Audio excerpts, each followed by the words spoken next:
corrupt, kickback, freaking corporate people like from China, Saudi Arabia, Spain, all over the place, dude. And they Did want you their work kids at to go there. MIT? Huh? Did you What? ever work at MIT?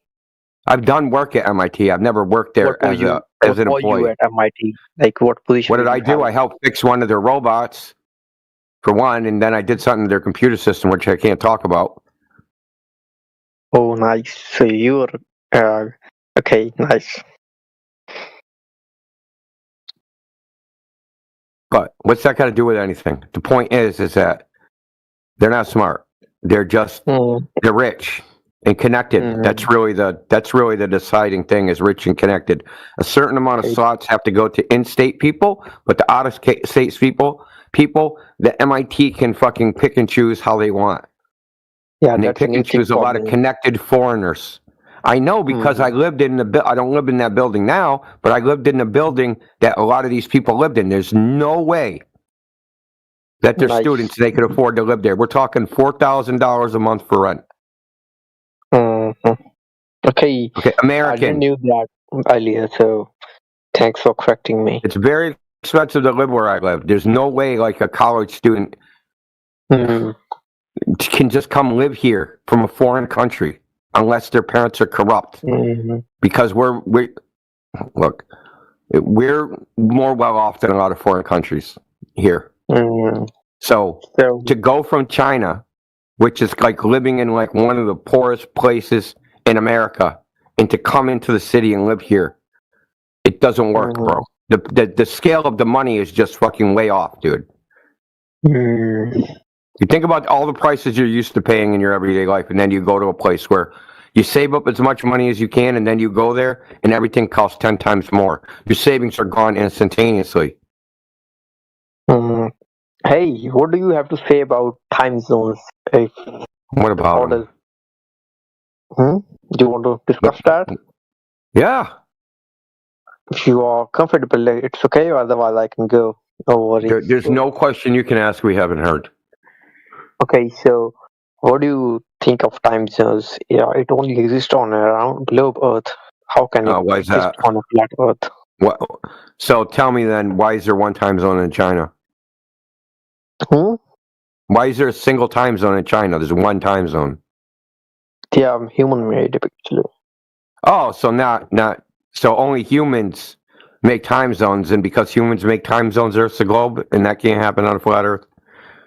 Okay, so why do United States of time America zones are political? They're man-made. Okay. So there's 19 time zones in the north. Listen, brother. There's 19 time zones in the north, 24 in the middle, and 32 in the south.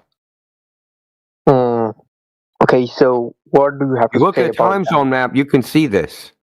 Okay. What do you know? Right now in America, in San Francisco, it's 2:12 p.m. I guess, and yeah, where I am from, it's 2:12 a.m. So it's 12-hour difference. So how do you see that on a flat Earth map? Day and night difference. Oh, living so that's the real question. Why doesn't the sun light up the whole Earth? Yeah. Okay, because the air is not transparent. The air is not transparent. What does that mean? At long distances, the air is not transparent. If you go under the ocean 400 meters, it's completely pitch black, right? Is that supposed to be some sort of refutation? Nervous giggling? Oh, I'm so sorry for that. Yeah. Okay. Is the air transparent? It looks like it's transparent, but it's how far? How far will it be transparent for? 100 miles? Oh, I'll see it on internet. You can tell me. I'm here to learn. But it's under the cleanest possible air at sea level, according to the Rayleigh model of the atmosphere. It's 296 kilometers. Okay. So air absorbs light, and that's just the air. We're not even talking about the dust particles, the water vapor, or any of the other things that also absorb light. But clouds also like block light a lot. So yeah, of course. Even on a bad weather, we do see light. So brother, so if it's noon in New York City, and I'm in frickin' Hawaii, and the sun's coming up, right? And I see the sun. How much air is that? It's like 6,000 miles of air between me and New York City. Yeah. That's why when it goes day to night, it doesn't just instantly go to night, right? It's slow.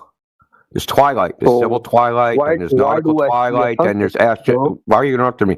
There's civil twilight, there's nautical twilight, and then there's astronomical twilight. So it slowly gets darker. It doesn't just shut off, right? If the Earth was a ball, half of it would be lit up. It would turn, and then it would as soon as the sun would set, it should be completely black. So what do you have to say about sunset? If the Earth is flat, why? If you're saying the night is because of the air particles blocking the sunlight, right? Light. Yeah. Not blocking, So absorbing. Yeah, absorbing. So no, absorbing. The energy is absorbed into the air, dude. I do see sun setting. So what? How do we justify that? What do you mean? I can see sun moving behind the sun moves. It doesn't go behind the Earth. Actually, it's Earth revolving around. You're misinterpreting what you're seeing. It seems like the sun is setting behind the Earth. It's not going behind the Earth, dude. You're trying to. Okay, what do you actually see? Let's describe what we actually see. We see the sun go down. Yeah. And the horizon will start cutting it in half. And then eventually the horizon completely, where the sun was, all you see is the horizon. It's not going behind the Earth, though. So this is just perspective. This is just perspective. Just perspective. If the Earth was flat, why doesn't we? You're just like dish gapping all over the place, dude. No, you just proved the Earth's curvature by your statement, actually. How did I do that again? By saying perspective? Yeah. So perspective proves the globe? You're dodging my questions. I am answering your questions. You're interrupting me. Tell me one thing I said.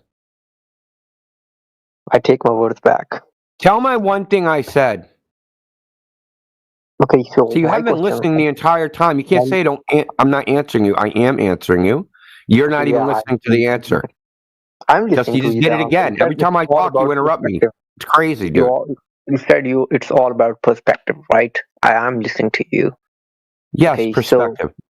So things that are above your head, right, as they move away, they appear to go down, right? They look that way, but they're not actually going down, right?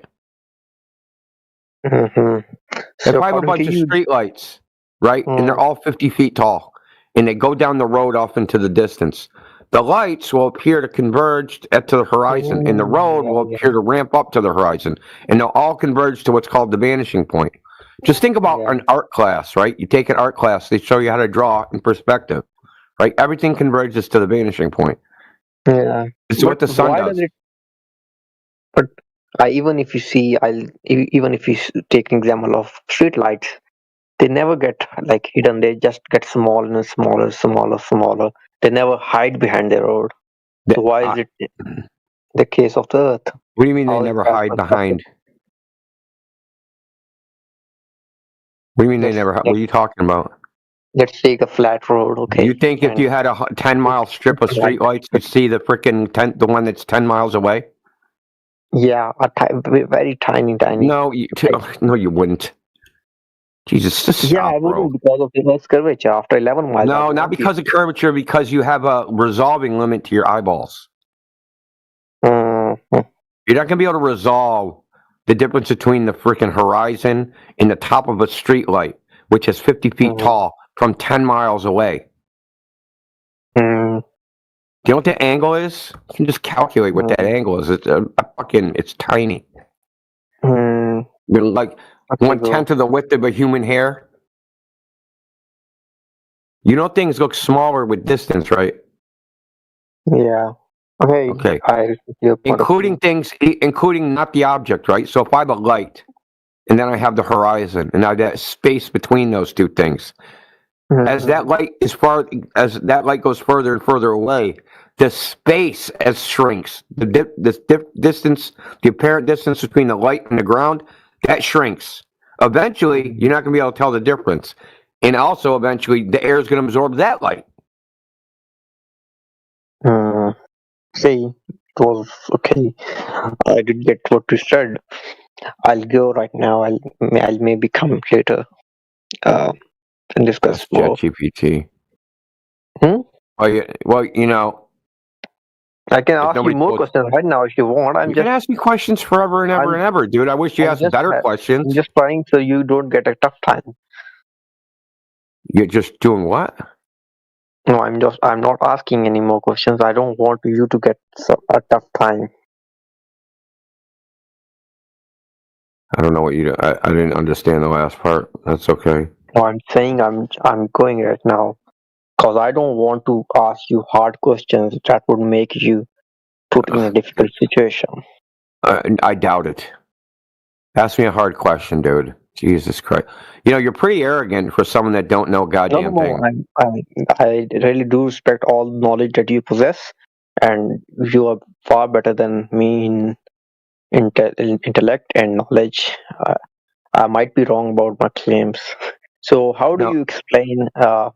I know Zeus, you what you might need, have hold on, heard. Zeus, slow down, slow down. What you need to ask yourself is that if you don't know the claims of the globe, why do you believe it before you even know what the evidence is? Because you believe it right now. Cause it And if me and perfectly you fits keep all talking, you're the. going to have to go look for the evidence for what you believe, but you already believed it beforehand. Do you understand? Don't you see My that as teacher a taught me problem? that. I was a kid, and my teacher taught me that.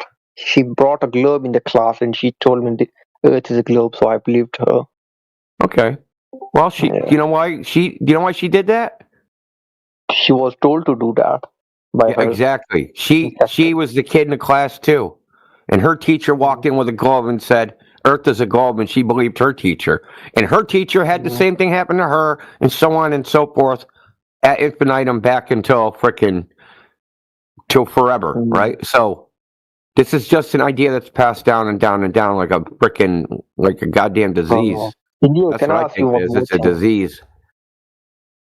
Can I ask you one more thing if you're finished? Yeah. Okay, so you have said me that we can't see the sun just because the air it's so much at the distance that it gets absorbed, right? Look, brother, I oversimplified it for you. The real answer is this: the horizon is not the edge of the earth. The horizon Okay. that you see, that's not the curve of the earth. You know how we know Mm. this? Because I can go to the ocean and I can see the horizon 6 miles away. And then I can Oh. wait a couple hours and then it's 12 miles away. Then I can wait a couple more hours and it's 30 miles away. And then I can wait a couple more hours and then it's 3 miles away. So the horizon, where it seems to be, moves around. And if the weather changes, it moves around. So the horizon's Okay. not physical. It is completely created, it's a completely optical. It's created by the meteorological conditions and the very shallow viewing angle you have to the surface of the earth. Hmm. Okay, so why does Greenland and why does Norway and Antarctica experience 6 month day and 6 month night while we don't, especially living in Asia or America, we face 24-hour day and Why are night. you asking me why that happens? Because you might have Like what more knowledge causes than it? me. Yeah, according to How would I you as know a the flat causal earther. mechanism? How would No, anybody know that?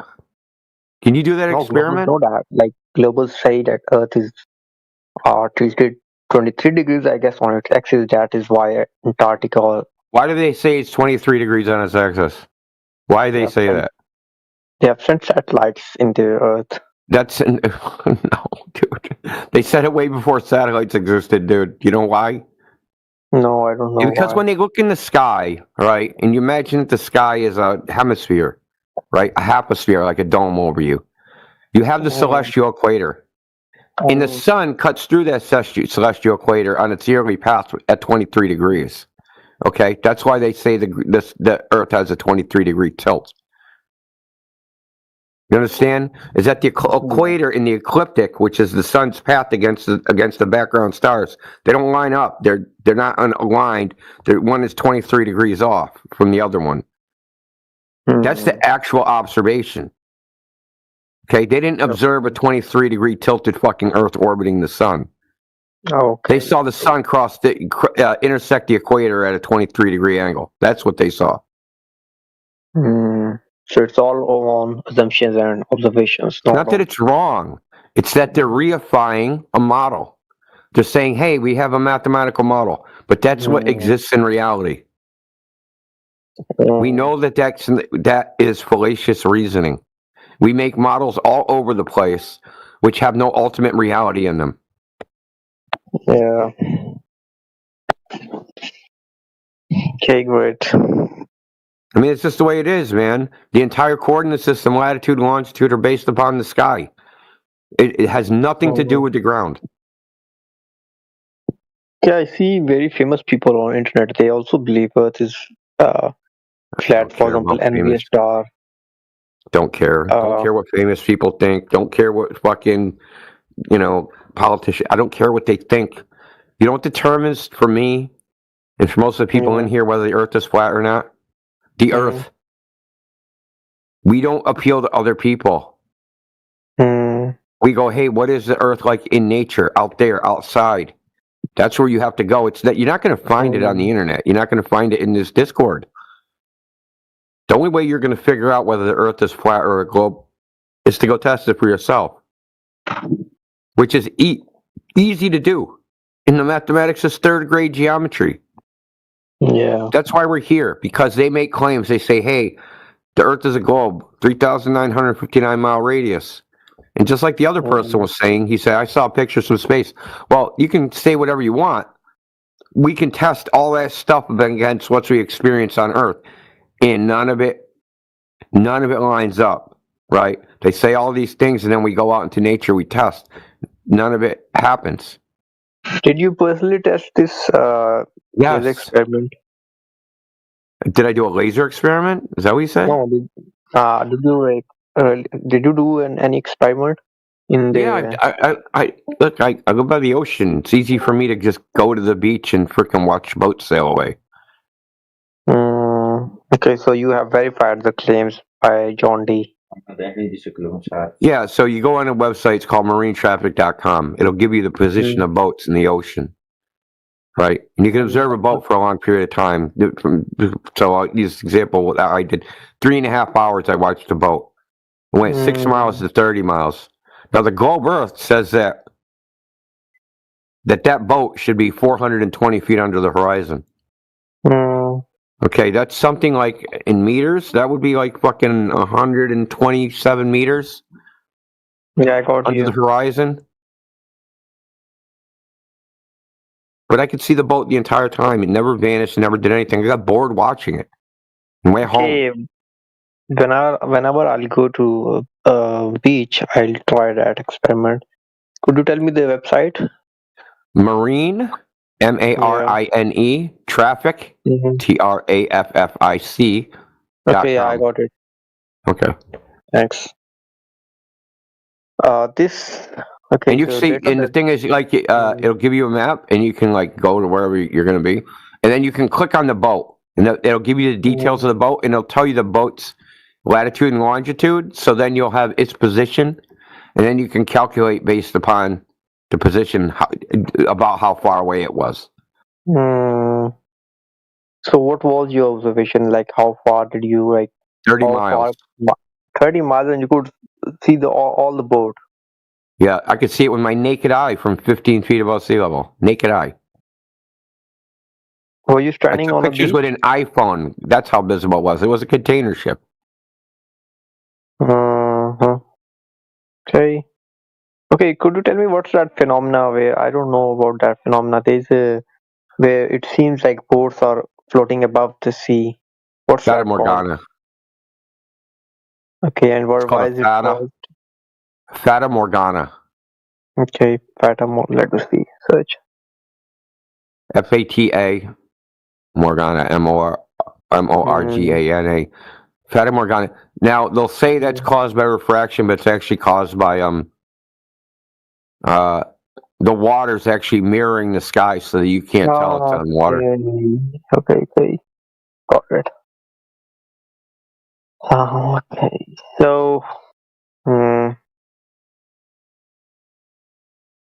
Okay, I'll do it myself, and if the results are convincing, I'll become one. Otherwise, it's quite Look, cause I would. look, I'm brother. ready to Listen, believe I that. respect that. I respect that Mm, because it's further than we get with most people. Most people, they don't even want to know. They're scared. They're scared that they're gonna go do the test. They'll be like, "Fuck, I'm a flat earther." Now my whole family hates me. Now you can go do the test. You don't have to tell anybody. Like you don't have to tell anybody. You don't have to come back and tell us. mm, You just do whatever okay. you want. All we're here is to tell you is that Mm, they claim there's people out there that for a long time and claiming the Earth is a globe. And at this point in mm, time, it's such a cultural thing that everybody's just saying it and repeating it to each other in a giant echo chamber. But if you go out and mm. test in the natural world to see if it's true, there's no I. globe out there. It's just not out Mm, there. I don't know what else to say. We go do the tests. We see there's no globe out there. What do you want us to do? So are we supposed to ignore reality and keep watching TV and go, yes, it's still a globe. I don't care what I went and did. I don't care what the ocean says. I don't care what the fucking mm, ice says. I don't care what the mirror says. Right? I don't care mm, what I'm sorry, but I'm gonna trust my own eyes before I freaking trust the television set. mm. So, according to you, all that Big Bang thing and solar system, this is all bullshit. Not true as it say. It's kind of different. So, what do you think about the solar system and all those things that they taught us in the schools, the Big Bang and all that? Are they also telling us wrong information about There's the no space? evidence for any of that. But I can see Milky Way with my own eyes at night time. That's not the Milky Way anymore. You need to get the updated DLC lore. Hmm? That's not the Milky Way anymore. Why is that not the Milky Way? They retracted that. Now it's a dwarf galaxy. Hmm. I'm dead serious. I'll post you from an astronomer, dude. See, this is the thing about that crap. They change it all the time. I'll see. I'll post it in the chat. So it's no longer a Milky Way. It's no longer what they call the rift in the sky is no longer the Milky Way. Hmm. I don't know if I can play with this with the bot. Okay. I'll try and play with the bot. Hold on. Hmm. So if the Earth is flat, where does the center of gravity of Earth is? What gravity? Center of gravity of Earth. For example, right now as a globe, I believe the center of gravity is in the middle of the core. Okay. Well, I mean, that shouldn't even be the case. But hold on a second. See if this actually plays. I'll watch that video. Showing you exactly where you are right here in one of these, in the suburbs of the Milky Way, right? A nice quiet area. But what's interesting is, how did we get here? That our own Milky Way galaxy is consuming one of its neighbors in a dramatic display of ongoing galactic cannibalism.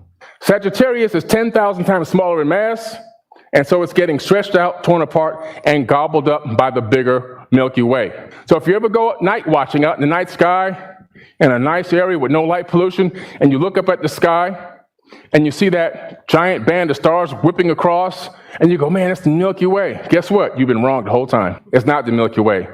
It's the Sagittarius dwarf galaxy. Why is this important?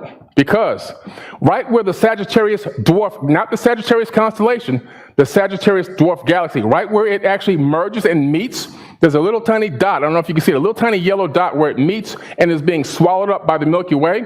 That's where we are. Yeah, trying to update your lore, dude. That's interesting. I did not know that. Really got to You didn't download that? more often. You didn't download that DLC, man? That update? Yeah, pack, no, I bro? didn't, dude. I'm complaining to dude. myself. Yeah, I haven't downloaded for You're ages. still on the wrong side quest, man. You wonder why you're not winning it. Freaking, they updated that shit. You're on the wrong side of the map. The fuck?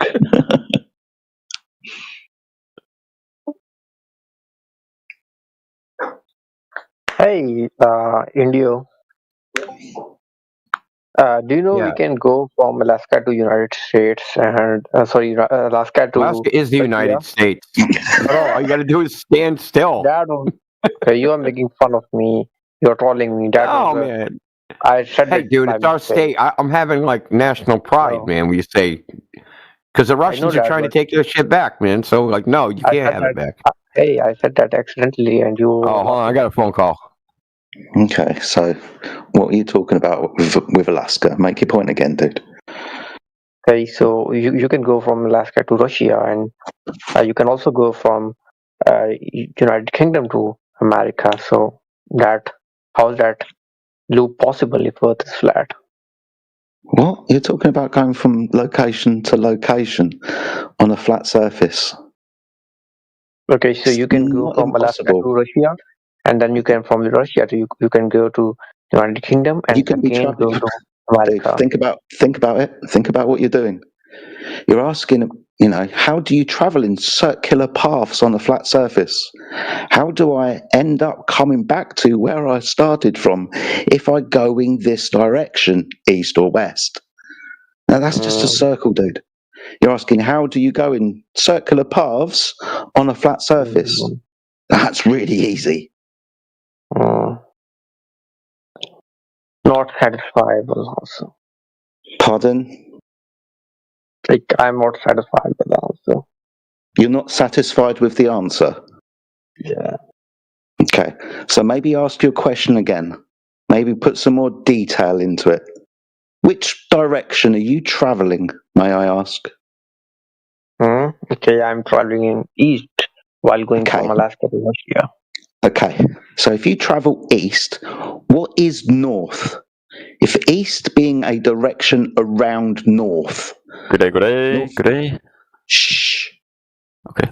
You must understand that if you're using these cardinal directions, east or west is either 90 degrees or 260 degrees from north. So if you were to travel in a path around a fixed point, by definition, that's a circle. You're asking me what happens when you travel east. I'm pointing out that that's a circular path. So I don't understand why the answer isn't satisfactory to you. You said east, that's a circular path around a pole. How can you travel in circles around a fixed point on a flat surface? It's a circle. Get a compass and draw one. Okay, bro, I don't get this at all. Sorry, my friend, if you're going to speak to me, can you not mumble? Your English isn't your first language, so can you enunciate, please? So I and everybody else can English is clearly not my first understand you. English is not my first language. Sorry, what? Yes. Do you understand what a circular path is? Yeah, I do know that. You understand that east and west are circular paths around the pole? Yes, I do know that. So is the answer satisfactory when you're confused about how you travel in circles on flat surfaces? Yeah, I do get that, but why is that not the case when we stay traveling from Greenland to Antarctica? That's south.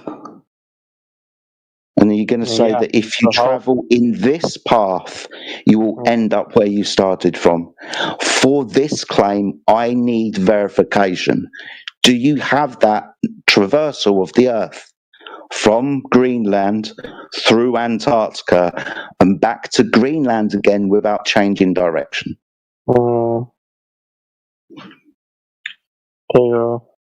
Okay, so until you do, we're not going to be able to address that claim because the claim isn't proven to be true at the moment now, is it?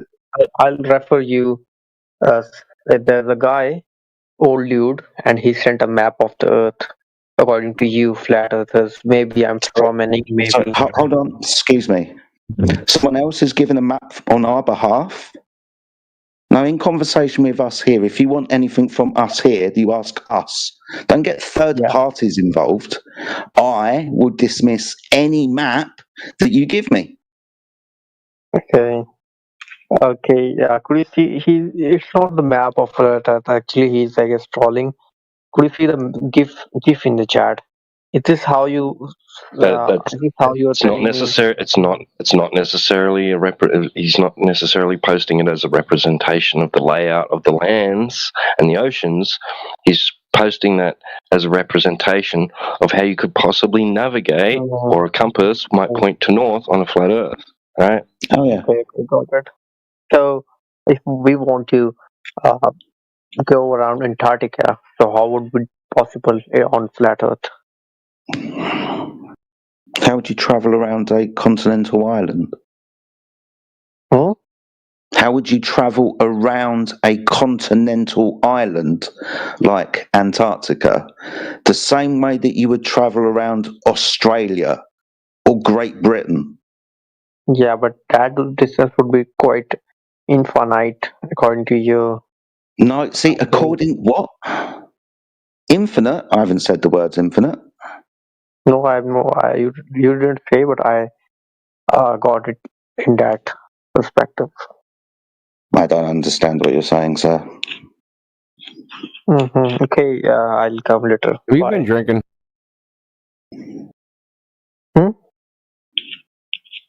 Me? Yeah, did you start drinking since you talked to me or something? Trying to No. become I don't know what. No, Hey, I don't know incomprehensible. what call you India, so don't start I'm that. being nice, dude. You seem like I don't know what happened since I started talking. You're slipping a little bit, boy. Huh? Never mind, bro. Yeah. You don't get it. Yeah, I'm here to learn, so I would request all members to have a mature discussion rather than pointing fingers.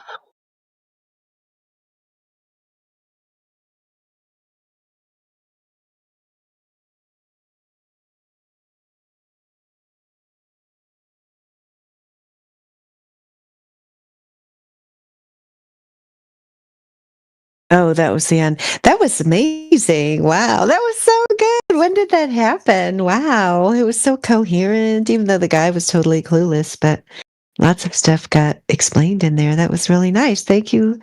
Who played that? I think it was T or Plain and Truth posted it and then T-Dub played it. That was really nice. Thanks for playing that for us. And thanks to Majin for making it.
If anybody that here is here has a question about the flat earth, feel free to speak up, or if you would like to discuss the content that you just heard, which sounded like it was probably from the English Hub on another day. I don't really know when it was from, but feel free to open your mic if you have a question about the flat earth. We're here to help.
Yeah, I agree with what Plain and Truth is saying in the text that the On the Level channel that Magin made. I put the link in the side chat there if you want to subscribe to it. Like, he's got it really nicely organized. Plus, he has really good titles. I find his titles really amusing. And yeah, it's great. He's been able to find these very listenable chunks of material, which is really nice.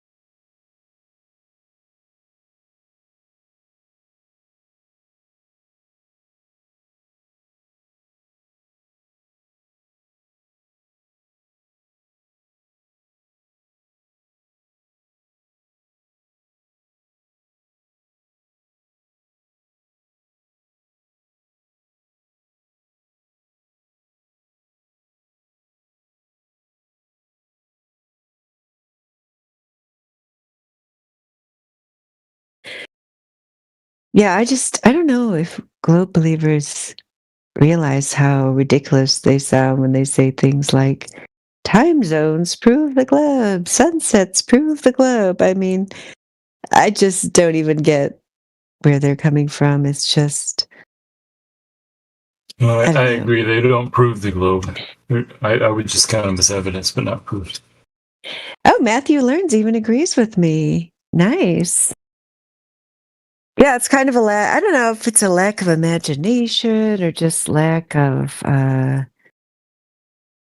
ability to reason, to think that these things can only happen on a globe. It's just, to me, it's just bizarre. Like, I can't even understand really where they're coming from. I mean, I just always assume it's that they were taught the globe. It was like that was the setting that they were told, just kind of presented that this is where you are. And then they learned all these other things that they were said occur, that they were told occurred at this location. And then they, for some reason, just assumed that all these other things can only happen at that location because they were first introduced to the fantasy globe. I mean, it's not logical at all that time zones could only happen if the world was a spinning ball, or sunsets could only happen if the world was a spinning ball. I mean, we could come up with, if you just had like a tiny bit of intellectual, you know,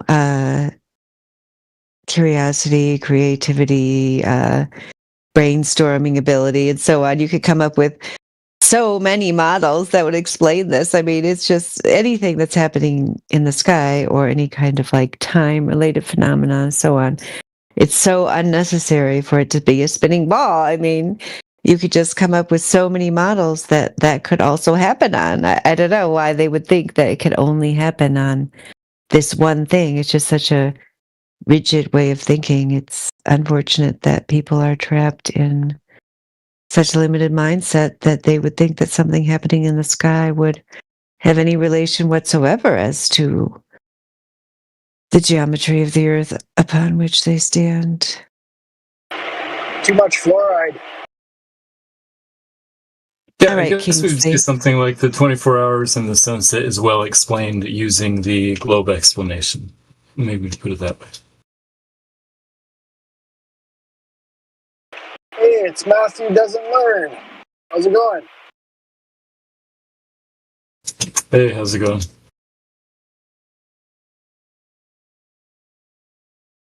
Yeah, I didn't really hear what you said there. I didn't hear what your latest claim was. Something about 24 hours.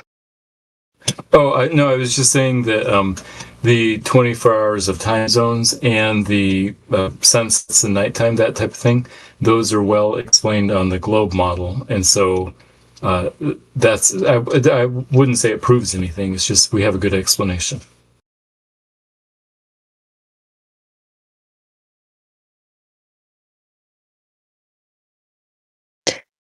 So you just like the stories better. What'd you say, Kingsley? I don't think you listened to a word you said.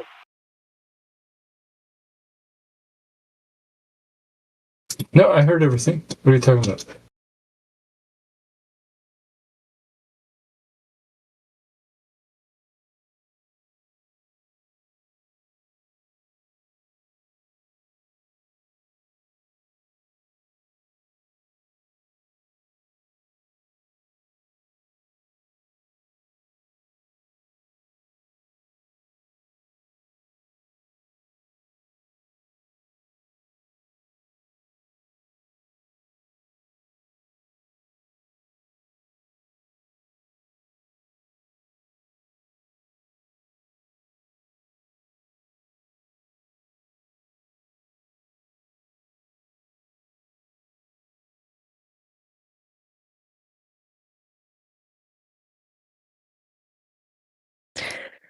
Well, time zones are just a human construct that, and even obviously, since the time zones span a large area, if the purpose of the time zones is just to make certain human activities occur within a more reasonable time frames in terms of day and night, I mean, they failed in terms of that, but why do you think they have anything to do with the globe? Just the sun going outside of your point of view and it having, being connected to a certain time on the clock. Like, in what way is that connected with the globe? Yeah, so there's 24 hours worth of time zones in the northern hemisphere, 24 hours worth of time zones in the southern hemisphere, sort of symmetrical. And we have a good explanation for why that is on the globe. But of course, I love how you worded that then, Matthew. There's 24 hours worth of time zones. Yeah, as the second half of my sentence is about to say, it's politically chosen. So she's right about that.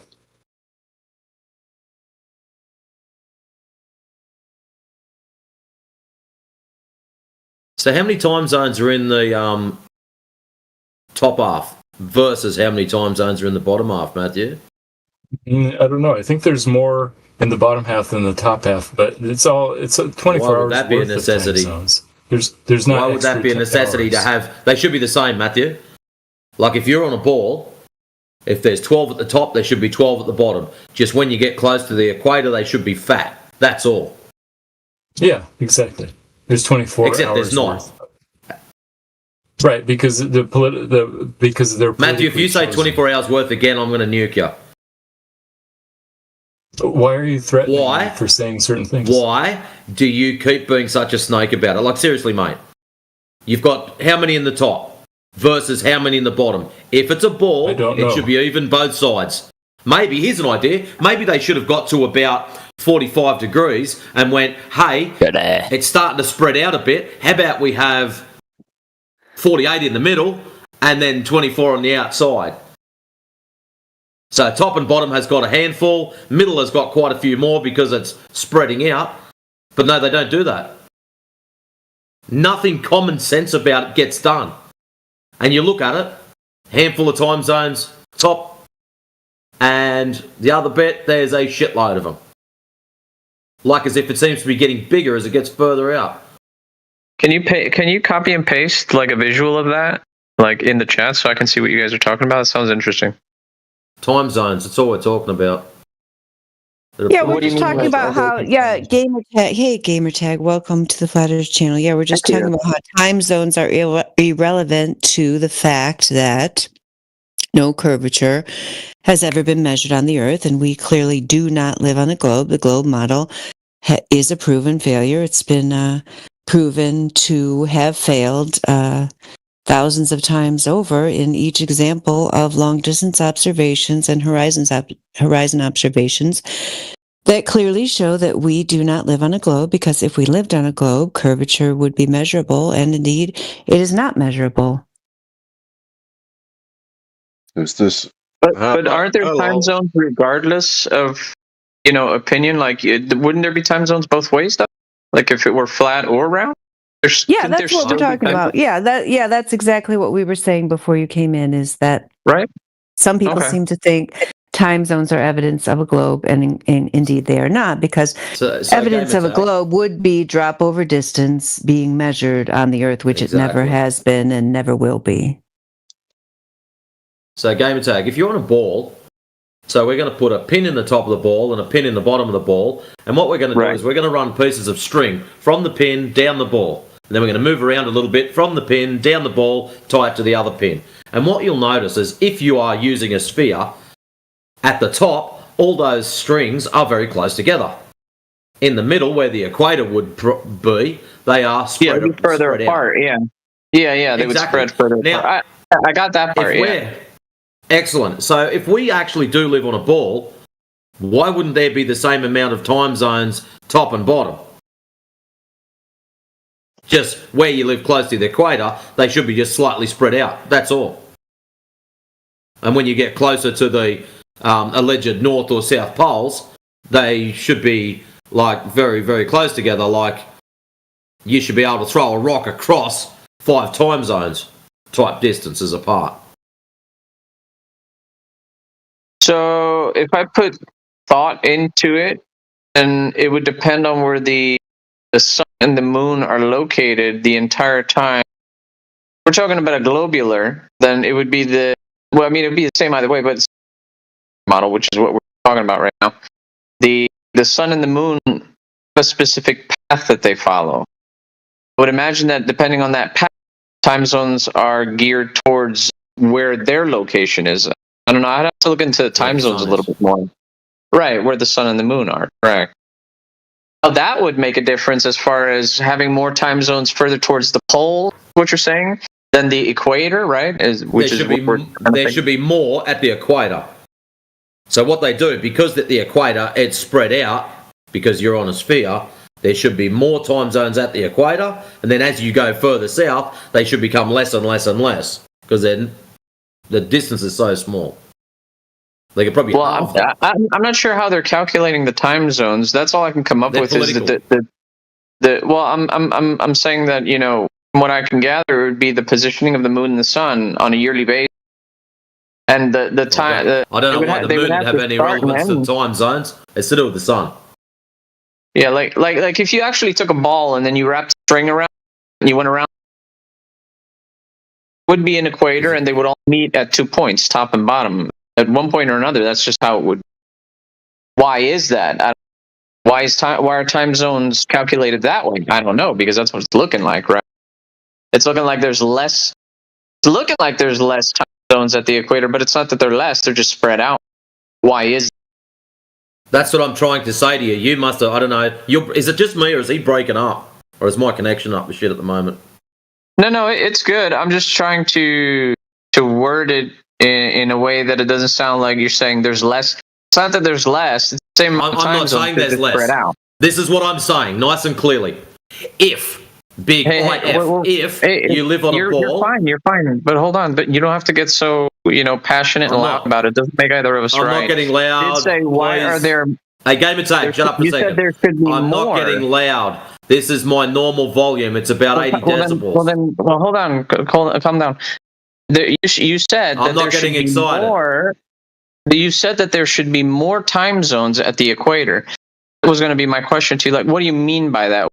There should be more time zones. Do you know how we established with the strings? We're going to go from the pin at the top of the ball, run the string line down to the bottom, tie it off. And we're going to do that multiple times. Okay? So these strings are going to be spread evenly around the ball. Now, where you are close to the pin at the top, the strings are very, very tight, close together. Yes, why is that? When you are at the equator, they are spread apart.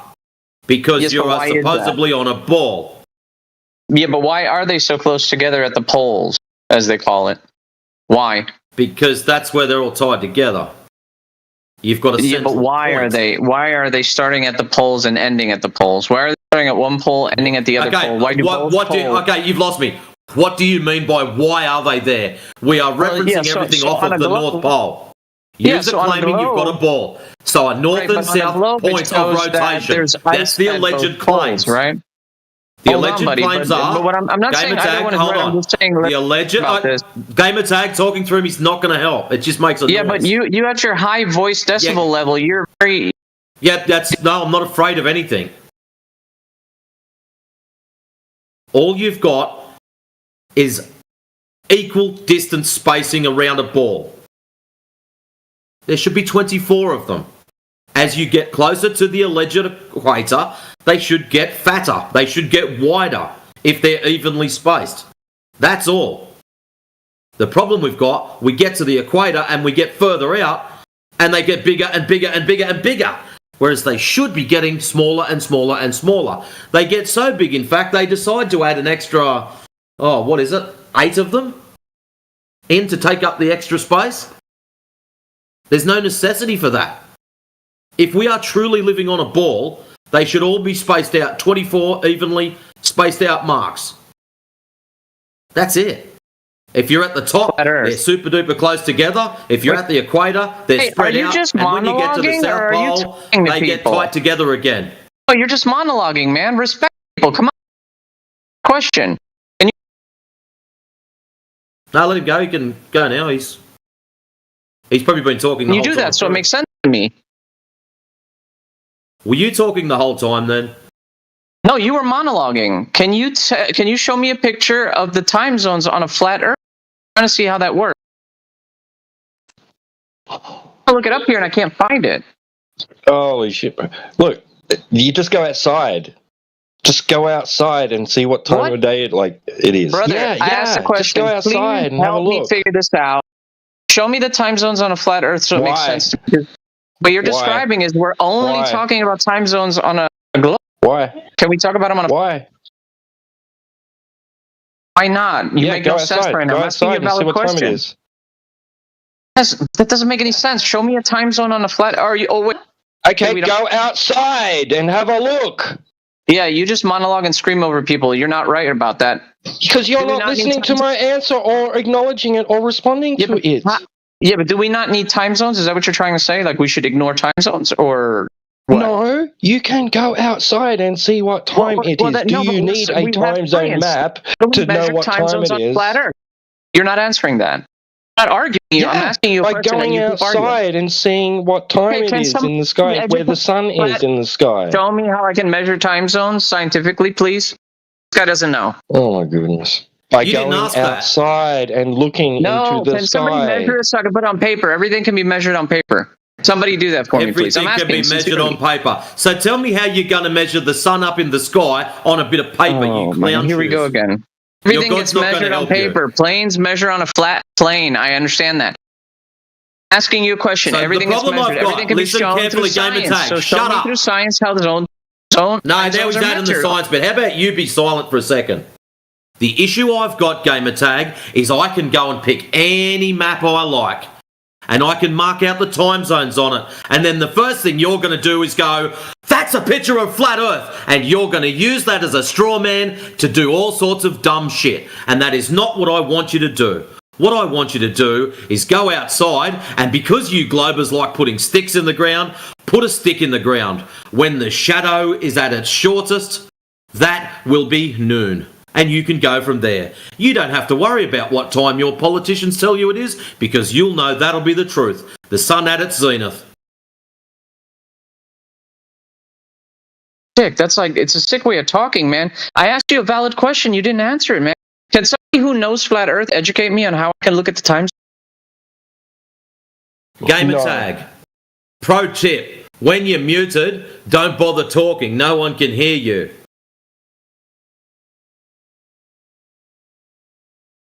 You're a child for muting me when I'm asking a good question. You're a child. You weren't asking a good question. I did. I asked you a good question. And now you're going to talk through me. Having a meltdown is not really going to help your cause. Trust me on that. I've seen enough of them. Some people are actually somewhat entertained by them. So, you didn't ask a good question. You came in on the back of someone else's conversation and butted in.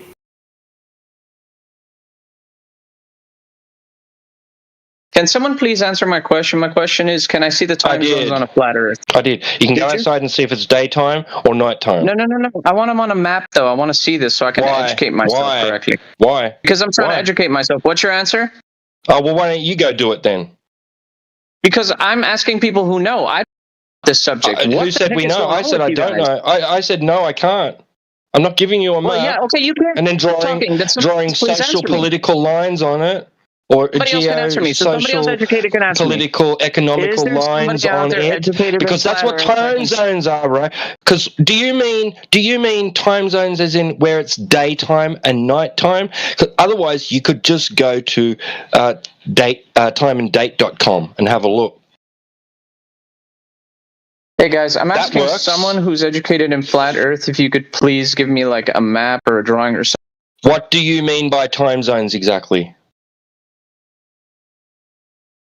So I can understand visually what the time zones are? What do you mean by time zones exactly? What do you mean by time zones exactly? playing with the mute button is immature as an ed. I think you're going to answer the question. We need to understand what you are referencing. So what do you mean by time zones exactly, so we can help you out? Because we're in the English channel, time zones for some people, daytime, nighttime. Other people it's the political reference points of times. You know, Eastern Standard Time, CST, that kind of thing. So which one are you referencing, gamer? Please help T-Dub out.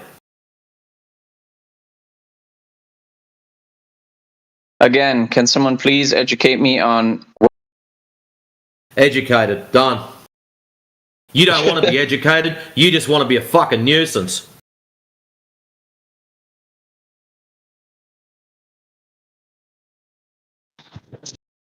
We're not proposing that we know the exact layout of all the land masses and to be able to show you that sort of visualization, right? Where your socio-political, economical time zone lines are, right?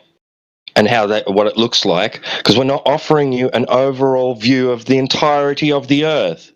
We're just pointing out that the surface is planar in nature. Right? If you want to know what time it is, you can either go and reference a clock, right? Maybe there's one on your phone or your computer. Or you can go outside and go, is it daytime or nighttime? Oh, look, the sun's in the sky. Oh, it's very close to the eastern horizon. It must be morning time.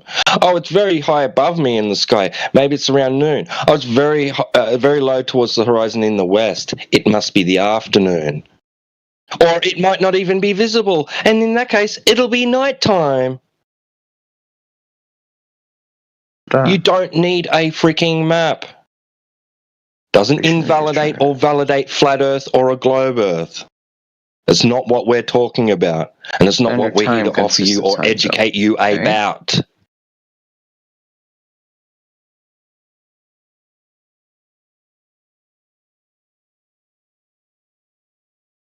(360°), which that works on a flat Earth plane too. Divided by 24 hours is 15 degrees an hour. 24 hours of time.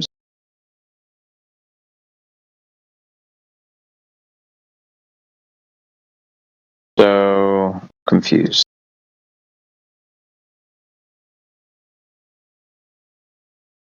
So they do have math on this. It says 360 degrees divided by 24 hours is 15 degrees an hour. There should be 24 time zones around, well, they're saying the world's be flat Earth.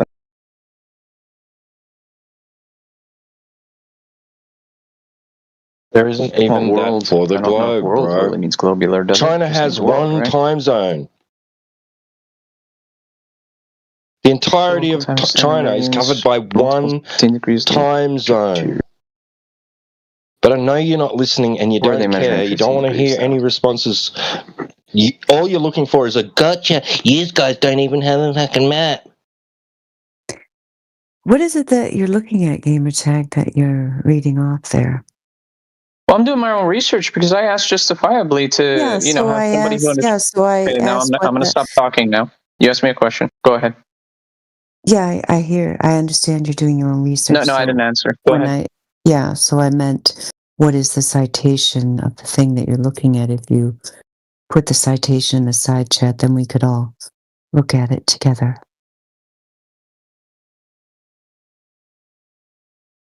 Okay, I can answer now.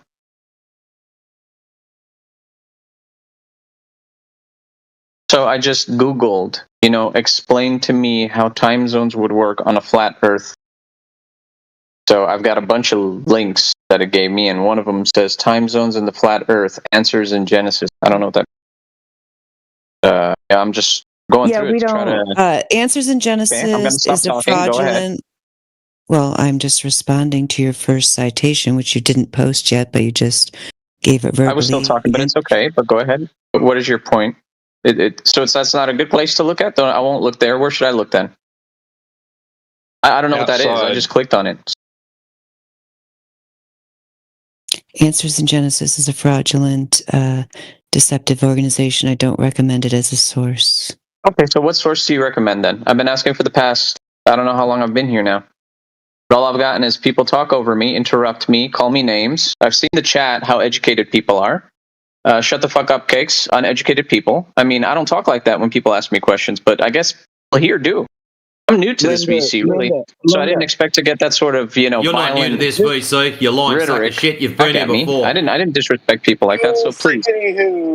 No, you could shut up. Whoever was talking to me was nice. Linda, listen, you need to keep your feelings out of it and focus on information, okay? You're one to talk since your feelings are on the chat. Yeah, that's what I thought. Vagina hurt? Hey, Dandelion, you were nice for the most part, so what is it you would suggest I look at so that I can educate myself more on that Earth, the whole thing, because everything's a theory now. I'd be looking at listening more if I was you. That might help a lot. Yeah, well, T-Dub recommended going outside, so that you were already given several answers about... See, that's a stupid answer. I'm sorry. That's saying, hey, explain the birth of the Earth. Go outside. Figure that out. Like, what? Yeah, the point Can was... we use science? Well, if you'd like me to answer that, I shall. I've asked a million times. Please, now, if I can get an answer, that'd be great. And don't tell me to go outside. I'm not a scientist. Okay. Yeah, you don't need to be a scientist in order to determine that the predicted curvature that would be required by the geometry of a sphere with a radius of 3,959 miles is not observed in reality. There are two ways to determine this. The first way is by the drop-over distance that would be expected if you lived on a sphere of dimensions claimed. So I shall put into the side chat a reference chart that explains, according to the claimed geometry of the sphere where they say that we live, what kind of drop-over distance you would expect if we lived on said sphere. So as you can see in the chart, at 10 miles, you would expect 66 feet of drop. At 20 miles, you would expect 266 feet of drop, and so on. At 50 miles, 1,666 feet of drop.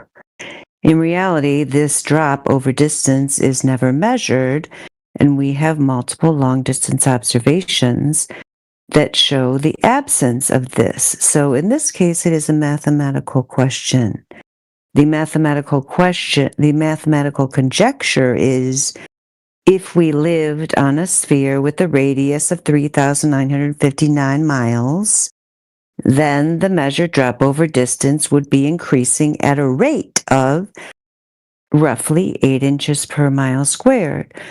So for a faulty mathematical conjecture, all it takes is one counterexample to demonstrate that this conjecture is false. And yet we have many thousands of counterexamples, a small sampling of which I have posted for you at 6 minutes after the hour. But the even more exciting thing is you could, if you cared enough, go out and do your own test, either a long-distance observation, a horizon observation. If you were really inspired, you could do a laser test, a mirror test, and so on, to see if said curvature actually existed. And then you could find out, like all these other thousands of people who have tested themselves have found out, that such drop over distance does not actually exist on the Earth where we live.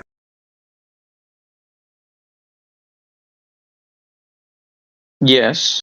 And one day when I have the amount of time and a good suitable location to be able to do that, to measure the type of distance that I would really like to measure, which would be 20 miles sounds pretty good, 10 miles, then I will do that. But right now, I will do what anyone would do, which is refer to professionals to do that. And I'm sure professionals have that.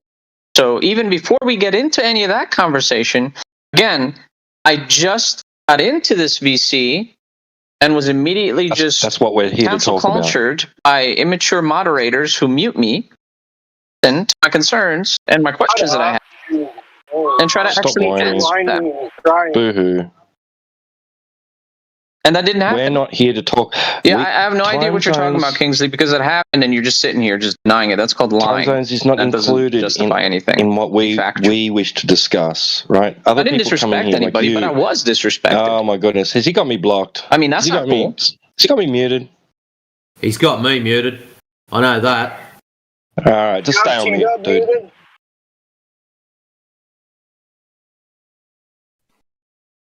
I don't know. Maybe we've got somebody else with serious questions. NFT Wiz, we've talked to NFT Wiz before. I can't really remember how it went, but I mean, it had to have gone better than this.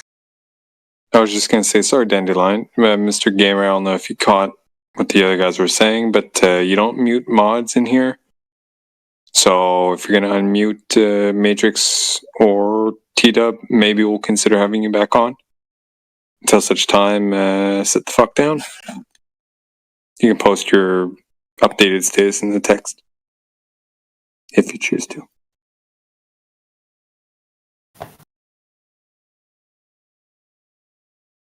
And that image that I just posted in side chat, for anyone that wants to know, I jumped onto start page and typed in time zones on an AE map, and that was on the second row. And I clicked on images, and that was on the second row. So I didn't really have to go too far out of my way.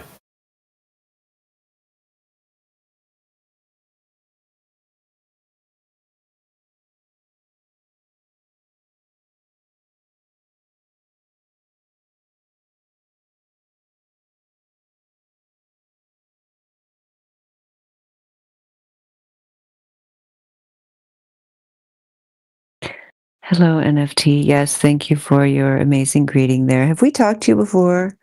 Your name seems familiar. Hello. Yes, we did. Yeah. What did we talk about last time? Oh, yeah. We did speak before. What was it about? What did we discuss? Yeah, the same thing. Flat Earth. Yeah, it's totally flat. Yes, it is. I mean, we do have some peaks and valleys along the way, but it's not. I'm yet to find that curvature. When I do, I'll come back and share a picture. Maybe. Oh, did you go out and look for it? The curvature, did you look since the last time you were here? Did you look for the curvature, NFT Wiz? Yeah, I'm still looking for it. Yeah. I'm yet to find one. But you what? I'm yet to find one. Yet to find it. Yeah. Yeah. Where did you look? Beyond Horizon. Pardon? I said beyond the horizon. Okay, just 1 second, please. Yeah, beyond the horizon, there's just more flatness. Yep, you go out there, anybody who's spent any time on the ocean, large bodies of water, and so on and so forth. Yeah, you see that flat horizon. Everywhere you look is totally flat. You keep sailing out toward the horizon. It just keeps being flat, flat, flat, flat, flat, flat, flat. At no time does it curve. It never curves. Water doesn't curve. It's only people who are deluded or who refuse to face reality who think that it does curve. Hello, guys. Hello. Welcome. I'm not vegan, but can I talk here? Doesn't matter. Oh, yeah. Well, you might have been in the vegan channel. Maybe they sent you over here, but now you're in the Flat Earth channel. So, yeah, we can have vegans, carnivores, omnivores. You can have any dietary preference that you want. And they're still flat. There's still no globe. Yeah, I don't think the shape of the ground discriminates on your dietary requirements, my friend. Oh, sorry, my English is not that good. Sorry, I didn't catch. It doesn't matter what you eat. Ground's still flat. Damn. Okay. I thought that this room is a vegan room. Yeah. Everybody have a good day, and Christmas is coming, guys. You too, man. All right, take it easy.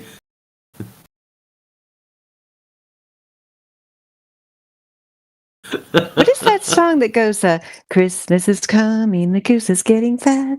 Please to put a penny in the old man's hat. Do you know that song? No. Gosh, I don't know how I know that song. Must be from my childhood, because him just saying that made me think of it, and I don't even know what that song is. We lost our concerned troll. Good riddance. That guy was very agitated and hostile. Gosh, he had the gall to try to say you guys were being hostile. My goodness, that's the most hostile person I've encountered in quite some time. I can't remember the last person I encountered that was that hostile. It was definitely on Discord.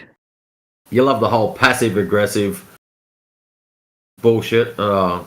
He's being loud and I'm the one that's being good, and as soon as anyone talks, yeah, and he just cuts you off. Accused you of cutting him off, and then he did it like 5 times to you. I was waiting for you to rip him a new one. Oh, I know. I was just so amazed that a person could be that incredibly hostile and rude and still pretend that they were the ones who were being abused. I just found it fascinating. Yeah. I mean, I don't know. I was just, I wanted more. I wanted to hear wow, I didn't know you could be that, unaware of what's actually going on, and still exist in the world. I didn't know, how he survives day to day. Yeah, he asked me a question. When you were hurt by the doll. He asked me a question, then I started to answer him. It was like, how dare you answer my question that I just asked you? How dare you?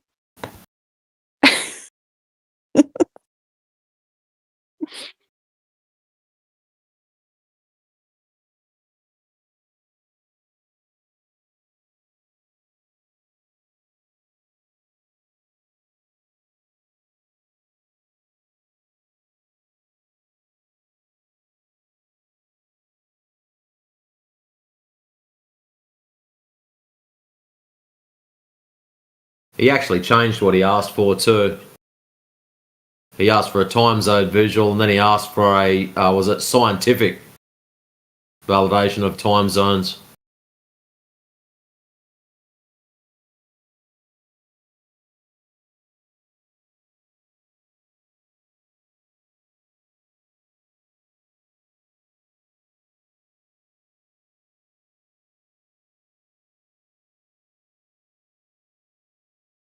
I love how they get all offended, and then they sit in side chat for the next half an hour. It's like, hang on a minute, I was just offended by this shop. I'm going to go home and write them a letter and tell them how much I hated it. No, you don't go back. You stay away from there if it made your tummy feel bad.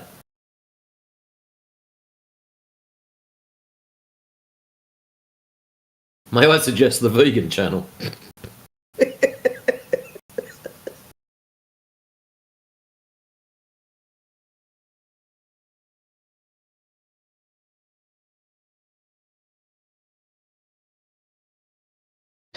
Yeah, you even gave him that little rainbow clock there, and that wasn't good enough.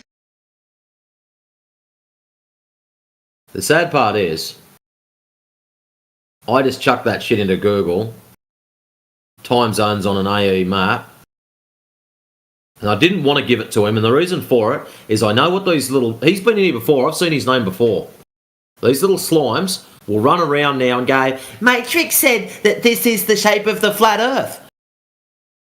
That's why I did like the fact that it was a clock. Because no, I don't think that I'm going to walk into the middle section of a clock or have to duck the small hand every now and then, as I'm in reality. That's right. You were just giving him a recommendation for what he could get his mom for Christmas. Oh, man. But the sad part is, even on that style of map or imagery, I suppose, technically, where the equatorial line is, where the time zones cross, so say for my time zone plus 10 hours, where that crosses the equatorial line, each side should then taper back in. So there should be spikes so it can be folded back into a ball. But the time zones don't do that. They just get bigger and bigger and bigger as it goes out. That's the silly part about it. And they don't see that. They just switch off. I only want to see the one bit. You claimed this is our map. No.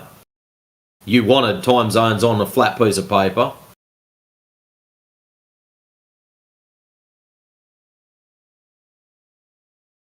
Oh wow, T-Dubs just smashed the mad bullshit button. Yeah,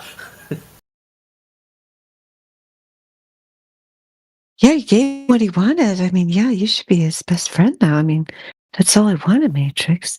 He just wanted a time zone map on a flat Earth. I can't believe that he Googled it and got answers in Genesis. That's like, wow. Google's pushing answers in Genesis now? Like, wow. I remember when answers in Genesis was, kind of like semi-radical. Now I guess they're just mainstream. Now Google's pushing them.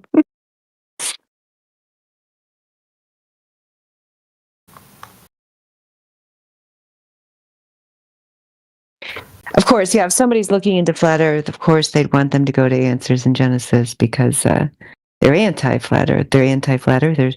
They're more rabidly anti-flat Earth than your average, university or whatever. They're rabid anti-flat Earthers. I find that very interesting because they're probably kind of like, yeah, at this point it's kind of like, oh yeah, you can stop believing in dinosaurs if you want, and you can think the Earth is 6,000 years old if you want. No problem. Yeah, that's old news at this point. We don't even care about that anymore. Go visit the Creation Museum. Yeah, but don't start questioning the globe there. That's a multi-billion-dollar industry. Thank you very much.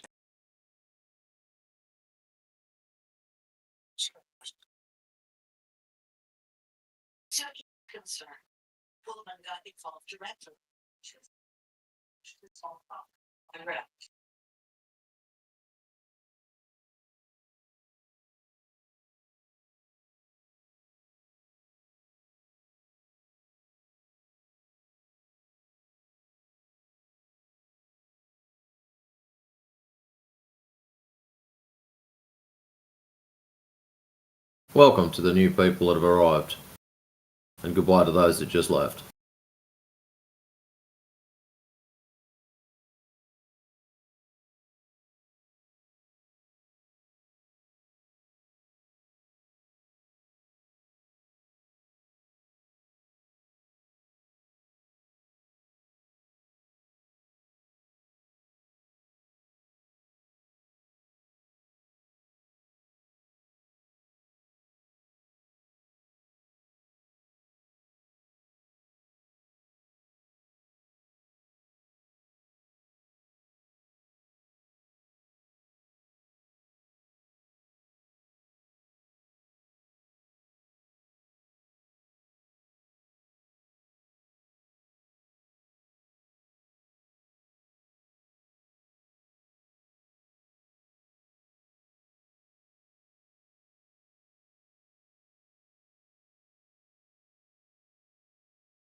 Well, at least on the good side, T-Dub, if he ever comes back and makes a claim that we said that's flat Earth, you can go, no, that's just a clock.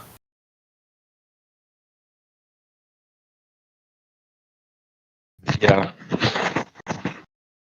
Yeah, he's so disingenuous, making out like he didn't get a response. Like I've asked him to tell me what my response was to his question, and he couldn't do it. He didn't even listen. I thought it was funny when he was muted. Unmute him, and here he is still yibbering away. Oh, shit. Yeah, that was classic. Yeah, I mean, T-Dub's answer was great. I mean, it's people who are just so disconnected from nature. It's like, hey, guy, why don't you just try going camping for a week, right? And don't bring a watch. Don't bring a phone, and yeah, and then maybe you'll figure out what time zones meet. You know what I mean? Come on. How are they supposed to know what time to go to bed? That was when Mum and No, Dad what? said, "Get the fuck to bed." And then Mum and Dad went to bed when they felt sleepy. Like, I know when I was younger, we used to have indicators, like street lights would come on. If you saw them lights come on, you'd start running. I don't care which direction your house was, you started running towards it. That's it. And you moved with haste. Because that normally meant that your parents have probably provided some kind of food and they've attached it to the kitchen table with a plate slit underneath it. And, yeah. Also known as feeding time at the zoo, depending on what family you live in. Right. Oh, shit. Didn't have to wear a clock. No watches, no clocks, no phones. I'm here to make an announcement on behalf of all space disc flat earthers everywhere. We had a couple space disc flat earthers say, "You flat earthers, you guys aren't doing enough. We're just not doing enough. We need to protest." So I'm gonna have a worldwide flat Earth protest. Everybody is gonna find the nearest large body of water and pick a signs, and our slogan is "Flat, not curved," and that'll wake everybody up, certainly. And if they hit you with the water hose, when the water hose settles, go, "Look, the water hose is, the puddle is flat," and, you know. We just got to protest enough. That's the problem. We're protesting the wrong places, man. We really need a call to arms. Oh yeah, that'll fix everything. Gosh, why did we think of that before? Well, Answers in Genesis, we are counter protesters. Yeah, for sure. Yeah. Well, I mean, Danny Faulkner was stalking, right? He was stalking the flat Earth conventions. So, you know. Was he? I didn't know that. Did he go to them? Yeah. I didn't know that. He was stalking them. Oh gosh, I would go to one if he was there. Although, actually, that wouldn't be good for my health, so I probably wouldn't actually. It was Nathan stalking Thompson. us for Yeah, years. exactly. Like, He still does. Every time we have a have you seen the meeting video? back at home base, he drops in. When they had the one in Colorado, or Las Vegas, wherever it was. Yeah. When Nathan Thompson confronted him, like, "What are you doing here?" Oh, I want to see that actually, even though I'm not a huge Nathan Thompson fan, but I would be a fan of that. Well, I mean, I'm not a huge fan of him either, but at least he's not bashful. You know what I mean? Yeah, that's probably the part I like. Yeah.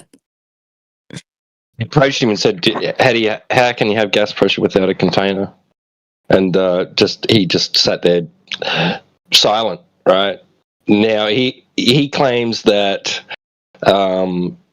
he knew what, it was like a loaded question. He didn't want to be put on the spot. He knew it was just being done to try and get clicks or whatever.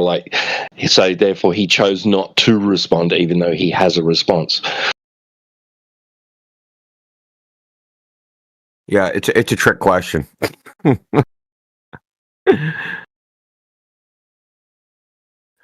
Yeah, I think we could counter troll him and we could just become flat earthers, could just become extremely pro dinosaur. Yeah, dinosaurs exist. They were dragons. Have you not seen the Chinese literature about it? Evolution's real. Yes. Yeah. Well, Catholic Church, St. George and the Dragon, right?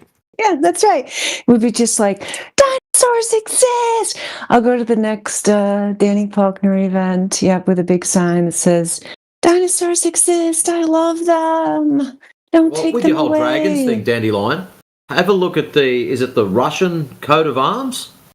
Where old mate slain dragon with his foot on its chest? I think it's one of the Russian one.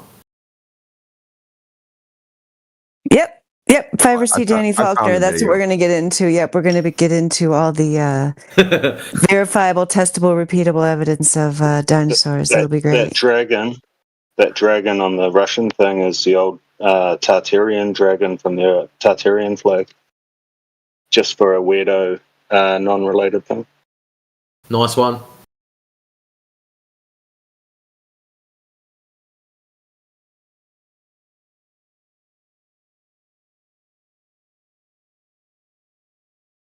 Oh, wow. I just started watching that. Thanks for posting that. He's confronting you about lying to kids. Yeah. Gosh, me and Nathan Thompson have something in common. Nice. I'm going to finish watching it. I hope that's all you have in common.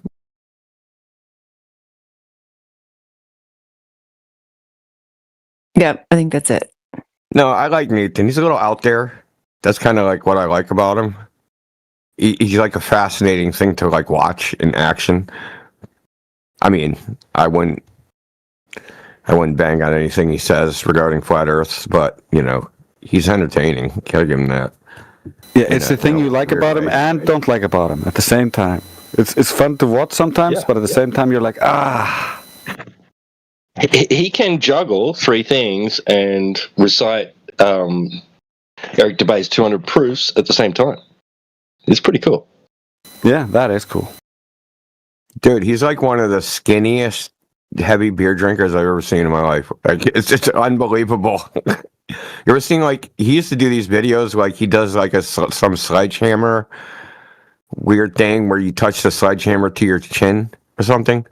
So he's pretty, like, he's very skinny, but he's muscular, right? Not jacked or anything like that. But he's like a heavy beer drinker. Like, how do you have no beer gut? Like, it's all, I drink beer and swing a sledgehammer. That's all I do. Like, what the fuck, dude? With the sledgehammer, you hold it at the very bottom of the handle, and you hold it out in front of you, and then just with your wrist strength alone, you tilt the hammer back and touch your nose with it. Yeah, yeah. Plus, he does like swinging over heads and like other stuff like that.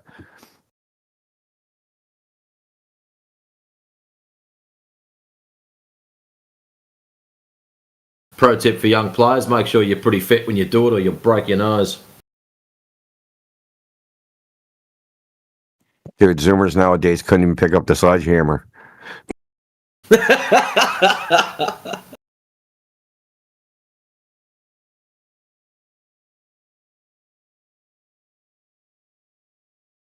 we go. Isn't that official Catholic lore, St. George and the Dragon?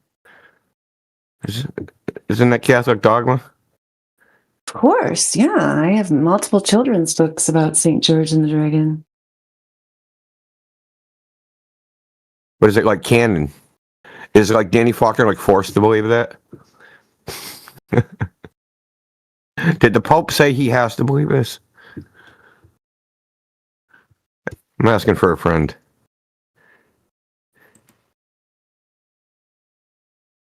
Well, I don't know. Danny Faulkner, he's not Catholic, right? Isn't he some kind of fundamentalist Protestant type? Really? I thought he was like a Protestant fundamentalist type. I think he's... I mean, I thought he was a Catholic. Gosh, I don't know. Though he was given a bad name to Catholics. If he's a Protestant, that does explain everything. Especially if he's like an evangelical. Plain and Truth says yes, but it's hard to say which thing he's saying yes to. Well, it is pretty ironic and hypocritical, though, that like, yeah, ancient cultures from all over the world say that there was once upon a time there were giant reptile creatures, right? And the mainstream goes, "That's ridiculous. That's just myth." Oh, here, have this dinosaur tooth, right? Like, it's like, what?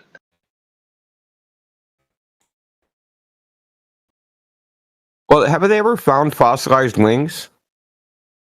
Do wings actually fossilize? Because they're like thin membranes. Oh, I don't know. No, you gotta support the flutter. You're too young to be in this chat. Please leave. I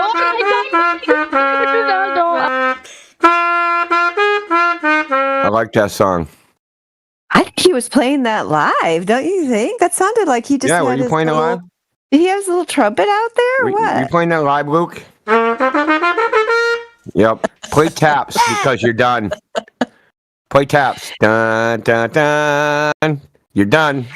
Yeah, we need taps. Come on, Luke. No trumpet player can Last exist stand. without being able to play taps.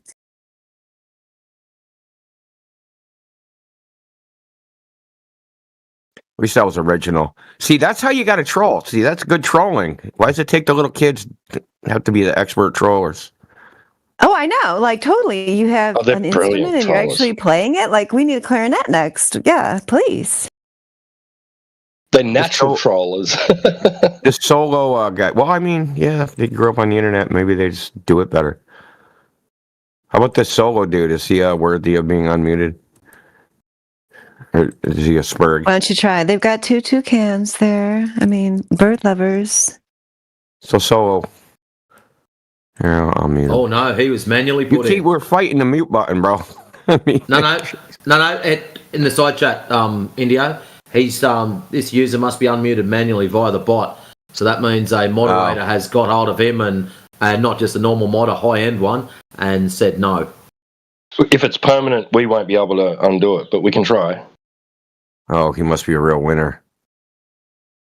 Oh, this is now I really want to talk to him.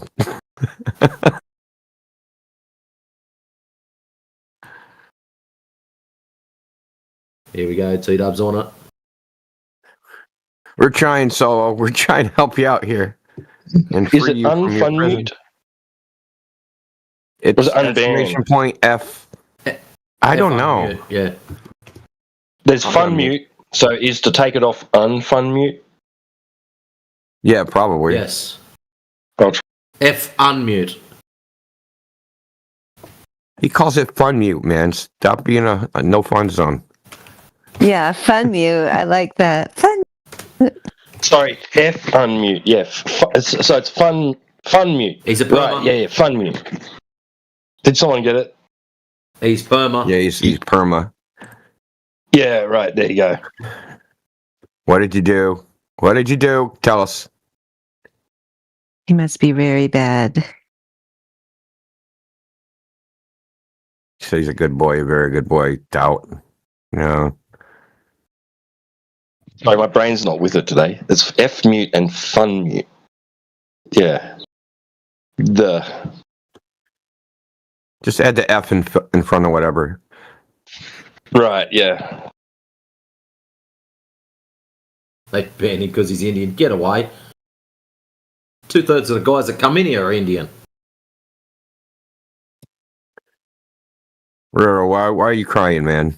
You know your tears are level, right? They're flat and level. Talk to us, Roro. Black Cat, talk to us.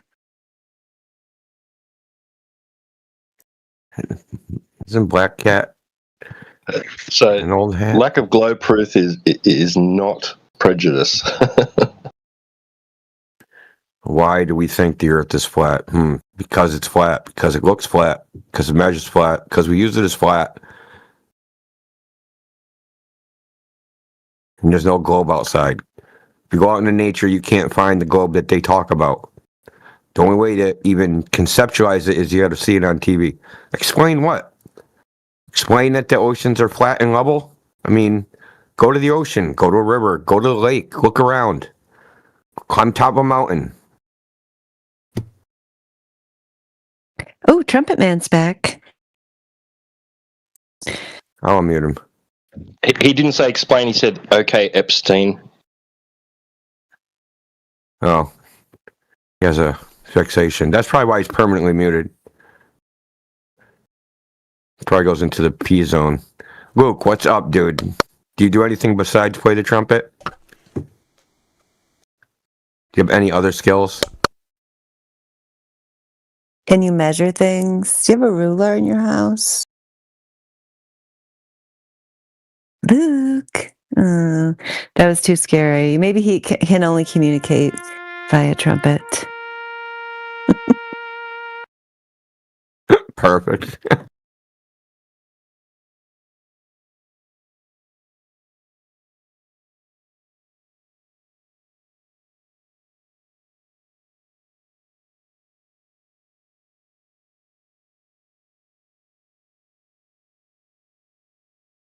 You know, since you want to bring it up, when they flew to Epstein Island, when Clinton got on the Lolita Express and flew to Epstein Island, the water under the plane was flat and level all the way there.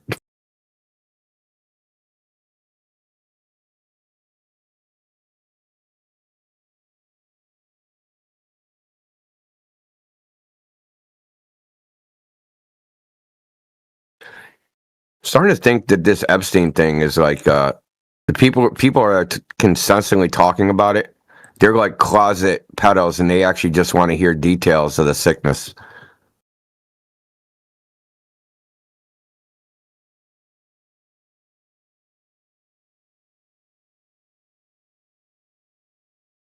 The only thing I want to hear about it is on the news someone saying, hey, we've just arrested 200 and blah, blah, blah people for going to that shithole. That's all I want to hear. And Exactly. I'll go, fuck yeah!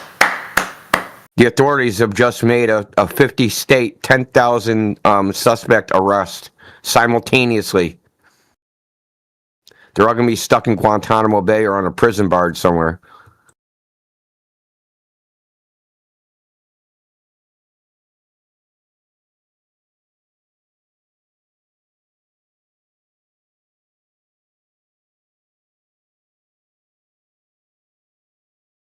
We can't unmute you, Solo. The people that own this server or the people they anointed as moderators, they muted you. You must have did something pretty bad because I've actually never seen that.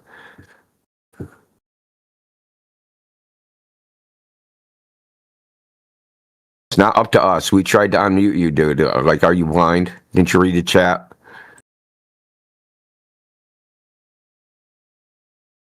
I didn't do nothing. Yeah, it's common defense. Nobody has ever done nothing. Everyone in prison's innocent, too. Yeah, I used to work there. I got told on a regular basis, but I'm innocent, Chief. I didn't do it. All of them, everyone's innocent. But to be fair, there are some innocent people in there that are getting shafted. The thing is, how the frick can you tell? As a guard, it's impossible. You know what I mean? Yeah, it's not like they've got a sign on them that says, I'm the innocent one. Please don't make my day any harder.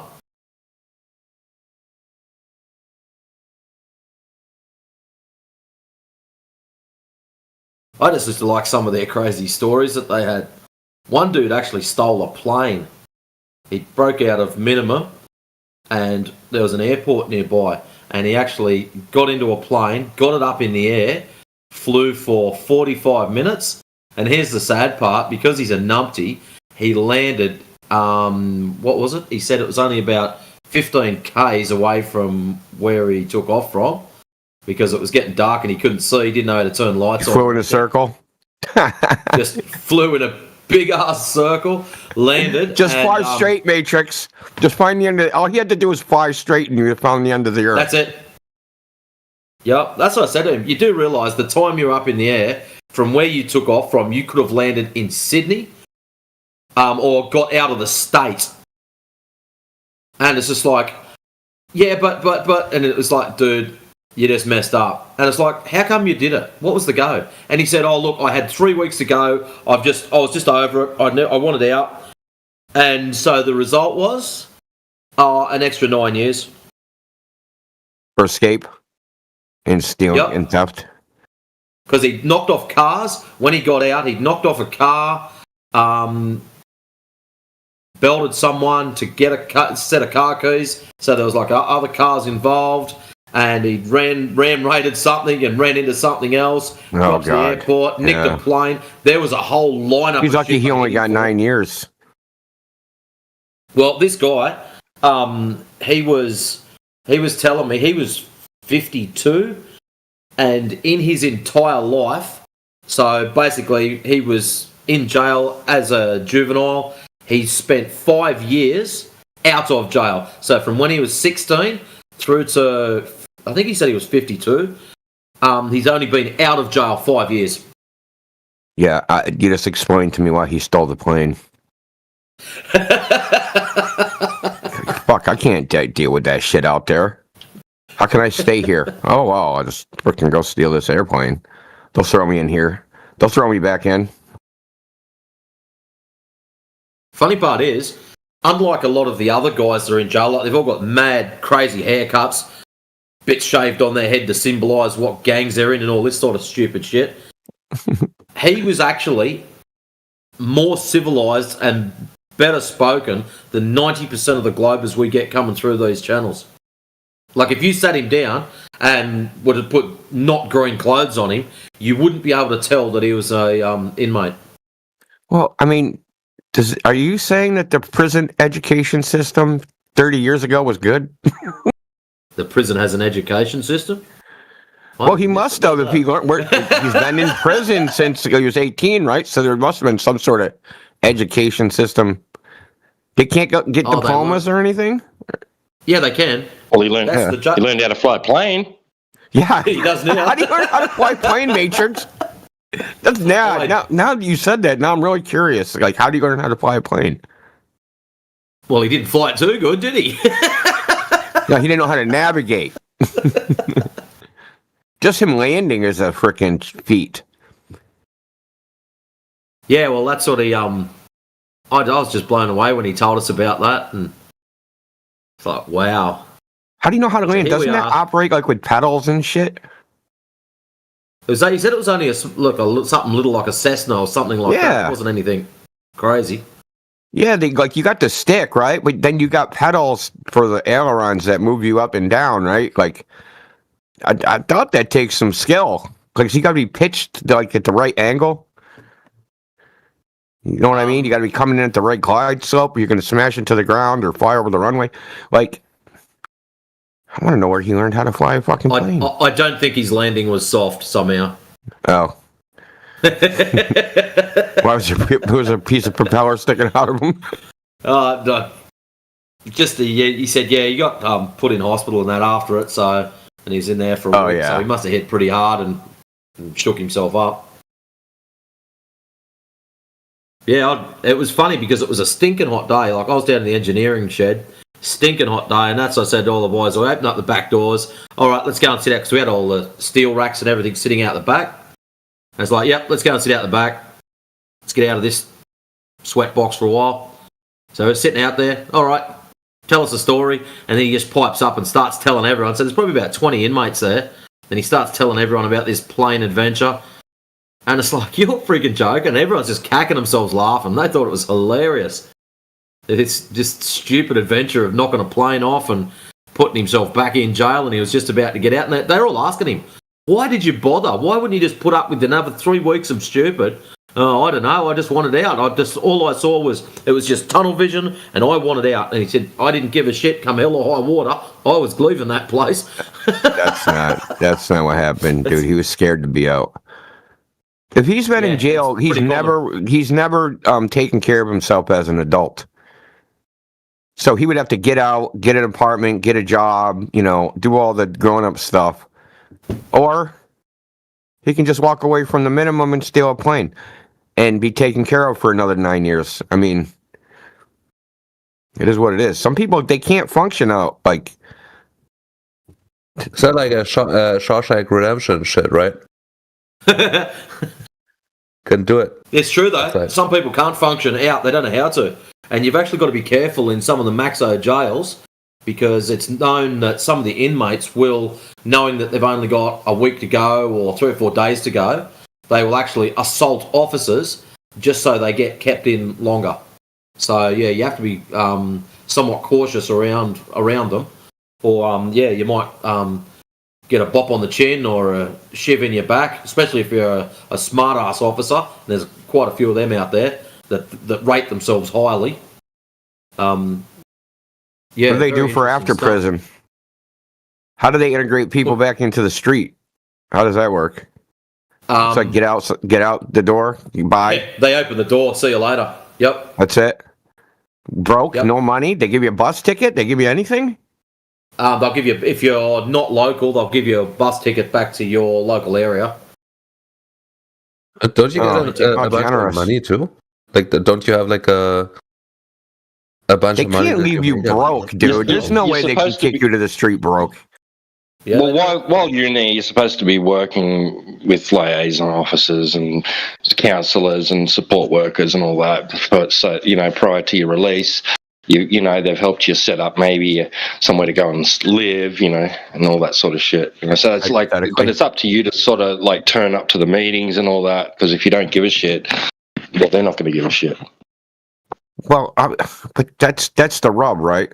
A lot of these people can't self-regulate and can't maintain their own scheduling. You know what I mean? They can't go, okay, at Thursday at 2:00, I got to go do this and then go do it, right? They can't do that. That's why they're in jail. And they thrive there because it's like the military, right? They're being told what time everything happens, everything's scheduled for them. They don't have to actually do any planning or plan around, you know, certain events, right? Something unexpected happens. You have to wing it and do it on the fly. Like some people just can't do that. It's just, I don't know what to say. I mean, there's gotta be some system that's being set up for inmates that are being released. Like there's no way that they just fucking push them out of the jail and then, or off the prison. I mean, this is a question I heard Jordan Peterson ask, is that, you know, there's a large, I mean, if you take, hey, let's say it's 30% of the population have a clinically retarded IQ. They can't do any meaningful job. They might be able to sort cans at the frickin' redemption center, but that's about all they can do. And they might not even, they probably have struggled to do that. What do you do with these people? They can't maintain themselves. They can't, like, if everybody just ignored them, they'd die, right? They would just die like in a pile of their own feces somewhere. Like, so what do we like do with these people? And obviously some of those people are in prison, in mental institutions, in hospitals, in homeless, right? So they're probably in those poor places. So it's like, there's no amount of help. They're not going to pick themselves up by their bootstraps.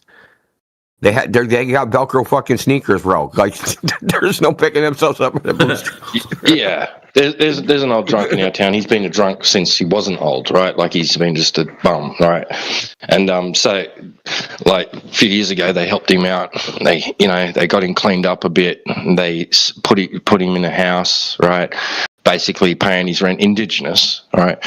Paying his rent and everything, right? And of course, people come and his so-called friends, right? People that he was associated with, came and stayed there and trashed the joint. Right? I mean, like it was atrocious. They had to condemn the place, basically, right? And they said, well, and he just went, "Oh no, this isn't for me. I've got to live on the street." So people, like help him out. I guess he gets a bit of a salary from the government, like welfare, and then he'd probably spend a lot of that on booze. But whatever he does, like whatever food he gets from like charities and shit. Lived on the street for 30 years. He was homeless. He's passed away now. He was off the street for probably like 3 years. And then he was murdered, which is oddly enough. Freaking survives living in the fucking street. Doesn't get murdered, but somehow gets murdered when he straightens his life out, which is fucking super odd. But he should have stayed living on the street and been safer from. He didn't know the environment. Right? He didn't realize he was in an environment that he shouldn't have been in because he just that wasn't. He didn't realize he was in danger at all. He couldn't sense it. He was in an alien environment to him. Yeah, that happens. I mean, like we like the community looks after this guy basically. Like we found him. Mrs. and I found him in the park one night. We were actually out looking for one of the kids that didn't come home. And found him in the park, just in the rain, laying on the grass, and tried to help him out. Get him up, get him under some shelter or something. He didn't want to freaking move. Rolling drunk. So I just called. I said, "Do you want us to call you a taxi, man? We'll call you a taxi." And he's like, "Yeah, telling us to call a taxi." And he wanted it right where he was. Right? I said, "No, mate, you're going to have to get up and walk over to the road where the taxis can park." And he said, "No, I want it right here because I want to go from here to over there." Like, you can't do that, bro. So I think we ended up calling the cops and just saying, "Look, Cuddy's in the street. You're going to have to go and fix him up, man, because he's like." He's going to pass out in the rain and like roll into the creek and drown or something, I got to look after him. I remember seeing a dude, man. This was there's an area called the Longwood where it's a hospital. This happened during COVID, and all this whole area is empty. Figure that, right? The whole hospital. Now there's like a bunch of hospitals in this area. It's like 5 square blocks of like medical schools and hospitals. That's all it is. So I lived near there, and I was going home, and there was like a homeless guy sleeping on a piece of cardboard at the corner of the intersection. Now, normally he would give you trampled because there's hundreds of people down there, but this is during COVID. There's no. I still like. I feel stupid even saying it. Yeah, the hospitals were all empty during the pandemic. Like, there was nobody near the hospitals during the pandemic. When you think, intuitively that like it's a pandemic, like that's where all the people are. They're near the hospital because everybody's sick and trying to get help. But apparently that wasn't the case. But it was a driving rainstorm, cold, and like all these cars are just like driving by him, and like it was like raining so hard there was like an inch of flowing water on the sidewalk, not even in the street. I don't even know how this dude was sleeping. Maybe he was dead. I don't know. But like the water, he was like a rock in a river where the water was like piling up on him and flowing around him, and he was just knocked. Actually, that's the only time I called the police ever for someone that was like laying in the street. Normally, I'd just like kick him a little bit just to make sure they're still alive. That was just fucked up how nobody, because there was cars that could see him was just like laying there. It was weird. But he had cardboard, so I guess he wanted to be there. I don't know. Is there like a lot of the homeless people or like have like a mental condition or something like that? Combination. It depends.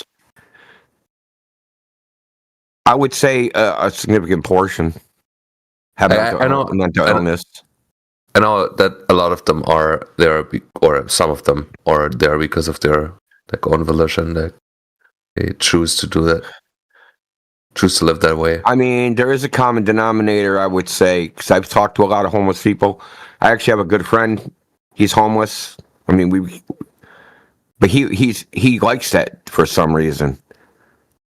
I don't know. He's from Algeria, so he's been like living on the street in Boston for I don't know, probably like 5 years now. But he was not on the street for like 4 or 5 years. That's how I know him. And then, but he was on the street before that, and like. He's a great guy. Fucking, he don't know how to live like he doesn't know. It's like a whole being homeless is like a whole subculture. I mean, a lot of people don't understand. It's like they have their own little culture going on that like people aren't aware of. There's a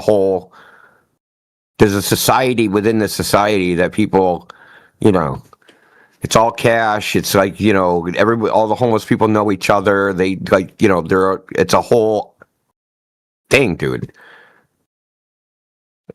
And, I wouldn't say he's mentally ill, even though I would say the common denominator is they've all had a lot of like severe trauma. Like his severe trauma was to when he was a kid in Algeria, his father was a police officer, and Algeria was a war-torn country. And the government, it's kind of a desert, and the government would so he never had fresh drinking water. He said they would get water that he said, I'm not sure where it came from, but it tasted like gasoline, and he got like permanent stomach problems from that shit. But they would take their fresh water and like sell it to Germany and shit, which is fucking bizarro world. But his dad was a police officer, and like Algerian police officer, like they don't have scruples like torturing people. He said he used to torture his brother, and he used to get beat himself. He said he hung his father hung his brother upside down from the fucking ceiling and like beat him with a fucking stick and shit. Anyway, long story short, he's been like severely traumatized. He doesn't even know how to be normal. Though he's a personable, you wouldn't be able to tell that he can't function by talking to him. Like, getting an apartment, paying rent, getting a job, going there every day at the exact fucking hour on time, and then going home and like doing all the stuff that normal people have to do, like maintaining a schedule. He can't do that shit. Yeah, it's really hard if you don't have it to begin with to get stuff like that, like get a how to. He can't self-regiment his life. You know what I mean? Yeah, it's really hard if you don't already have it, or in some sort of structure. It takes him a lot of effort. Get it? Yeah.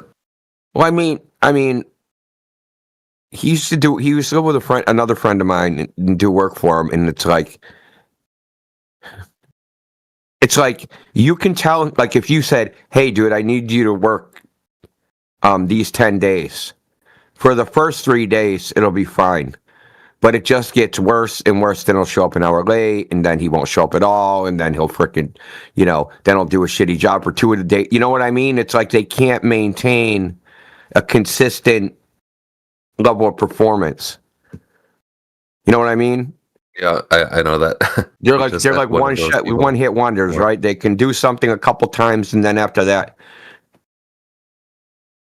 The odd thing is, if you said, "Hey, dude, I need you these 2 days," they do it fucking great. Then if you said, like, just randomly called them like a week later and said, "Hey, can you do this now?" and they'd come and they do great. But if you told them a week in advance that they would have to show up to do it, they'd fuck it up. It's fucking the weirdest thing. But a lot of the homeless people I've talked to, they've all had some severe trauma happen to them. And so they just can't. I don't know. It almost causes like some weird ADHD type thing, where they can't maintain like a long-term focus on something. It's strange. I don't know. If it was easy to solve, it would have been solved.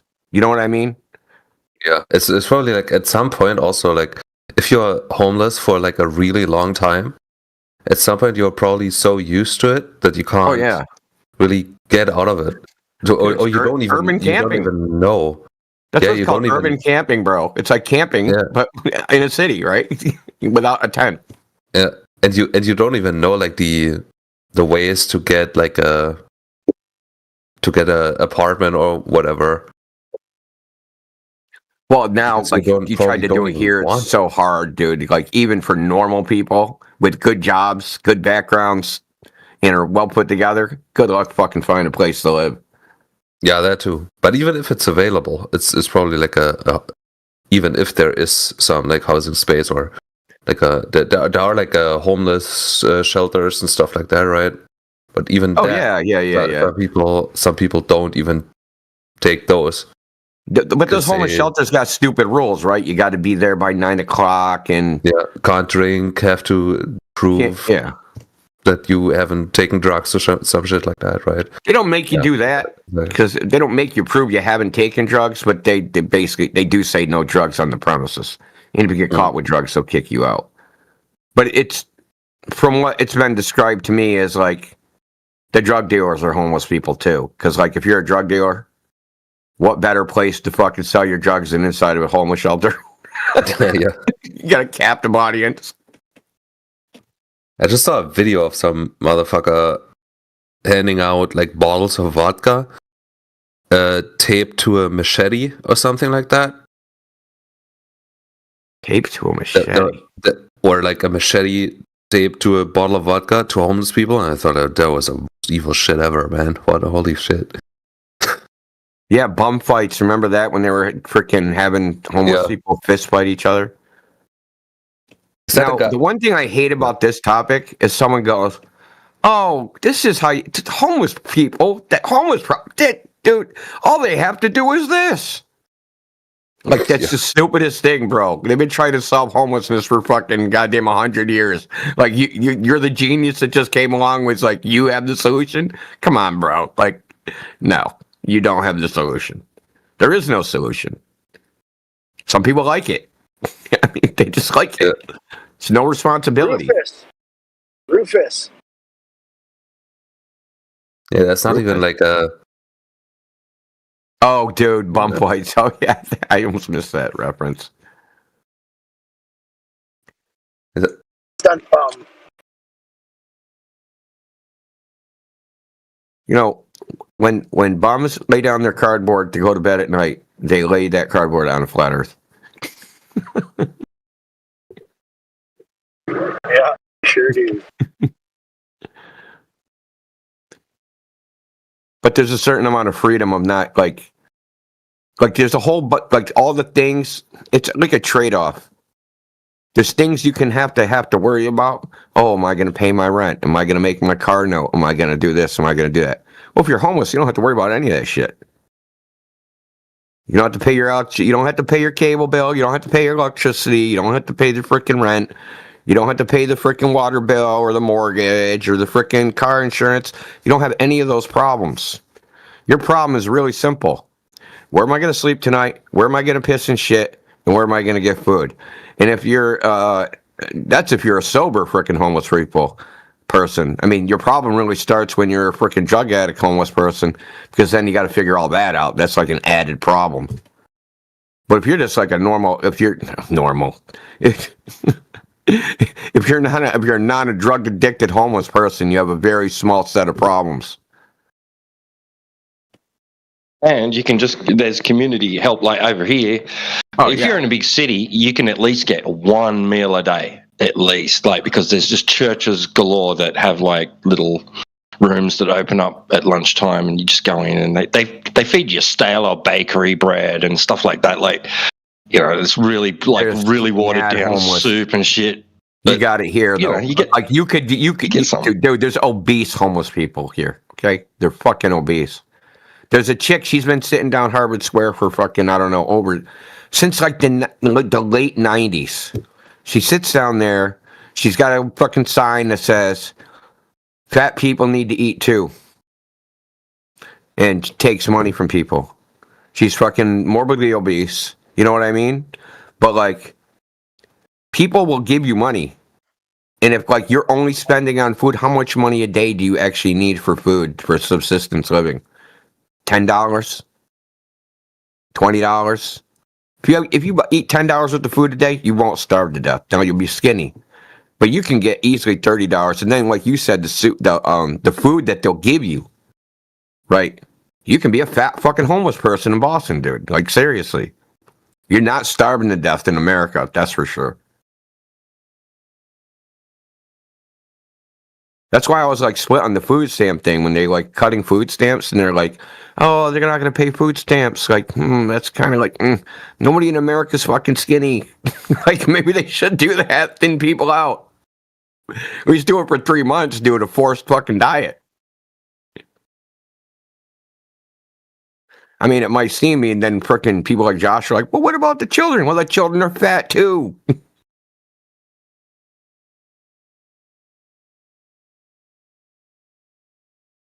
And think about the downstream medical costs they save, man. Think of the savings, though. Freaking heart disease, that's all gone. I wouldn't put it past Trump to do something like that. Yeah, I mean, but is it a bad thing? If people don't have self-control, but really the real problem is that like the cheapest food is the food that's the worst for you. So people like that are getting food assistance, they have to buy bad food, high calorie, high fat, high sugar food. That's what they can afford. Like they're not going to Whole Foods, bro. You go to Whole Foods where I live, you're gonna need a second fucking mortgage. Dude, you'll spend $120 and you'll come out with a freaking one paper grocery bag after you spent over $100.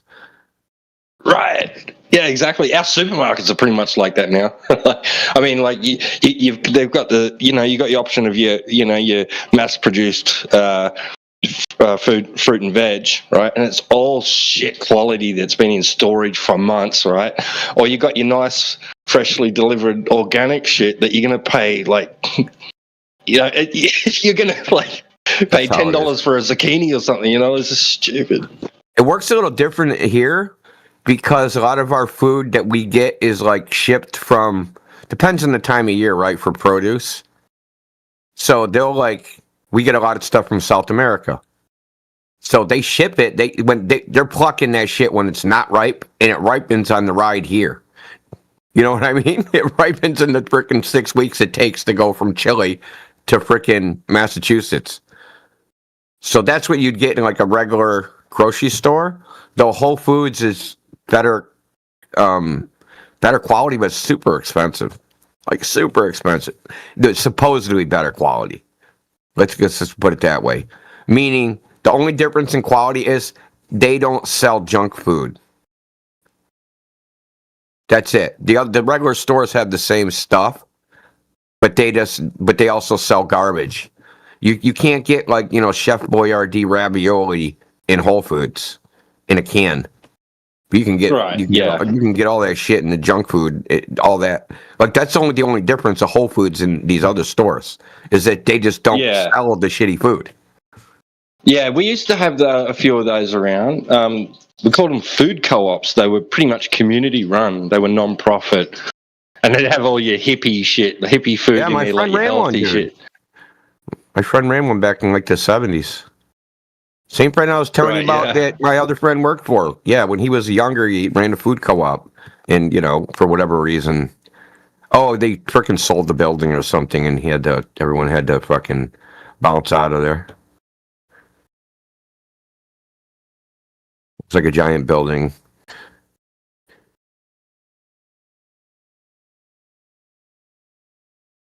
Yeah, speaking of junk foods and stuff like that, I had a friend that worked at a 7-Eleven. And when the welfare people got their checks, they immediately went to the 7-Eleven, bought all the junk food that they sell there. Yeah, I've seen it, dude, with my own two eyes, man. Rather than, even the pre-made sandwiches and stuff like that, they would buy them at the 7-Eleven. Rather than go down to the supermarket, which was only about 5 minutes down the road, and buy the stuff fresh. And 7-Eleven is it's like almost double the amount of what you'd get in a grocery. At least here it is. Especially the junk food, right? So I'll go to 7-Eleven and I'll go I want some candy. I look at the candy and I'm like, fuck no, I'm not paying that. like the Swedish, a package of Swedish fish is like $5. It's like $1.99 at the grocery store. I'm not paying double plus some for it, something. Hell with that.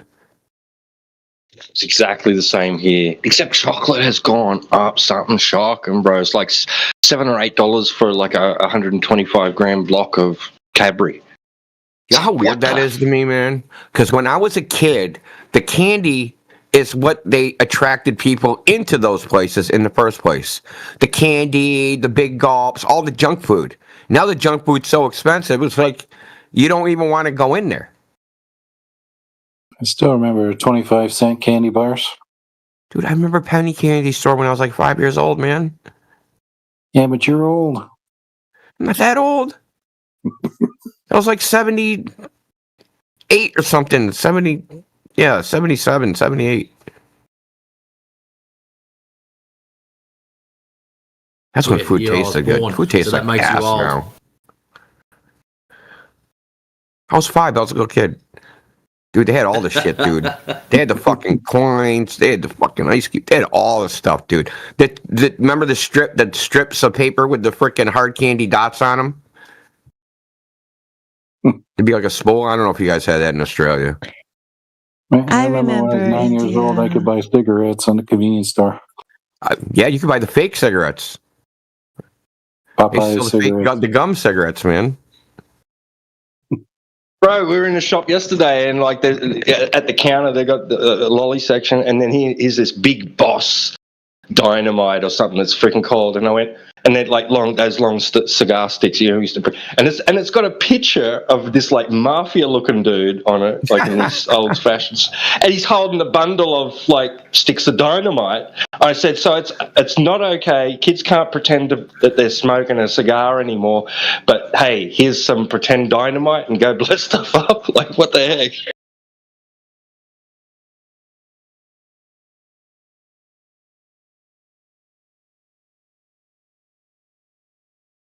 Do you remember the gum cigarettes? Anybody else remember those?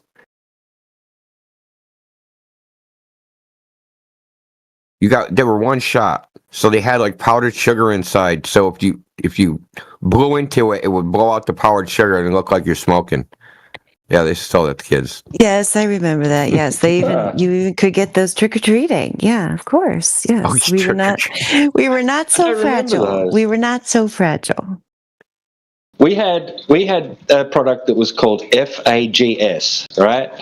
And it came in like an imitation cigarette packet, and you'd have to a soft pack. You know, you rip off the top, pull it, and one end was painted red. Was that their actual name? A dye. Yeah. Is that the name? Yes. Oh my goodness gracious! They actually changed the name to FAD, FADS, because of so many people bitching and whinging. Still change the name to Poof.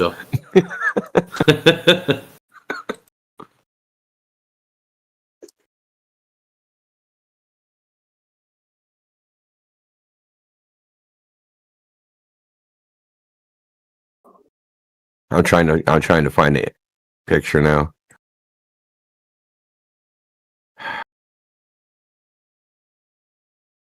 Oh, you can still buy the bubblegum cigarettes, just not in the store. Trying to find the ones you're talking about, though, the FAGS, a picture of it.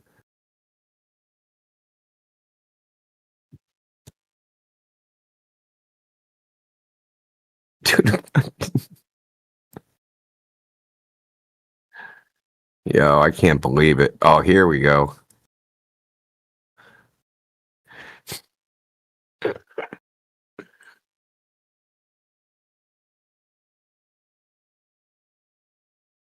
Is that it in the chat?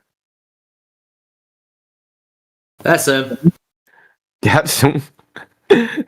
Why is your little kids running towards the latest invasion? Because that's what smokes used to be called back then. Like, I'm just ducking out the back for a smoke. Well, that's what they used to say. I'm just ducking out the back for... To smoke a fag? Because that's what smokes... Yeah, just Aussie slang. That's what smokes used to be called. Oh, dear. So you just say, I'm going out the back for a... So instead of saying smoke, you say the other one. Yeah, I think it says that like in Agatha Christie novels, like, yeah, certain old books, you can see that, yeah. What'd you say, Mark? There's been an invasion. An alien invasion. Alien like invasion? Aliens are, no, like the mothership has returned. Returned from where? Free-Eye Atlas? Outer space, obviously. Where else? Outer space doesn't exist, bro. Mark's been down the rabbit hole. You don't believe Look at his space? PFP. You don't. I don't believe there's You don't a giant believe space vacuum. exists? Are I you know- like retarded? Is that actual proof that space exists? Asking me if I'm retarded. I could be retarded and space still doesn't exist. Okay.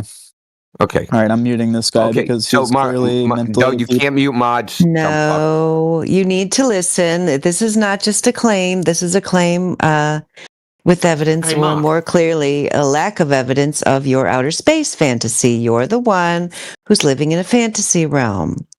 Here's an idea, Mark. No, Instead of space just is an calling in inner names and stuff. concept of Hey, the Mark, understanding. slow down. I know you can do this. Instead of just breaking down, why don't you ask Indio, hey, Indio, why do you believe that about space? Why don't you question him about it? Instead of just going, and just going off. Because it's an inner form of intuition, not something external. It exists within my mind.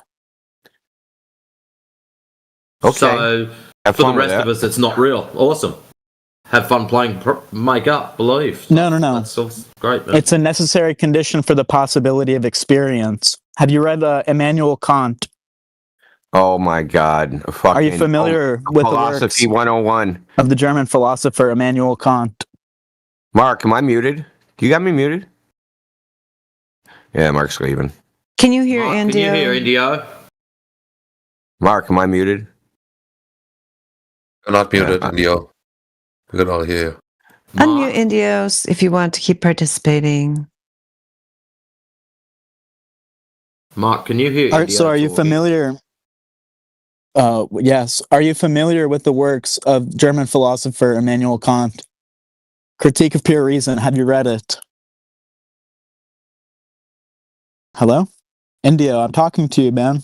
Oh, you're talking to me? No, I haven't read it.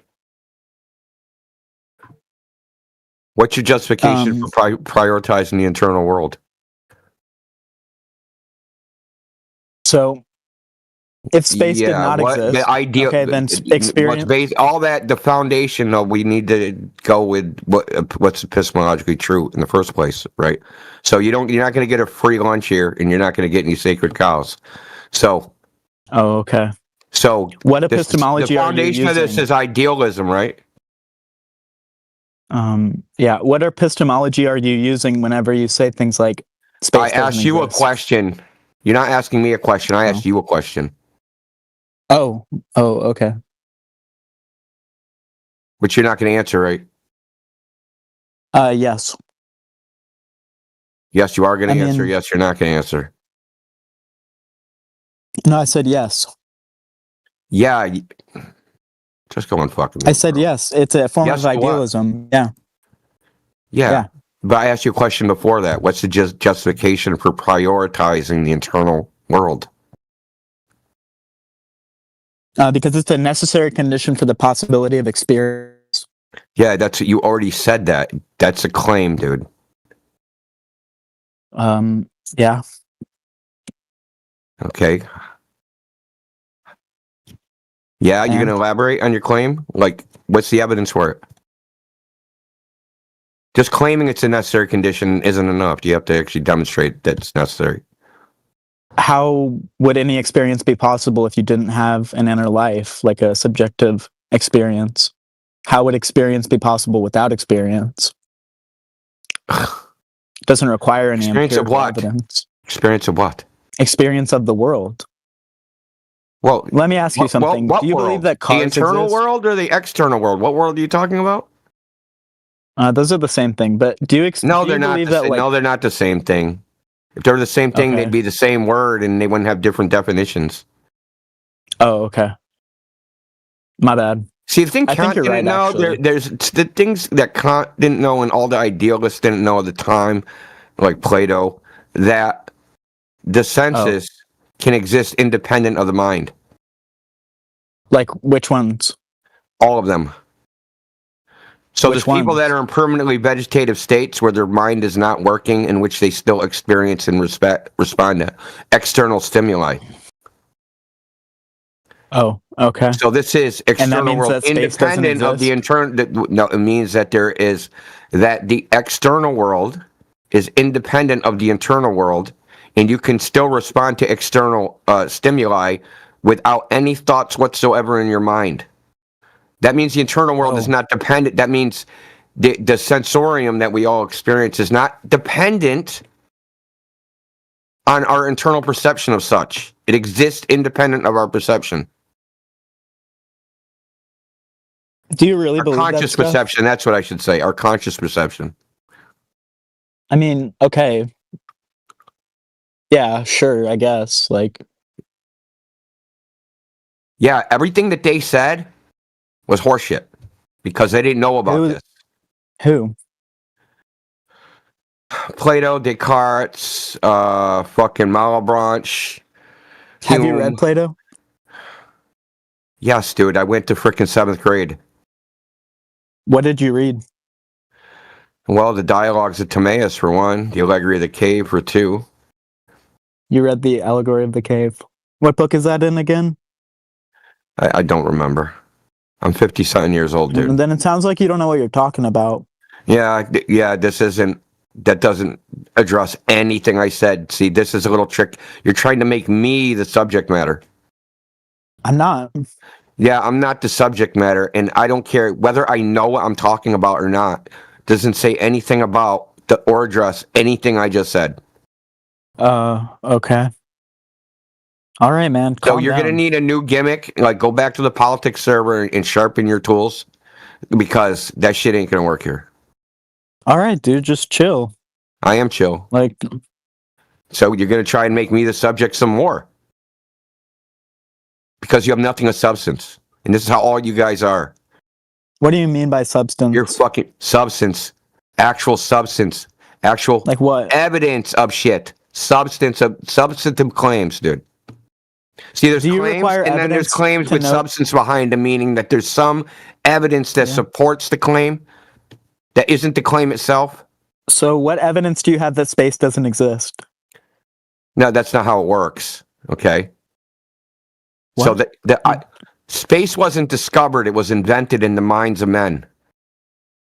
Okay. Well, the first fish that ever broached the idea are from like 325 BC. Did they have any evidence of an outer space vacuum in 325 BC?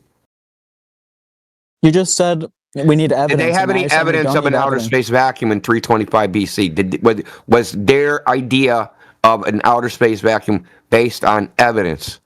Yes. What was the evidence they had in 325 BC? Their perception. Perception of what? Space. In what way are they perceiving the composition of space? Through their faculties. Yeah. Do I need to restate that? In what way are they? In what way? What is the qualia that they're perceiving, dude? Through vision. What is the qualia? What is it? No, yeah. What did they perceive with their vision? Space. Oh my God. So you're a dog chasing its own tail now. I don't know. You're the one that's saying that space doesn't exist. No. Can't. Would have been an what I'm saying is something visually perceived. Yeah. So what I'm saying is that space wasn't discovered; it was invented in the minds of men. Right. Okay. The evidence for space existing is non-existent, and in fact, it violates the second law of thermodynamics and is not actually possible. Oh, okay. Yeah. Sure. Yeah, sure. You know what the second law of thermodynamics is? Do you know what it is? Does high pressure gas go to low pressure gas always? I don't know. You don't know? No, I don't know what thermodynamics has to do with space. How does because space is a vacuum. Because space has a property, meaning no air pressure. Okay. And there's gas. What you're breathing next to that, and there's no barrier between that gas in the vacuum. I don't believe doesn't that. The air fuck off into outer space? How is it violating the second law of thermodynamics? Can I ask you a question, Indio? How is it violating the second law of thermodynamics? This is where you're going to try and deflect and divert into some other shit. I don't know what that has to do with anything. Can I ask you a question? I explained it in detail. High pressure, the air you're breathing, you're speaking right now, and to do that, you need to take the pressurized gas out of the air and fill your lungs to a higher pressure inside the container of your lungs and exhale it through your fucking vocal cords and make sounds that I understand. Okay? How does that gas exist inside of a vacuum? Whoa. Yeah, I don't know, man. That's a good question. Man, can you shut up and let us talk? Thanks. Hey, Indio, so do you believe that objects exist? Answer the question. What question? I said I don't know. What's a unit of power? You're mumbling on with shit. He explained it to you in detail, and then you just pretended he didn't even speak at all. That's quite rude. All right, man, calm down. We're just trying to have a conversation. No, you're not. Sounds like you don't. No, you don't. You don't want a conversation. What? I'm having one right now. I'm trying to ask you a question, Indio. Yeah. Do you believe that objects exist? Indio asked you a question. Now we get into what do you mean by exist? I just said I don't know.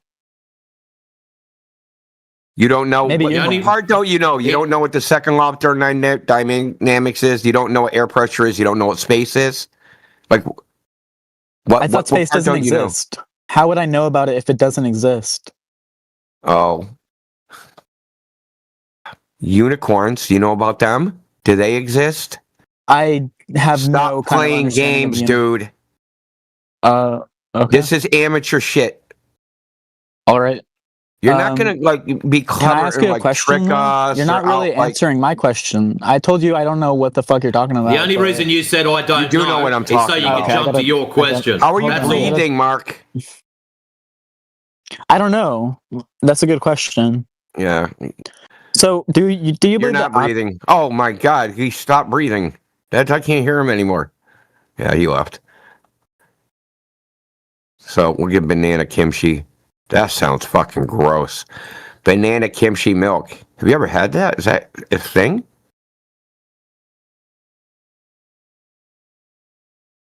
I know what bananas are, I know what kimchi is, and I know what milk is, and I don't think that'd be a good mix.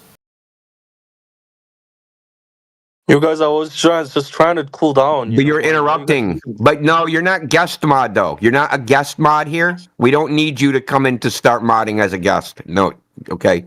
It's rude. Okay? Second of all, you were interrupting. So now is your turn. Now's your time to shine. Shine. I'm just here to say Christmas is coming. Have a good Christmas, guys, and have a good day. You know, it's weekend. You know. So, but this is really serious. But I don't want to be involved.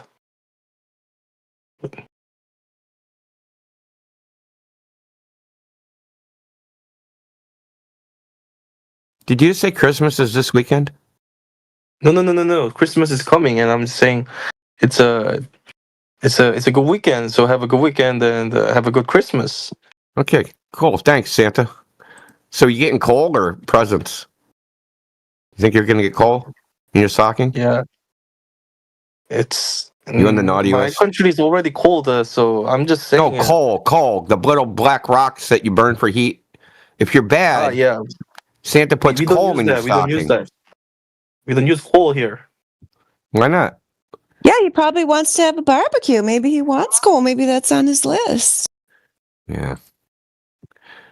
I love your profile picture, Dandelion.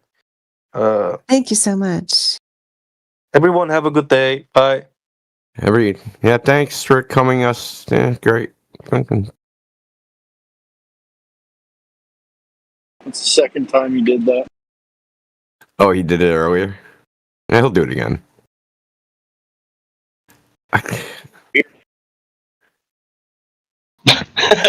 It's like Liam Neeson on the airplane. Just popping in. Just wanted to wish you guys good luck. We're all counting on you.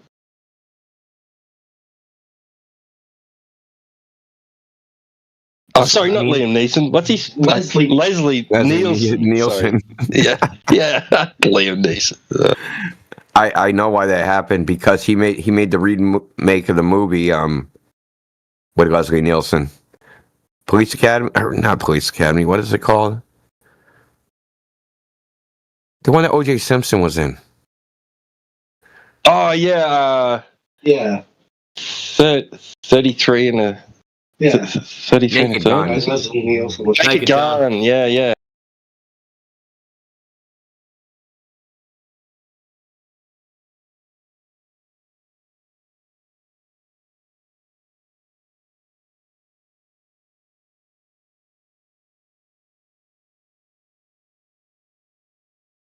But he's not a comedian.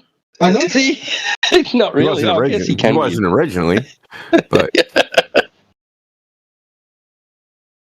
I mean, have you seen Taken 3? It's pretty funny. Can't take that movie fucking seriously. That's for sure. I was wondering how far they could push that. Like, there wouldn't be a 4, surely. Like Rocky. You know, he ends up getting like typecast in those types of movies, and he's probably just taking the money. But he's in some some pretty good movies. Rob Roy, dude, that freaking movie's dope, man. Have you ever seen that? Yeah, I loved it. Rob Roy, yeah, that was good. Did you see the conspiracy about him? How he always pisses his pants? No, dude, I don't want to see that anyway. Google it.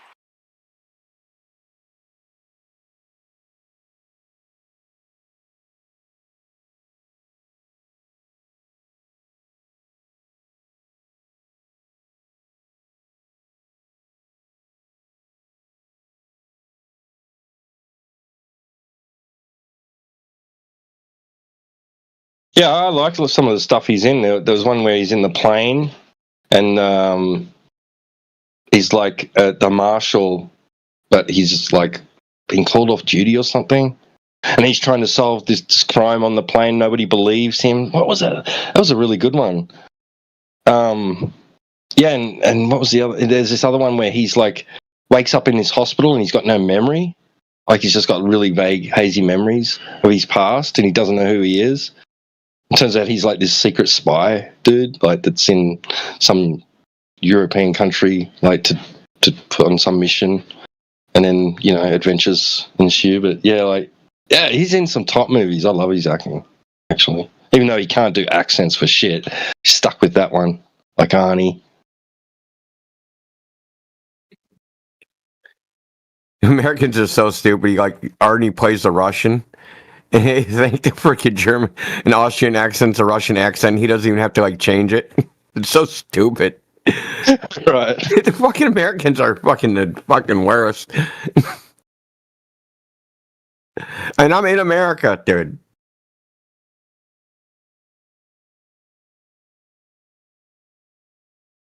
Dude, you guys would probably have a mental meltdown if you came to Cambridge and just went into Boston. Any train station, just walk down the platform and listen to people talk. You will not hear frickin' English at all. Out of probably 20 people talking, you'll hear one person talking English, and it'll probably be broken English. Wow. Dude, it's like an international airport. It is. Man, I was at a train station today. I couldn't fucking believe it. I'm like, man, okay, there's a Japanese guy, there's a Korean guy, there's a Haitian, and there's a freaking Spanish guy, there's an Arabic person, there's everybody is all from foreign countries, dude. And even the white people are they're speaking in freaking Yugoslavia or, Ukrainian or Polish or something. Just what the fuck, dude? Who's the odd man out here? Some of our cities have got that too, India. We call it Spot the Aussie. Yes, exactly. Dude, we need to play that game here. The thing is, it used to be oh, I know these black dudes. I know they speak freaking English. Now I'm not even sure about that. They could be freaking Haitian or something, or Dominican, or not Dominican, but African. Actually, African.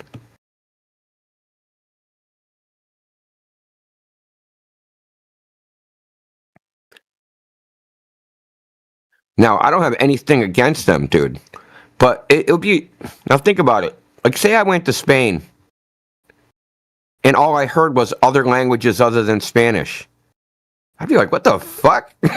You know what I mean? I think when you come to the United States, you should expect to hear English. Just casually.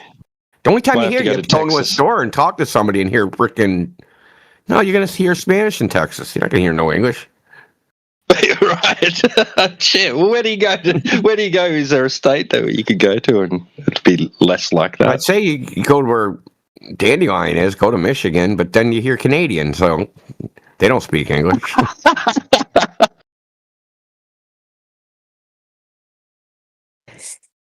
Yeah, we got mostly English speakers here. I mean, we have a fair amount of Spanish speaking. That's the only other language that you'll commonly hear, but that's not the majority. By far, majority is English speaking, no doubt. You don't get any French? You don't get any the Canadians? The Frenchies? Not very often. Maybe in the Upper Peninsula more often, but I don't know. It's a lot harder to cross the border these days, Yeah, we're closer to Quebec, so. Yeah, that's only the Easterners in Canada, the Quebecers. We don't like them. My God, they come here and drive. It's the worst. Occasionally, you'll see a Quebec license plate, and they're just ruining it for everybody else. Let's just put it that way. Yeah, we border Ontario.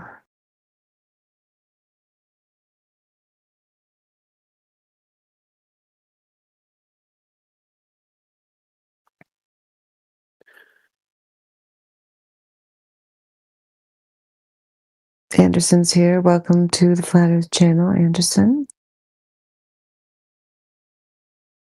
Crypto Smarter. Oh, that's Primal King. He changes his name all the time. I don't know, Anderson Pereira? Oh, okay. Pereira? Not I don't Lars. know. Lars is one of the politics server regulars, buddies with that. What is it? Oh yeah, yeah, I JJ remember Ice him. dude or Yeah, whatever. yeah. Now that you say Lars Anderson, yeah, I remember. Yeah, earlier in Dio they played a clip from On the Levels channel that was you talking to some guy in here and Jedi talking to him. It was funny. It was really good. I don't know when it was from. It was like you were talking to him about MIT and how people there were overrated, and then you're talking to him about time zones and Yeah, I remember the sunsets and combo. stuff. Yeah. Was that like recently? Was that like Yeah, that yesterday or was pretty something? last week sometime. Yeah. Oh, okay. Yeah, it was a good one. It was a good one. Oh, thanks. Yeah, I don't know why people are all enamored by MIT people. Hold on, let me find the video. Dude's like, I got a 5-point frickin'. I graduated with a 4.0 average from MIT and I'm stupid. It's fucking funny, dude. Because the way MIT is structured is that if you're like failing the class or if you're not doing good, right, where you're going to get a C or a D, you can switch it to pass fail. You could switch your grade in the middle, like while you're taking it. Mhm. Yes. And you can switch it to pass fail. And then if it's pass, that counts as like a 5.0 or 4.0 rather. Yeah, dude. Oh, rest Is in this why peace, we're ending up with doctors that use ChatGPT? Yeah. Probably. Rusty P thinks we're trolling about the gas pressure gradient. Is that true, Rusty P? Is that what you think? Depending on the picture that it was about, yes. There's no other way you can explain it without you trolling. think they have a hard boundary? Is that your problem? Is that there's a hard boundary in their little atmosphere? Yeah, I was just responding to a picture. Yeah, that's what I'm talking about. I'm looking at the picture, the one that says how. Yeah, how like gas pressure exists to a vacuum. Yeah, there's no. It's not meant to be a freaking graphical simulation of a gas pressure gradient in space, dude. It's just meant to get people to ask the question: how does it happen? To investigate. Even then, it's still. It feels like a troll question because at this point, everyone should. How is it a troll question? Because I think everyone should understand that there is no vacuum next to gas pressure. The question itself is kind of a. There's no vacuum of outer space. Yes, I agree. There has to be a vacuum next to gas pressure. Has to exist. It's in the goal like model. A vacuum. Yeah. Like a vacuum is kind of arbitrary. Like, what we call a. And why do we use? What is we using the word for? It's kind of if you have a vacuum at home, is it like space vacuum? You're doing like a word context fallacy. We're not using it in that context. Yeah, I understand that, but like, do you understand that if you go, like, if you increase in elevation, if you go up a mountain or something like that, that like the gas pressure reduces? Yeah, we know that. Why is that? And if you go higher and higher and higher and higher and stuff, like you just have like a gradient. Okay, cool. Does it reduce to zero? Yeah, to like 0 point something. Yeah, does it? Well, when does it get to zero? Because if your argument is like there's a gas pressure gradient and it tapers off, like when does it get to zero? It doesn't have to go to zero. It doesn't ever get to zero. So it stops at some point, right? No, it doesn't stop at some point. No, the gradient stops. It stops being a gradient at some point. No, it doesn't. So it goes to zero. No, it does not. Doesn't converge to zero at some point. Not really, no. I don't think. You know how gradients work, right? You start with some number, and then you have some other number, and it slowly tapers off to that lower number. What's the lower bound? Then, I mean, it's just completely different when we talk about. See, this is the problem with making that silly argument that if it goes down, why doesn't it just keep going down? Because eventually you have to get to zero or some arbitrarily low number that you have no evidence for. And then I go, okay, where's the container there? Well, you can place that container boundary wherever you want, but because the gas pressure has to go down and stop at some point. It doesn't have to stop. It can fizzle out. Into what? It's nothing. There's just yeah, exactly, nothing into absolute vacuum. Where's that? There doesn't have to be nothing at all, and there can still be some molecules that float around and shit. I just think, but then it wouldn't be a vacuum. Even one molecule, if there was one molecule in a fucking light year of space, that's still a That's still not a perfect vacuum. Okay, but like who like you think that like a vacuum means only that there's completely nothing there? What scientist is actually who Neil deGrasse Tyson or whatever is saying that there is absolutely nothing in space, like completely nothing? Well, who cares what he says, because they make illogical, inconsistent, and contradictory arguments. Okay, they say there's a gas pressure gradient and it tapers down to some low value. Yes. But exactly. Yeah, great, and that proves that space exists because no, it doesn't prove that it exists. It only explains something that happens when you think about going, for example, up a mountain, for example, and you can use your mind to think about. Okay, so use your mind. I don't want to use my mind, dude. I want to use empirical evidence. That's what I want to use. So I don't have to imagine shit. Yeah, but if you stand on like sea level and then you climb up a mountain and the air gets thinner and thinner and that's thinner. That's descriptive. That's great. When does it stop getting thinner? It never really stops. Like at some point it's so thin that it doesn't. Is that speculation or do you know that? Well, it's I guess you can say a speculation from my own experience, yes. So the difference is you're speculating on when it should stop and when I think it should stop, right? You think it should never stop, even 100 trillion freaking light years away from Earth. There's still a continuing gradient. No, because there are additional points of information that you have. God. Yeah. Like it's not just only this one thing that you have like that. Yes, it gets thinner and thinner, but it's like you're a fucking idiot.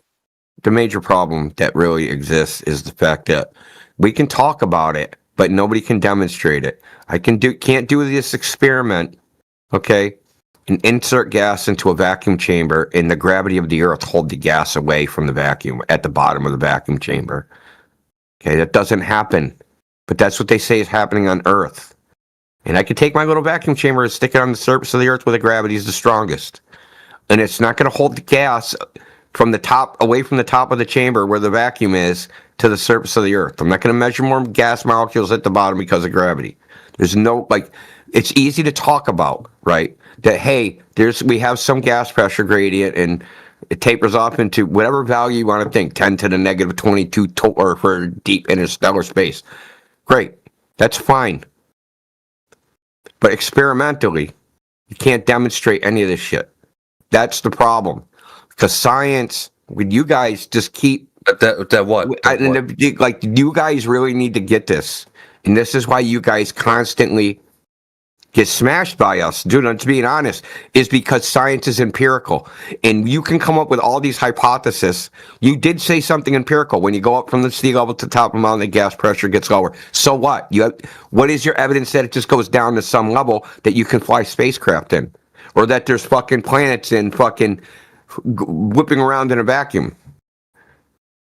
Right? You see what I'm saying? Is this gas pressure going down? Either it goes down forever or it stops at some point, right? So it has to, but your position is it never stops, it just goes down forever. Where does it stop? Yeah, basically. It goes down forever. Kind of levels out at some point. So we could just, so at some point, if we get far enough away, there'll be like 1 atom per cubic fucking light year. And then if we go fucking further away from that, there'd be 1 atom per 10 cubic light years. Right? Continually going down and down. Then 1 atom per 100 fucking cubic light years. That's all speculative. That's speculative nonsense. There's no evidence that it goes down forever. There's evidence that it does go down. Forever? Doesn't have to be forever. Doesn't really matter to It does matter, because then you're quibbling about where it fucking stops or not. No, it doesn't have to stop. Like, what are you saying? Like, there's like additional information that you have to take into consideration. Yeah, that's what I'm taking into consideration. We're trying to figure out, is there a barrier? Is there a barrier that stops the gas from fucking off into some lesser thing region? No, there is no barrier. Why not? There does not have to be a barrier. Okay, can you demonstrate that in an experiment? That's your hypothesis. Rusty P's hypothesis, we don't need a barrier. Okay. That doesn't have to be a barrier. What's the evidence for what's the evidence in the natural world for the hypothesis? Okay, so you know wind, for example? What's the evidence in the natural world for the hypothesis? What's the evidence the hypothesis is true? 1 gas pressure amount, higher pressure. Yeah. Another, a lower pressure being right next to it. Yeah, what happens? Yeah. Yeah, wind. The high goes to the low. Yeah, wind happens. Yeah, exactly. Thermodynamic systems try to reach equilibrium. Yes. Okay, really simple. Well done. Okay, so why isn't the gas pressure on Earth trying to reach equilibrium with outer space? Gravity. Okay, can you demonstrate that hypothesis in an experiment? Yeah, it can all depend, no, the hypothesis that gas pressure can be created by gravity. Yeah, real life. So you're going to affirm the consequent. Like, what do you think is like, do you think that people figured out gravity based on gas pressure? That was the first thing that they thought?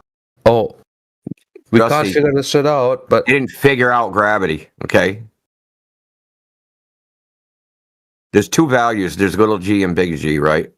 Little g we know empirically from just fucking dropping shit. But there's no evidence that gas takes little parabolic fucking arcs and falls back to Earth. And in fact, if you look in any textbook on the kinetic theory of gases, there's no little g in there predicting fucking gas molecules are taking parabolic arcs, falling back to Earth. It doesn't have to. And I found out that there are no measurements of drop over distance confirming a curving surface, and that the Earth is measured flat by everybody. When you say that you debunked it, is this research that you've done on your own, that you've come to your own findings that support this belief? Yeah. That gravity does not contain gas adjacent to an area of lower pressure. I have a question. Mm-hmm. So if gravity can't contain gas, then can you explain why our atmosphere hasn't drifted off into space already? Well, yeah, the only thing that is capable of pressurizing gas or a gas pressure gradient adjacent to an area of lower pressure would be a physical container or barrier.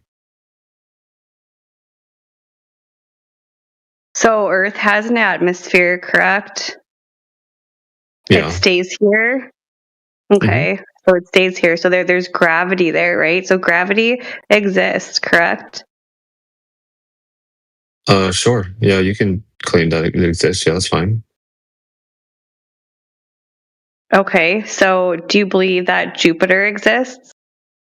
No. Yeah, I see it in the night sky. But the claim of it Okay, being, so it's like a I said, a giant gas ball gas in a ball? vacuum. Yeah, Yeah. So gas doesn't just that's fly not away possible. because of some upward movement, right? It's balanced by the downward pull of gravity. That's literally how atmospheres work. Well, if you look up above your head, you can see that there are clouds. That gas started on the ground and then moved in which direction? If I blow out a candle, I'm going to see smoke in the air. Like that doesn't change the fact that gravity Yeah, which direction is can that gas hold going? gas. It Is that gas depends. moving towards or away from gravity? It depends, actually. It's pulled Okay, down towards us. Okay, so the claim that all things go inwards towards the center of the earth is what? Because if Gravity. there's a When you claim blow that cigarette everything smoke goes inward, upward and you watch it slow down and you watch it spread and you watch it fall, that's gravity acting on gas. If gravity couldn't hold gas, then why would steam rise only so far before it disperses? Why doesn't it just shoot off into space? because the gas is contained. Because gravity Is that slows gas? down. Well, do you have an experiment validating that? Because I have a scientific experiment validating my hypothesis. The gas pressure You can- adjacent to an area of lower pressure is only possible through my You can go independent blow variable. out. You can go boil a pot. Or are these actual studies that have been published? Yeah, you could do it yourself. Like literally I anybody do could do every it. day when I That's boil the cool thing about water. science. What? So based on your scientific experiments, you're making these deductions. Yeah. You can do them too. NASA's done them. They have documents of gas pressure adjacent to an area of lower pressure. Okay, let me. Anybody can do it. I'm curious on this one. Educate me. So if Earth is flat, what are the what's on the what's on the borders? What's on the outskirts of the flat Earth? Like if I were to start in the direction that I'm looking. If I were to start in the direction I'm looking and keep going forward nonstop, where would it come to an end, and what would I see at the end of this flat Earth? What end? What the Earth is flat, according to you, right? So Yeah. if I were to traverse this flat Earth, does it go on forever, like just infinitely, or is there an eventual? Oh, I have no idea. I have no idea. There's been no edge confirmed. Oh, wow. Wow. Yeah, because there is no edge in a sphere. Well, the Earth's Somebody not a would have sphere reached because it's the edge of measured the Earth flat. by now. If you keep driving and the Earth driving, is drive from measured flat. California to New York, and you keep driving and driving and driving, correct? Okay. You're not going to fall off the Earth. You're gonna hit Yeah, maybe I agree. water. That's Okay. correct. Okay. So then you jump in a boat and you keep going, you get to land again, and you keep going and keep going. You're going to end up in a whole circle. There is no end where you just fall off. Did you know that a circle And there's no gravity, right? So you would just probably shoot up to space if your theory was correct. What? You know that a circle is a flat shape, right? No, the Earth is a sphere, and it's been proven time and time again. Oh, hold on. I'm asking you. Do you know that a circle is a flat shape, right? I said a sphere. I said a sphere, not a circle. So I'm traveling in a sphere. Did you say I'm traveling in a sphere or I'm traveling in a circle? What did you say? A sphere. If you're going around a ball and you keep So I'm going and traveling going in and a going, sphere. How does one You're travel not- in a sphere? You're nitpicking at what she's trying to get at, and I think you're just because avoiding. you're wrong. Yeah. So let me. I'm Actually, wrong no, he's because trying to you point don't out know- something very obvious. You're claiming you live on a bald Daco, yeah? Yes, we live I on live it. on Yes. a sphere. Yes. Yes. So you'd have some kind of evidence of measured curvature, measured drop over distance. Which they have proven time and time again. Yeah, that's great. You're telling me about it. Where and when and who done this measurement of drop over distance that's been proven time and time again? Well, you actually have the burden of proof. I mean, general No, I science don't. has already proven You're the one telling me it's a ball. I would like your evidence of said ball. This is the whole issue with flat Earth, is because every time it comes up to this, you all don't. The issue produce is any evidence. you want evidence of it being flat builder. Yes or no? Yeah, give me evidence. All right. Not being anything but a sphere. Let me. So the newcomer, the Aussie in the group here. Let me ask you a question. I take it you're a flat earther?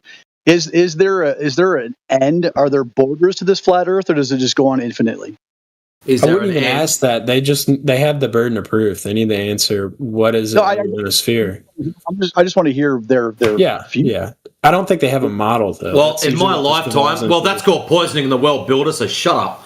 Anyways, in my lifetime, I haven't had the privilege of driving off of an edge. Why are you talking? You just be quiet there, mate. You're being somewhat of a disruptive little critter. Anyways, I haven't had the privilege of driving off of an edge or falling off an edge or bumping into a ice wall or anything like that. But in saying that, the furthest south I've ever been is a place called Melbourne. The furthest north I've ever been is a trip around Lake Superior from the United States into Ontario and then back into the United States. So maybe I didn't go far enough. I don't know. Right. So the most accepted and like the validated equipment for the Earth's drop. I'm just. So hold on a minute. Hold on, Dave. Whoa, slow down. So knowing that I haven't been far enough, how can I make a claim to an edge that you seem to want from me? I don't want to claim. I don't need you to tell me what you've seen firsthand. I want to know what you believe. Do you believe? Well, I'm not into beliefs. Where's the edge of the universe? I mean, come on. That's that. How much time you got? That's the deepest. There's actually multiple universes, so like they hang just on, keep going. hey, woman, stay quiet. All right. Easy there, okay? So where's the edge of the universe, dude? Woman. He's just trolling. What? Don't let him be. Are you not a woman? I don't understand. Women stay quiet. Women stay quiet. That was just really sexist. I didn't say that. I didn't say that. Okay. All right. You so did. where's the edge of the universe? But that's not the question. The question when I'm asking. Well, the question is, right? You're asking about reality, aren't you? I'm asking about what your reality is. Yeah, I know, but how? So in No, it's order not. for you to Hey, ask Timbo. about our reality, right? He was asking or about my beliefs, reality. not about my reality. Yeah, exactly. Yeah, so you would have to have a claim that everything needs an edge, right? So, we live in this place called Earth, right? Do we know where the bounds of it are? Do you live in a place called the universe? Do you know where the bounds of it are? And if you don't know where the bounds are, does that make it wrong? So your answer. Trying to talk about the bounds. Don't ask me a question. I just asked you a question.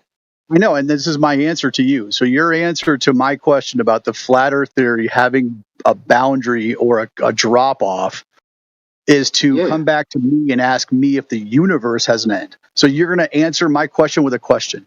Shifting the burden. No, I answered your question with, we don't know. Okay. So how do you know that your and then answer I is right? countered it with where is the edge of the universe? Do you know that? So the other guy. Oh, hang on. Do you know where the edge of the universe is? We're not talking about the universe. Talking about the Earth. Hold on. So the other guy that. So you're making.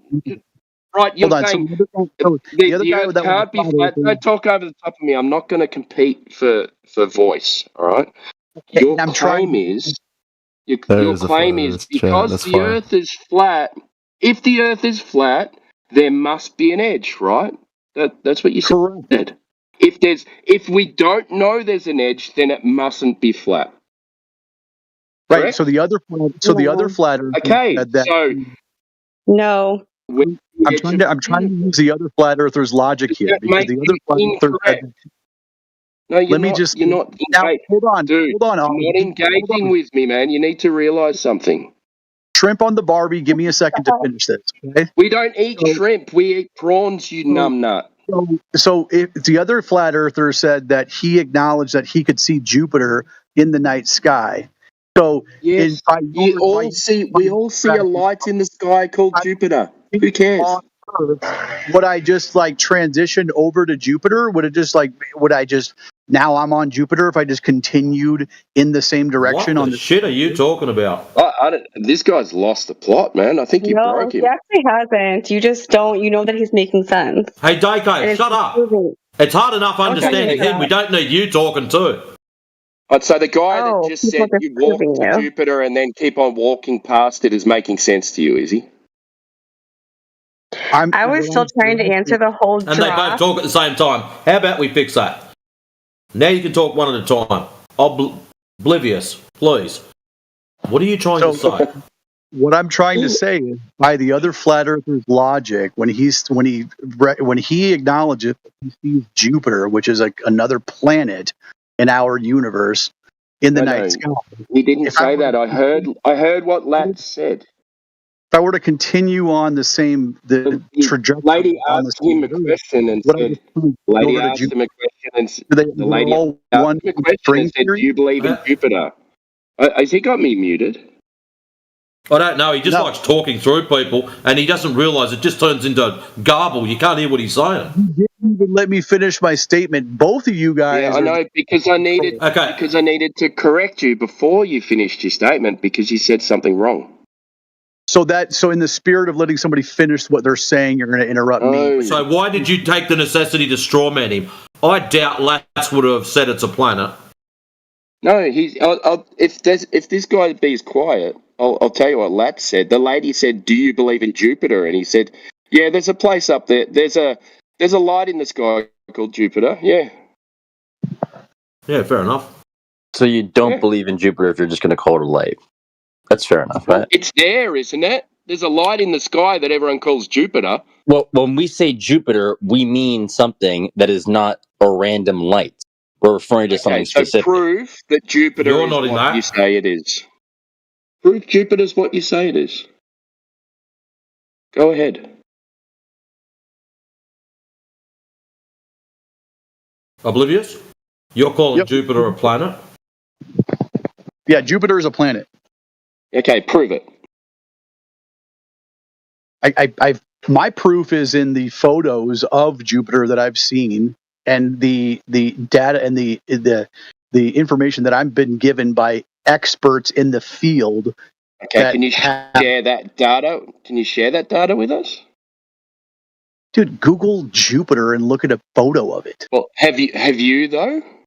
Have you done it? No, but I'm making an educated belief based on what I'm presenting. You'd obviously have a claim that you know Jupiter's a planet because of this. And you just said you haven't looked at it. Right, so then I can ask you, how is the Earth then? Because it measures that way and we experience it that way every day. How does a ship disappear over the horizon when it takes off into the open ocean? It's an optical thing, right? No, it's not. It disappears over the Okay, so if it's not optical, then why is the horizon in a different position every single day? And why is it never where it's supposed to be? Would that be an optical thing? No, the horizon is basically the horizon. I mean, if you want to talk about the horizon changing on a daily basis, yeah, the Earth tilts on its axis and has different rotations and spins. So the horizon changing distance is caused by the spinning Earth. Is that what I just heard you say? No. Fucking hell, man. Changing shape. You guys get better and better every day. Okay, the funniest thing here is that the flat Earth theory is literally believed by the dumbest people on the planet, and I love how now he's just got to rail down to ad homs. So you've not proven anything. In your mindset, all you've got is, I see ships disappearing bottom up, and therefore I believe it's a globe because they said globe when I was in second class. That's what you've got at the moment. So, and how is Timbo was saying, observing something, yeah? How is observing something stupid? How information is that? That doesn't make any sense. About Jupiter is that it has measurable size, shape, and rotation. Well, it doesn't. Awesome. Have so who's measured this? And why do you keep pointing to everything that's not the ground? So let me get this straight. What you're telling me is that every photo that we've ever seen... What I'm telling you is this is 24/7 flat Earth, not 24/7 let's point the lights in the sky and dream about how big they are. Right, but what I'm asking you is that everything that we've ever seen from NASA and any other scientific organization... And you're just going to revert to a company that points to lights in the sky. No, what I'm saying is when you see a photo of Earth, you're telling me that that's false, that is just propaganda. No, I have not mentioned anything about falsities of photographs yet. That's you poisoning the well. So how about we go back to your ships over the horizon? This is an optical effect. It's called foreshortening. Are you telling me that it's an optical effect? What happens is, you're getting excited. Your eye line, I'm just going to assume it's 5 foot tall. For whatever reason, picked a random number. When you are watching a ship sailing away that's 80, 100 foot tall, 150 foot tall, whatever size those massive cruise liners are, your eye line is only 5 feet from the bottom. Yeah? So that ship disappears evenly as per perspective. So it shrinks down. The top comes down, the bottom comes up, the left goes to the right goes to the left, and converges to a point, your eye line. Now the problem is with this, your eye line is only very close to the bottom. So as the bottom converges up, the top converges down, left to right, right to left. The bottom hits your eye line first. So what happens is, it's your angle of resolution. So once things get to 0.02 or below, you can't resolve what they are. So from your eye line to the water line is a very small angle. From your eye line to the top of the ship is a very large angle. So you have a greater ability to resolve the image above your eye line than what you do that's below your eye line to the water level. Because there's only a small section there. I am here to absolutely annihilate you flat earthers. You guys are regressive. That's great. You disagree. Okay, go ahead. I don't disagree with the mute button, but anyways. So obvious. Oblivious, sorry. It was obvious. That's all it is. It's just an optical thing due to the limitations of your vision. It's nothing more. When you go and grab a set of binoculars or high-powered camera or telescope, all you're doing is moving that optical limitation to another point. It also has the same optical limitations due to the size of the lens. So if you look up a thing called the Rayleigh criterion, you'll probably get a little bit more information about how that works. Yeah, and all this stuff's available for you. That they posted in the chat of the Earth. Supposedly it's real. Well, all this stuff's available online through universities and stuff as well. You know, it's not a flat Earth thing. Flat Earthers, I want to hear. What? Where's the guy that was going to obliterate these flat earthers? I want to hear what he has to say. He ran away. Okay, let me ask you flat earthers, you Aussie boys. Photos. So you're at least going to acknowledge what I said to you first. Yeah, that you either don't like it, you do like it, you don't understand it. Yeah. Do you understand it? You could tell me whatever you want. I don't agree with it, so it's just you're not going to change my opinion. You don't even know what it is. So you don't agree with the Rayleigh criterion?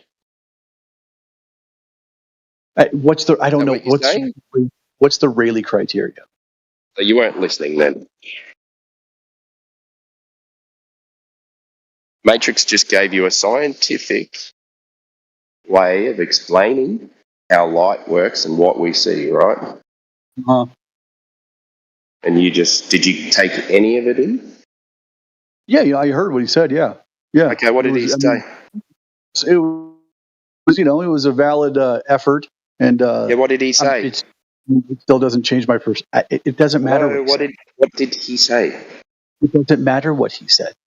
Can you explain it to me? Yes, it Because I does. didn't hear him. I didn't hear what he said. Can you explain it to me? What he said, because anyone trying to explain flat Earth to me doesn't really make sense. He wasn't talking about. I wasn't explaining flat Earth. You're explaining perspective, right? And how a ship disappears over the horizon. But in the context of this discussion topic, shouldn't it apply to you're supporting the flat Earth theory? It applies to everything, dude. I think you guys just like arguing for the sake of arguing. And this is part of your belief as well, right? Coming from a flat earther telling me that I like arguing for the sake of arguing. So what are you doing in our channel then? Having a discussion with you. Well, Matrix just told you something. Matrix just told you something about what all Globers believe as well. Now you're arguing, so you're just standing out on your own with your own beliefs, right? Good. Okay, cool. Can you explain your beliefs? Yeah, my belief is that a ship disappears over the horizon because of the curvature of the Earth. Where is that horizon? The horizon is when the bend of the Earth, the curvature of the Earth, is at a point where the object that is fading into the distance would cross the bend. So a physical curve, right? The physical Earth. Yeah. So if that is not where it's supposed to be, then what do you say to that? I don't understand how the horizon it would be not where it's supposed to be. The horizon it's never. Can you show me in a photo the horizon being at the distance it's supposed to be at? Okay, then let me ask you to clarify what distance. Oh my God. That's a no. So you don't even know the distance because you're about to ask me what distances it's supposed to be at, right? Well, you said can you show me a photo of where the horizon is where it's supposed to be at? Yeah. So if I'm 6 foot, what distance should that horizon be at? If I'm standing at the water. I don't know, man. You don't know, so you don't even know what bowl you live on. You have no idea. You don't know anything. What's the radius supposed to be of this Earth ball Earth you think you live on? Hold on, let me go access my handy Google. Schmoogle. Google his beliefs. Okay, let me ask. Okay. The Earth is 3,958.8 miles in radius. So just multiply that 2 for diameter. Thank you. 3,958.8. Oh, yeah, I believe it, yeah. What about at the equator? At the equator? Yeah. I only know the general measurement. Hold on, let me look up at the equator. Because it's different, right? It's kind of the same. It's pretty close. Yeah, so a difference of what, 24 miles?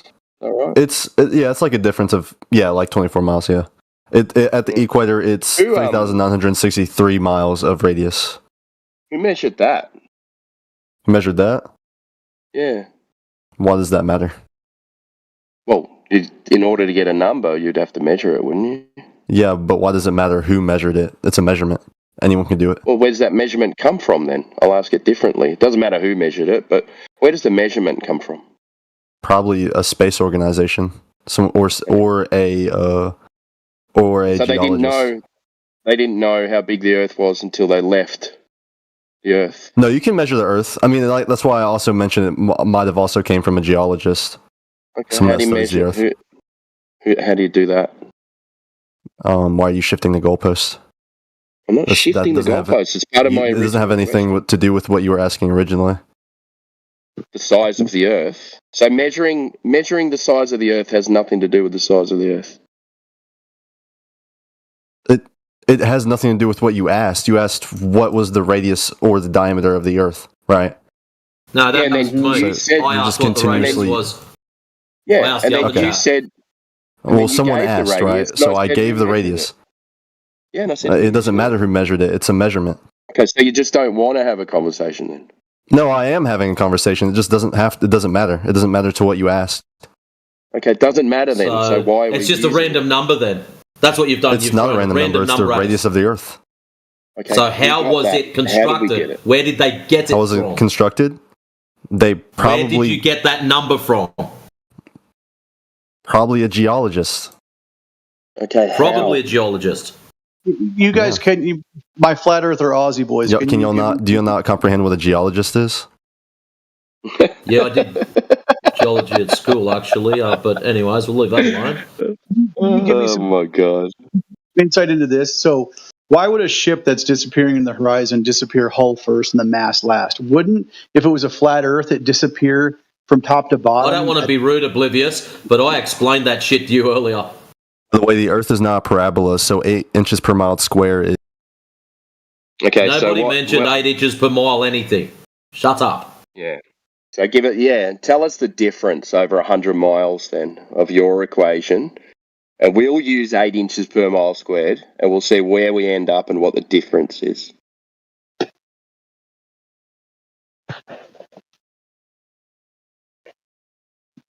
I really want to just get to this other topic that I wanted to ask you, Flat Earthers, because I'm genuinely curious.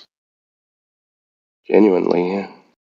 About these photos of the Earth and of space and of the moon and do they claim to be photos or? Yeah, so these photos you've seen, and I'd like to hear your take on these photos and the legitimacy of these photos. Can you post the photos? Can you post the photos in the chat?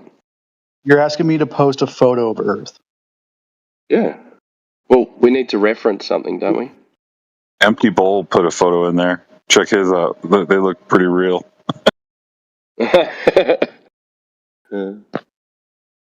Wait, so okay, those photos right there, Empty Bowl. He just posted them. So my flat Earth landmass. What landmass is that? It doesn't matter about the landmass. I'm asking about this. Well, yes, it does, and the reason it does is because we've had photographs or claimed photographs where, what was it? New Mexico took up 2/3 of the ball.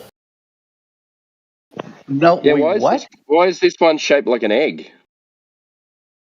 What photo are you referencing where New Mexico took up 2/3 of the ball? This is why we're asking you what landmass is referenced underneath it, so we can get an idea of where you are.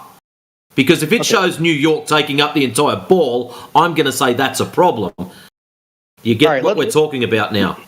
Let's go to the first photo that Empty Bowl posted, and I'm just going to give you some reference right there.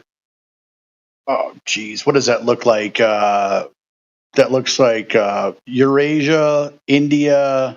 Oh, look, and there's your boys at the bottom right there. There's a little Australia. Crikey. Where? At the bottom right of the sphere. How can we be on the same side of the ball as South America, dude? That doesn't make any sense. Yeah, it completely does, because you're on the other side of the southern hemisphere. Side, right? You're on the opposite side of the hemisphere. Almost 180 degrees opposite South America, on the other side of the ball. Correct. You're basically on the other side of where I'm standing. So what are you talking about then? What I'm talking about is this photo right here, which you're asking me to. Which one? By the land masses. I need you to tell me. Which one? with clarity, do you believe that these are real photos? Oblivious. Obviously, your name is ringing true. Which photograph or which image are you referencing? One that Empty Bowl posted at 8:10 p.m. my time. There's 2 of them. 10 past, right. Okay. There's 2. 10 past. 11 past. 10 past is another one. Right. Oh, okay. Yeah. So the bottom one? No, the first. No, go up. But there's another one. There's one by itself. Oh, okay. Cool. There we go. All right. So what's the evidence that this is a photo? I'm not so I'm taking it as that is an actual photo of the Earth. But what I'm asking you is, I'm asking you to why wouldn't it be a photo of the Earth, and why would we need to answer your evidence? You're providing your evidence, not Timbo providing your evidence. It's like me just showing you something and then go, well.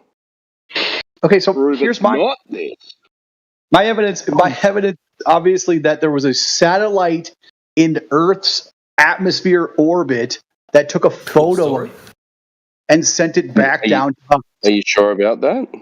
Are you sure about that? Do you know where this picture comes from?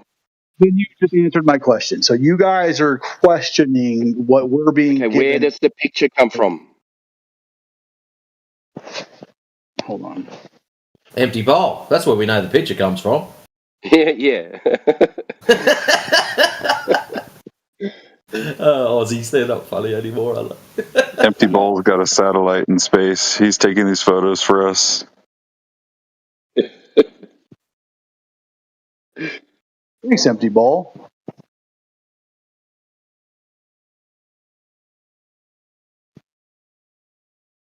So let me just kind of let me ask another question here.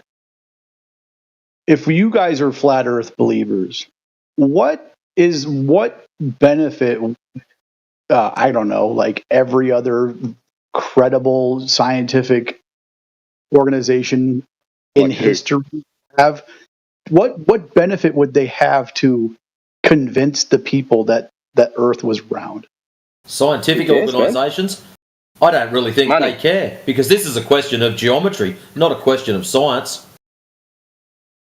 But if the Earth was actually flat... You didn't hear what I said. This is a question of geometry, not a question of science. So the scientific community can go and sit on their hands, play cards, have smoko, or do what they normally do.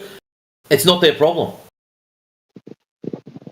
Could be compartmentalized too. They probably just believe the lie. They believe that it's really a globe. We can't really tell you what they're thinking. So we're being fed. We can give you information to the contrary, though. And the moon landing was fake, right? Obviously, yeah. Yeah. Why would we fake the moon landing? Oh, because of the arms race with Russia. No, I don't know. I don't really care why they'd fake it. Well, you'd have to fake it to show a picture of the Earth, wouldn't you? To convince, like you guys, that yeah, we do live on a ball. Yeah, even though it's flat, we still live on a ball. So you don't care to dive into the idea of why they would fake it. You just think that they faked it. It's a too long a conversation to have. I did that years and years and years ago. If you haven't looked into the moon landings and you still think we live on a moon, that we landed on the moon, then I think you should look into it. Because most people who were around at that time don't believe that we landed on the moon. 100% we did. Okay. How are you going to prove that? I could give you a reason as to why we did, as opposed to you not giving me anything. Are you gonna tell us about reflectors and stuff like that? Are you? No. What I'm going to tell you is the only reason that we even went to the fucking moon is because of the arms race and the competition with Russia. Okay, so you say because of the arms race, that means we landed on the moon. Correct. It was basically How does that prove we landed on the moon? basically a dick size competition. How does that prove we landed on the moon? Because there's physical evidence and videographic evidence of you. Okay, man. Definitely graphics. Yeah, you're right. Like CGI. You're definitely funny, oblivious uncle. You got a good sense of humor, man. Appreciate it. But I mean, are we saying that the videos and the guys hopping around and these are all? Can you fake? I'll ask you a question. Can you fake videos? Yeah, I actually made some good fake ones. Can't you? Yeah. Yeah. Isn't that amazing? It is, yeah. But then again, I'm curiously asking you guys, in the spirit of this debate, why would they do it? What benefit do they get from it? We're not trying to make y'all believe anything. We're just worried about what we can measure and what we can find the evidence for. We can't find the evidence of why they went to the moon or why they lied or why they're all in on it. Whatever. It's very curious. It's a rabbit hole, but we're more curious about why you guys think you live on a ball, because we can show the evidence, and you can too. You live on a flat Earth too. And it's out there just for you to look and touch and feel and see for yourself. And we're just curious why you can't see it. We're not trying to make you believe it, but we're trying to understand why you're not seeing it. Fair enough. That was a good point. I'll take that. That was a good counter there. But I have one question for you guys though. If I were to start here in America, right? So I'm over here in Texas. And if we don't know how far away the edge is. We don't know. Nobody knows. What I'm saying, hold on. What I'm saying is that if I were to start, based on my theory of the round Earth, if I were to start in Texas and go into a straight direction, 3,900 something miles south. You'll end up south on a ball, and on a flat surface. I would end up in the same spot that I left 4,000 miles later. No, you wouldn't. According to my sphere, the only way that would happen would be on the equator of a ball, right? Yeah, east to west. Try doing that north to south and let me know what you find. Even if you're off center, right? So the only way that could happen is dead center of the ball, right? And then head west on the equator. But if you're off the equator and you head straight, you're going to end up going south on a ball. Right? Hello? Can you picture that? How would that not work north to south? Do you have a ball? Has anyone done it? Have you got a ball? Yeah. Yeah, pick that ball up. All right, I got it. All right, now run your finger around it. Oh, there's a lump. What should I do? No, you've got one of those American footballs. A ball. Probably go see a doctor about this. Yeah, those ones aren't round either. They're oval. I don't know why you guys don't understand this. Even on your own ball, you'd never get back to the same point. But go look up circumnavigation from north to south. Let me know if you find any evidence of anyone doing that. I'm not talking about actually physically being able to do it. I'm talking about hypothetically, if I were to be able to just travel in a straight line. Yeah, but it's very strange that no one has ever done it. Yeah. Just go through life making hypotheticals and never do anything. You've never done it because you can't go through the north and south poles. You can't physically do it as a human. It's too extreme. What about an airplane or like a space shuttle? No, because there's or a drone. There's physical like a robot, like a sex robot on an airplane. If I had a drone with unlimited battery and I just sent it on a straight path, it would eventually come. Go for it. Let us know how you go. Right? If I had a drone with unlimited battery and I just sent it on a straight path, it would come back to where it started from eventually. Yeah, if I had a hoverboard, I could hoverboard. they can get a nuclear powered airplane or something, and that has unlimited power, and just do it, and then they could just prove us all wrong, and we'd be like, wow, it really is a ball. They don't do that. Why not? And then let me ask you guys a question, my flat earthers. When did you guys convert over to flat Earth theory? Was this convert? It's not a theory. It's not a theory, dude. It's an observation. Was this recently, or was this years ago? Like 10 years for me, man. It was like 5 for me.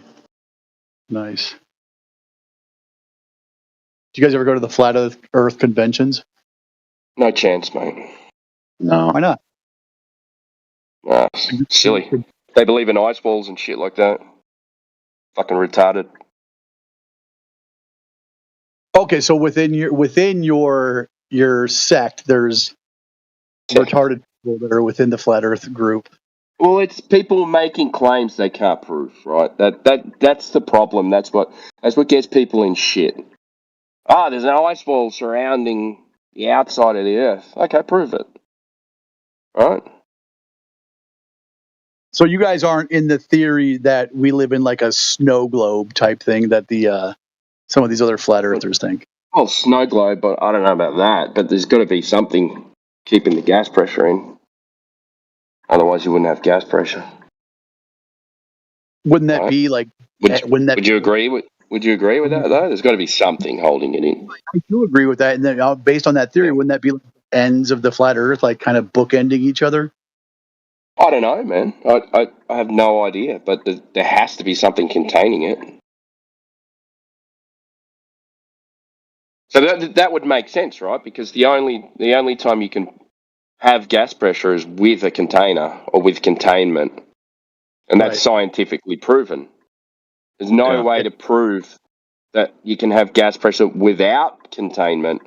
So you'd have to logically go, okay, well, there has to be some type of containment.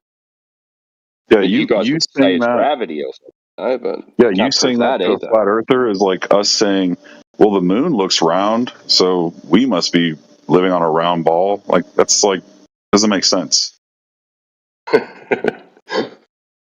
So we're just look up in the sky. I live up there. Just the comparison theory doesn't work, right? So if that's the round, we must be round. That doesn't make sense. No, that doesn't make sense. Yeah. That's just something in the sky you're looking up at. But if you're standing on the ground, you drive on the roads every day, you go to work, you go to the ocean, and you can look out and you can make things reappear by zooming in. I mean, so we're the main character. We're the ones that are different. You're always the main character, dude. It's your story. So my guys. You're the only main character in your life, man. So I'm saying the world's the main character. Earth is. Earth? How do you spell that? Yeah, since it's so different. Since it's not a globe like everything else. For my Aussie guys, what are you guys? You guys are. How do you know that everything else is a globe? You guys just are approaching. Look up in the sky. Okay. Yeah. Okay. Show me. Just gotta look at it. Look up in the sky. You must be one of them. Does that make sense to you? What do you mean one of them? Well, that's how you know you live on a ball, because you look up in the sky, right? You must be one of the logical people. I think you're getting my. Got him. My Australian guys. What today? Opposite day? In Australia? What do you mean opposite day? It's Sunday. Or no, I'm saying your seasons, right? You guys are approaching summer, right? Because we're getting into winter here in America. Seasons. Here we go. Right. Yeah. So how does that work? Don't seasons work based on during our summer, the sun is higher in the sky and lower in your sky, and during your summer, the sun is higher in your sky and lower in our sky. But wouldn't it just be? Don't we have the same sky? Wouldn't it be uniformly the same for everyone, flat? Why? Didn't I just explain to you what we observe? So you would have to believe that the sun is 93 million miles away. We don't have any proof of it being that far away. It could be closer. and it could be more of like a spotlight. So that's why we have seasons on a flat plane. No, it can't be. Yeah, Okay. this is your Islamic dilemma, right? So you claim that these things are distances away, but the only way you can get that is the radius of the Earth. Now, as far as we're concerned, no one's ever measured that, and it's impossible to measure. Now, the how they got the distance to the sun was they said, okay, Venus is the same size as the Earth, but we don't know how big the Earth is. So we're just going to guess that Venus is the same size, and then they measured the transit going past the sun. And they said, okay, well, it's this far away and it's this big, right? So the first rung on the cosmic ladder is the Earth's size. So where does that come from? Do you know? This is the dilemma. Do you see the dilemma? Yeah, no, but I'm asking you, do you know how it was derived, the radius value that you think is nonsense? I'm asking you. You're the one that believes in a ball. Well, you're bringing it up, so I'm asking you, do you know? JJ, it's your ball. You're the one that's got to fulfill the requirement of where the fuck it come from, not us. Okay, I could say you could triangulate distances to other things you see. Triangulate things in the sky. You need one distance, right? Okay. You need one distance. Okay, if you can measure how far you are from someone else on Earth, and then you can both use your relative observation, your points of observation, field of view, then you can triangulate distances. Like if I know that you are 10 feet away and there is something equally distant between us, or we look, right side, and we can triangulate. So you don't. So you're going to measure the distance. So you're going to measure the distance to the sun when you guys are 10 feet apart. No, it's about looking at when things cut out of view, when things change relative to perspective, triangulation. And so I didn't even reference a radius value. You keep bringing it up, but I'm curious, do you know where it came from? Some old guy a long time ago said it was a certain size, right? Just like they used to say cigarettes weren't bad for you a long time ago.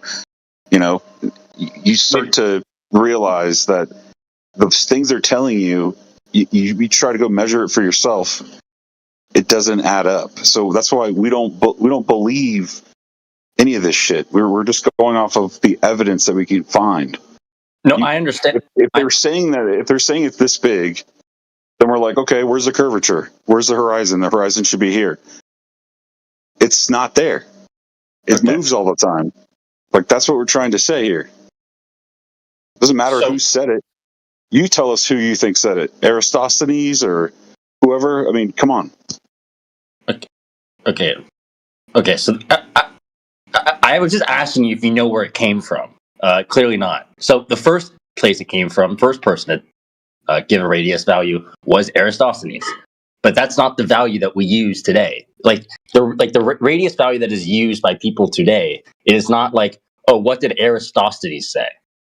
Like we actually can say, like, if you look up, where does it come from? And it says, Eratosthenes, it's astonishing that he predicted it, within such high degree of accuracy. But the reason we're able to give the degree of accuracy is because we remeasure it. We recalculate it. So who's the new guy that measured it? People who, surveyors and satellites and, scientists. Okay. Some people? Just people everywhere. Yeah, people everywhere. Come on, man. Yeah, people everywhere. It's a consensus figure. Yeah. I'm not trying to get you and say I got you. I'm just trying to ask, like who? Like, who got it? I'm trying to explain to you. People, like countless people. It's not. If you're asking for names, that's like asking. Give me the names of the people. A lot of people. So a lot of people did it. So if a lot of people did it, it's like, well, I can't just be the only right person and everyone else is wrong, right? Is that what you're saying? No, I'm saying a lot of people, it has been done over and over again. Okay. Well, if it's a lot of people, can you name like one? Again, it's not about names. I say name the person who built the satellite you're looking at when you look in the sky. Like, there's countless people involved, and there's countless people who I don't know the names of the thousands and thousands of surveyors who've who've contributed to surveying. I don't know the names of the thousands of people who've worked on, satellites and laser imaging and so on. It's just like, you can look this up if you don't believe me. There's a number and it's been calculated. Like, I'm not making this up. It's not like people are just like, what did Eratosthenes say? Let's just use that. I promise you. So on that note, why aren't there historical records of the flat earthers giving their scientific propositions? And why is everything more skewed toward these round planetary propositions? You can find historical records of people proposing flat Earth stuff. It's just bunk though. It's in the record. You can look it up. There's historical flat earthers. None of them are respected, but you can look it up. They exist. Well, yeah, because they're not right. But so, JJ, what proof of curvature have you got? Let's get this on now. I think you just had trouble with that one. JJ, what proof of curvature have you got? Measured drop over distance. Have you got any? Yeah, it's a false question. We've already been over this. It's not a false question. Look, I've given you... Look. You have given us sweet FA. You owe me a citation. You still haven't provided it from 3 weeks ago. Yeah. So, JJ, Mr. Refraction, lasers don't prove flatness because of refraction. So check it out, Oblivious. If you were to get a high-powered laser and shoot it across an exceptionally large body of water, like a lake or something like that, I'm talking 30 miles across, yeah?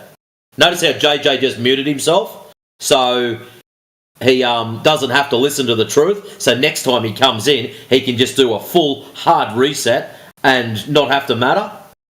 This is one of his little things. So we'll explain to this idiot about how lasers work.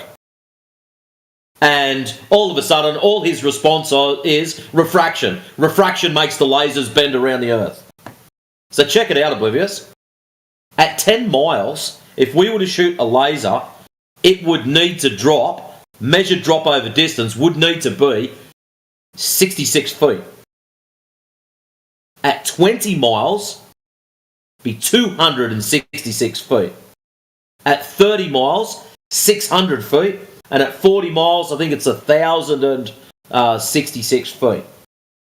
The issue is, when these guys and girls go out there with these high-powered lasers, they're aiming them across large bodies of water, and they're hitting targets on the other side. And I'm not talking 1 or 2 miles. These guys are doing it 20 miles plus.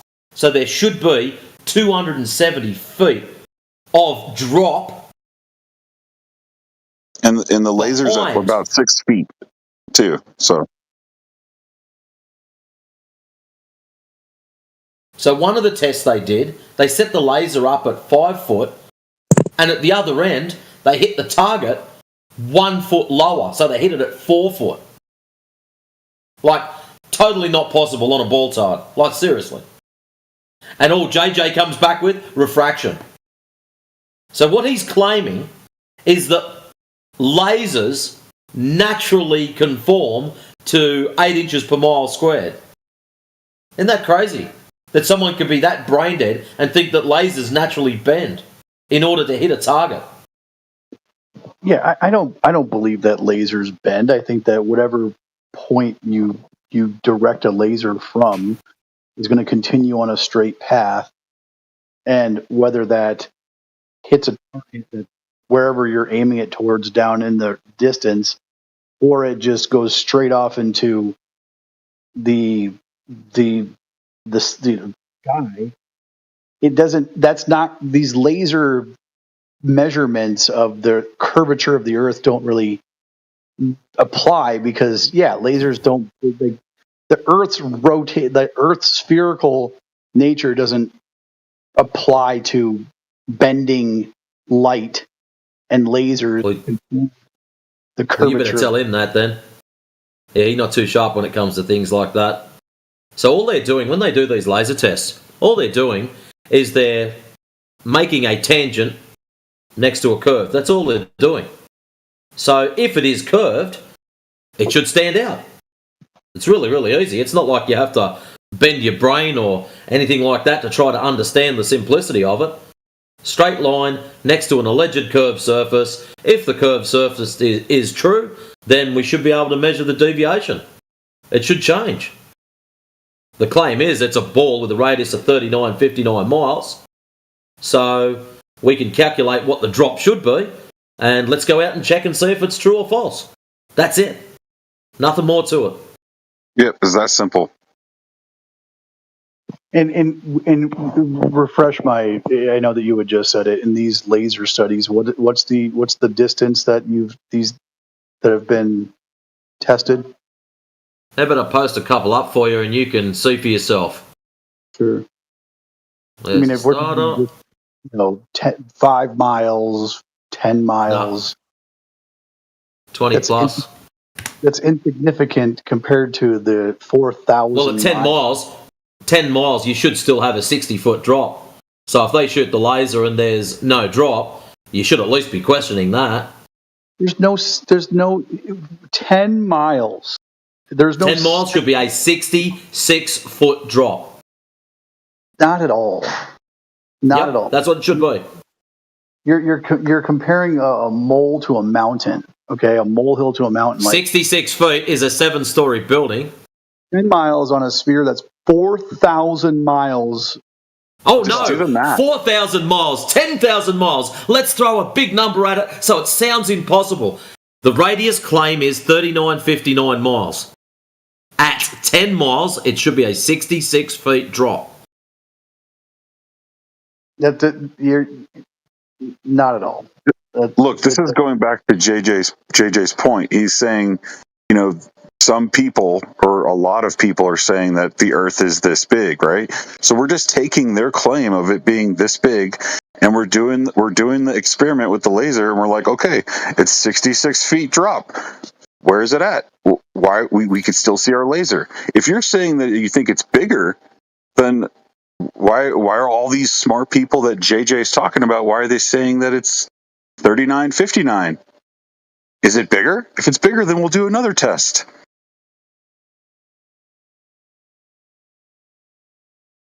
You see what I'm saying? Yeah, I understand what you're saying, but so the standard curvature formula is used. It's used in like engineering, surveying, and it's so when construction, roads, bridges. So show me any construction where this formula was applied. Hold on one second. I can look that up for you. Looks like all the other flat earthers are in the English Discord. Someone by must the way, be getting Matrix. hammered then. Yeah. Timbo drops in and out, so that's not really a problem. I thought T-Dub would have been on the Savo. He wanted to have a little chat with JJ also. Listen to what stupid shit that he spews out.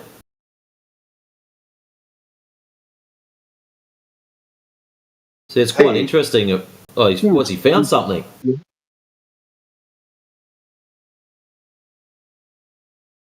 It's quite interesting to listen to some of the stories. Oh, circumnavigation proves the globe.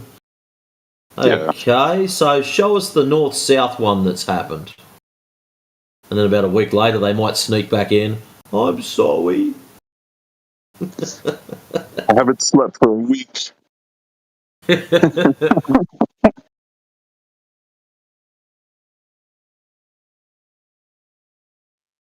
mean, if I'm trying to look up specific instances where civil engineering had to incorporate the curvature of the Earth, I'm not really getting any results back. So the reason I asked you for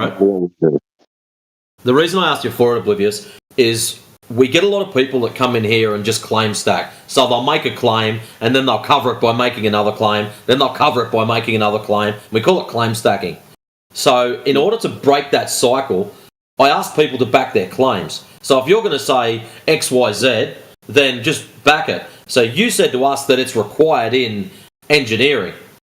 And the downside is I might have a little ticket that says I'm an engineer, and I don't use any ball-tard mathematics to construct anything. It's just assumed flat, horizontal, stationary. Wait, are you saying that you're actually an engineer, or are you saying if you were? I am. And so what construction projects? That's why you don't use it. And so what construction? That's why when you're claiming that it is, that's why I send you to go and get that, because I know it's not out there. So yeah. Okay. Well, then you're going to have a better ability to bring up some reference points than I am. So what construction projects have you worked on, larger ones in particular, where you didn't have to, and you just basically distance-wise? Yeah. I used to work on the rail track. It's either horizontal, going up a grade, or going down a grade. That's it. So when you have a look at the plans for those, you'll sit back and go, oh shit. And when you're talking sections of rail, like in Western Australia, one of the sections that was done was 78 kilometres. All treated as horizontal. And so you guys didn't have your calculations with you and your team didn't have to take into account. Don't have to, mate. Nope. Just a survey comes out, surveys it. That's it. The only time it gets changed is if they punch it through to geodetic survey, and they then punch it through a formula to wrap it around a ball. That's all that happens. So the ball is not even in use until they want to punch it around the ball to explain to people like you, hey, we live on a ball. So the real question is, why the necessity to punch it through a formula and recalculate it to fit on a model? Shouldn't the direct measurements prove that in the first place? Yeah, I'm going with you here. I'm not. Anyways. I'm not an engineer myself, so I'm trying to do the calculations in my head. Oblivious, you should join the 24/7 Flat Earth Discord and look through the information on the channel. Yeah. And just look through everything first, and then try to go, like, this is what I did. 5 years ago, I tried to debunk Flat Earthers. I was like on a mission to debunk them. And I found out that I couldn't debunk them. I couldn't show any proof of curvature. And this is where I'm at. So you should go and look at that. Look at the server. Huh? I sent him a link. There you go. Perfect. I'm gonna hop over to the other Discord. All right. You got Indio over there. That's why he's going over to there. Got to suck off Indio. Come on, Mansky, you love it when Indio's slapping him around.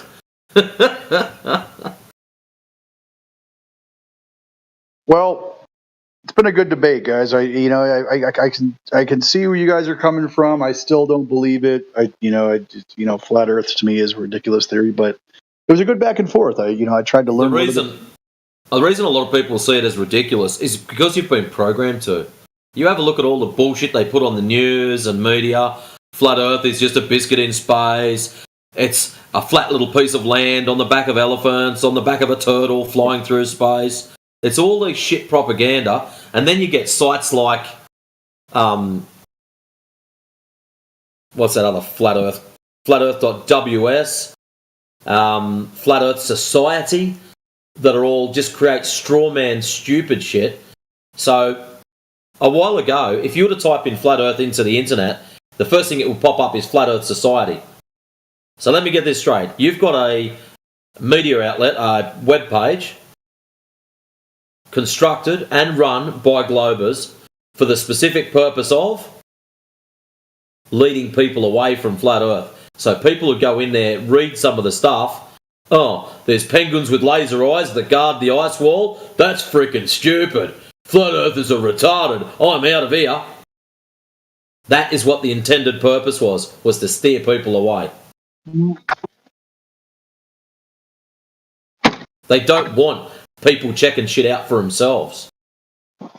Well, before I depart, I got to ask you, as an Australian, have you seen a salty in person? A croc?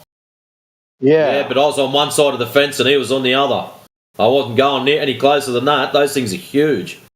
Oh my god, dude, I got into a deep dive on salties the other day, and Jesus, they grow up to about 18 feet long. Dude, they are gnarly, man. I saw there was a video that somebody posted of a salty came up and just ate this shark right off the side of a riverbank. Yep. Yeah, I love how funny.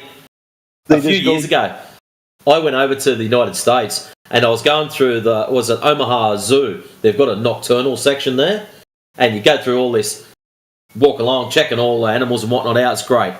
Anyways, down the bottom, they've got this massive big tank, and they've got, what are they called, Stevenson crocs in there, and they're only little baby fellas. They're only like, 3 foot long, 4 foot long. They're not that big. They're only little fellas.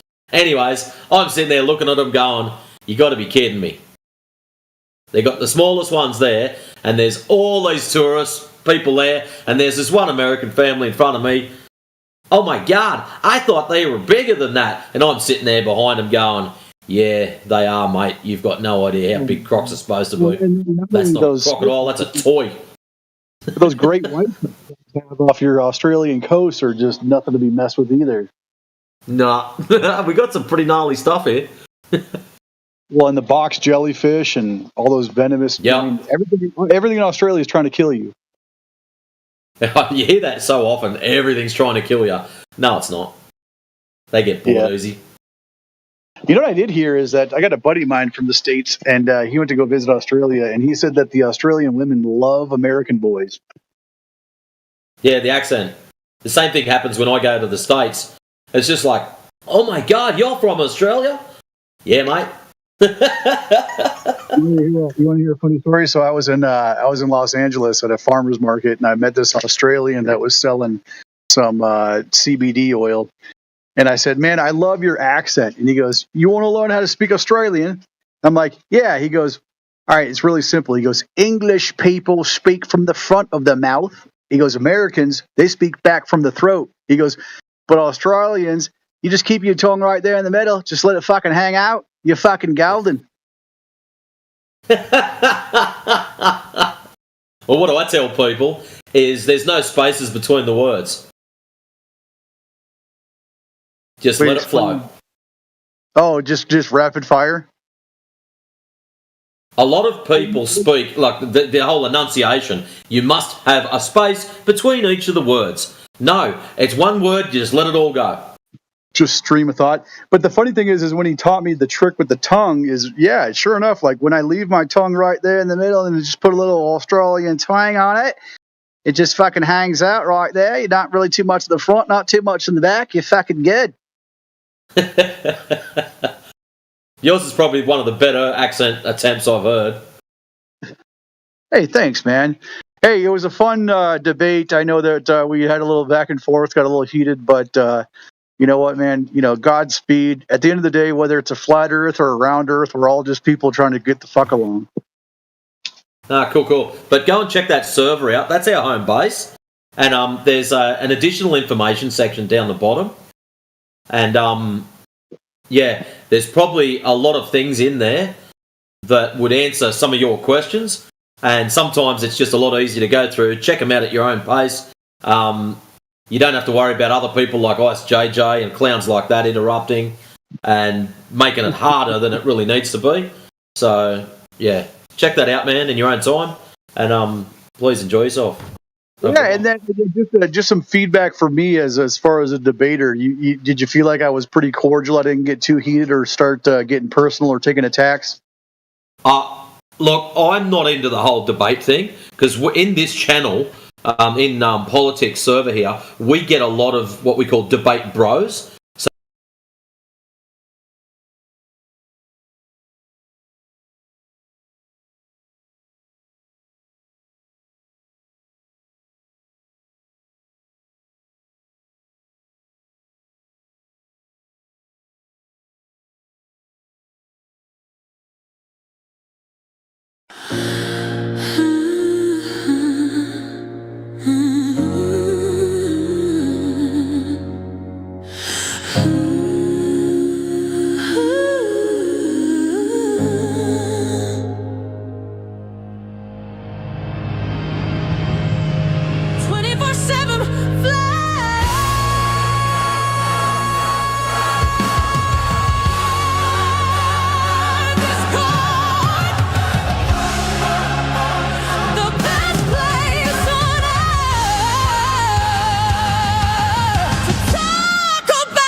Converted another one.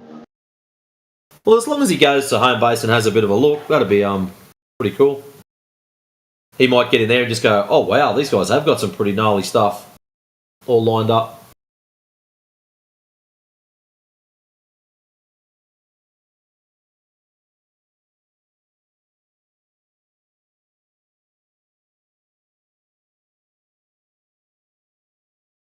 You missed out, Indio. We had Ice JJ in here about 20 minutes ago. Oh man. I was going to send you a message. Like Timbo was in here, and that fellow we were just talking to was in here. He's going all right, and you got JJ in the background, adding his own 10 cents worth. I had 4 of them red flagged for a while there, and I'm sitting there thinking to myself, he's a special one, man. He's different, isn't he? Yeah. Touched. We say he's touched, man. Touched by an angel, kissed by an angel, or something. What do they say? They used to say a bunch of, have these weird, instead of calling people retarded, they would say, oh, he's touched. Yeah, no, he's retarded. Well, at work, they've got, they used to be called, not the residents, like the people that live up at where I work, the families used to be called high touch. Yeah. And now they've changed it to highly engaged, like the political correctness. Differentially abled is the freaking craziest one I heard. They're not handicapped, they're differentially abled. Yeah, it's real different. They can fall down a flight of stairs way better than me. Oh, shit. Yeah, it's kooky. Yeah, Ice JJ, he's a piece of work, man. What was the subject matter? Bouncing around all over the place. Tried to bring that earlier on, the laser test, to show that guy, and there's a few others just deflecting, and it was just a mess, really. Yeah, you don't want nothing to do with the laser test. A lot of these guys don't. As soon as you bring it up, they'll either bounce or just spurg out to make you change the subject. Yeah, that's what JJ started to do that, and I red flagged him. It was like, hang on a minute, you owe me a citation, and you're lucky too. That's not it. Oh yeah, dude. Hold on. He's in the. Let me see. I gotta go get the debt room, man. I think he's in the debt room. So debt's outstanding. Opie, Mage. No, he's not in there. He probably should be in there though. Have we actually got a debt room in the back chats? Yeah, we should get one in there. I know. So just when they make claims, so and so made a claim of this, owes us citation, and just leave it there. When they fulfill it, then we can remove it. Especially, I really want to keep track of the ones that promise that it exists and that they're going to come back with it. Those are the ones that I really want to nail down. The promisers, because they're just saying that for so they don't get showing up. You know how it is. Their ego gets involved. My God, there's plenty of scientists that measured, did laser tests and measured the Earth. Okay, get one. I'll come back. And then they come back and they're just like, hey, what's up, guys? They act like nothing happened. Yeah, never been here, don't know you. Yeah, don't know anything. Hey, I'm new to this topic. What's up, T-Dub? We got the Australian crew in here. Matrix is in here bragging about picking up American girls with your Australian accent. All right, again. It's easy. You just got to say good day. Then they go, how do you say suck your dick in Australian? Nah, then we teach them why it's called the land down under. That's naughty. I get in trouble. Yeah, that's perfect. My goodness. Man, I leave for like 30 minutes there. Everybody's gone. What happened? Yeah. I missed it. You were holding everything up, man. Didn't you know that? Without you, it just falls apart. Oh, man. So, lads, next time you get a whole pile of them in there, don't be scared to put a call out for us. So a couple of us will come across. Someone else did. I think Helio did. Put out a note that you were there by yourself, and that's what I had a look, and I was like, oh, shit, Lats and 5 other, whatever they was. And, yeah, that's why I come across, and Timbo must only he come in and harassed him for a bit. That was good. Oh, it's all good. I'm used to it. I think I'd like the most I've ever had by myself was over in the PNR server with like 13 other Globers in there. Oh. Yeah, I mean, it was a little rough at first because I was still kind of new, but it was, it was all right. It's not a problem. Did you have mute power? They talk one-on-one. Oh, no, that was without mute at the time. Oh, fuck. Good. Yeah. Yeah, that was a little rough, but I tried my best to keep control with what I had. It doesn't matter how many you've got. If they're going one at a time, one asks a question, the question gets answered. Someone else asks a question gets answered. That's not a problem. It's when you'll answer a question and then 14 people at the same time will ask you something different and you're sitting there going, I don't know what he just said or any of that kind of crap because there's so many of them talking at once. And exactly. Yeah, that's when it's just and they go, chaos. You didn't answer my question. Yeah. So stupid, dude. You can't answer. You didn't answer my question because you couldn't answer. What about ships over the horizon? What about the edge? What about the fucking spazzing out with 10 people? I can only imagine that being you got, like I just said, if it's one at a time, that's not an issue. But with 3 people screaming 10 different things and like half of them insulting you, then it's like, Oh yeah, it was super rough then, yeah. What's with everyone mutinous at the moment? Like that's like the 6th person in the last 48 hours that said, "Oh, I'll just mute you." Like, really? Going to mute them. Yeah, it's like repeating pattern. Like, I've got no problem with them turning my voice down. I know I'm loud. You guys know I'm loud. Everyone knows I'm loud. So just put it down to 25%. I don't have an issue with that.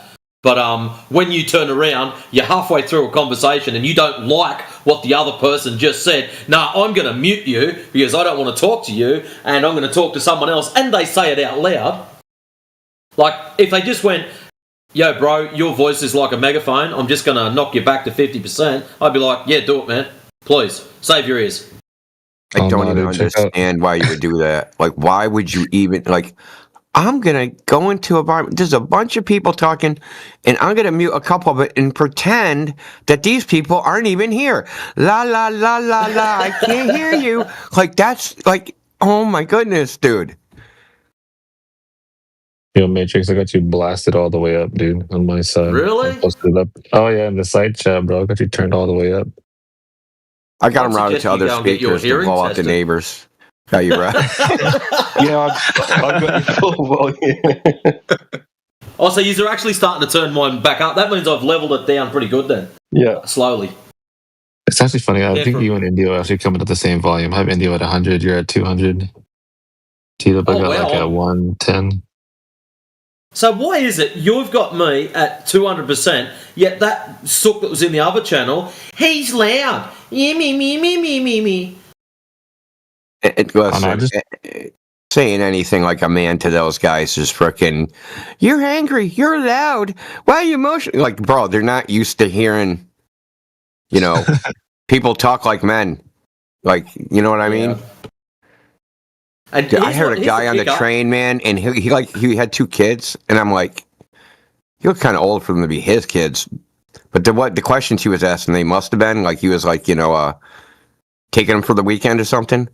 And when he talked, I was like, no wonder she left this fucking effeminate motherfucker. I was like, how the left his ass too? Oh, shit.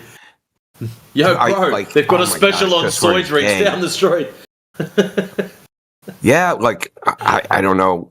I live in like a super liberal environment, so maybe I'm getting like a weird, maybe I'm getting like a self-selection thing. I'm getting like an elite sample of stupidity. But man, some of the guys are just so effeminate around here. So what you'll find interesting, Lats, with the volume of my voice, I've got the microphone I've got is called a Lewitt 440 Pro. Mm. If I hold my arm out, I can't reach it. Oh wow! What the heck? Yeah.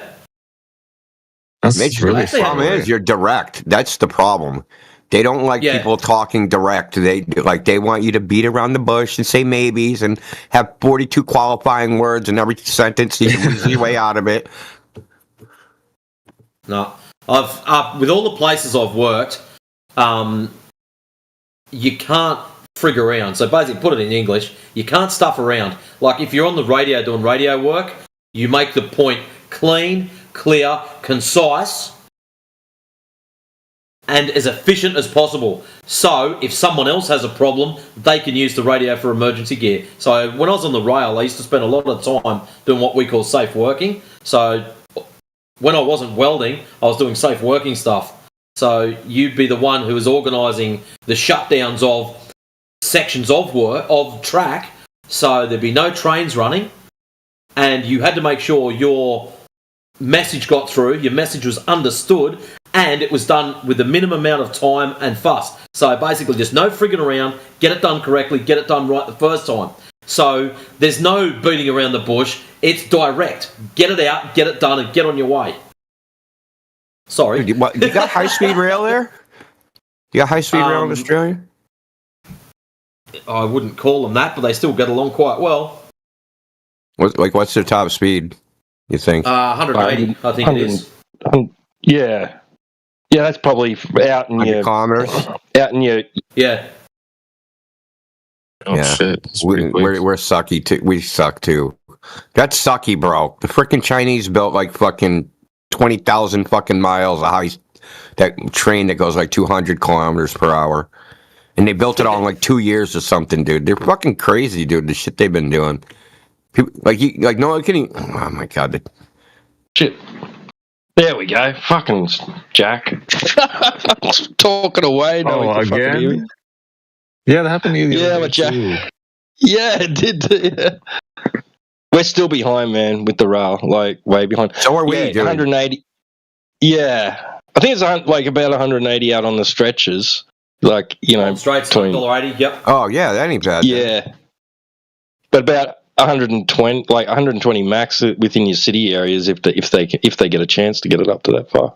There's one high-speed rail here. It's called the Acela. It goes from Boston to New York because that's actually like it's a very popular route to travel. Like they even have like there's shuttle. Put it this way, there's shuttle flights between Boston and New York. It's like a 45-minute flight.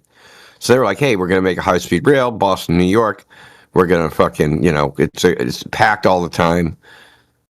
But they had to redo all the tracks, and then they're like, well, it costs too much to make an actual high-speed rail. We're just going to make a really fast train. So it gets up to 80 miles per hour in some sections. For a very, very for like 20 miles, it'll get up to 80 miles per hour. Which is like it's still like an hour, and it's faster than driving or like the regular train, but it's only like maybe an hour faster than the regular train, and it costs like 10 times more. So needless to say, nobody freaking rides it because it's more expensive than the plane flight. You can just get on the fucking plane and take 45 minutes. They're so stupid here. They spent $10 billion to build one in California. They spent all the money on freaking researching it. Like all $10 billion. They didn't build shit. Wow. Because California is full of liberal hippie fucking environmentalists. So they just every step, everything that they tried to do to actually do any type of construction, the environmentalists, sued in court that they. Oh, there's an endangered slug in that area. Yeah. Fucking slug is it? We get that sort of shit over here too. Like, you're gonna turn the dirt over. Something could be under the dirt. Don't hurt the dirt. Because a large section of California, I mean, their plan was kind of stupid anyway. They were gonna, the coastal region of California is fine. That's where all the people live. But, as you're going to Nevada, it turns into desert, right? So they're gonna build the train through the desert, basically, right? Because it's cheaper and make all the costs cheaper, and it's flatter, right? And then they were going to have connecting trains that would go off, so you have a north-south train that would have east-west connector trains. So if you wanted to go so you would basically be able to travel north-south to length to California, but then to get to any specific city, you would get off the stop, and then you'd take another train into that. Because they weren't going to make a high-speed train that went through all those places. It would have cost a fucking $1 trillion just in property costs taking it by eminent domain. Because California property is worth, a lot of money. Plus, you're on the other side of the earthquake zone if you're on the other side of the San Andreas Fault. So you don't have to worry about earthquakes because you're on the stable side. So that was the plan. But they spent all the money on frickin' researching it, basically. Platter says in the side chat that they have the trolls got free reign in English Hub. You guys want to head over there? No. Mark was one of the ones that was in here. He's a pain in the ass. Yeah, let's say. Oh, damn it! You just dipped out. I'm jumping too. Just to have a listen.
can't even make a logically sound argument.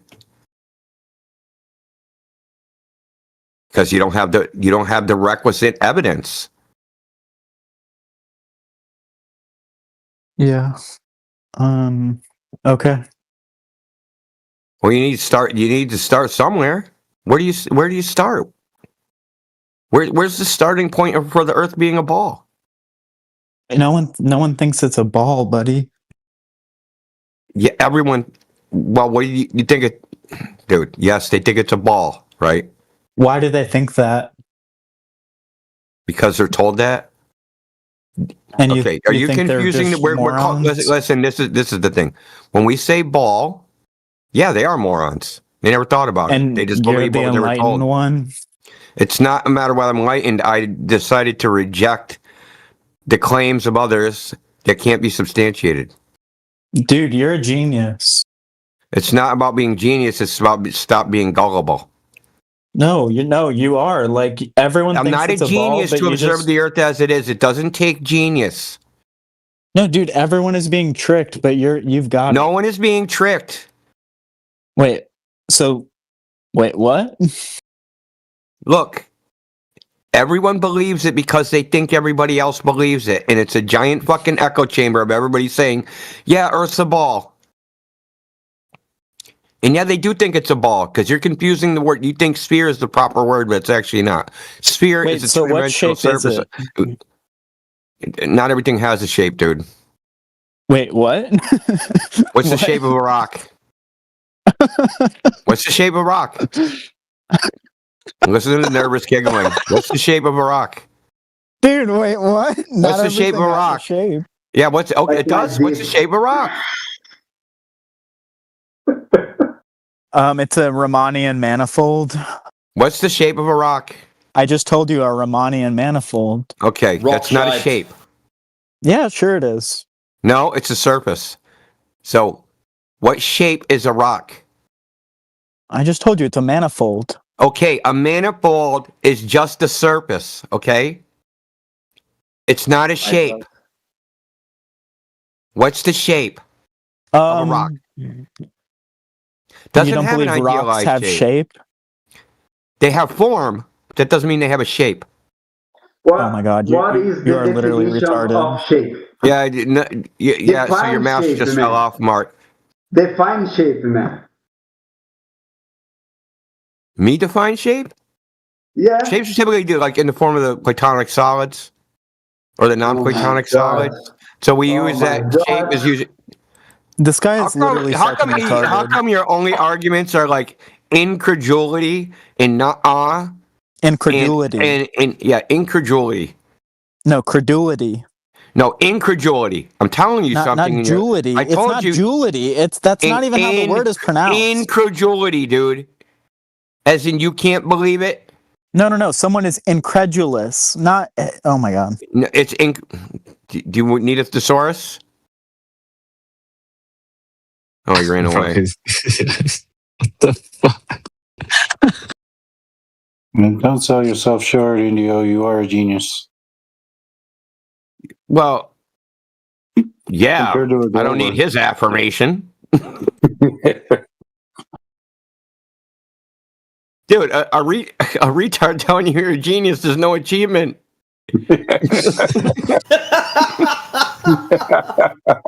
Now look at you, all up the back of the bus and shit. In the land of the blind, the one-eyed man is king. Just remember that, man. Like, fuck, dude. Anyway, you don't need to be a genius to figure out fucking Earth's not a ball.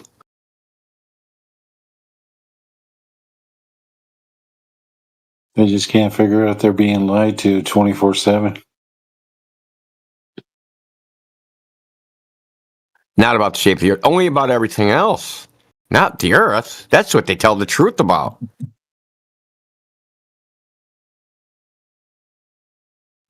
The moon landings are fake, guys. They're the ones that kill me, right?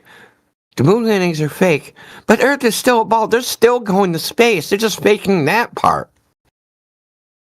Yeah, the pictures from the moon, they're still real.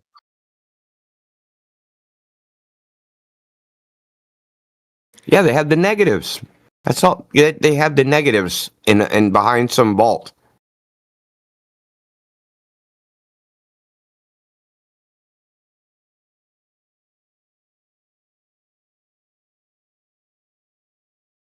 Yeah, the funniest story is that one about they erased over the tapes. They're $120 a reel for that magnetic tape.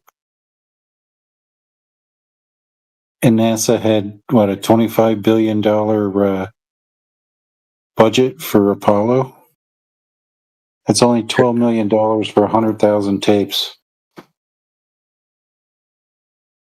And then they said, "Oh no!" But then it was, they put a ban on whaling, so they couldn't get the materials to make the tapes, and there weren't any suitable replacements. Did they really say that? Oh yeah, that's what fucking, So let me get this right. So basically, we don't have proof for the moon landing because of Greenpeace. Yeah. Dude. Oh my goodness. Yeah, America put that moratorium on whaling, and they ran out of whale oil to make the tapes. You know what? I'm gonna tell a normie that story, dude. I swear to God, dude, the next normie that talks about the moon landings, I'm like, did you hear that they lost all the tapes? I'm like, do you know why that happened? And I gotta tell them, I'm like, well, because they couldn't get more because Greenpeace processed this and they stopped whaling, and then that was banned. So we don't have any proof that anyone landed on the moon because of Greenpeace. They fucking suck. They ruined our proof. We had moon proof, but Greenpeace ruined it. My God, I just want to see the reaction. They're going to look at me like I'm crazy, too. Well, when I read that, I thought they were crazy as well. I'm like, seriously? Okay, so you had no way to transfer the tapes to something else? And then they used those tapes for the bloody Landsat program. Yeah, I could have sworn. I remember seeing Neil Armstrong with a hat at the freaking airport. We need money for tapes. We're so broke at NASA, we barely have any money here.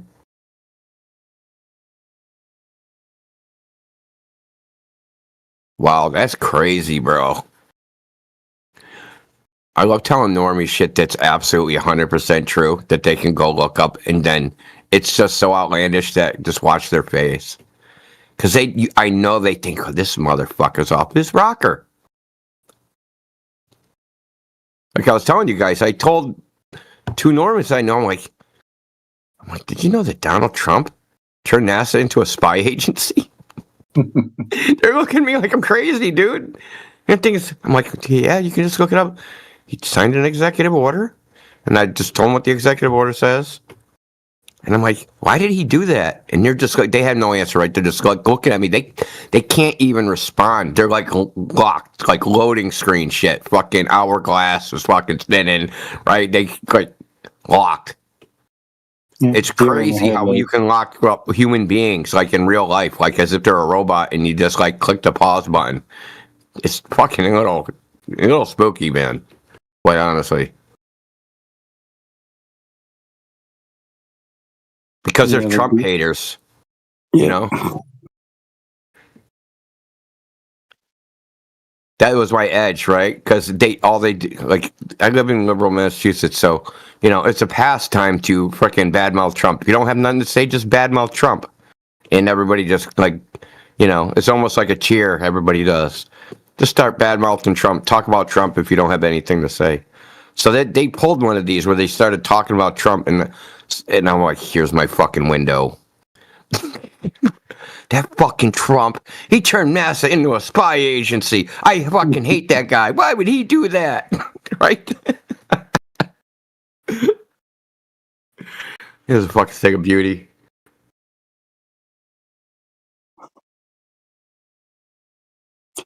You know, all those TDS people are trying to move to Canada. It's like, we have enough communists up here. We don't need you.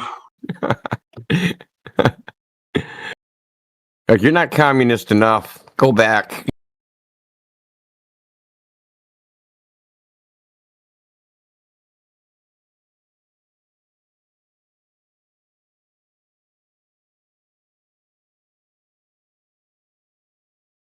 You know, we are all chilling in the politics server, mind our own business. And that freaking Mark clown disrupts our swerve. Got Russ.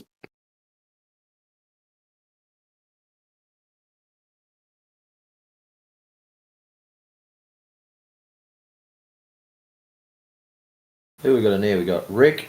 How's it going? Rusty P. Any other ones that I don't know? No, all the others are known troublemakers. Excellent. That's a new one. Hello, $sign. Oh shit, 20 Cubs is in here. 20 Cubs, man. I had a baguette today, man. It's fucking good.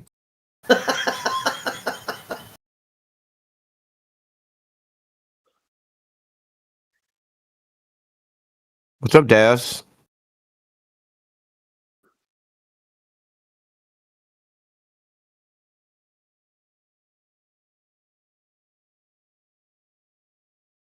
Well, if you're gobbling, you have any questions, comments, criticisms, or anything else, feel free.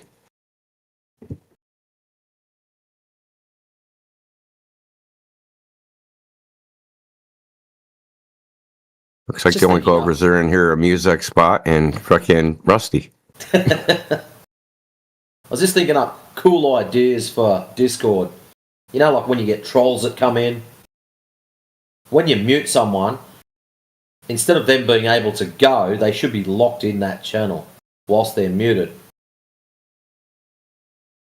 So people like our little friend over at the other channel, when he drops in and has a little meltdown and then runs away, basically pigeon chess players, we can hold, and now you can stay here and learn something. That'd be fucking great. Oh, you could do that with a bot, right?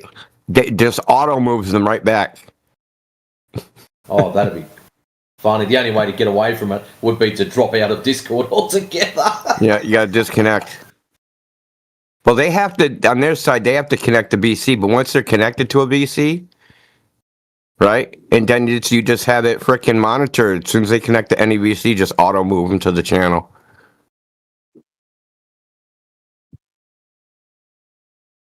That would be great. I was just thinking, just for the troublemakers, like your average person that comes and goes, someone will come in and go, I think flat earthers are spastics, and then they run away. They'd be like, yeah, let that one go. But for your regulars that have their little meltdowns and just be a nuisance, yeah, just do your best Scorpion. That would be such a great... Get over here! Yoink! Yeah, dude, that would be so great. On the politics server, that would be fucking awesome. Because people do that, right? They just go from channel to channel to channel trolling. You know what? Dude, I should broach that to the people that own it. They could probably like sell that, right? They could like sell that as like, yeah, you own one of these guest channels, and someone really gets you aggravated. Do you give us $1, and we'll let you use this command on this person one time, and anytime they join a BC, they're gonna automatically be sucked back to your channel, muted. It'd be funny though. You're gonna be in prison. You'd look down politics server, and there'd be like 3 people in that channel, 5 in that one, 8 in that one, 72 in ours. Yeah, BC prison. Oh, yes. Even if they didn't say that they were locked there for just 5 minutes, that'd be enough to aggravate them.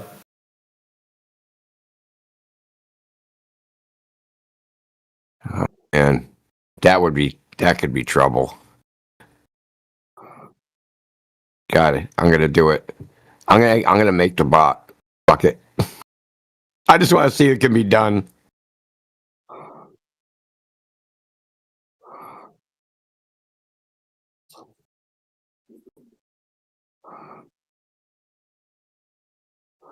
Make it me.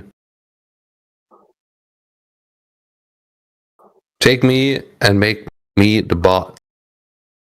please. So, did you even hear what the bot does? Yeah, it's gonna take me to every channel. No. It makes you, if you try to go, it locks you to a single VC channel. So if you try to be in another channel, it detects that you being out of the channel you're supposed to be in and moves you to that channel. So the only thing you do is disconnect from VC or be in that channel that's been designated you're locked into. Freaking awesome. That's crazy. Make me do it. I won't be able to run the bot here, but I can run it on the home server. Take me over. Take me over, Ben. And then when you keep coming back to the channel, like, why do I keep coming back here? I'm like, gravity, man. Yeah. You tried to jump out of the channel and you got freaking pulled back down to 24/7 Discord. As they jump out. Get over here! Oh, shit. You have a fucking soundboard? That's crazy. Yes. No. Do it again. Do it again. No, I did it once. I don't want to wear it out. I'm gonna go and look for it. Look for that. Cool as fuck, though. Get over here! There you go. Get over here!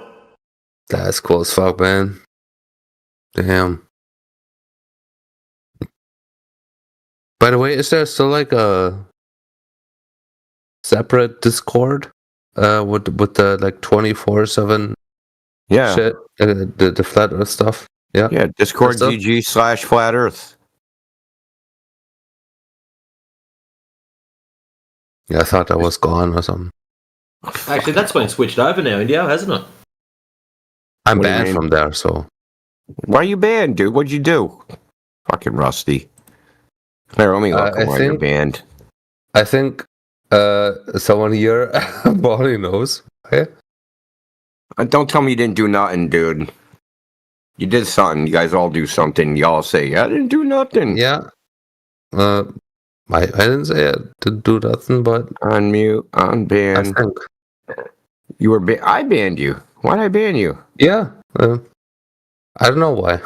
That was years ago. Practice years ago. Oh, 2022, man. Freaking damn. 2022. Holy shit. Oh my god. I'll let you out. See ya. I think you suffered enough. Well, you've come to your senses. You're actually going to have like a normal conversation with us now instead of, because I'm reading it. You just kept chanting, it's been proven, it's been proven, it's been proven, dude. That don't fly, bro. No, I get it, but I kind of like you guys, so.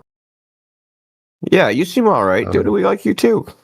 None of this shit's personal. I don't know any of you people. It sounds like I'm at your house. Yeah, I like to get here and like debate and shit, but. Though there are some people I don't like, I have to admit. By the way, there was a guy. That was like really long ago, like the Lemon. Do you know that? Yeah, Lemon. Lemon disappeared during COVID. So we don't fucking know, man. Lemon Bird pisses me off. Lemon Bird again. Yeah. Lemon Bird again. Yeah. God, man, I pay like $50 to hear his voice again. Yeah, he was like an OG, right? Oh God, he used to piss off Kiwi something fucking fierce, bro. He's fucking used to be so funny. Yeah, Kiwi be in the chat, and I'd see Lemon Bird come in. Like, okay, here we go. Grab the popcorn. But then the opposite would happen. Lemon Bird would be in the chat. And then Kiwi would hear Lemon Bird talking about the ether on fucking YouTube. Next thing he's in the chat.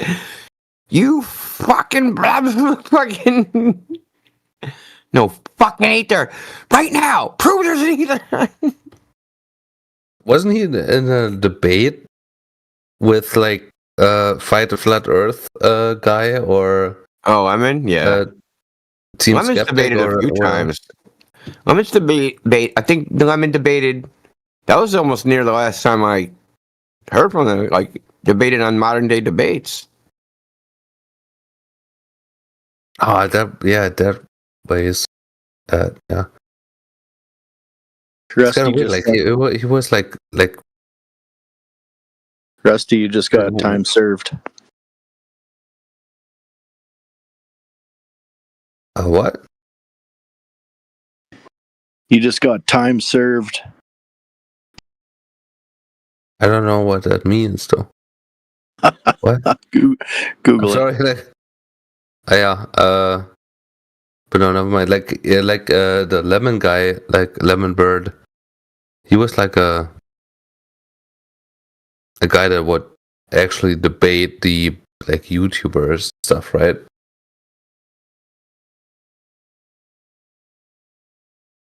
At least that's what I remember.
Well, for all you foreigners, it's Thanksgiving week. It's Thanksgiving week in the States.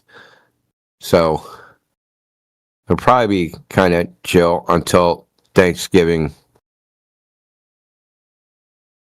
Dude. So here's an oldie but goodie. Last year was quite interesting.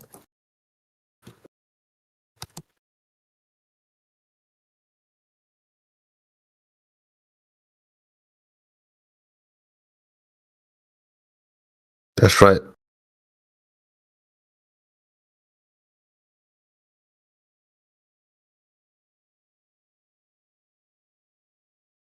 I reckon this year was even more interesting. No, it was crazy because I debated 3 Goldbergs. I think I was on for like 6 hours straight. I debated 3 different Goldbergs, and they were all absolute psychos, dude. So I'm gonna post the link, dude.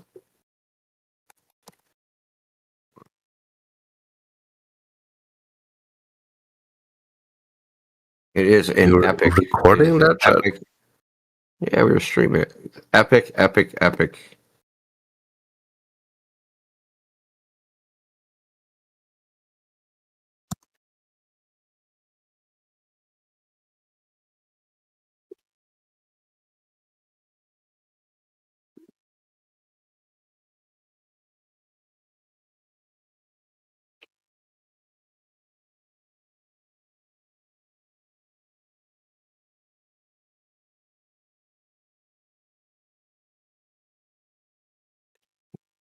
They were absolutely psychotic.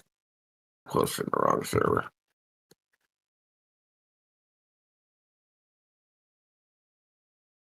I posted the clip in the chat.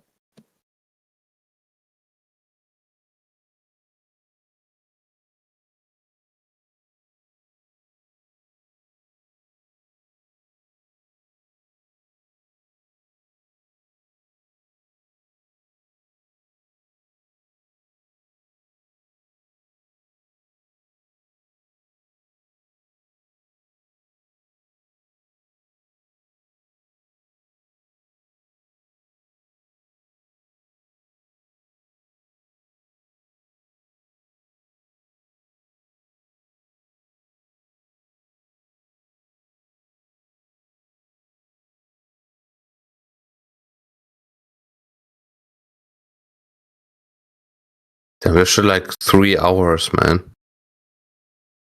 Is there like highlights?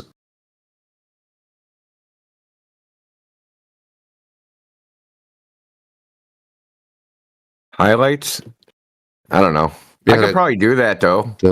Yeah, let me run it through a freaking stupid AI. I'll have it pull up freaking highlights.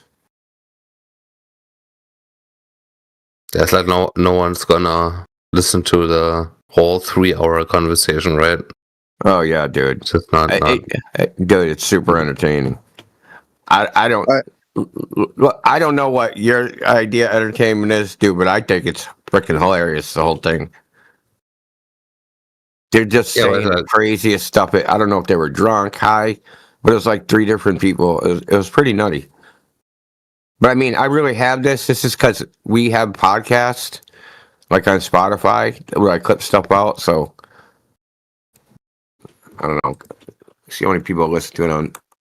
I haven't looked in a long time.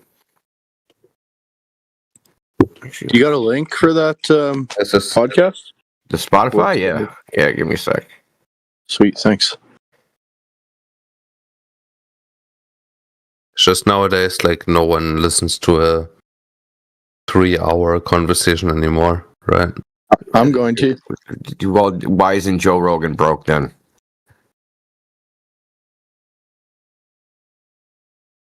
Yeah, that's a good question. Yeah, well, because But he people is do like listen a to 3 hour Joe- podcast. Well, people do listen to the 3 hour podcasts. They do. I'm about to find out. But it's not like random person shit. It's more like, okay, Joe Rogan. Oh my god, Joe Rogan. He's talking to people. Better listen to him. No, what I'm saying is people do listen to the podcast.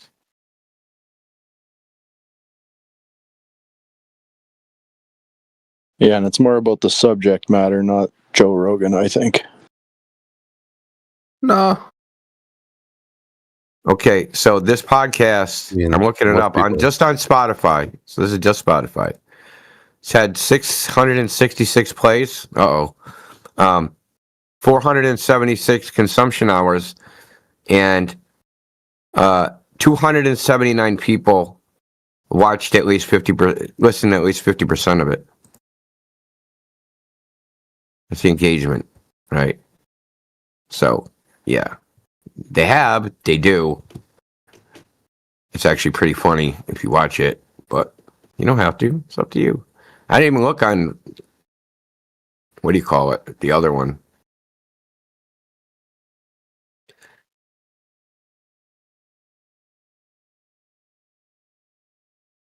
iTunes. Yeah, hold on. Let me get you that link real quick.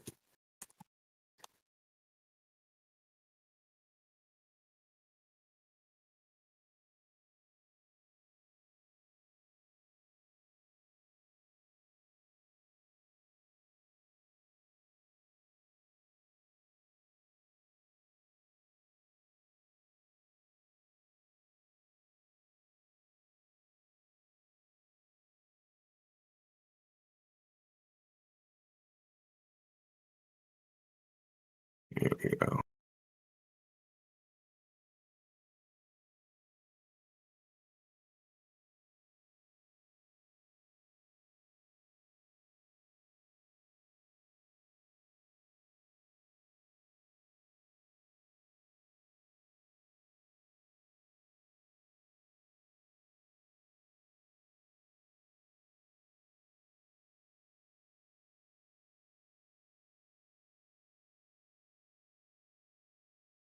The total amount of plays that have ever been played is 5,200.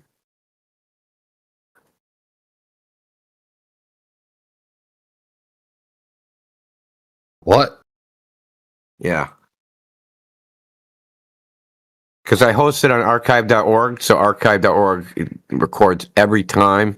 So I don't know if you're aware how Spotify and iTunes work. They don't, well, Spotify does host now, but they don't host, right? So you have to have your own host. So I upload the audio to archive.org, and every time somebody plays it, either on iTunes or Spotify, it records on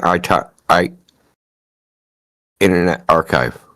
So it's had 5,000.2 plays, so 5,200 plays since January when I uploaded it.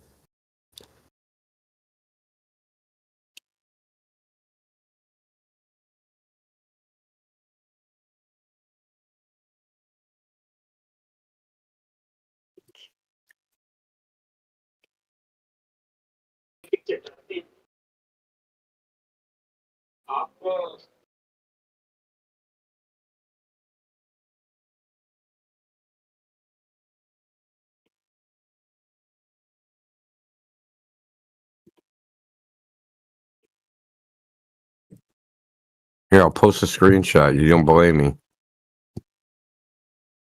Thanksgiving Day Globe Psychopath Extravaganza. And that's what it was. It was beautiful. It's a thing of beauty.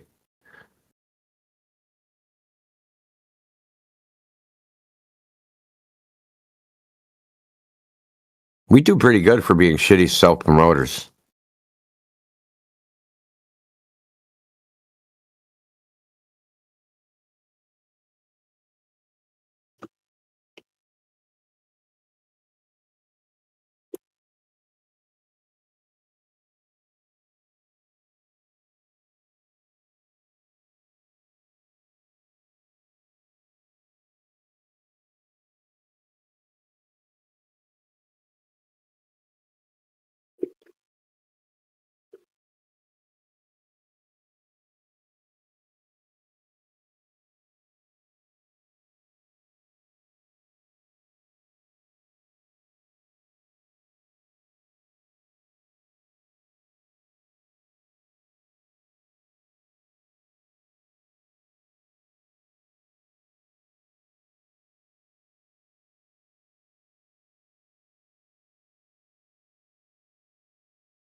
Holy shit, idiot. I just listened to the first 20 seconds of that.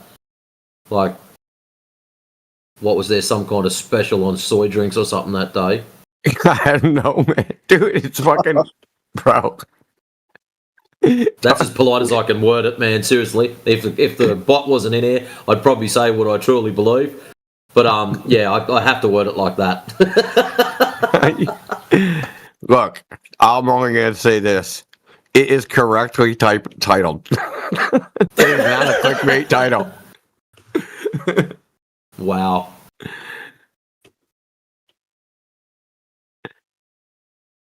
It's a Thanksgiving Day psychopath extravaganza. There is no doubt. That is exactly what it is. Or I'm sorry. Globe psychopath today. Would you like a soy drink instead?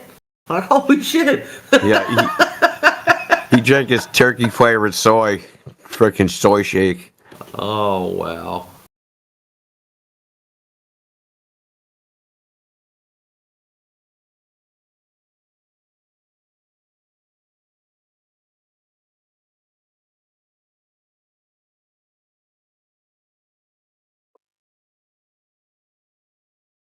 Well, I've got to go and push a lawnmower around my yard for entertainment.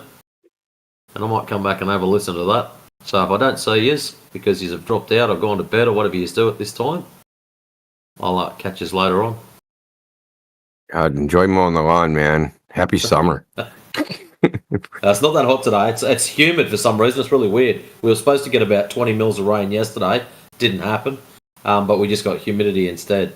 So, yeah. Anyways, I'll go and push that around for a while and I'll be back. Hopefully he'll still be here. Alright, peace guys. Alright, later, man.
Does my mic work right now, guys? Can you hear me? Yes. Awesome. I just wanted to ask Franco something, if you don't mind. Franco, if you can hear me. Yes. Okay, great. The last time, you know what? Hold on a sec here. I gotta fix something real quick. Yeah. Okay. So Franco, the last time we got to talk, there was something you said that stuck in my mind, and I just wanted to clarify what you meant by it. I don't know if you remember, but we talked about airplanes being able to land on a spinning ball. And one of the things you said was contradictory to what I hear from most people when I have this discussion. You said there's no conserved momentum. And you said it several times very distinctly, that there's no conserved momentum. And I didn't know what you meant by that. Did you mean that when a plane takes off at a 500 mile per hour latitude and it doesn't have the 500 mile per hour conserved momentum to be moving along with the rotation of the Earth? What did you mean by that? I don't recall, but certainly this is not the way the problem is solved. Meaning, when discussing the motion of an airplane, momentum conservation is not really happening strictly, because there's the airplane is isolated. It's got external forces acting on it, and so momentum is conserved for a system where there's no external force. So this is not the case for an airplane. Depends which momentum you are considering. The momentum of the Earth plus airplane system plus atmosphere, which is momentum is conserved. So I don't know what you mean by momentum conservation in the case of a plane landing and. Oh, okay. Well, yeah, that was just, when we walk through the scenario. If you don't mind, I'll just go back and forth with Franco for a minute here, just to clarify this, guys. Yeah. So the issue that I was having with the way that we're told that airplanes fly over a spinning ball is that the pilot, as is agreed upon on both sides of this argument, the pilot is taught to treat the Earth as stationary and level, and that's how all flight simulators work. And the problem comes with the gradient of tangential velocities. We're told that the Earth is spinning at 1,000 miles at the equator, right? And then if the plane takes off, or if it was a helicopter, it took off at a latitude where the circles are smaller, because it tapers up towards the poles, then the helicopter would have the only 500 mile per hour conserved momentum. And that's why we're taught that the Earth doesn't move below the helicopter, because it was on the Earth and it retained the movement from being on the Earth, right? So when it goes up in the air, say it's a plane now that's flying south towards the equator, and it's going to land in a city on the equator where it's now 1,000 miles per hour, you have to explain to me, or maybe you can't, where does the extra 500 miles per hour come from? And if it's not the atmosphere acting on the plane like a wind, and we know that winds go in all directions, what's the mechanism that accelerates the plane sideways and twice as fast, an extra 500 miles per hour? It only had the conserved momentum of 500 miles per hour, but now it needs to be perfectly in sync.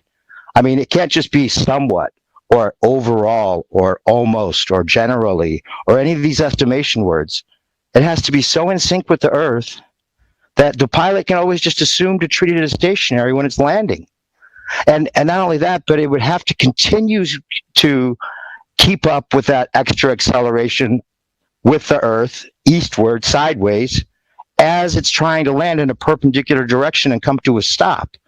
So all the physics break down there without a distinct answer. You can't just calculate it on paper and say it works, because we're talking about people's lives in the plane with a big tube of metal in the sky that needs to have an extra 500 miles per hour exactly. How does that actually happen, Franco, according to a physicist? Okay, so according to physicists, I'm sorry, but the answer for physicists is make calculations. You calculate the fact that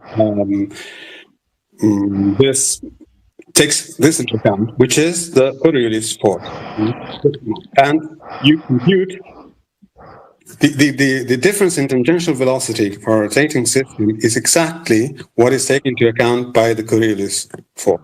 So you have a formula for that, which is the Coriolis force is the Coriolis acceleration is 2 times omega, which is the angular velocity of the Earth, cross product the velocity of the plane.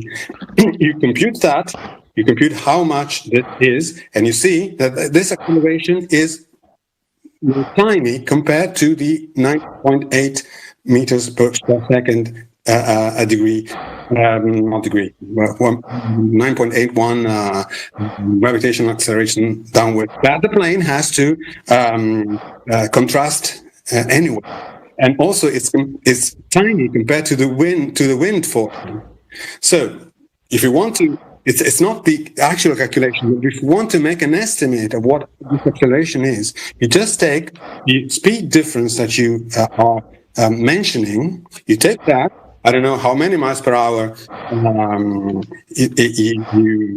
are mentioning in difference in tangential velocity, and you divide that by the time the plane takes to match up that difference. You divide it and you compute an acceleration in meters per second square, and you find and you compare it with 9.1, and if you get the number, you see that it's much less, and that's the answer. It's the force that with the acceleration that one has to give the plane in order to account for this is comparable, is even much less than the acceleration one has to oppose to due to gravity itself and due to the, you can call it whatever you want, density, buoyancy, whatever, the fact that the plane will fall if it doesn't oppose that, and also the winds. It's tiny. You make the calculation yourself, but it's precisely the Coriolis effect, which is the same thing as is causing the Foucault to oscillate. Okay, now Franco, I just want to walk through the logic of what you just said, and don't get upset, please. Just don't get upset. All I'm doing is trying to figure out exactly what you're saying, and how I can explain this to other people so that they will know that they're safe when they're getting in a plane, and that these calculations are going to make it okay for them to land safely. So what is it that, when you say there's a calculation that you can do here, and you rattled it off, and that I had already, kind of asked at first that you don't make estimations, but for your calculations, there's all these different things that you're saying that would have to be taken into account with the Coriolis force. And at the same time, you're saying that the pilot wouldn't have to worry about it, right? Because it's so much less than the winds, right? As far as the calculation would go, right? Yeah. Is that what you're saying? That's kind of what you said last time. Like the pilot doesn't have to worry about it, even though the plane does need to be moving 500 miles per hour faster sideways as it goes south to land in a city that's 1,000 miles an hour tangential velocity, when the plane only had a conserved momentum of 500. So wherever that comes from, whether you calculate it to be something that's less than the winds or thought to be less than the winds, the extra 500 has to get there somehow. It can't just be a calculation that you write off because you compare it to something else and say that it's negligible. We're talking about the safety of people in the plane that need to land and need to have an exact explanation of how this works. If the atmosphere is accelerating the plane, you have to explain in the physics, the dynamics, not just a kinematic concept, not just a kinematic calculation that makes you just write it off in your head and say, oh, there's no problem. We're talking about a difference of 500 miles per hour sideways, which the plane's not even made to do, right? And the pilot's not even made aware that this needs to happen. He's just taught to treat it as stationary level. How long does it take for a plane to make that flight? It doesn't matter, but let's just say 5 hours or 6 hours, even 8 hours. It has to, even incrementally. It's not done. It's not something the pilot does consciously. It's not something the plane does automatically. And it's not something the atmosphere is so precise as someone might think to push the plane incrementally faster as it gets to that point, so that somehow this atmosphere is pushing it, even though the winds are pushing it in all directions, but somehow the atmosphere makes it perfectly in sync with the Earth sideways as it's going to land in a perpendicular direction. This is a perfect example of what everyone's been telling you. It's the dynamics versus the kinematics. You think the calculations and the just doing math on a paper is going to solve the problem of the plane needing an extra 500 miles per hour because you can call it negligible on paper? Again, you are not only negligible on voice, right? But you are quoting numbers. Numbers there is mathematics, computations, because you're saying you're quoting numbers, right? You're quoting a difference in speed, a difference in speed between the speed at a start and at takeoff and the speed of the Earth at landing. This difference in speed is achieved by the plane in 6 hours. Now you divide this speed difference by the number of seconds in those 6 hours, and you get an acceleration, a mean acceleration. The acceleration multiplied by the mass of the plane gives the force that you have to impress to the plane, that you have to give the plane in order to achieve that acceleration. This is the dynamics you want, right? And you can compute that, and you can see how this compares to the weight, which is the mass times the gravity acceleration. Or you compare this acceleration with 9.8 and see that if the plane is instructed to move their to have their engines running in order to oppose to the gravity force, to the gravitation, to the weight, it can also adjust its direction in order to allow for this, and take into account that the Earth is that the atmosphere is also spinning with the Earth. So in normal condition, without any wind, the atmosphere has got the same speed as the Earth. There's no wind, and then in that case, you just need to have to maintain a certain velocity and certain speed with respect to the air, because this is how the plane works. You just take into account the air around you, and you have a lift from differential from pressure differential in the air around you. So it's just with respect to the air. So if the air has the same velocity as the Earth, there will be no point. There will be no point at all. Well, or at least you have. This would only help the plane. But even if we didn't have any, if you didn't have any atmosphere, you wouldn't have a plane. You just need a rocket or something like this. But even then, if you had just a rocket or a ballistic projectile, and you just throw a ball, you just compute how much this acceleration, how much this acceleration tangential acceleration is, by just using the numbers that you gave us, the velocity difference divided by the time. This is the definition of mean acceleration, which is not an exact calculation, because of course the calculation takes into account that this is a 3D problem, and acceleration is a vector, and so on. So the real computation would have to take into account vectors and things like that. But this is an estimate of what the numbers that you gave imply in terms of average acceleration sideways. Yeah. Okay. So okay, but let me just ask you this. Okay. So you just said all these things that would have to be calculated in and taken into account and then applied somehow, but the pilot's never taught to apply it. He just flies the plane and lands the plane wherever he wants on supposedly a spinning surface, but he just always treats it as stationary.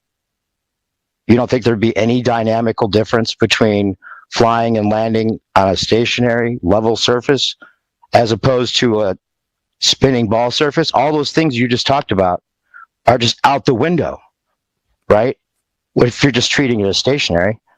But people are telling me on your side of the argument that there'd be no difference in how you would train a pilot to fly over a stationary Earth as opposed to a spinning ball Earth. Do you agree with that? Yes, because these effects are small, and that the pilot is just taught how to keep a certain velocity with respect to the ground. Of course, if it's with respect to the ground, it's considering the ground stationary, because this is what is done, is by definition of frame of reference. It's what is done. So that's why you have to, it's more convenient to compute things in a rotating frame. That's why people are taught in basic physics courses how to compute things in a rotating frame and take into account all the effects that come into play, such as centrifugal force, such as Coriolis force. And so it's the most convenient thing to do is using a frame that is stationary with respect to Earth, but then what happens is that you have to take into account these effects, centrifugal, Coriolis. They're very tiny, so you don't have to worry about those. Yeah, but okay, let's just say that that there was a problem with the being in sync with the Earth because of the tangential velocity being so much greater at the equator. But let's just say whatever it is that you're saying makes it automatically 500 miles per hour faster sideways, whatever that mechanism is that you haven't named yet, besides just a calculation that you think makes it work in your head or on paper. You haven't named the mechanism that accelerates the plane, right? You can't just say it because it's in the air, it's automatically going 500 miles per hour. But I'm just saying, let's just say it was out of sync, like even 5 miles per hour or 10 or 20. If it wasn't in perfect sync sideways, this is a thought experiment. Let's just say it wasn't in perfect sync with the rotation of the Earth, then you would agree that the plane would have a problem landing, right? Because it has to be in perfect sync sideways as it's landing on the surface that it's treating as stationary. So you agree, just hypothetically, if it wasn't in perfect sync somehow, then we have a big problem because we know planes just land safely all the time and the pilot just assumes it's stationary.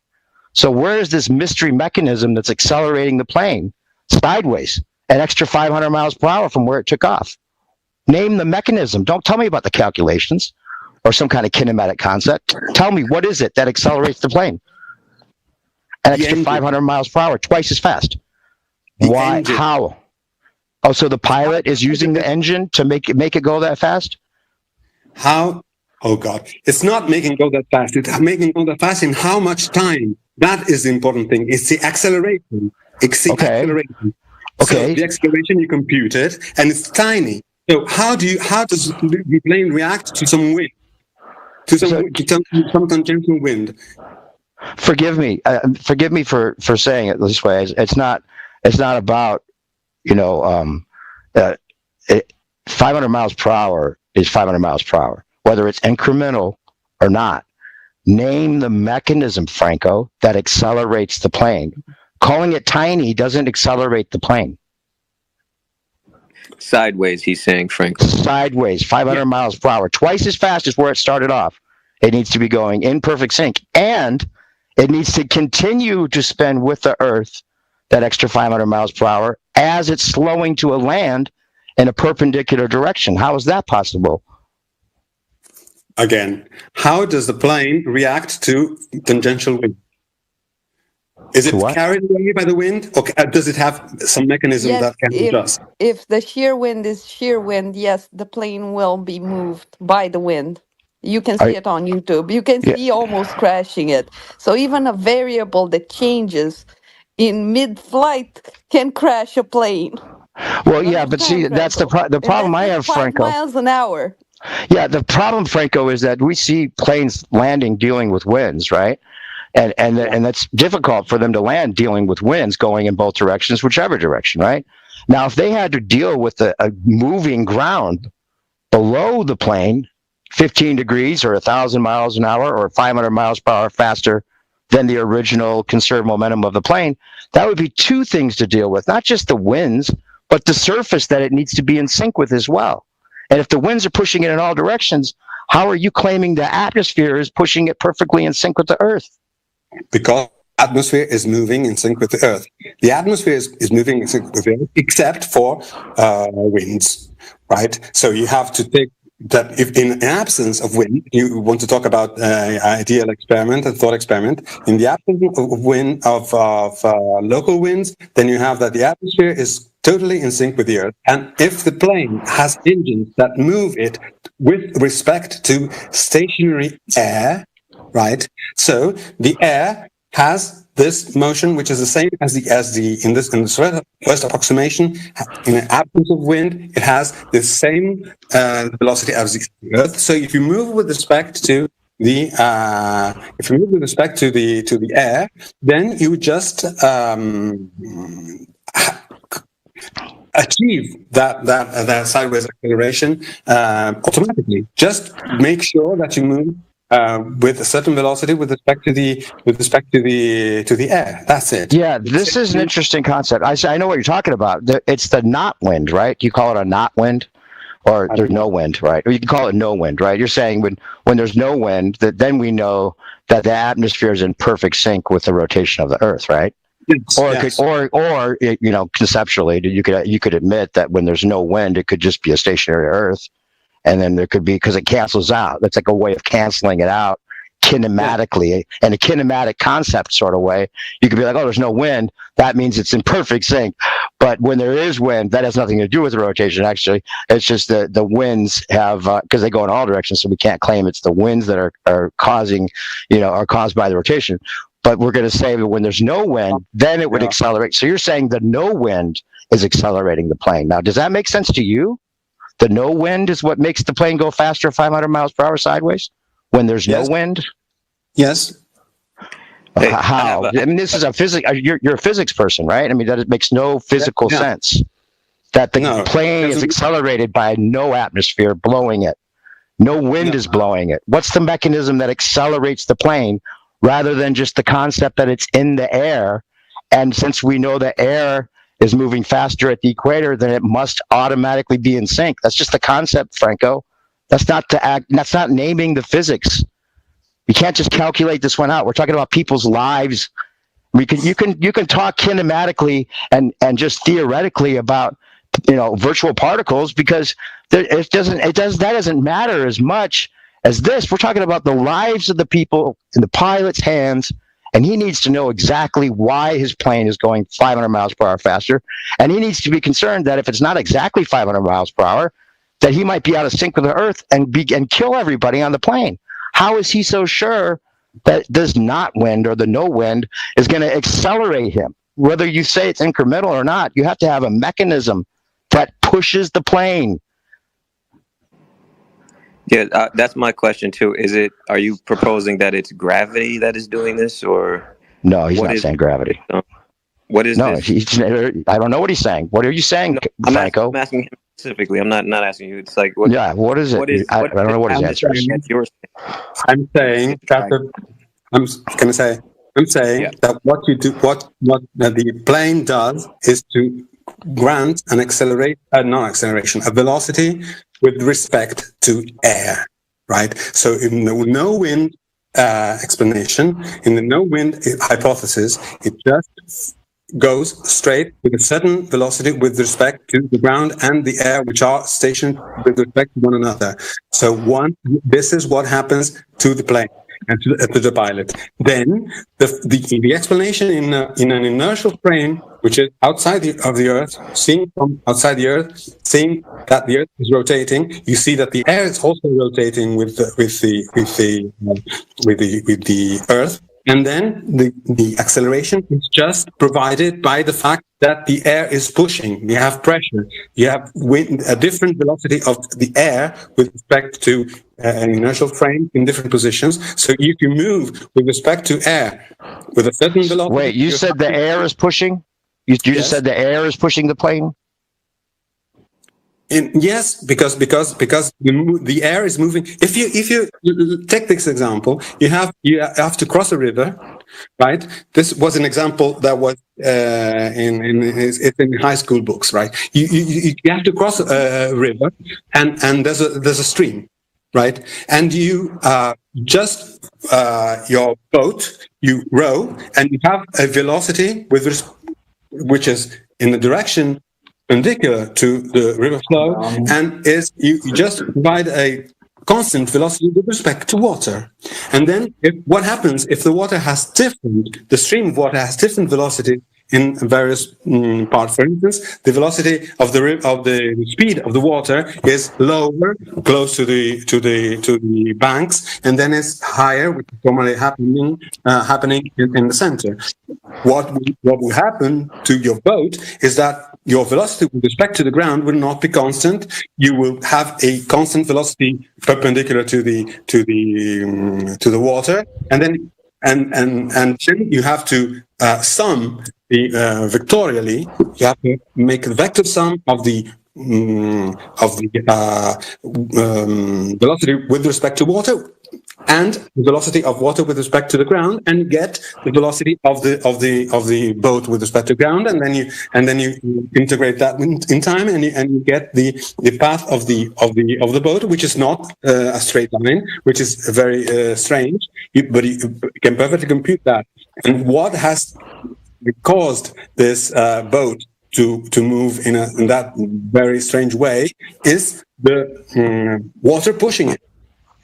Yeah, well, okay. Now, even though it's not how the Quanda effect works. Right. Real quick though. Let me just say this. I'm familiar with the comparison to the river flowing, and even though it's a non sequitur, I want to ask you a few questions about it, because if it was just a lake, right, that you're going to go across with your boat, and there was no flow at all, right, then you would totally, have a different method for going across the lake that's just completely still water, right, in the way that you would row your boat, as opposed to a flowing river, right? Or if it was flowing through the lake, there was a flow, then that would be a totally different situation completely for the person in the boat. Would you agree? No, I didn't get the question. Well, I'm saying that'd be different for the person that's trying to row across a river that's flowing compared to just a lake that has no flow, right? There would be a different method to how you would go across the river if it was not flowing as opposed to flowing, right? No. So it would be the same? Why would it be the same? You'd end up in a different place. If it was flowing, you'd have to take into the account the cross flow that's making your boat go in a different direction. That's just basics, right? You would treat, you would have a different method. But the air is a fluid. Who are you talking to, bro? Listen, that's a recording. That's a recording. You're talking to a recording. The people talking, that was a recording of two people talking. One is a guy named Franco. Yeah, one is a CERN physicist that works at CERN. And the other's a flat earther. Okay, man. Thank you. Okay. Yeah, I mean, I don't know how far it is through it. I think it's like 30 minutes into it. Oh, thank you. Or going across the river if it was flowing as opposed to not flowing, right? So if you're making the comparison to airplane flight, why is it that we're training the pilots to treat the Earth as stationary, which would be like a not flowing river, right? Just a calm lake. But then if it's flowing river and the Earth is spinning and the place it's trying to fly to is moving faster than where it took off from, we're told that there'd be no difference in how the pilot would treat the Earth or be trained. Does that make sense? It doesn't make sense in the boat, and it doesn't make sense in the air. It would be a completely different situation, all completely different dynamics. All these calculations you're talking about would have to be applied. The pilot would have to be aware of them. There would have to be special engines and special, jets on the side of the plane to keep the plane moving with the Earth so that it could treat it as stationary. None of the actual dynamics works, Franco. You can't just calculate it and say it works because the air, that when it's no wind, it's being pushed, the no wind is pushing the plane into perfect sync. Do you get that just is completely nonsensical? The no wind is pushing the plane I mean, if it's in perfect sync, there's no wind, right? The not wind. But then somehow that's accelerating the plane in your mind. Can you apply it dynamically? Just like talk for real. Don't just say a bunch of things about calculations and how the concept that the air makes it work out is, tell us, explain the physics like a teacher would. That's why I asked what this no wind that you were talking about was. Like, what is it that is pushing the plane sideways? Yeah. Sideways. It goes twice as fast, Franco. Regardless of how you minimize it, it needs to be twice as fast. It's the Earth. It's the air itself. If it's okay, let's take the river example again. You're right. It's not exactly the same thing because the example is not perfect. Because in that case, you want to reach a point on the opposing bank, and the other bank is stationary with respect to the outside server. It's not stationary with respect to the river. So let's take this other example. You have two boats, right? You have two boats which are going with the river. Right, and they're going with the same velocity, one with respect to the other, and you have to row from one boat to the other one, or you have to simply to walk along the deck of one of the boats while the boat is sailing or moving across the river. It's something like this. It's you have to move with respect to the water, and if you have to move to some other place which is stationary with respect to the water, then the movement of the water is not relevant in your frame. You move with respect to the water, and then when you impute how much, and you want to figure out how much that thing has moved with respect to the ground with something which is not stationary with respect to the water, then you find that it has a different thing that will happen in the moving frame. But this is totally explainable with very simple physics and change of reference frames. It's not. I'm sorry. It's not something that is complicated. Something that is really understood in basic courses. Well, if it's not complicated, why can't you tell us what it is? Why are you're just babbling? You're just saying words without any meaning. Because I cannot draw anything on a board or make calculations. You don't want calculations, you just want words. So, no, I'm talking about what's the actual physics. You're a physics professor or physics expert. What's the actual applied physics of the dynamics? What pushes the plane? The air. Okay, so wind. So a wind pushes the plane. Because the wind is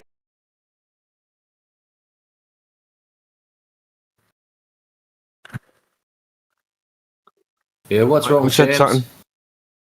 Shams. Yeah, I'm sorry. I think I overstepped. No, it's fine, dude. We can pause this. It doesn't matter if you got questions. You want to. I just want to get a read from the room. Like 10 of us believe it's flat, 5 of us don't. Why does that matter? Going for a consensus. I don't know. So let's go down the list. The YouTube bots, I don't know what they believe because they don't have minds. 20 Cups is a flat earther. I'm a flat earther. Jesus Christ, obviously he's a flat earther. Kingsley, yes, flat earther. Marcus, unknown. Matrix, positive. Matthew, definitely not. Well, he's a hidden flat earther.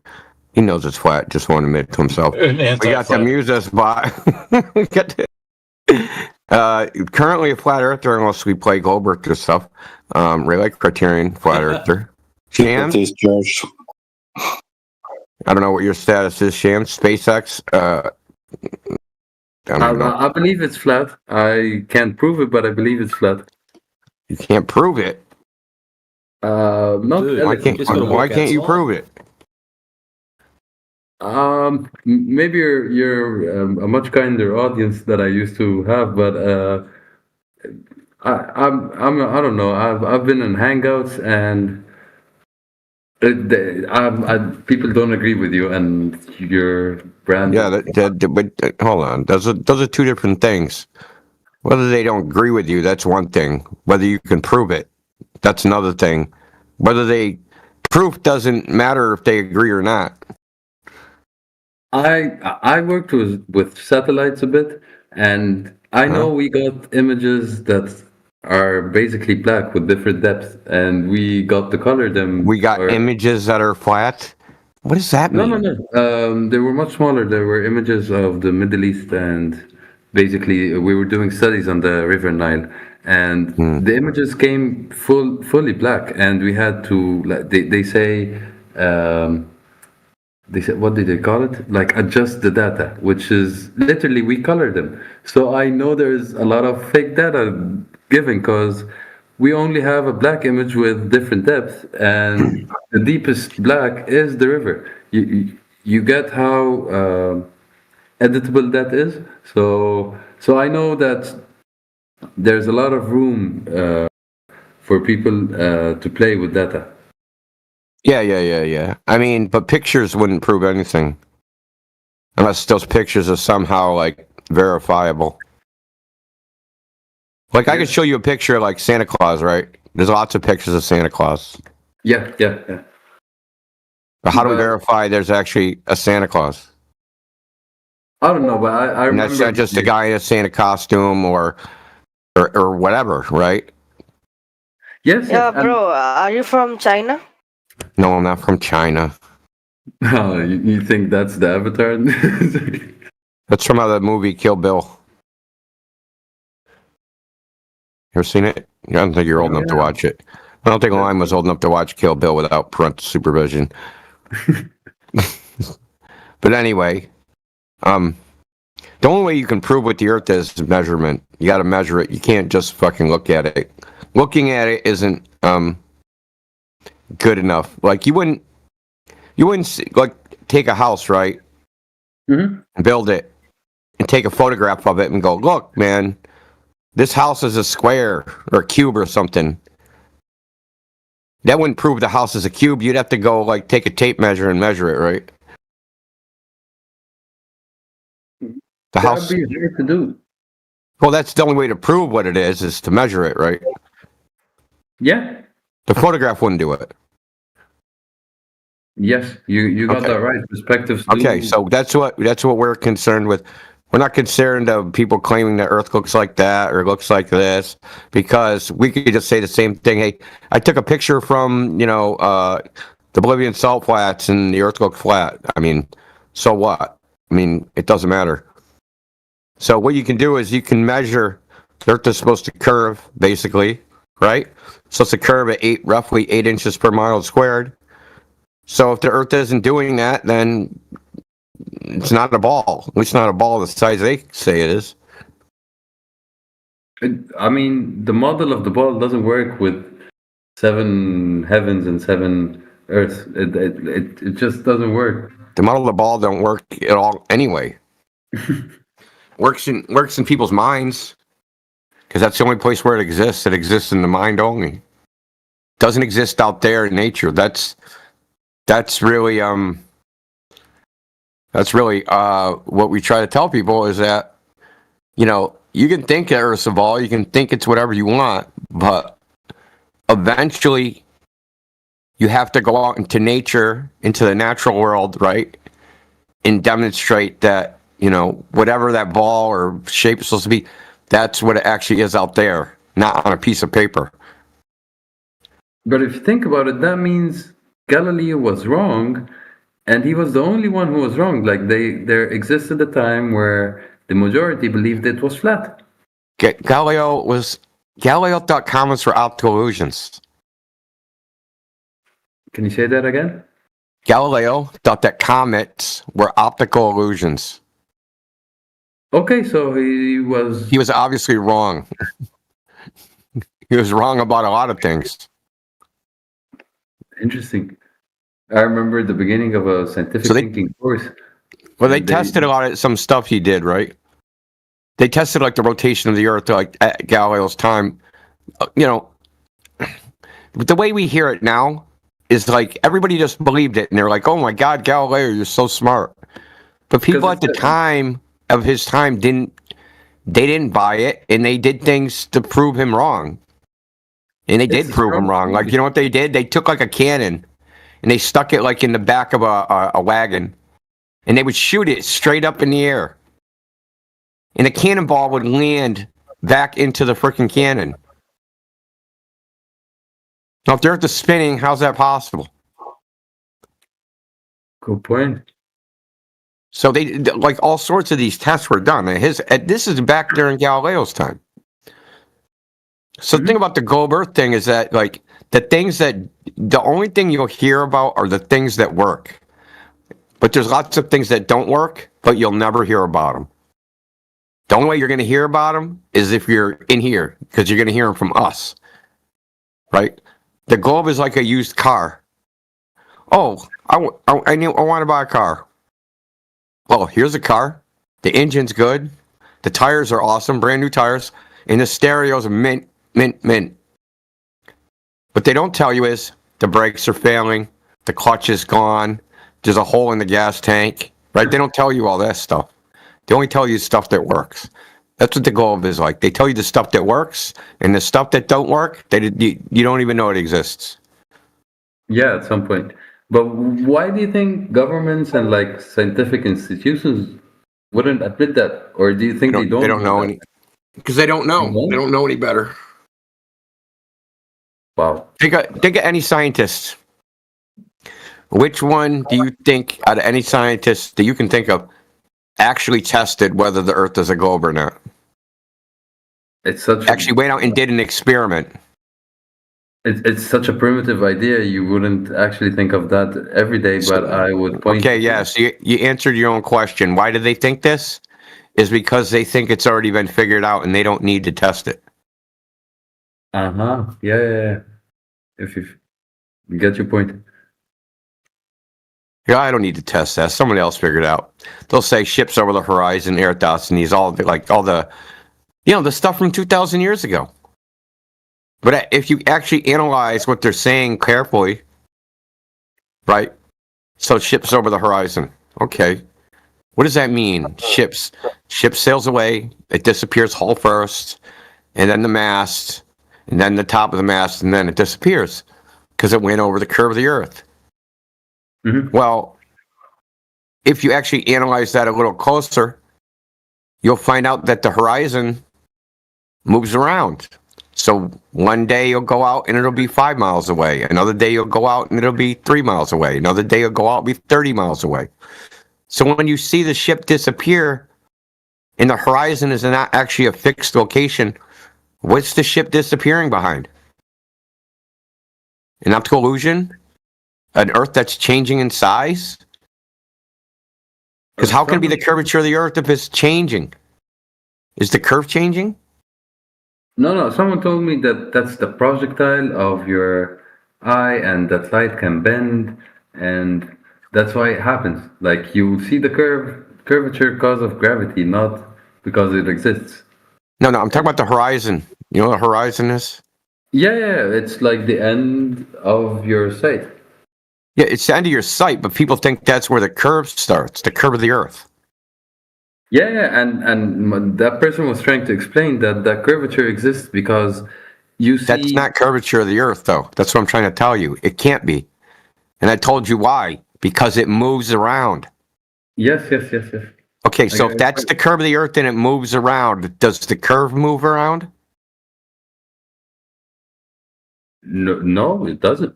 Yeah, okay, because the Earth would have to change size, right? Exactly, yeah. Okay, so we know that's not possible. So that can't be it. It can't be the curve of the Earth. Because we can observe the horizon being 10 times too far. We can observe it being 10 times too close. Because the globe Earth model makes prediction of where the horizon should be. It's 1.22 times the square root of the observer height in feet. So however many feet high you are, you take the square root of that, you multiply it times 1.22 in miles, and then you'll have the horizon distance, what it's supposed to be. But you'll never actually see it there. You'll see it everywhere but there. You'll see it 10 times farther away. That's interesting. I'll show you. I'll show you right now. I'll show you these oil rigs, right? So these oil rigs, they're 10 miles away from the camera. Just give me a second to pull it up. Take your time. Yeah.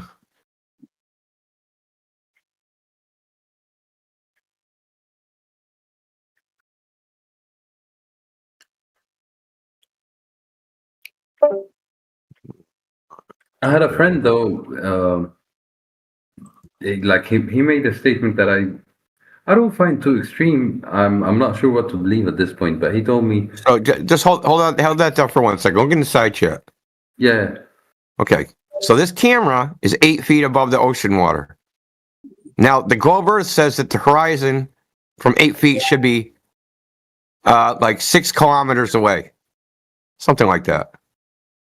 8 feet is like 1.6 meters. Okay, that's not 6 kilometers. I think that's a bit. The furthest oil rig is like 16 kilometers away. Mm-hmm. The horizon should be 3.4 kilometers away. Now, if you look closely at this video, you can actually see land beyond the oil rigs. Okay, where the horizon is. That land is 30 miles away, which is about, 48 kilometers or something. So the horizon is like nearly 48 kilometers away, but it's only supposed to be, not even 4 kilometers away. So why is the horizon so far away? That's where the curve of the Earth is supposed to start, like you were saying, right? This is what people think. But the horizon is not the curve of the Earth. Horizon is created visually by a small angle of view and the meteorological condition, whatever that is, depending how dusty, how much water vapor, how clear the air is, the humidity, the temperature, all these things they create the horizon, the combination of all these things. Yeah, I see your point.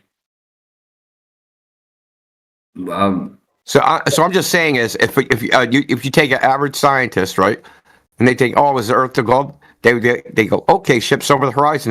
They might see a video and they go, oh shit, yeah, that's the curve of the Earth. And they're just taking it at first glance, just saying, hey, it's curve of the Earth. I don't have to investigate any farther. I saw that video. I know the Earth's the globe. I saw that. But they never investigated whether the claim that the horizon is the curve in the first place, whether that's true. And it's not true. That's the thing. So that's just one example of why they don't investigate. I've talked to PhDs, and Matthew Lawrence, who's in here, he ain't a PhD, but he teaches at university. He's a professor. Yeah. So we talk to academics, scientists, you name it. We talk to people, and typically, invariably, and Matthew can confirm this, they don't actually know anything about. They don't know anything about this subject. They don't know anything. I agree. Yeah, go ahead. What was that, Matt? That's true. I agree. They don't know much about the flat Earth or the globe Earth ideas. Yeah, I did my own research, but most people don't. Yeah, Matt is yeah, I'll give Matt credit. He's actually put some work in. He didn't just ChatGPT his way through this shit. So, credit for that. I'm sorry, I was cut off. You said you talked to scientists and yeah. Matthew Lawrence, he teaches at mathematics course at university. That's what you said. Yeah. And he's just confirming that most. I teach. Yeah, I teach mathematics part time at a local university. And I'm a Glober. Oh, damn. Okay. Yeah, I thought physics and math people would figure it out first. They could. Yeah. But like you said, most people just think, oh, it's an old idea. I don't need to investigate it. Probably. They just automatically believe it because they think everybody else believes it. And they think, well, if everybody believes it, then there must be a good reason to believe it. So I'm going to just believe it too. They never really thought about it at all. I don't think this is up to democracy. Like, you should prove that shit. I agree. But I had a friend that he told me you would disrupt a lot in the system. And I asked him how so. And he said to agree that it's a flat earth, that means that, which I didn't know, like I didn't understand why he made that connections.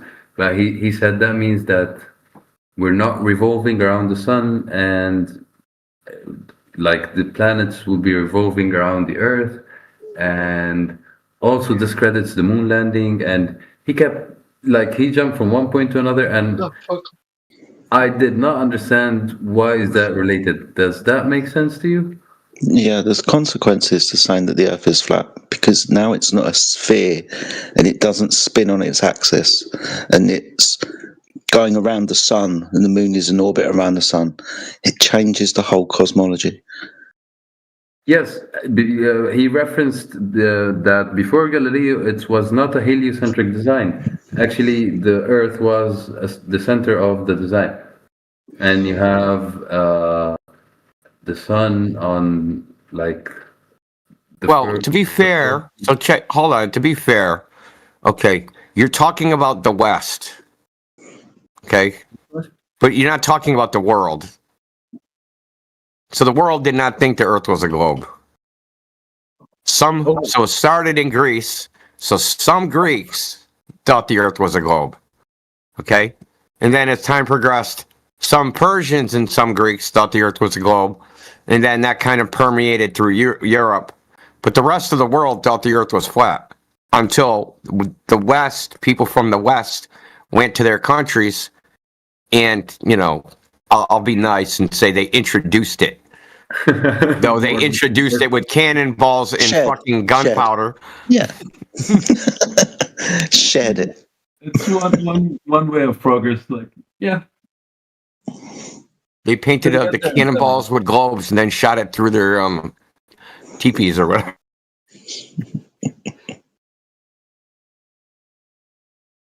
It's interesting. I wish I understood more about that kind of science. But I know this. I'm a developer. I do a lot of coding, and I know that Google used to, much like airplane systems, they used to have a 2D system. So they didn't use any kind of I don't know. Like, you can see a linear Earth, and they used to like map their systems based on that. And I think still do. Matthew can correct me here, but this is just the difference between the Cartesian and the polar methods. Like, there's equation to convert that globe kind of map into a flat map. There's no problem with that. Like, it's another perspective as far as math concerned. Is that right? Yeah, we know all that. We know that the map is just an arbitrary coordinate reference system. Doesn't mean anything. We choose Cartesian coordinates. Now, the Google Earth uses the web. It's called the Web Mercator. So it's a Mercator map, which makes the Earth like a cylinder. So Google Earth's a cylinder that's wrapped on a ball. Got it? Yeah. It's just the way it is, right? So you know this from video games, right? You could take any like little 2D fucking image and wrap it on any wireframe 3D model that you want, right? You just, project it and wrap it around there.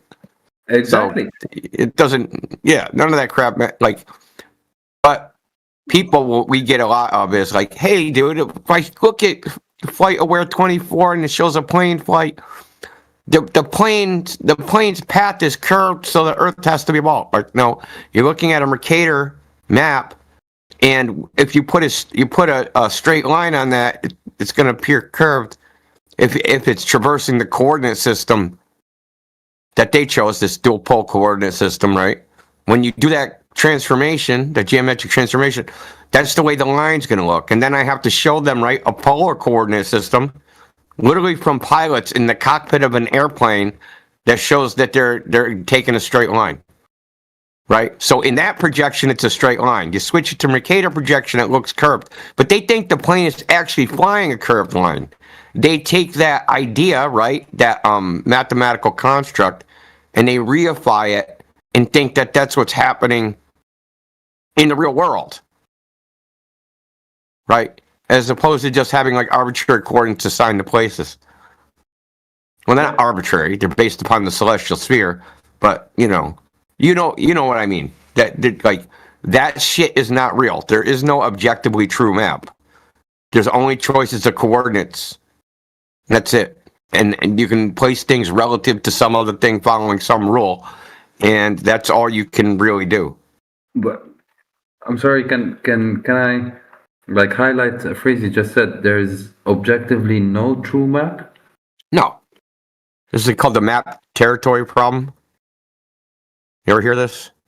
No. The map is not the territory. To make 100% accurate map, that map would be as big as the territory you're making the map of. Right? Oh, you don't need a carbon copy. What I'm just saying is it's got, like, no map can be absolutely true because you're going to pick and choose the things that are important to include in the map and things which need to be, you choose things that you have to throw away that can't be displayed on the map. So we'll take a map, right? And then like, now, how you want to, like, take it this way, for instance. Now, say I have 2 points on a map and we have topography, like a mountain. Yeah. Now, how far away are those 2 points? Well, I could drive over the surface and drive up one side of the mountain and down the other. And if I was going to put that on a flat map, how am I going to show that distance? But then there's the crow's fly distance of how far away those points are as to how far the crow would fly. And then there's the distance to what it would look like if I was like taking a photograph of it. Okay? Projecting to a point. So you would have a central projection with parallel lines, or you could have a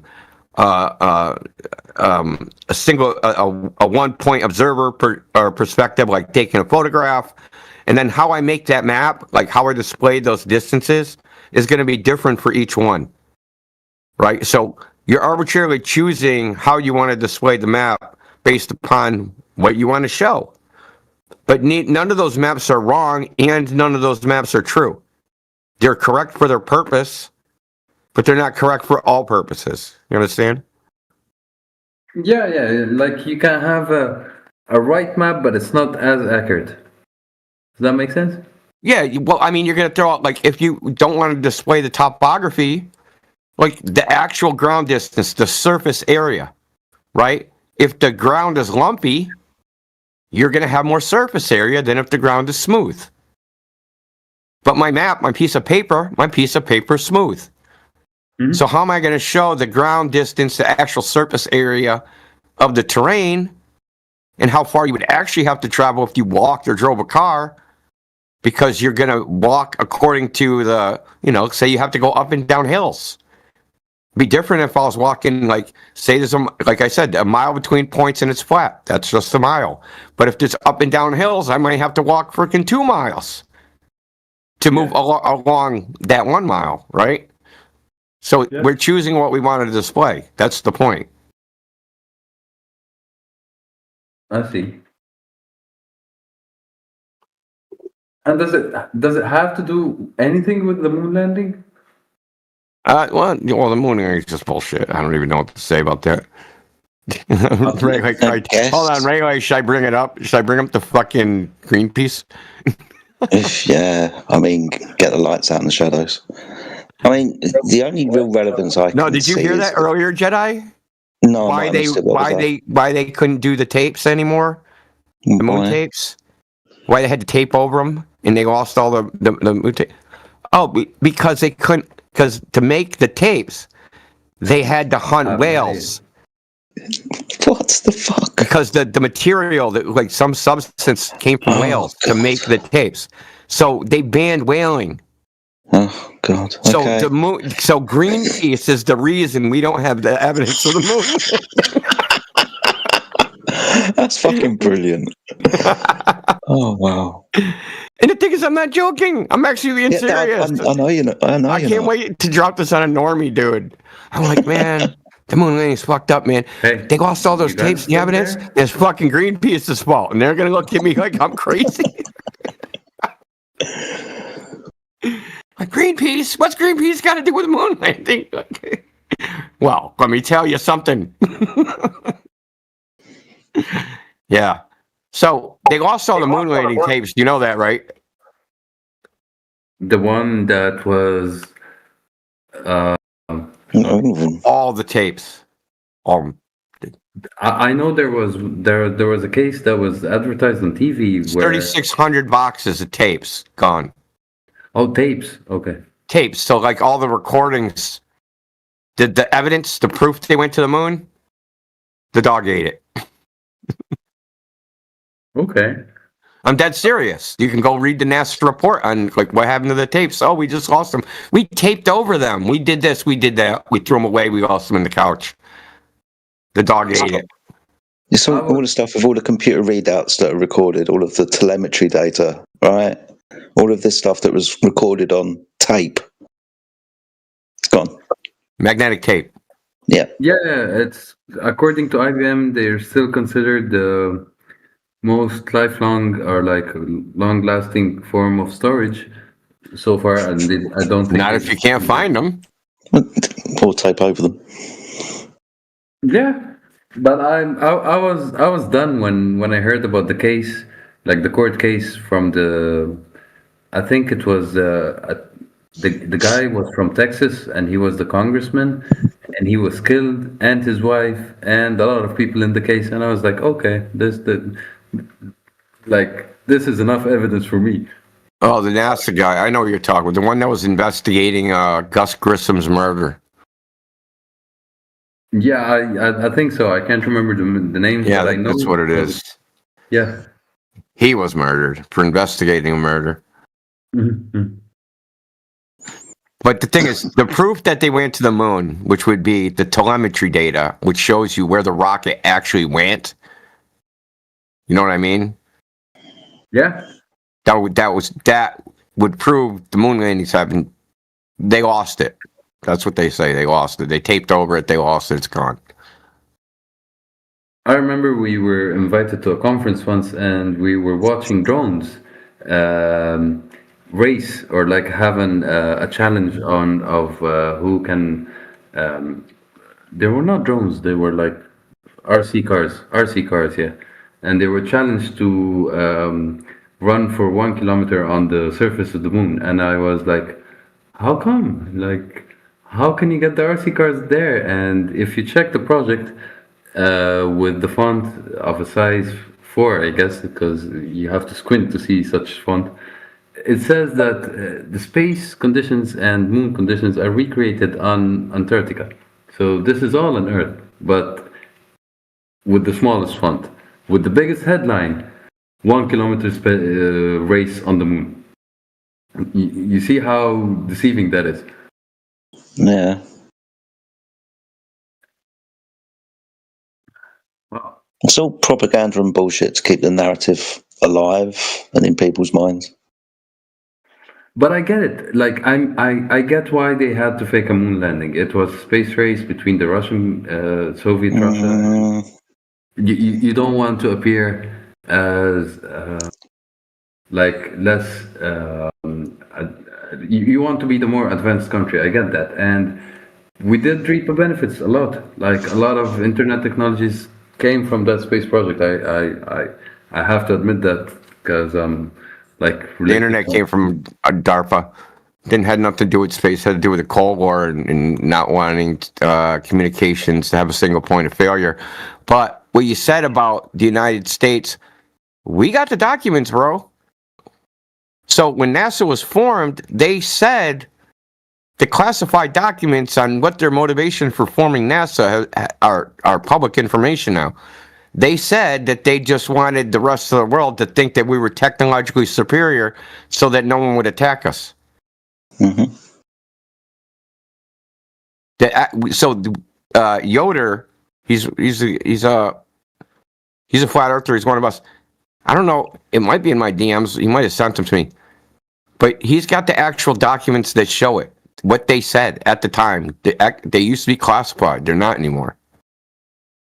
They said that it's basically a psychological operation to project power and the idea of technological superiority so that no one will rise up against us as a competitor.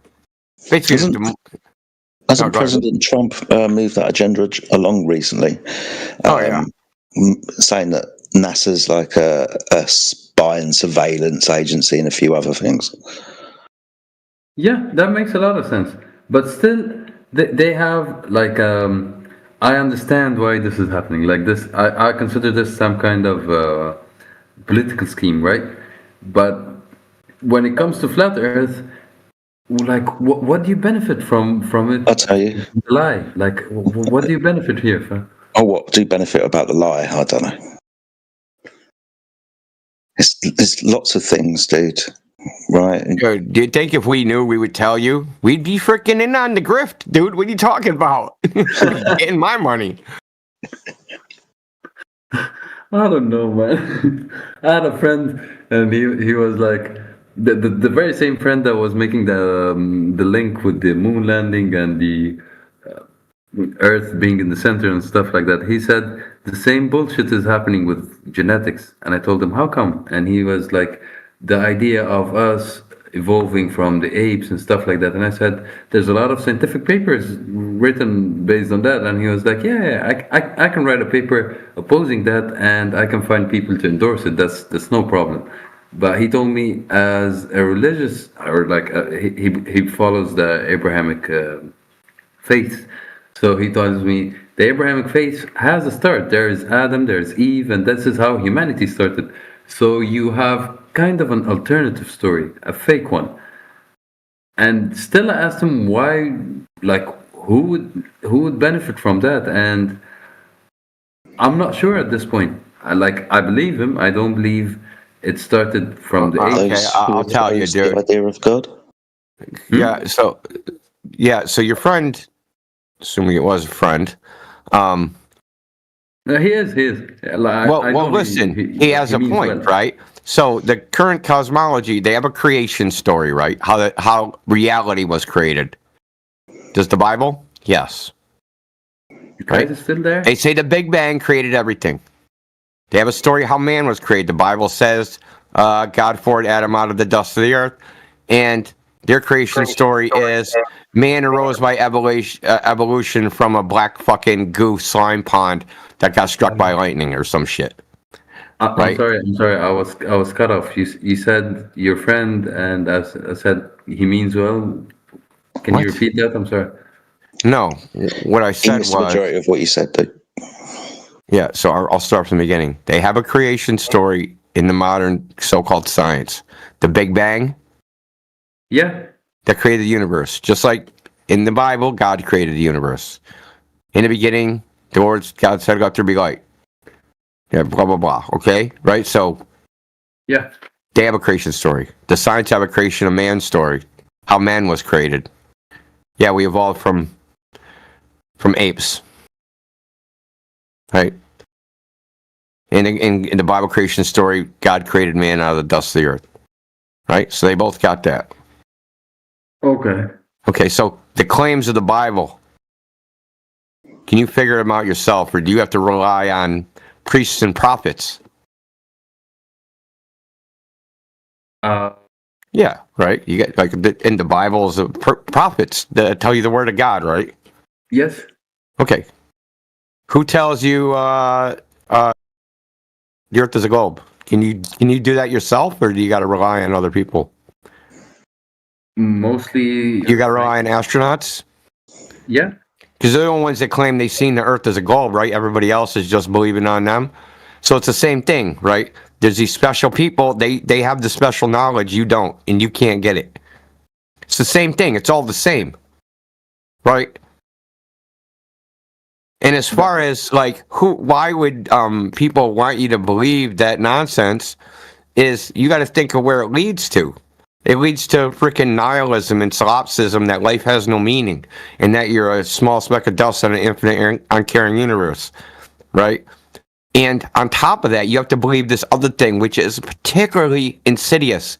And I harp on this a lot because I think it's very fucking important.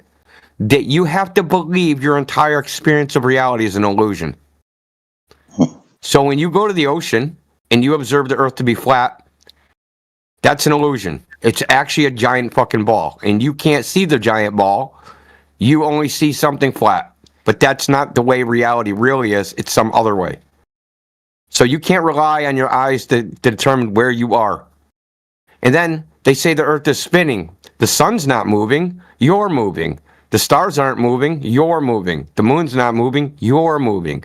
So now reality is exactly the opposite of what you see.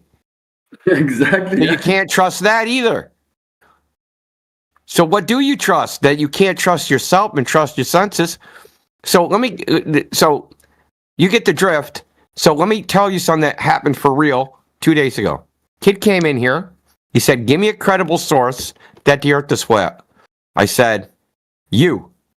He said, no. What do you mean me? I said, oh, well, if you go to the ocean looks flat, right? He said, yeah. I said, okay, yeah, you're your credible source. He was like, no, I'm not a credible source. He literally just started throwing his own self under the bus so that I could give him some other person to tell him what reality was. That he couldn't rely on himself to figure out what it was. That he needed to go, hey, I don't know anything. I need some fucking someone smarter than me to tell me what everything's about. Mm-hmm. Okay? That's the purpose. Is to freaking basically turn you into a mental fucking slave. Interesting. I mean, my friend got there in a different route, but he got to the kind of the same conclusion. He was like, they're creating, and I'm not sure who are they, but he said they're creating systems that are fully fake, and you get lost in them, and you're very far from reality. They're telling you reality's fake. I mean, people say to us, well, you guys think gravity's fake? They're literally saying the reality's fake. I go to the ocean. I go to any ocean or large body of water go to. It's flat on its surface. It looks flat. It's measured as flat. It's used as flat. But all that is fake. That it's actually a big ball. Why? Because some fucking special astronaut said they saw the Earth as a ball when they got on a giant fucking Roman candle. And flew really high in the air, and then, trust me, bro, I saw a big ball.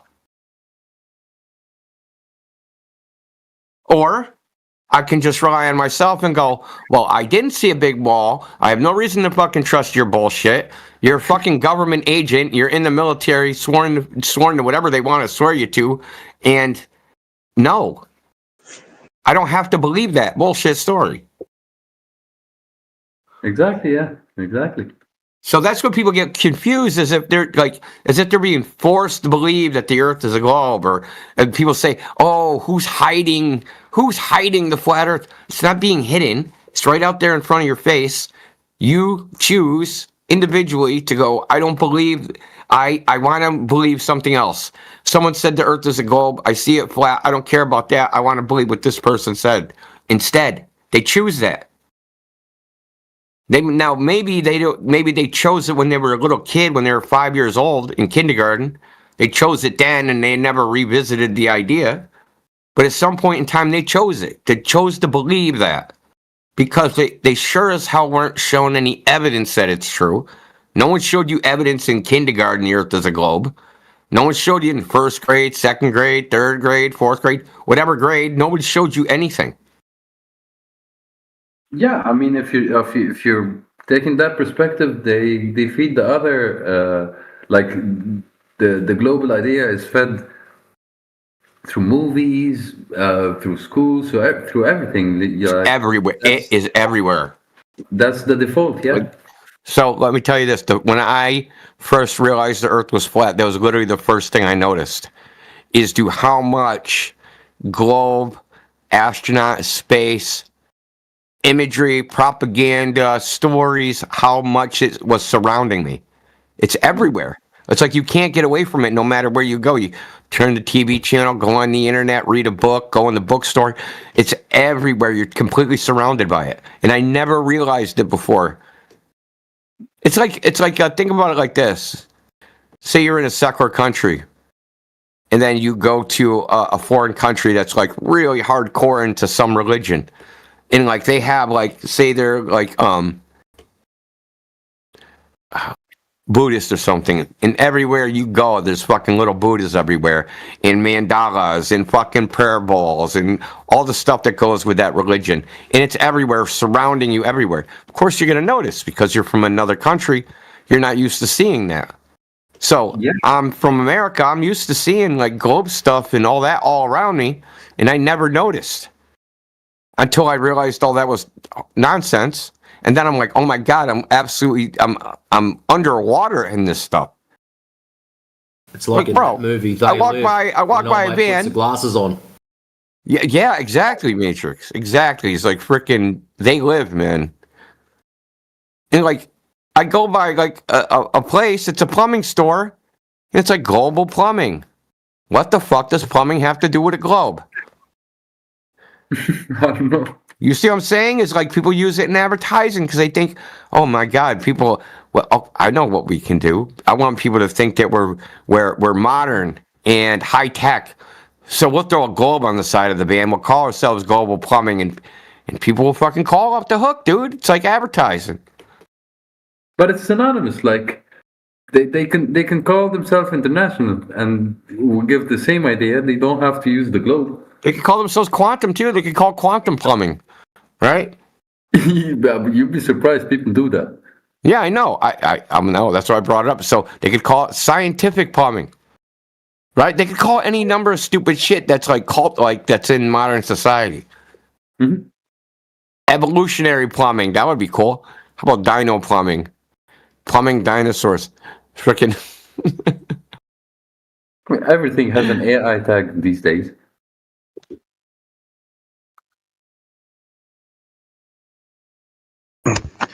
It's never referred to as Earth either. It's always referred to as a globe. Yeah. Not Earth warming, global warming. Around the globe. Yeah. The global community. Global warming, yes. I did not realize that. It's the global village about 10, 15 years ago. Dang.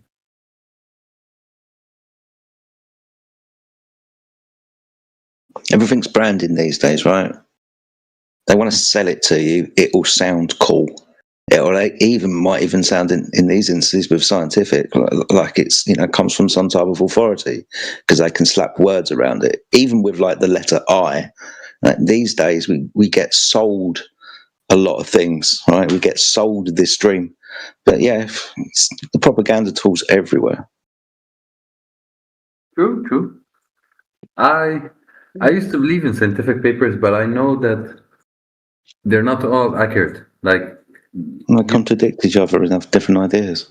Exactly. You can easily find papers that are canceling each other.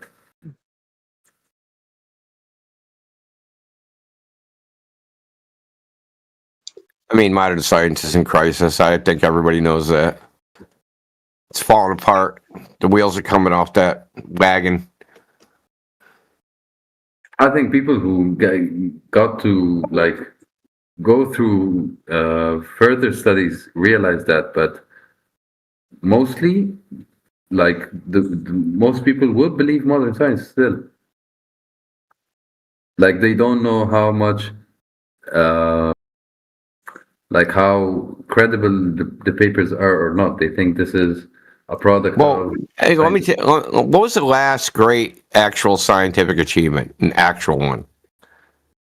The last great scientific discovery. When was that? It's very specific though, because I used to check the history of Nobel Prize for Science specifically, and there's stuff like. I mean, like fundamental shit, dude. Like fundamental physics. No, nothing that big. I think you go back to Einstein being like discovering the photons and proving radiation stuff. Well, think about this: is that Penicillin. science kind of got solidified, like frozen, in between like 1908 and 1928.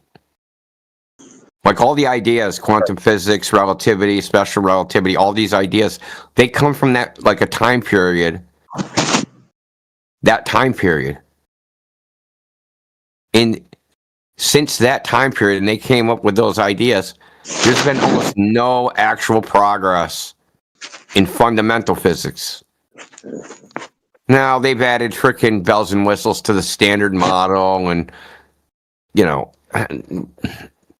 bullshit that no one cares about. But they don't know, which is, the standard model is probably fucking wrong. And I could go into why it's wrong. The standard model of particle physics is because there's a value that from which all that is calculated, and that value is unknown and not actually correct. And they actually cheated to even have a value. It's called the G. It's called the G factor, and it's based upon what's called Larimar precession. Larimar is a guy, so the guy detected that. Just like the precession, they say of the Earth, right? That the Earth wobbles. They say that electrons wobble, and this is kind of how nuclear magnetic resonance imaging works. So, based upon this wobble, it has a certain energy, and if that energy has one value, then that for the standard model to be correct, this has to have a certain value within some range. And the thing is, they know this, and they've been fudging that value for fucking 60, 70 years. It's a very hard value to calculate. So what's happened is they did the test to find the value. And then that test revealed that their calculation and that value did not match. So because it's like a, like a 12-order polynomial equation, and this is pre-computers, then they have to calculate. So they calculate another polynomial, and then they have another value. Then they do an experiment, and that's wrong. Well, first it's right, and then it's wrong. It's very funny. But the thing is, there's a guy named Freeman Dyson. He was a famous physicist at Princeton. He was so aggravated by what they were doing in physics is that he quit. He quit physics and went to be an astronomer. Okay. So it was highly controversial at the time, but it's something that's forgotten about now. Things like neutrinos, like just all sorts of shit that are wrong. But the point is that the fundamental physics, it hasn't progressed any. We're still stuck in ideas from the 20s. 100 years ago, we're stuck in those. And are we going to sit here and say, oh yeah, because they're right? Do you think they're going to still say they're right in 500 years? Like 500 years from now, they're like, oh yeah, 20th century, they fucking figured it all out, man. What a good century. No, they're not going to say that. They're going to say those dudes were fucking retards. Just like we say people are retards from 500 years before us, right? I mean, you got to think, dude, that everything you think you know is true right now is probably wrong. But I believe that like some of the Middle Ages were they had some decent discoveries. If you go back to Plato, Aristotle, they had a functioning model. What? Functioning model of what? What did Plato and Aristotle have a model of? They were philosophers. If you're talking about like a globe model, that was Eratosthenes, and they used something called epicycles. Or not Eratosthenes, Ptolemy. But that's not important. Just because you have a working model, we just talked about this, reifying the mathematics and saying the mathematics is real. That's a reification fallacy. And yeah, that's no-go. Yeah. I actually heard the same argument about the theory of relativity, because it works at some point and other points it doesn't. And that doesn't work mostly in like science. That's not how it should go. But you seem to be like you know more about the topic, and I have a final question. I watched the documentary on Netflix that tried to prove it was flat. You remember that? Okay. Yes, we're well aware of it. Why didn't it work? That magnet they got at the end, or I can't remember what kind of device. The fiber optic gyro. Okay. Is that what you're talking about? There was two things. There was Jeranism, and he did. There's supposed to be a laser test. The laser melted, so they used a flashlight because they had like 100 people there. They didn't want to just fucking do it for no reason. They didn't want the people to just completely waste their time. They're like, fuck it, we'll try it with a flashlight.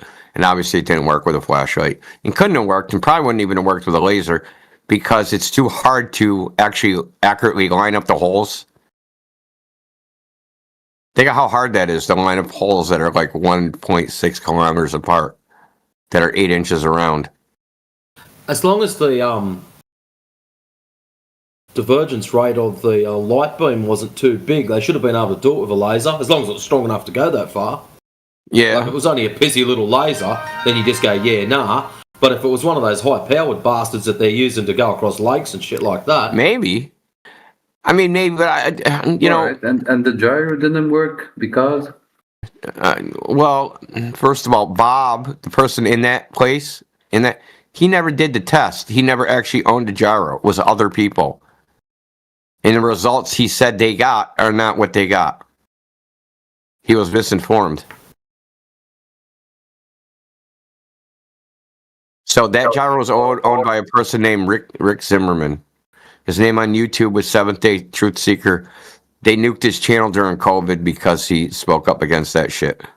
So they nuked his channel. So he's the person that actually owned it. It was a fiber optic gyro, cost about $7,000. And they never measured 15 degrees per hour, and they couldn't have done that because you would have to be at a pole to actually measure that. And I don't think he was at the North or South Pole. So the Netflix people that made that admitted that because there was flat earthers on there teaching their kids to be flat earthers, they felt a moral duty to basically turn it into a fucking hit piece. Interesting.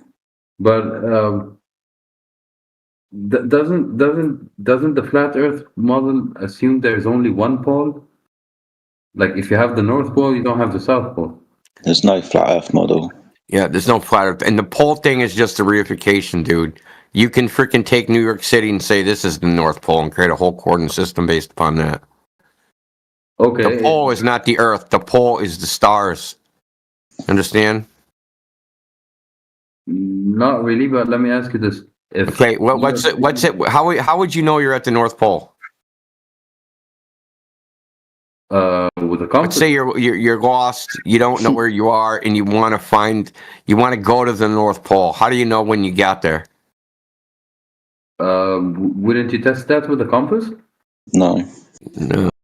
It's not the same Come thing. on, there's a red and white candy cane in the middle of it. You know exactly when you're there. When you find Santa's workshop. Fucking jackpot.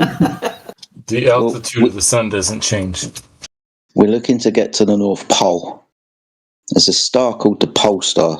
Do you think that when we get to the North Pole, we'll know that we're there when we look up and Polaris is above our head?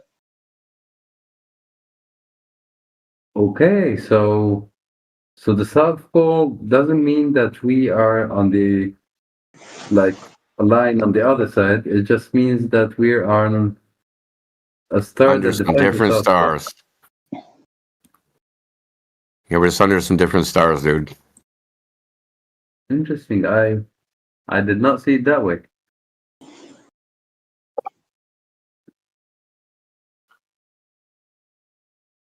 Here, I got something for Santa's Widow Workshop. Yeah.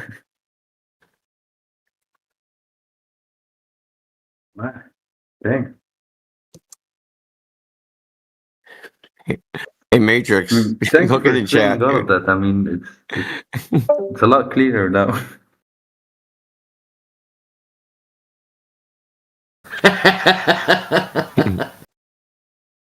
Very nice.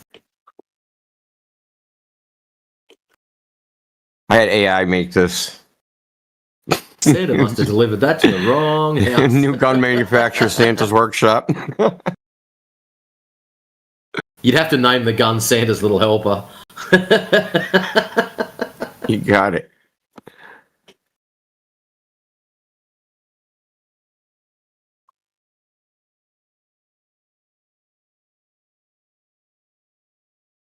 All right.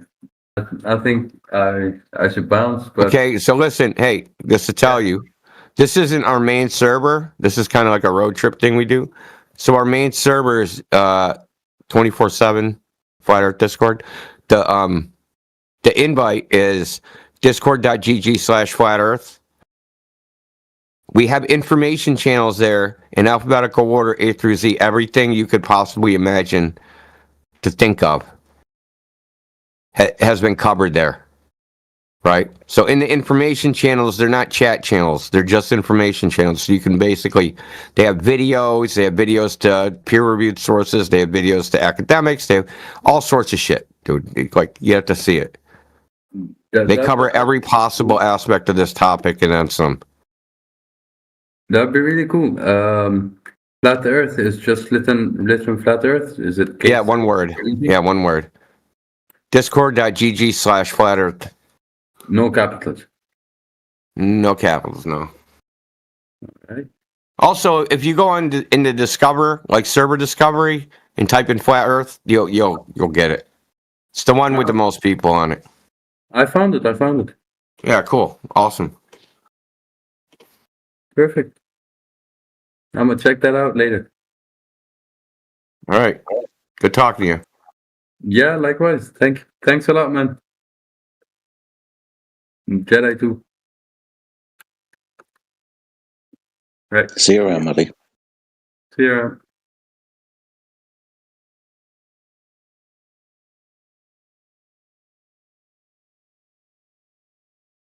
We need more people like him. Yeah, it was a good lad. Good questions. He's obviously been across the subject before and been speaking to his mate about it and whatnot, so I've obviously come in a little bit far into the conversation. But yeah, it seemed like a good Yeah, it's pretty much the same. Going over the same type of stuff. The someone I met thing. Someone I know. Yeah. When he first said that, Indio, that it was one of his friends, I just got this image of you lowering your head down so you could see over the top of your glasses, as if to say, yeah, right. And the reason I say that is I did the exact same thing myself. I was looking at one screen, like looking through my glasses, reading the text, and then I heard that and I just looked at the other screen, tilted my head down, it's like, yeah, nah, this is for you. Oh, shit. He might be legit. He didn't lose his shit, so that's a good start. I'm thinking about what's next. What's he going to say next? Which way is this going to go? But you can tell the difference between the ones that are honest about it and that are sensible about it. Like, look at him. He was asking all sorts of random weird shit. It's not like he wasn't asking stuff that we've never heard before. He was asking all the usual weird stuff, and he was cool, calm, and collected the whole way through. Whereas others will ask weird stuff, and you can hear them giggling in the background and carrying on like idiots, and when they don't get the answer that they like, they have a flip out. He was pretty chill. Yeah, I think he's listened to us before or something. I highly doubt it if he just came up with that out of nowhere. That it was organic. I don't really think so.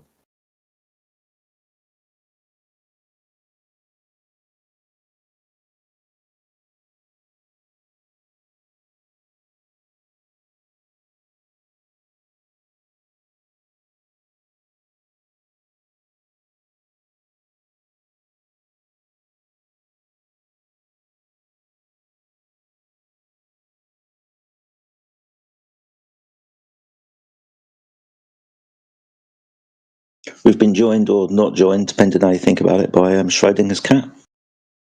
So Schrodinger's cat is both here and not here at the same time. That's awesome. Somebody in the chat called Schrodinger's cat. Well, just don't look at him and he'll be here.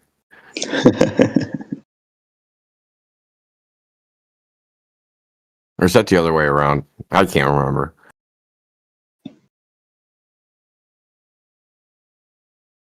Well, you can think about the cat being dead and alive. You won't know until you open the box because the poison vial that's in the box with the cat. You don't know whether the poison vial's been broken or not. So that you can think of the cat as alive and dead or something.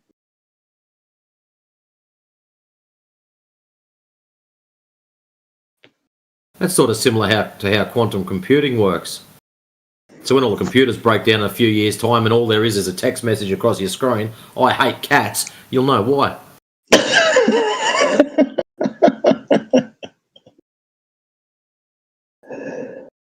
Yeah, I'm sure they are being account for cats.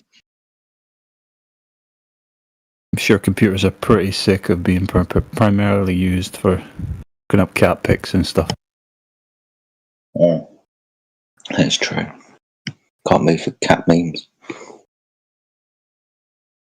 Humanity and its cat mania. Mm-hmm.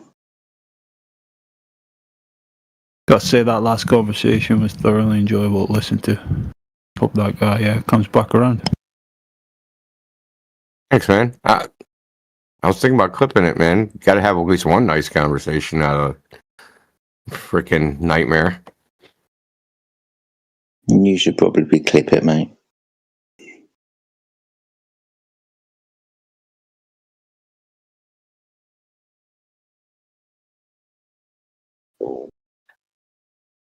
I don't know. The nice ones are okay, but the freaking chaos is also very entertaining. So I was what do I like more? There's room for both, man. Yeah. Why pick? I can just like them both. Yep. It's like blonde or brunette. And the answer is yes, please.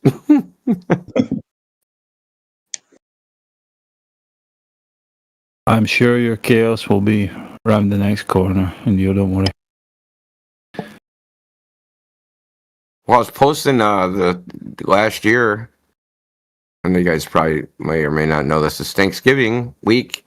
And last year at this time, last Thanksgiving, I had quite the fun frickin' time with 3 Thanksgiving Day psychopaths. And I posted it earlier. Maybe we'll get a repeat. Dude, it's so... Yeah, that's what I'm hoping for. I hope I get to cook some turkey again. Because it was... Oh, you know what you're going to get, right? All them Globers that come in and say, what does this matter? And your advice to them is, go tell your family. They're going to go to Thanksgiving dinner. Tell their family. And come go back be the crazy uncle right now. Like, be like... I took your advice. Fucking disown me.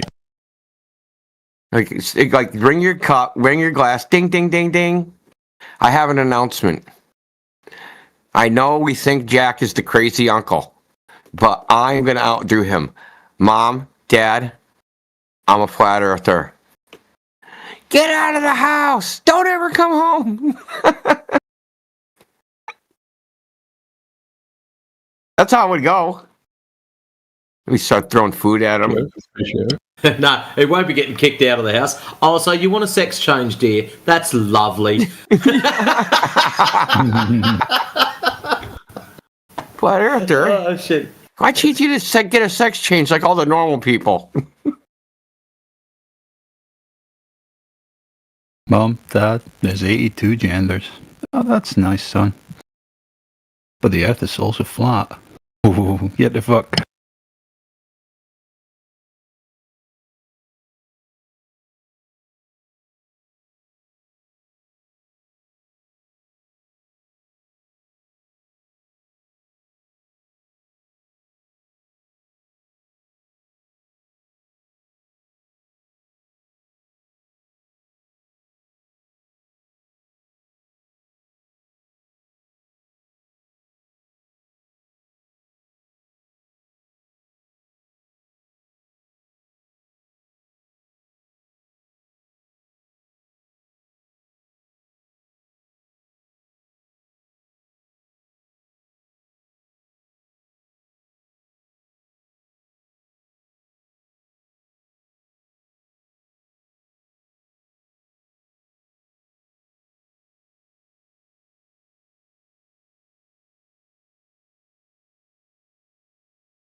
I heard there was a rare sighting of Timbo the other day.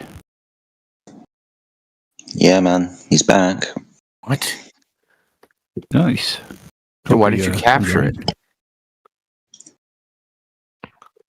You escaped the trap again. Apparently he was listening on YouTube and he got the gumption to join, but he didn't realise what he was listening to was recording to find us. So he sent me a DM. And yeah, I think it was like last night, maybe 24 hours ago, he popped in. Why didn't we catch it? Have you seen his profile picture? He's buff as. I'm not going near that shit. Look at me, I'm just a harmless little broken egg. He's huge. But yeah, it's good stuff to see Timbo back for sure. Was thinking about him the other week. Yeah, he should be sticking around.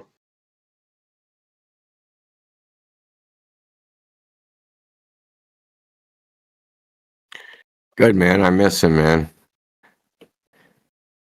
He says he's been listening on YouTube and stuff.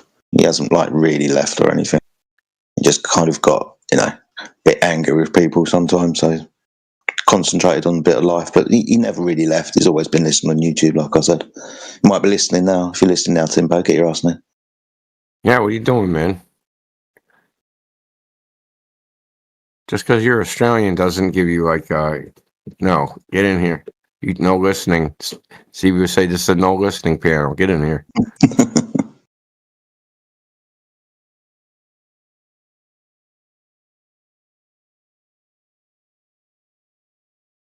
Couple of new names jumping in the chat. I see Mine Zero has jumped in. What's up, Mine Zero? It's good to see you. Welcome to the 24/7 Flat Earth Discord channel. On this, what server are we on? Where are we? English. So if you've got any questions, mate, you want to find out what everything's about, feel free to unmute yourself. Ask your question, say hi.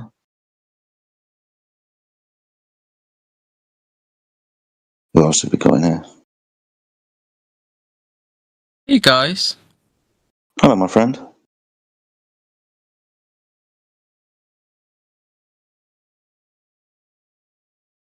What's event?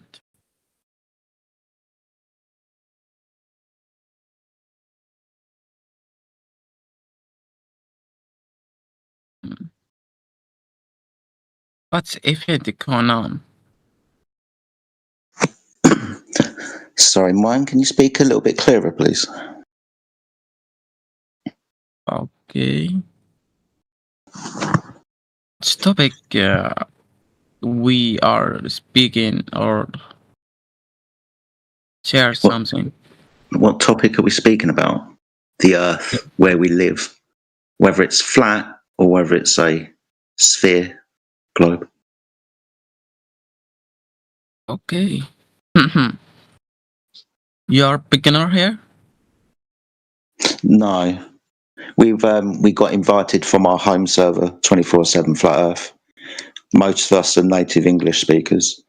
So yeah, we help you along with your language, but a little bit more technical sometimes. You're native? Yes, I'm from England. Oh yeah. Where are you from? Where are you from? What country?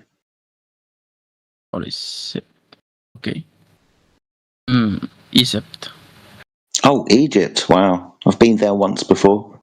Visited Cairo and the pyramids. Okay, yeah, Cairo. Fascinating country. But welcome to our channel, my friend. It's good to have you. Okay. I'm still beginner in English. That's fine. That's okay. Sometimes it's easier for you just to listen, if you want to do so. But no pressure, my friend. It's fine. Okay. You're in British? Yes.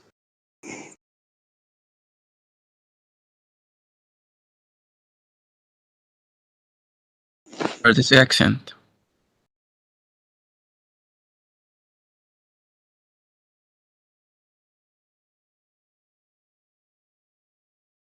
Yeah.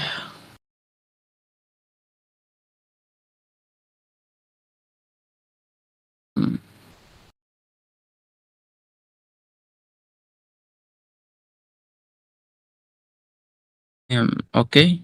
I'm left. And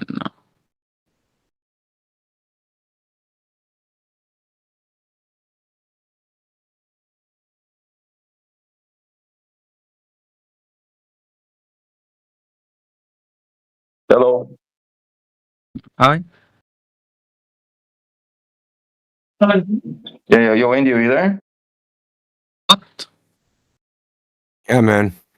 Hey, big guy, how you doing? I'm good. How are you? Don't. It's not my birthday, so don't even say it. I remember you're a Libra. Don't worry, buddy.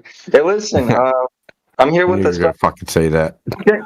Well, listen, I'm here with a special friend. Can you tell me something about the flat Earth? Because this person doesn't know anything. Tell you something. Yeah, I mean, just something credible. Like fuck me. Something credible. Oh my god, dude. What do they want to know, man? The Earth is flat. I know I put you on the spot. My bad, man. It's just okay. What we're talking about? I don't know where to start, dude. That's so open-ended. I know. Okay, vacuum of space. Vacuum of space. The non-existence of vacuum of space.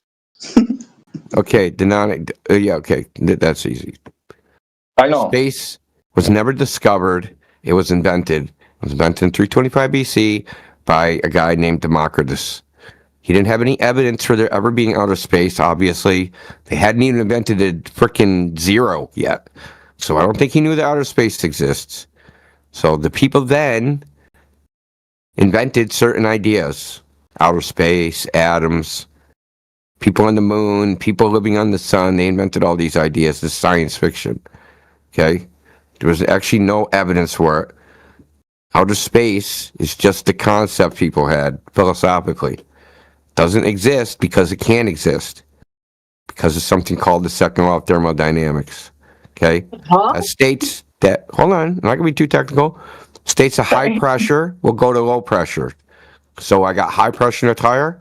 I punch a hole in the tire. All the high pressure air comes out and it goes into the surroundings. Right? This happens every time, no matter what. So space existed.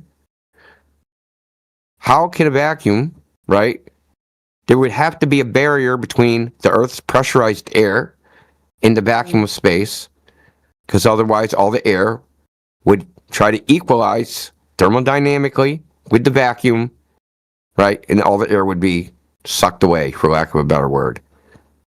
That isn't happening because there isn't a vacuum of space. That's a TV show. Oh, yo, thank you very much. Appreciate it. Okay, hope you get laid. If that's a girl. If it's not a girl, please don't get laid.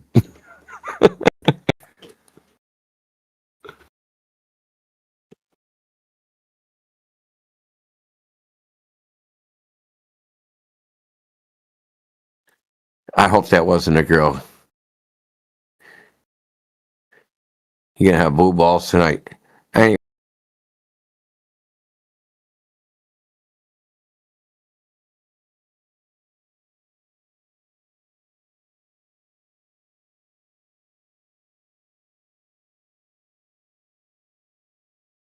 See, Bunny Client has joined us again. What's up, Bunny Client? I just went into a haunted infirmary with my friends. Did you have fun? Yeah, but something bad happened when there was a girl and her father there using a radio that picks up on different channels as it skims through them. I don't even know them. I went into one of the rooms where they were because there was different people in this infirmary. It was dark, and they were in there trying to like communicate with spirits or whatever. And on the radio, it said British, and I said, "Yeah, I'm British," and he was like, "What?" And after that, it started saying weird things like, "I want to be in you," and it said her name and stuff. So they left, and apparently the receptionist said when they left and gave back their equipment, the father seemed a bit uneasy. So I'm just hoping nothing bad happens.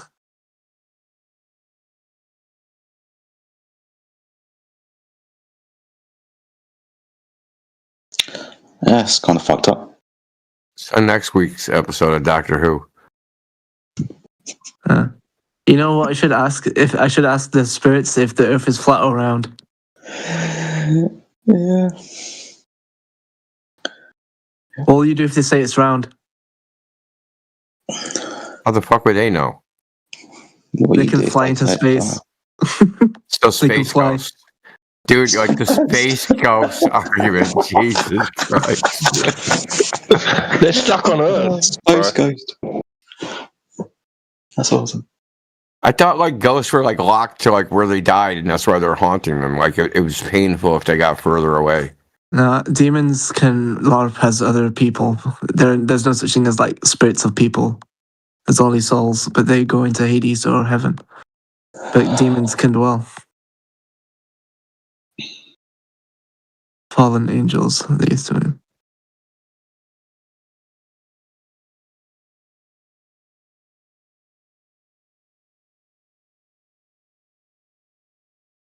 Should we try and crowbar this back to the flat Earth?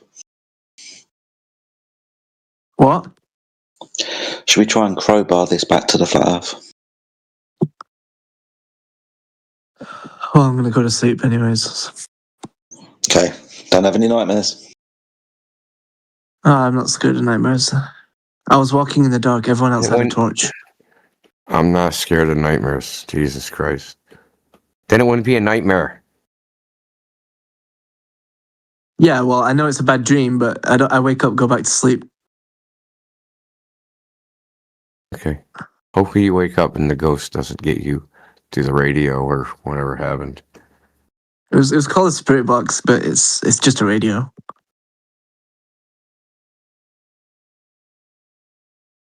You know, I had a dream once that there was a forest on the moon on the dark side. A forest. And I was walking in it. I was walking on it. And I could breathe. Do you believe in God? Is that where the petrified wood came from? What? yeah, it came from the moon. That's why they were full of pine trees. It was just pine trees, and it's silent. And there was a weird whistling, creepy noise in the distance and on the moon. And I was like, uh oh.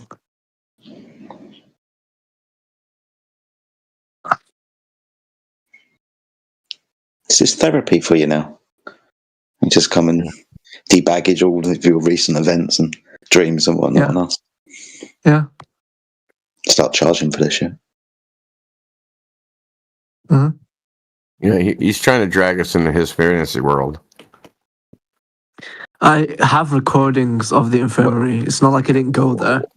Well, I mean, did you model the ghosts in fucking Space Engine? No. Why not, dude? They don't have ghosts in that shit. And why would they have ghosts in a space engine? They got other fantasy shit. That's what NASA uses when they want to demonstrate things. They use Space Engine? Yeah, they use Space Engine. They use their own.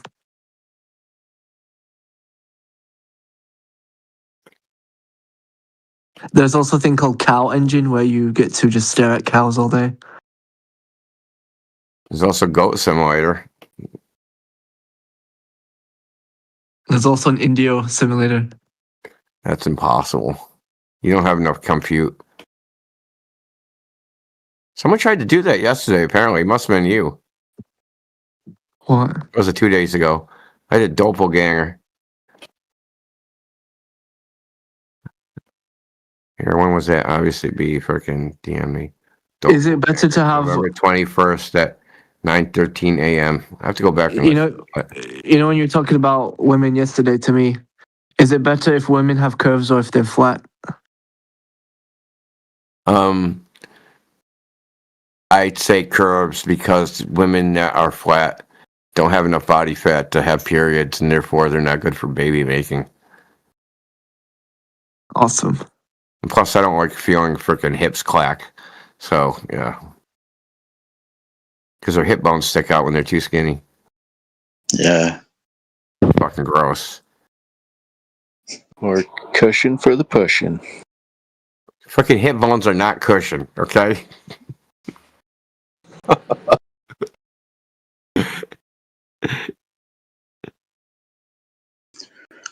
I can tell some fucking stories in here.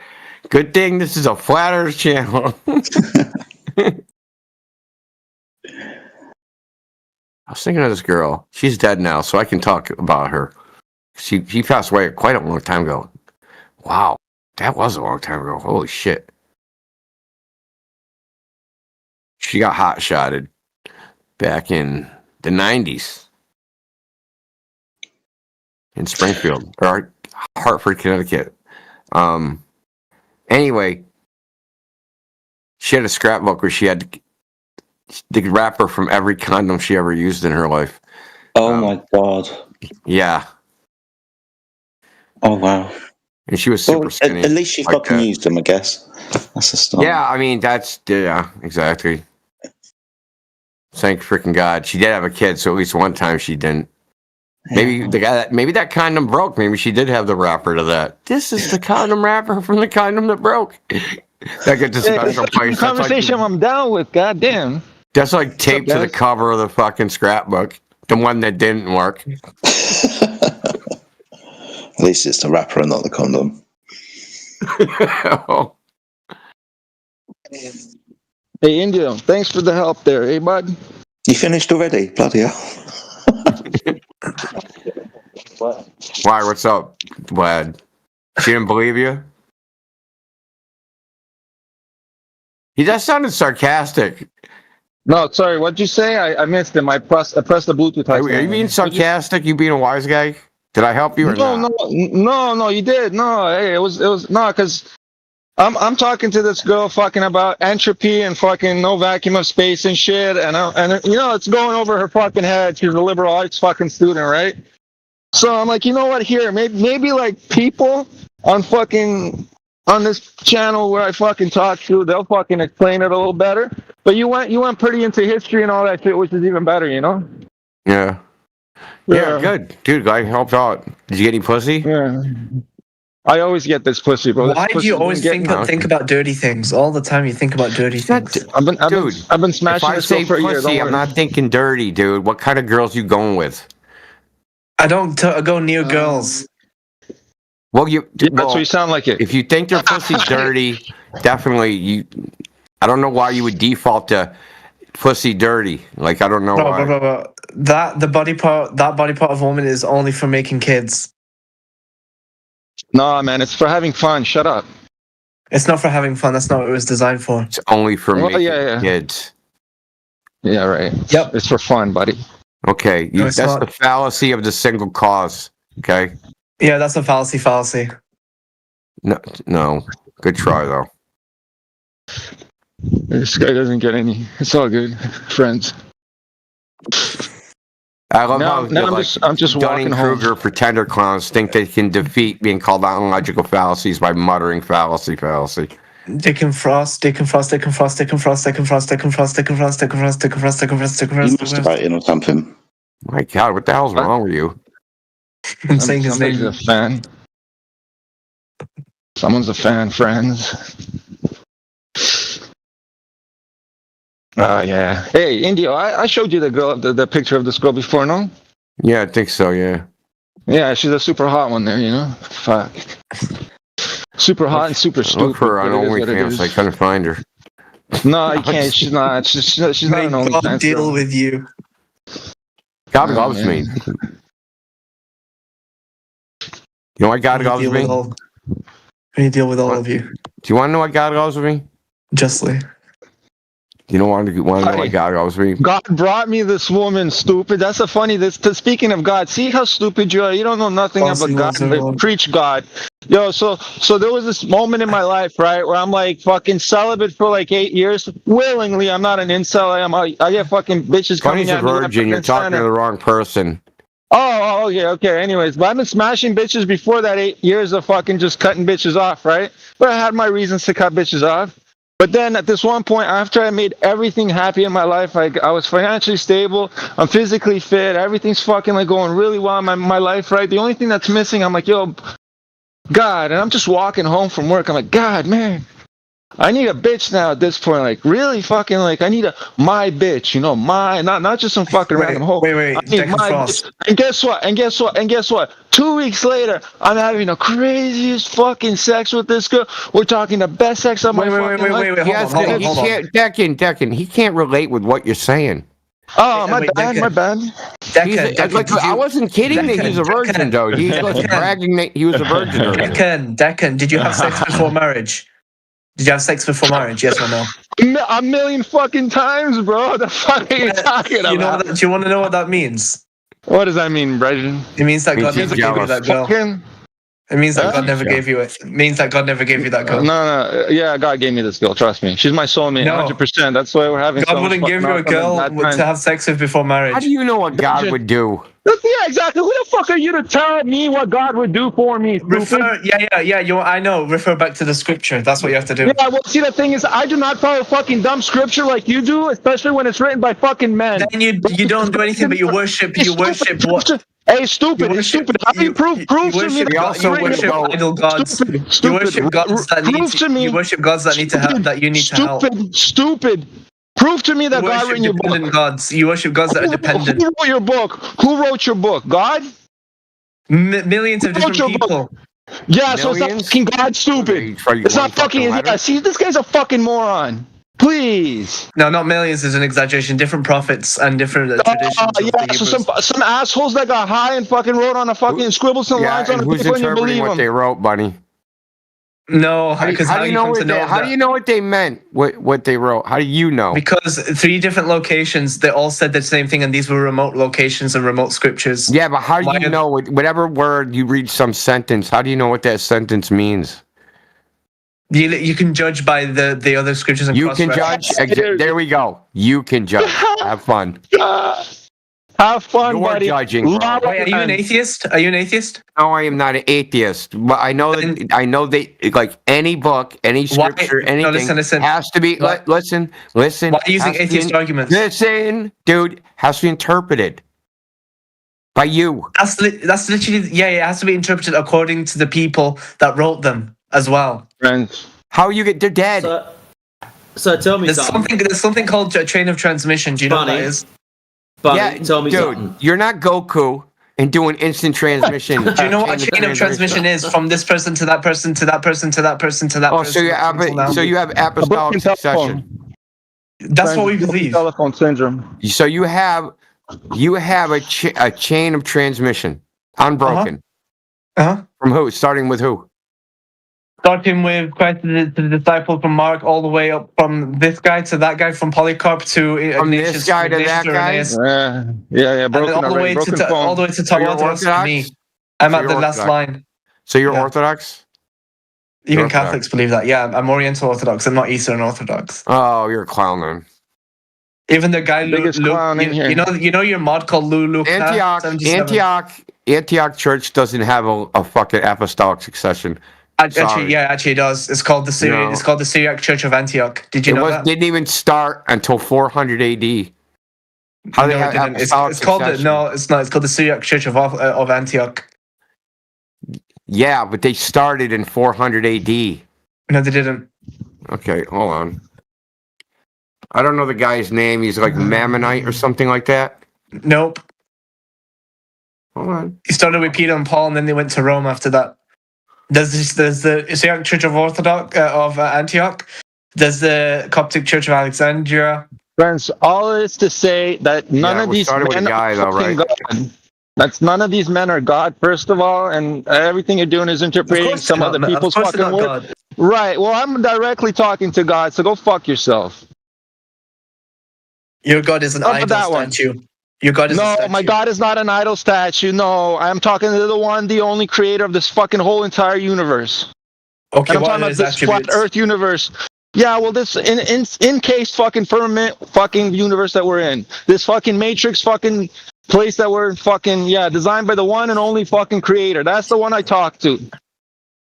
Not some motherfucker in a book. Yes.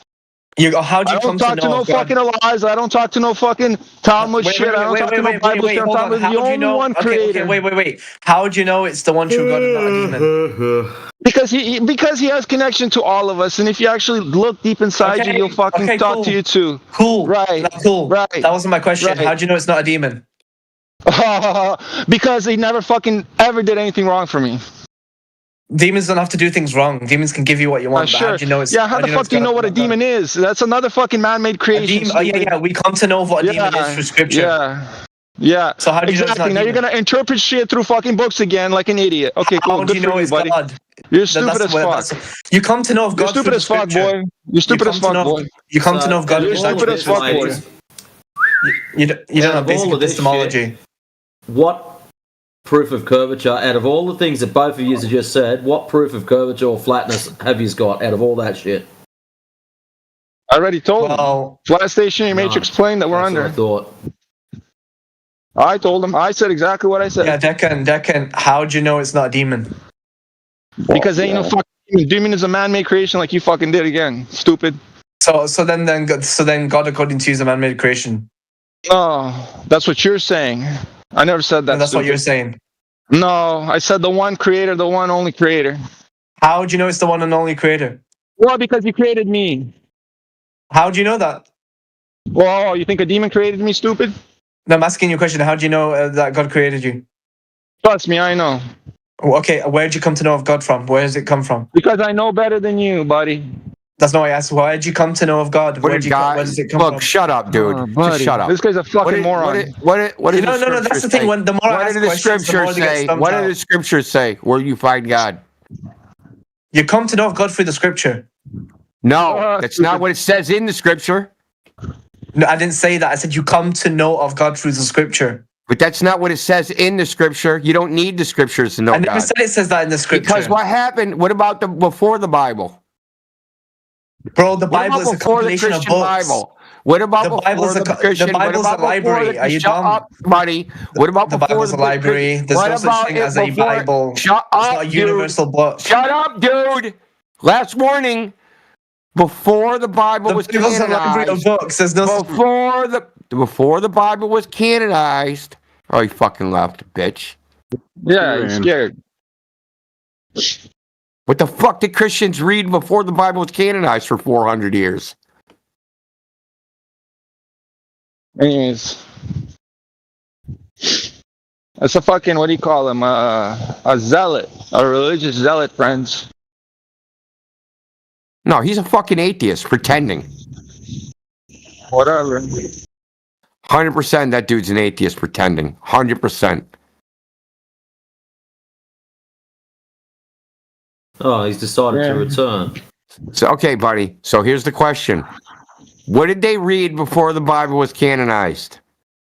What scripture were they relying on? Go. The Torah.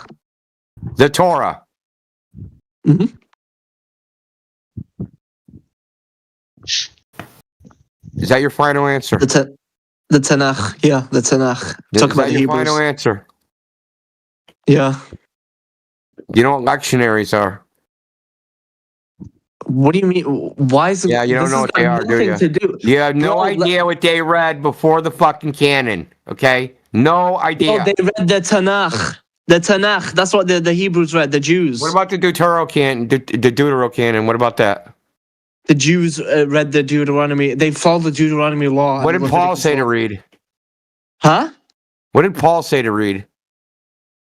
What do you mean? What did Paul say to read? I have no idea what the fuck you're talking about, Bunny. No, bro, your questions don't even make sense. What do you mean? What did Paul say to read? What did Paul say to read? He said Paul made references. Things. He referenced certain books of the Bible, right? What do you mean? What did Paul say to read? You don't even know what you're talking about. You don't know what you're talking about. The Deuterocanon. Do you know what that is?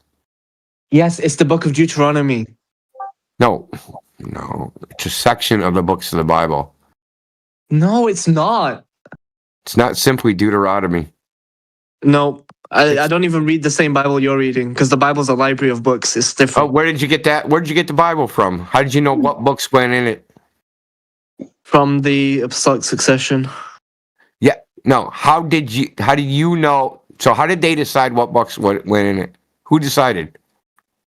They cross-reference scripture and then see which ones. When, align with where, the other. when, how? What are you talking about? Be specific. When, how? Probably in before Nicaea, or around after Nicaea. So that's like It was around at 300 Nicaea. AD. First of all, why are you talking about the Bible as It though was it's at one universal Nicaea. book? Well, you're the one who No, it said wasn't. we have to know it from scripture, so now we got to figure out what the scripture is. Yeah, okay. Yeah, that's not important, right? You just get to pick and choose whatever the fuck you want. No, we can't actually pick and choose. All you did was prove Vlad's point. That's all you did. Who's Vlad? Who the hell's Vlad? Deccan Frost. No, but first of all, he doesn't even know what he worships. Only He motherfucker that destroys. I don't worship shit. Are you stupid? Shut the fuck You up. worship. You don't know worship nothing. like That you don't know 500 nothing. gods. Hey, yeah, exactly. He's gonna start telling me what I worship. What a fucking moron. Hey, listen, buddy. First of all, the only God that created this flat stationary plane, right? You gotta understand that we live in a fucking pressurized system, and he encased us in this fucking place, right? So this encasement had to be placed by who? The one, the only fucking creator, and that's the one fucking creator that I talk to. I do not need no fucking scripture, stupid. You're a very confused individual, Bunny. Yeah, have you ever gone? No, I'm not. I'm actually trying to ask you a question. What do you mean? What did Paul say? Like 1 minute you're fucking relying on space engine to determine your reality. The next minute you're I'm actually doing relying on books, and then you have no idea how they were compiled. Just like space engine. I know how they were compiled. But you have no idea how that was compiled. But for some reason, there is one theme. Is that you don't even know how they were compiled. You just believe whatever you want to believe. Yeah, shut up. You just believe whatever you want to believe. Okay, and then you backfill the rest. You believe first, and then, hey man, how was this even put together? Oh, fucking, I don't know.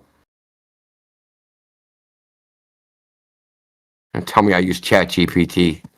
Eat a dick. Yeah, he needs to interrupt because he knows his point is shit, right? So he needs to interrupt when you're fucking crushing him.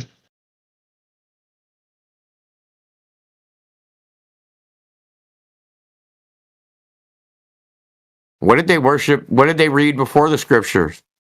They weren't reading the fucking Tanakh, dude.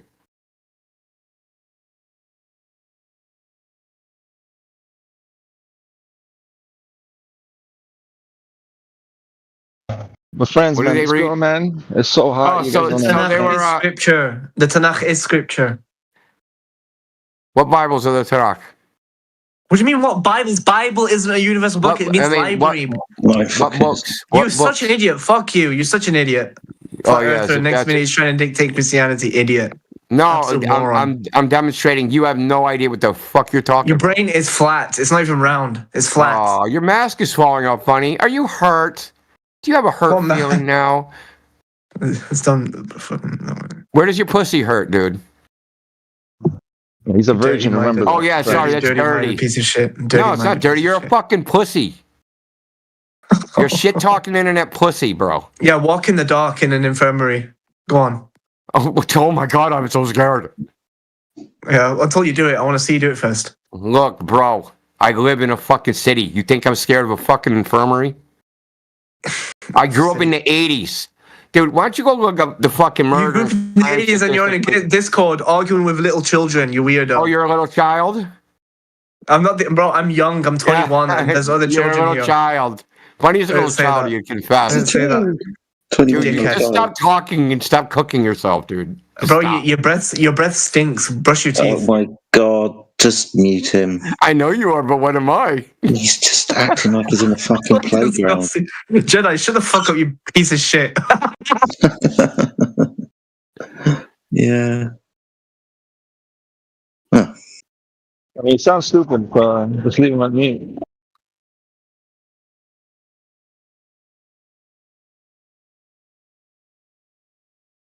But friends, speaking of hot women, this guy will never get any for the rest of his fucking life. I mean, fortunately. Now, he's one of those guys who's like, yeah, I'm a virgin because having sex before marriage is a sin. No, dude, you're a virgin because you couldn't get laid in a woman's fucking prison.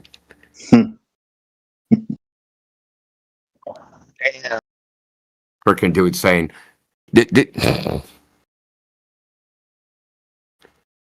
people that say I choose to be Signal, no, dude. The people you want just don't want to get with you.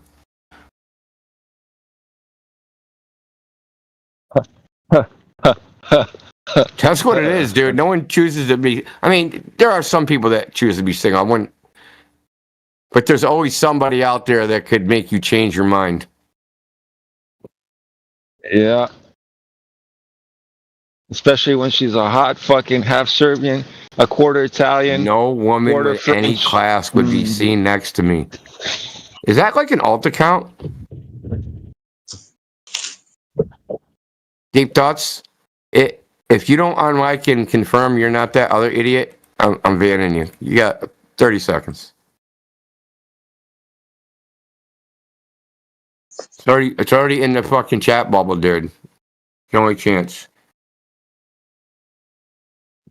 Oh, that's his like boyfriend probably sitting there. He was there the whole time.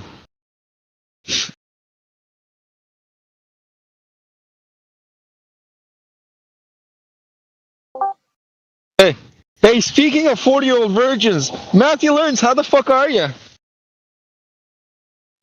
I'm That's got 54. Yeah, and he's got kids, man. Oh, my bad. I'm sorry. You can be a virgin without a time machine. I don't have kids. Oh, you don't? Fuck, dude, you fucking virgin. No, it's. I'm kidding. I told you, he's a 54-year-old virgin, friends. I have kids that I teach. Maybe that's what you heard at some point. Or I mean, but Yeah, I knew he never had kids, bro. I know he doesn't have kids, bro. India, when did he have kids? He had no time. I know. I was hoping somehow that could wish them into existence. I guess. I'm a pro-nativist, dude. I think everyone should have children. I'm that's like, a good idea. not really. I think there's certain people in this The more world the that should never fucking have merrier. kids. No, I mean, there's certain people. No, there's certain I people didn't that say should everyone should raise children. I said everyone should have children. I turned my mic on. Okay, I just want to confirm you're not that other idiot.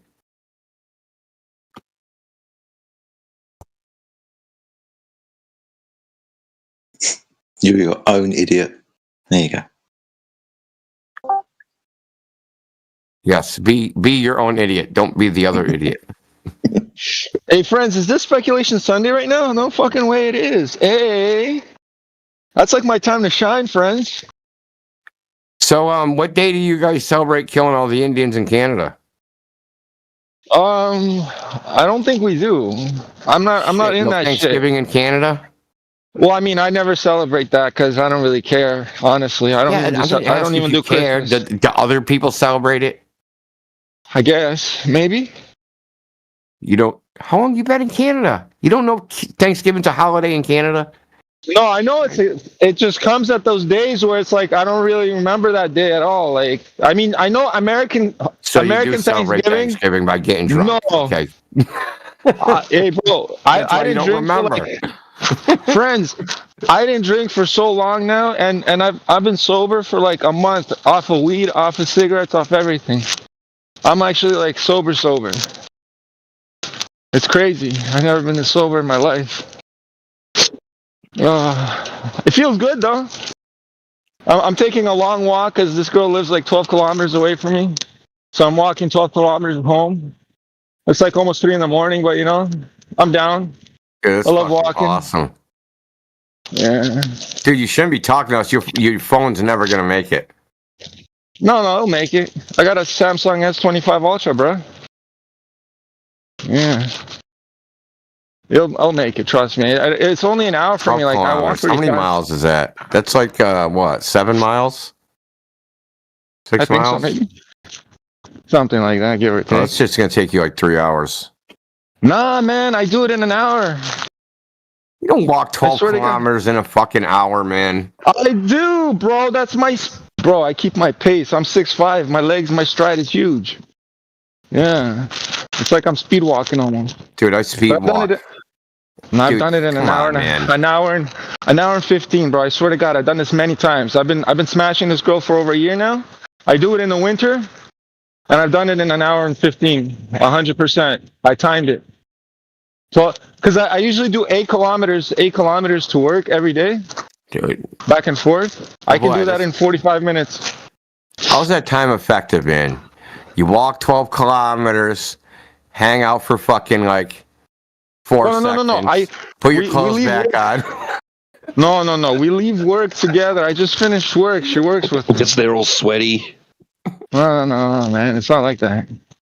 Trust me. We leave work together. Man. I take the bus. No, buddy, trust me, it's not. But trust me, I've been smashing her for a year. If it was a minute, man, this girl would have left me a long time ago.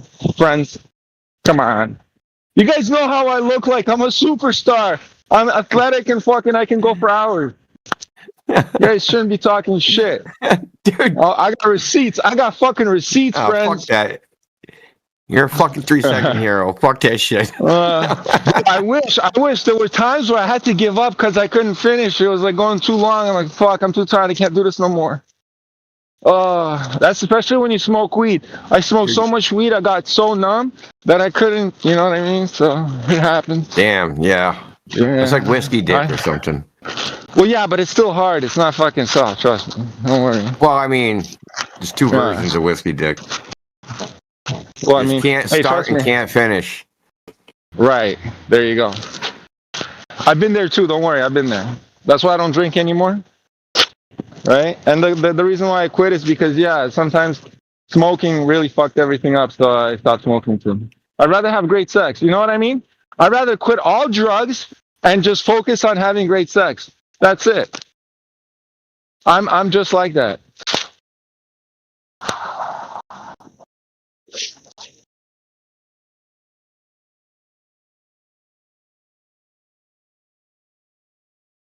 Man, I should get a coffee, right? Shit. I think I should get a coffee, friends. Where do I get a coffee? I haven't had a coffee in so long. Oh.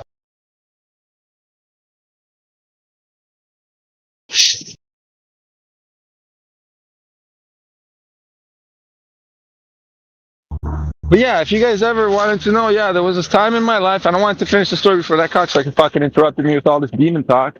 Right? So I literally was like, I'm glad. How do you know fucking you're not a demon?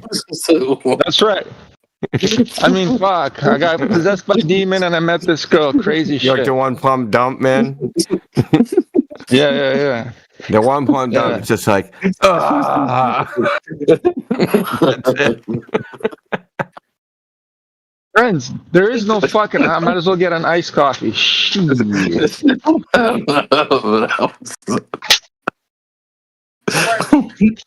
you doing, buddy? Where's the coffee? I got mine. I need some coffee for real, bro. I don't get a long walk ahead of me. I need something. My feet are already fucking up. Shit.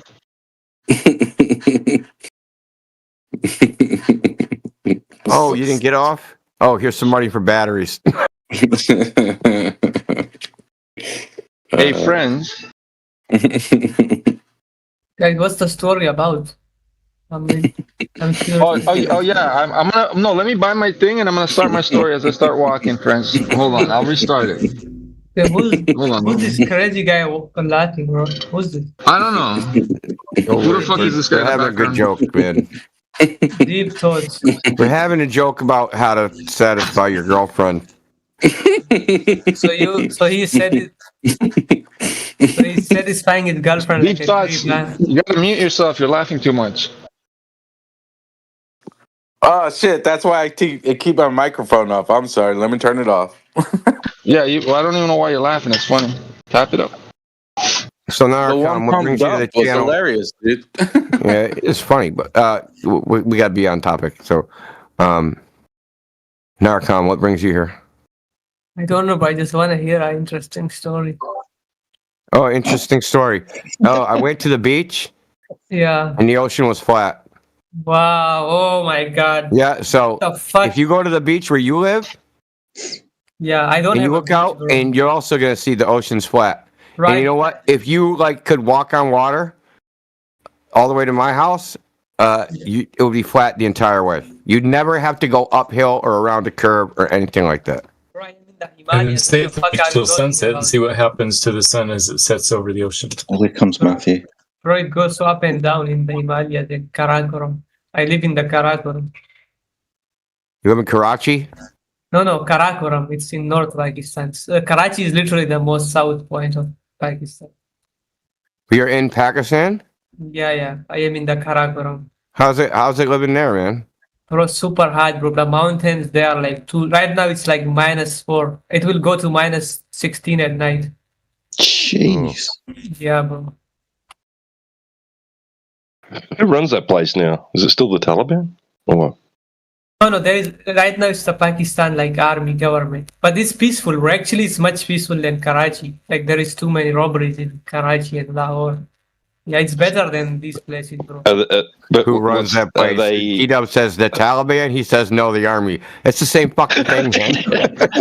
yeah. Are they Islamic? Are they? We shouldn't make them talk about his government. No, it's government, bro. It's not like cult. It's not on religion. It's government. Are you -16 ain't shit. Well, just saying. I want to know because I thought Pakistan was very poor. So are you like rich in Pakistan? I would say I'm like middle class, like not like middle class. Poor, okay. But like not too. No, I'm not rich. Yeah. Okay. And by do a lot of people have internet or? Yeah, I think I did a Google search. It had like 80 million internet users. So yeah. Yeah. It's like how many people live where you live, like in your village, city, town? In Skardu, I don't know, it's like 200,000 or something. 200,000, yeah. Of course you got internet. All right. So you're in the north? Yeah, I'm in the north. Skardu. Near Afghanistan? No, it's literally it's like in the middle, bro. Like it's not. It's like near India, you can say, like slightly, the Kashmir, but not the official India. So I looked at Pakistan. There's some stuff I was looking at. The coast. Yeah. It's on the Indian Ocean. Yeah, it's on the Arabic Ocean. If you like. Yeah. I was looking at like land there. Seems fucking. I don't know, man. I can't remember what I was looking it up for. I was like, man, I was looking for a place to frickin' go move, man, but there's nothing going on there, man. Yeah, bro, no, don't go, bro. It's like a bad country, especially if you're like, gay or something, whatever, fuck, bro. But they have like a huge port city there or something, and they were gonna build like some weird pipeline or electrical something or other connecting that. Yeah, Gawada. Yeah. So they for China. Yeah, it's the Belt and Road shit, right? Yeah. It's I think called CPEC. Yeah, CPEC. And then they're gonna be like sail ships to Iran, and then in Iran they're gonna have a railway that goes up into all the ends at the other side in St. Petersburg, but it's gonna go around the Caspian Sea and through the Caspian Sea. So they're gonna have like 3 routes. Bro, they're fucking lying. Like you don't think they're building all that shit? You think it's a lie? Bro, let me tell you something even simpler. Like, Iran, they were like transferring like gas and petrol to us. They like made an entire like infrastructure, like the pipes. And then they told Pakistan, like they made it from Iran to like Pakistan border. They said, now you make the pipe like from Pakistan to India. They said, we are not making it. Like our government is so fucking shit, bro. Like, how are they going to make a railway or whatever the bullshit is if they cannot even like make basic pipes, Your government can't lay a pipeline? Yeah, like a big pipeline to like transfer gas from Iran to India. Like that's some I don't know thing. Yeah, but don't they get transit fees? Don't they get to charge money? I don't know, bro. They had like some like partnership. Like like Pakistan agreed, like we will like help you make the pipeline, but they didn't do it. So in Russia, right? They pump natural gas and oil to the EU, and it goes through Ukraine. Well, it did. Not anymore. And Ukraine gets money and a discount for letting their pipeline go through their country. So, like, why ain't Pakistan doing that? Like, why aren't they like getting transit fees to let it go to India? Bro, I don't know. There are some fucking weird. They're weird. They're idiots. Corruption? Yeah, extreme corruption. But like more than half the money, like it's just corruption. Like barely anything makes out. Like when they give like funds like the IMF, like I think the 90% of the money just like goes to the pocket. Like Oh yeah, yeah, that's. like, I mean, they have you seen these- what happened in Ukraine? You see what happened there? I don't know actually. Like not Like $120 billion, dude. Just fucking poof. yeah, bro. Like where the fuck does it go? Dude, I can't even believe they can steal that much money. Like, bro, like, why weren't you happy at 1 billion? Why do you got to steal 120 billion? Like, Human you're rights. just being from greedy. The Democrats have it all, bro. The Democrats from the U.S. Senate have it all, friends. Dude, 120 billion, man. That's 120,000 million. Okay, Yeah, you're just being laundered, greedy. laundered with crypto. I promise you. And that was Yeah, just she one laundered- project. That wasn't even like the whole thing. Because they gave like fucking Ukraine like almost $1 trillion between the EU and the United States. So it's like, fuck, man. Like, how did they steal that much money? It's so much money. Well, you just said it. Like all the funding that went into the Ukraine war. Where do you think all that money went? You think it went into the war? No, most of that shit been laundered through and fucking brought back. But I'm into saying, the pockets, bro. but they gave them so much money. It's like they're not like this is a lot. This ain't normal amounts of money. This ain't like stealing $1 million here and there. This is stealing billions, dude. Billions with a B, bro. Yeah. You can That's buy crypto crazy, for dude. billions. Dude, I heard of stealing money and then you're a millionaire from stealing the money. But stealing the money and being a billionaire, that's fucking next level. Oh, I just stole this money. I'm buying a 175-foot yacht with gold toilets.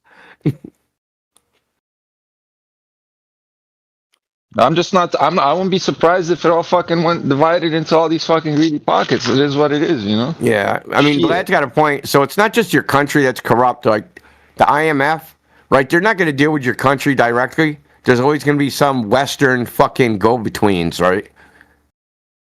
Professors from Harvard and economists and a bunch of bullshit. And they'll say, well, you have to have Western consultants if you want this money. And they'll steal the money too. It's not just like, it's just theft, dude. That's all it is. But it sucks still because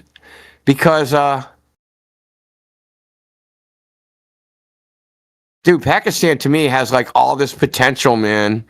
This undeveloped potential, and like it's just like left it there to fucking rot. It kind of makes me mad, dude. Yeah, we have like so many. I mean, why don't you have like tourist resorts and stuff all along the Arabian, like, you know how Dubai is kind of like a tourist city? Like, yeah. You could have like the best beaches in the freaking world, man. Yeah, but we actually do like, like the area where there is not many people, the water is like really blue, like it's like super. Yeah, I know. Yeah. I've seen pictures, dude. I looked at like the whole coastal area when I told you, I like researched this pretty good. I looked at the prices of buildings, houses, condominiums. But like, we are stupid. there was corruption. I could tell that there was like, I looked up like how the local governments are and like what the businesses are like and kind of like how everything's run. And I don't want to fucking end up in a goddamn prison because I won't pay a bribe. And the other bad thing, like the areas which you saw, like the beaches, it's called Balochistan. It's like a state. It's like the biggest state by size. So, bro, and these people, they are like there is like a group. It's called PLA. Do you know? It's like a terrorist group. Like they want to like separate from Pakistan because that was the other problem. Because they took all the money, right? So like I think it's like it makes sense, right? Like even though they are bad people, but it still kind of makes sense because they are taking all. It's like the least developed area in Pakistan. Well, I mean, are they bad people? I mean, maybe not, bro. It's complicated. Like well, think about it like this: your money's being stolen. You're being basically held hostage. You got to pay bribes, and you try to go to the national government and say, hey, man, these guys are breaking the law, these local guys, and then the national government does nothing. What are you supposed to do? Just sit there and take it forever? Yeah. You know, you got to do something eventually. Yeah. Yeah, if you care about your children and your grandchildren, you got to do something. Yeah. Unless you want your children and grandchildren to live as fucking slaves. Someone's got to do something. Yeah, makes sense. But, you know, the United States gives the fucking y'all's government too much money, so it's hard to overcome. Bro, you know, like our politicians are literally billionaires. Like in Pakistan, with such a poor country, and they are all billionaires. Wait. Yeah. I thought it was the military. No. Yeah, military is too, but military is hidden. Like they are like openly billionaires. Like Nawaz Sharif and Zardari and all these, they are all billionaires, bro.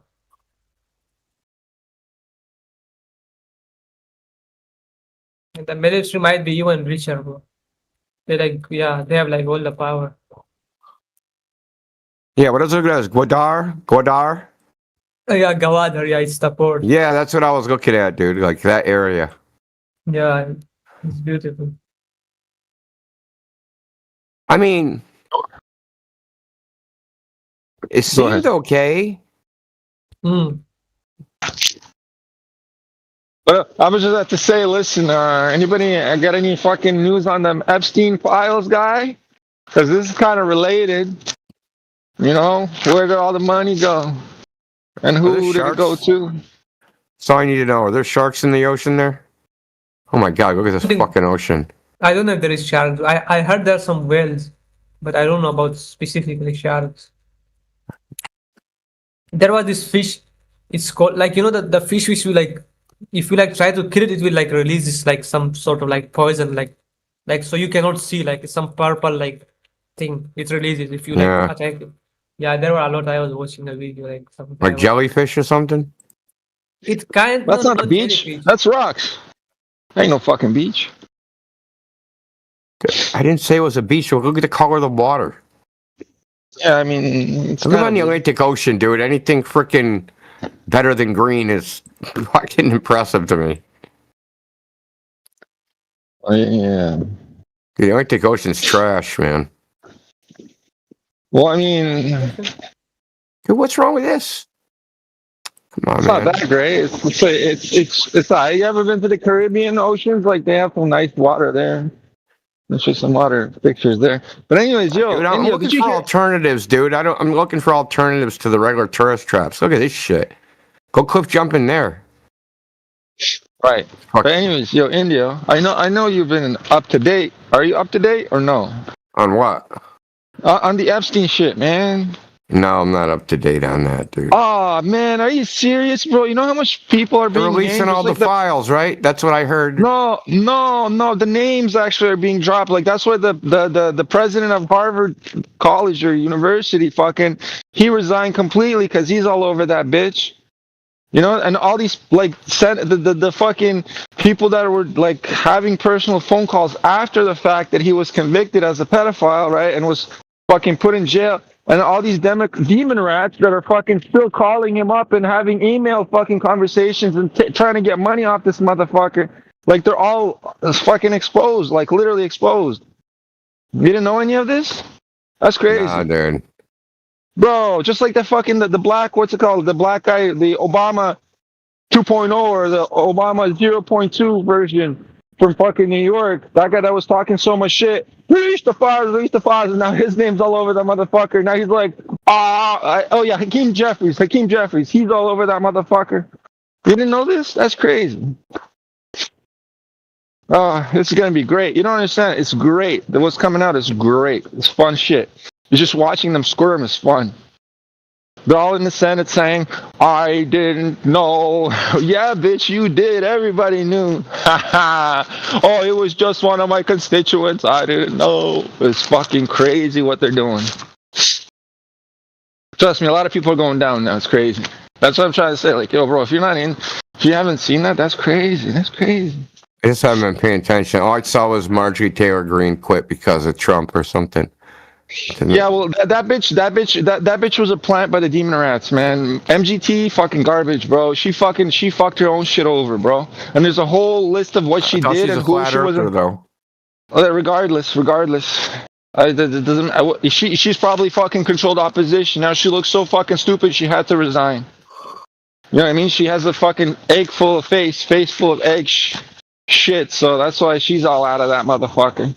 I can't believe this, man. You didn't know about the rest of it? Crazy. I thought you, without all people, would know. Oh, dude. Whatever evidence existed is fucking gone, dude. No. That's what you think. That's what you think. So okay. So there's multiple versions of the story, right? But the one that I'm coming closer to, the closest one to the truth is right. So, our buddy Donald, right? He fucking he knew that all this shit was going on, right? And when the FBI or certain parts of the FBI, the good parts of the FBI, were trying to find fucking shit on Epstein, right? And that was before his first conviction, right? The only person out of the Democrats, because Donald Trump was a Democrat back in the past, right? The only person out of all the fucking Democrats that came forward to the FBI and started being a snitch was Donald, right? So there's a whole bunch of emails of Epstein and how much he fucking hates Donald and all that shit. That came out, right? Everything that fucking... And because he was the only one that was fucking bringing information forward that actually helped convict him the first time, right? He was the snitch. Nobody really knew back then, right? So now that's all over the fucking papers. So he essentially helped it the first time, and now he's helping the second time, I guess. That's the one that I'm saying. Like there was a lot of people saying that he was part of the whole show, the spiel. He was fucking with the children and shit, but that was just like a fucking, what do you call it? A Democrat fucking lie, like always. They're trying to fucking smear his fucking name, right? And try and keep themselves clean. Well, it's always the opposite, right? The harder the Democrats fucking yell about some shit, they're the ones that are actually doing this shit. You know? That's what I'm saying at this point. That's how it goes. That's how it's going. I don't see any difference between a Democrat and a fucking Republican, man. No, I 100% agree with you. Both fucking are washing, and that's why most of this is being washed, but the names are being fucking listed out. That's what I'm saying. And now what we're going to see is what's going to happen with these people. That's the big point, right? So, yeah, sure, everything's going to be... And this could be like that whole... What do you call it? One hand washing the other, right? So they need some kind of fucking scapegoat, right? So there's a whole bunch of Democrats going to be a bunch of fucking scapegoats. They're going to get some light fucking sentencing or whatever, and then everybody's going to be like, oh, this is over. You know what I mean? Because the people need something, right? Because they're not going to ever fucking drop this fucking name unless we see some fucking people go fucking burn, right? So they're going to burn a couple people, you know? And then the one right hand washes the other, just like, you know, our gravelly friends, they like to fucking wash hands, right? So one's always washing the other. Just saying. Possibility any which way it goes. But still, at one point I actually thought that DJT would be, our friend Donald would be part of this whole fucking thing.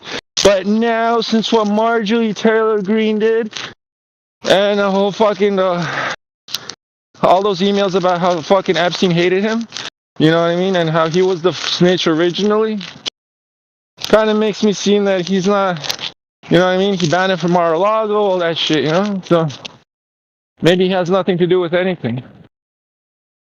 Just saying. Or maybe he laundered money. Doesn't matter. They all fucking launder money. I don't give a fuck about the money, man. It's about the fucking save the children operation, not fucking, who gives a fuck about the money? Yeah, but you're just one individual. Like, maybe he, like, you know, what I'm saying is just because you don't care if someone laundered money doesn't mean that they don't want, you know. India was just talking about how Pakistan or fucking Ukraine and all these other fucking countries are laundering money through the fucking America anyway, so they're all fucking laundering money. Who cares? Like, if you really want to go into it, go fucking into the banks and just fucking really go into it. You know what I mean? Because they're all fucking doing it. Is Marjorie Taylor Greene really a flat earther? Where did she, like, state that? I don't know if she did. I don't know I just about that. heard that through the grapevine. I think there was a part where she was actually like speaking about it. I don't know if she is. I think she was protecting the freedom of speech shit. So when they were trying to fucking censor shit, she'd be like, "Yo, you guys can't censor any of that, including the flat earthers. You're not allowed to censor that shit." So I think that's what they're on. I think I've seen a video like that. Otherwise, I don't know.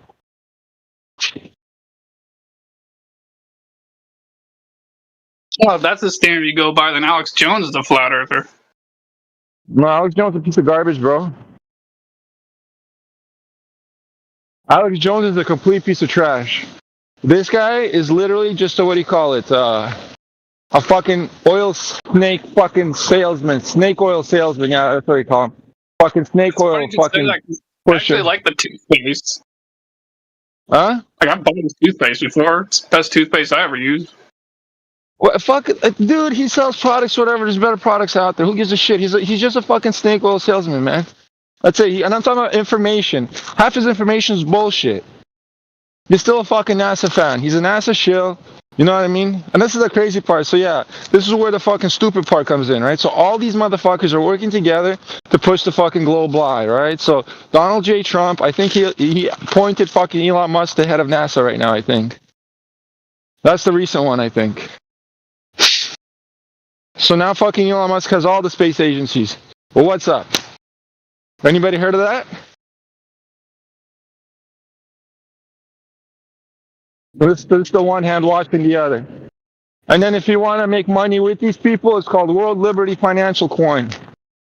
If you guys know what that is. Go get some!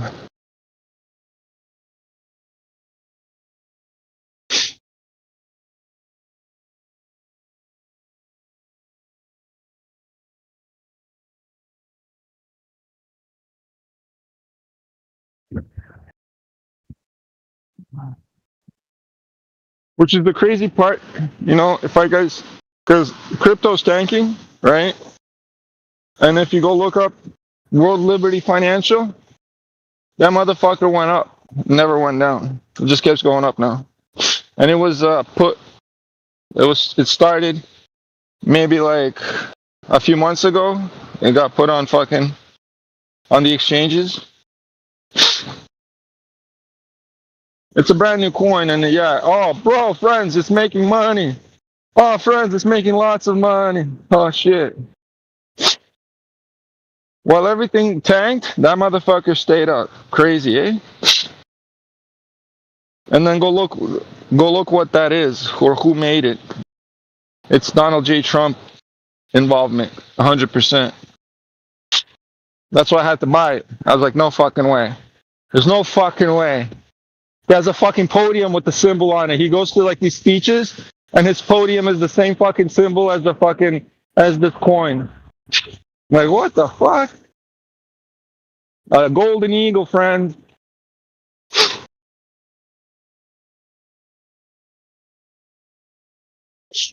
But it's not financial advice. Never take financial advice from me. I'm poor.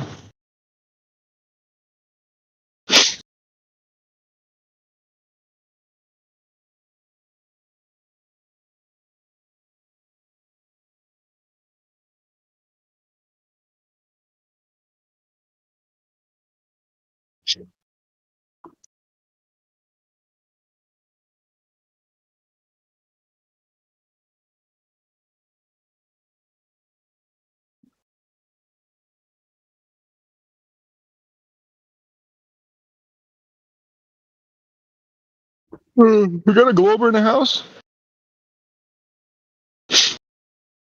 We're hoping this built-in side chat would join in. Yeah, I knew he'd run as soon as I said, well, just prove the globe, then you wouldn't have to appeal to your magical bendy light. Magical bendy light? Somebody talking about magical bendy light? Yeah, but he just wants to talk about the people and how one person says it's Snell's law, the other person says it's okay to say refraction. Blah, blah, blah, blah, blah. Just prove your globe and it's all over and done with, bro.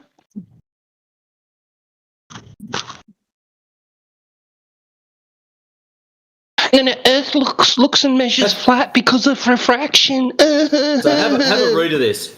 Really get yourselves to not state conflicting views. One says continuous refraction exists. The other says it's only Snell's law. So how about I not give a shit which one you claim, Mr. Have? How about you get your ass in here and you prove that this is happening? Either way, I don't really care. Good luck.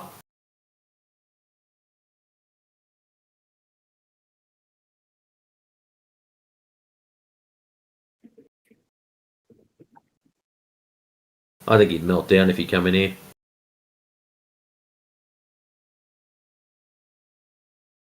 Friends, I have the craziest relationship with this girl. It's nuts. Yeah, that's nice. Yeah, I know. It's not nice. It's up and down. It's crazy. They're the craziest ups and the craziest downs. What you do in your spare time, mate, it's none of my business. Oh, it's okay. I had her talk on here. I have an affinity for cashews myself. Well, I'm just saying, I had her fucking, anyways, fucking trying to explain flat earth to a fucking liberal arts chick. It's fucking hard. Just saying.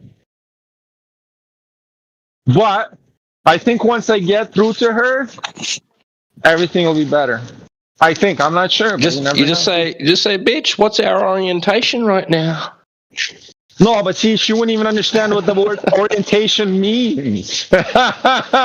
Oh, god dang, man. That's a big word we're talking about right now, man. Like in bed, horizontal. Right. So obviously, your intelligence isn't in your standards there, right? Like, bro, listen. Well, here's the deal.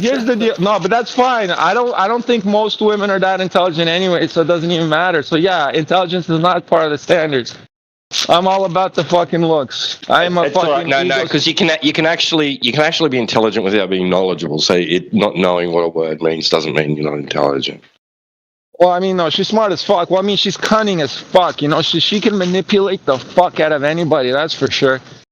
That's for sure. She gets away with fucking anything she wants. That's the crazy part. She got fucking everybody tied around her fuck. Except me, guys. Don't worry. That's why I have this bitch under control and she's afraid of me. I'm like, yeah, that's it. That's why she's so avoidant attached. A whole year of this nonsense, up and down shit. Crazy. And today I was so pissed at her at work, I didn't want to fucking talk to her, but still ended up going to her house tonight. Crazy, right? And I had the craziest time at her house tonight. Oh, it was so great. But anyways, everything ended on a positive note, but it started on such a fucking negative. Fucking bitch is crazy. Did you tell her the earth is flat yet? Not a million times. That's the first thing I ever told her. It was like fucking a year ago. Yeah, man, before the fucking year ago. Before I even smashed her. Dang, obviously, what do you think I do to these bitches? The first thing I do to the bitch that I ever meet, I always talk about the flat earth. What the fuck do you think I do? Guys, you think I'm an asshole? Shit, you guys know me longer than that. Yeah, see, that's the first thing he does. He's like, you want to get horizontal or what? Yeah, that's it. You know what I mean? I'll show you how flat this shit can get. Hot dang. I like that one. Let's get horizontal. Trust me, it was. She was horizontal. Don't worry. And with a lot of curvature, though. Bro, if I show you the curvature, you guys will understand why. See, I don't put up with bullshit. That's the thing. Me, I don't put up with bullshit. But this girl is so fucking hot. It's insane. But she's like my soulmate. Like, I have no choice but to say it. Because why? Well, astrology, star signs, numerology, positioning of the fucking certain bodies. You know, I mean, like, you guys know I know all this shit, right? So I did all that shit on her, on me, and fuck yeah. Wait, What? you said all that? You mean she didn't say all that shit? About star No, signs? obviously not. You think bitches know anything about horoscopes? But they know that's just a bare shallow minimum. Oh, I'm a Virgo. I'm a fucking all that shit's nonsense. I'm talking about the actual fucking readings, like literally the Vedic astrology. Like get down into the nitty gritty. open a fucking stellarium, punch in the day, the time, everything, and then look at the exact position of every fucking heavenly body in the moment of the birth. Yeah, now I get into the nitty gritty. Then I get into the numerology and all that shit too. So, I mean, her just match all around. It's normally super match. Huh? It's normally a female. That got me laughing, man. What are you guys talking about? You guys don't understand how the world works or what? I thought you guys were all flat earthers. The fuck? This is how the reality of this world is. Funny, I just thought it was okay, friends, a bit of a friends, low blow, but no, but listen, friends. Isn't the top the sky? Isn't it like a fucking time clock or a timepiece for us? Is it not? Can we not predict the Can we not predict the future and the past of where the fucking bodies are gonna be? We can, right? The sidereal cycle exists, right? So yeah. So over thousands of years, don't you think that information could be like developed into something real? don't know. Maybe you could draw a correlation. Like once I went to the movies and then went home and opened up the paper, and in the stars in the paper it said, "You may enjoy something like going to the movies today." I was like, "Hey, you got it right for once." You're wrong. Okay. Let me explain to you how you're supposed to look at it. Right, the way you're supposed to look at it. Right. So if, let's say, all these people you put in a group, thousands of people, which let me tell you, a lot of people have done, right? They put people in categories and they categorize people based on where their positions or whatever was. And then for some fucking reason, because that thing is in that position, right? All these people have this characteristic. And it's just a statistical anomaly then, but then you do it throughout fucking thousands of people based on other little positions, and all of a sudden your statistics come fucking true. And it's all in You've statistics. Never guessed my star sign. And I'm not trying to guess your star sign, because guessing someone's star sign is kind of fucked up, especially when it's like over the internet. I don't know how you physically look like. I've never felt your fucking energy. But let me tell you. Let me tell you what. I have guessed people's star signs at bars right out, especially bitches, because I read them. I've heard, right, and I've heard you guess people, right? But I've heard you get it right, I've heard you get it wrong, but it's all good. Right, no. But the thing is there's reasons why you would get them wrong and why you would get them right. But let me tell you what. If I was in the presence of certain people, I can read them pretty well, and it comes close to, and it wouldn't be like, oh, I guessed it wrong completely. No, I'd be like, I guessed a sign that is almost the same as the other one. For example, there's 3 wind signs, 4 fire signs, 4 earth signs, and 4 fucking whatever signs, right? And then, so I would guess that sign, but the thing is, so it's not that sign, but it's almost like the other one, because there's like a little bit of fucking similarities, because, oh, the bitch is a wind sign, right? So yeah, it was a wind sign, but I guessed the wrong wind sign. You know what I mean? Because I still feel that shit. Or like I see that shit. You know what I'm saying? It's not 100%, because trust me, it's fucking a little bit more difficult than what you guys make it out to be. You just have to practice it every day, and you'll be like, oh, okay, I see it. But you start with yourself first, and then you go through your family tree, right? And then you'll understand characteristics and personality better and whatnot. And trust me, bitches love that shit. And if you start fucking blasting that shit at bars, bitches love you even more. I'm telling you, it works.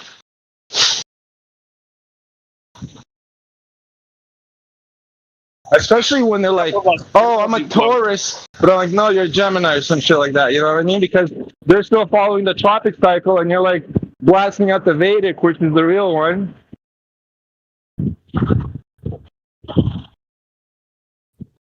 I've read a couple of astrology books, but I don't ever talk about it because I'm a dude. They don't ever talk about what? Astrology. No, but what they don't ever talk. Yeah, you read a couple of astrology books, but never did what? I don't regularly talk about it because I'm a dude. Buddy. Whatever, bro. Your loss. I'm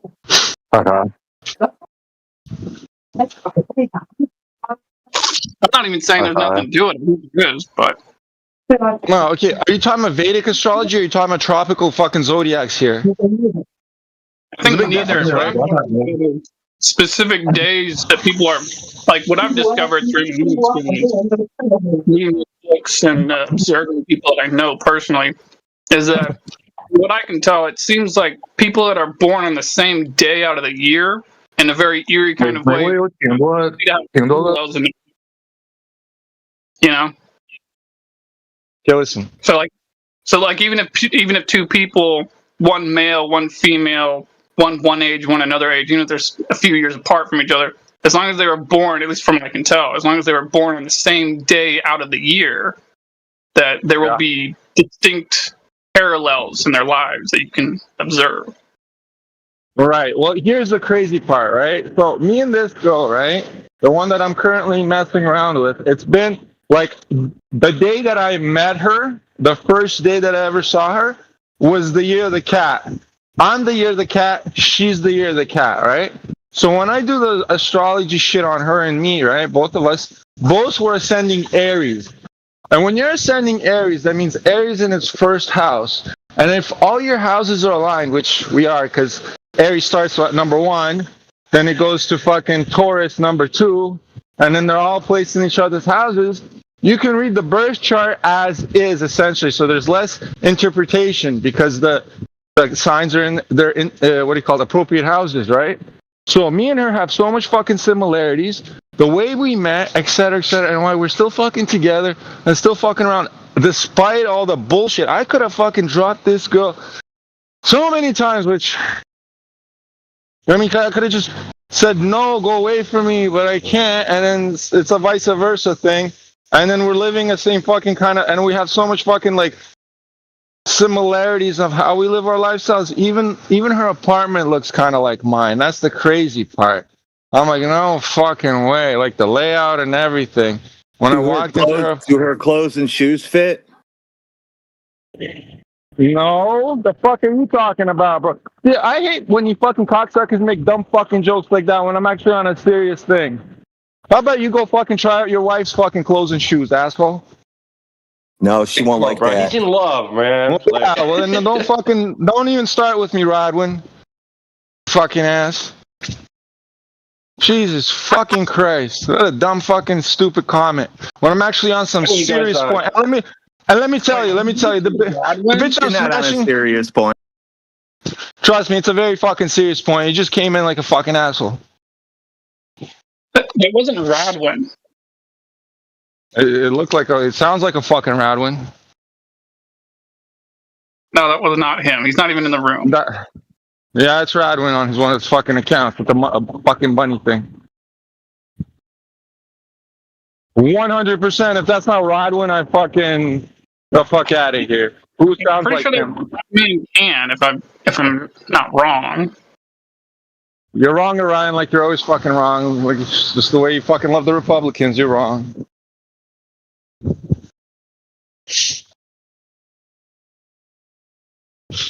Anyways, like I was saying,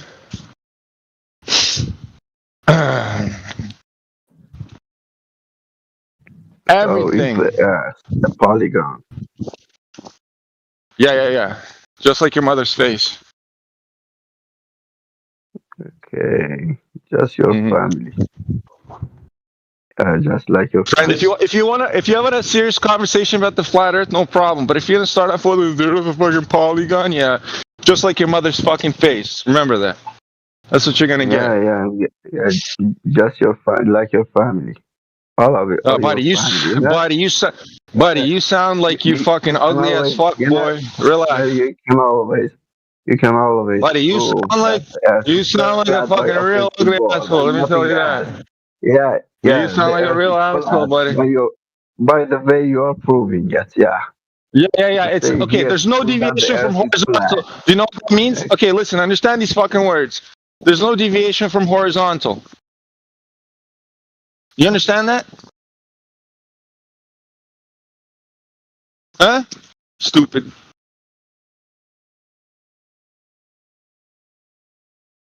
Jesus Christ. Did he leave? Yeah, obviously he would. Anyway, back to the crazy fun topic that I was at. Right, so Orion. Not only does the astrology fucking work, right? The numerology, that's another fucking set.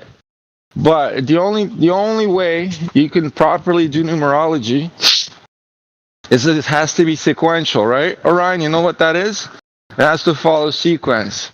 You cannot have a break in your fucking interpretation. Meaning, so when it becomes the 31st of the month, and it becomes the 1st of the month, right? 3 plus 1 is 4, and sequence should follow to 5, right? But it doesn't, so it becomes a 1. And that's why numerology does not work on the months and the days, but it will work on the years, right? And that's why if you're reading the Chinese zodiac, which is perfectly fucking normal, perfectly fine, the Chinese zodiac is really good. Based on the year you were born, you're going to have certain set of characteristics, 100%. And then depending, and then if you numerically root that year, the numerology fucking, what do you call it, correlates to the Chinese zodiac. And then if you read both sides, then you'll be like, oh, okay, yeah. That's where it becomes more solidified, actually. You're like, fuck, both things are saying the same fucking thing almost. You know what I mean?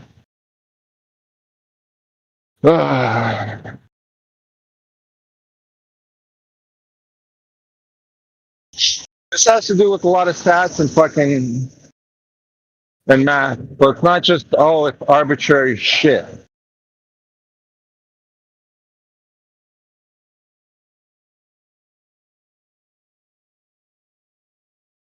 And then if you really want to get in, people born on prime numbers, like the 13th or the 23rd, I suspect that people that are born on prime numbers are smarter. No, see, that's where I'm fucking telling you that the sequence breaks. You cannot do the days. You cannot do the days at all. It doesn't work. You can hit, but you'll also miss because it doesn't follow sequence. Again, if it goes from the 31st to the 1st, your numerical root of 31 is 4. How does 4 become a 5 after? No, it doesn't. Well, no, I mean, it doesn't become a 1, right? Because it'll be the first, right? But it has to be a 5. It has to follow. That's how vortex math, numerical rooting works. It has to be sequential, right? So, example, your years, if you're going to go 1998, right? It's going to be 999, so it becomes the 9. And then, okay, 1999 will become the 1, right? The year 2000 becomes a 2, right? 2001 becomes a 3. 2004 becomes a 4, and et cetera, et cetera, et cetera. Right? So it's a sequential sequence that you have to follow. I'm if there's a break in is that your year? Is that your year? Question mark. No, how are you? Not my year. It's like I'm a 9. It's what my digits add up to. Okay, so you're including the. I know you're talking about your birthday and the month, and that's what I said. No, don't do that. Scrap it. Just do the year. What's the year? If you numerically root your year, what's the number? What year were you born? Let's have some fun right now. Is that T-Dub right now? 1974. Okay, 1974. So 8 plus 4 is 12. So you're a 3, right? So go look up the meaning of what the numerical meaning of 3 is, right? And then go look up the Chinese zodiac. What is the Chinese zodiac on number 1974? And then read that shit. Now read both of them, and then you'll be like, oh shit. I promise you're going to have a big oh shit moment.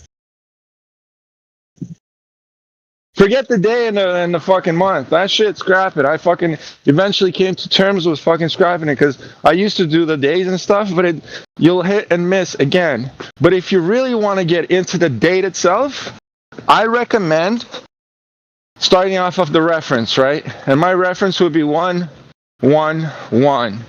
Right, and then you calculate from there. You can go on one of the Googles, type in, I want to know how many days are between 2 dates, right? And set your first date to 010101, so the first Gregorian day.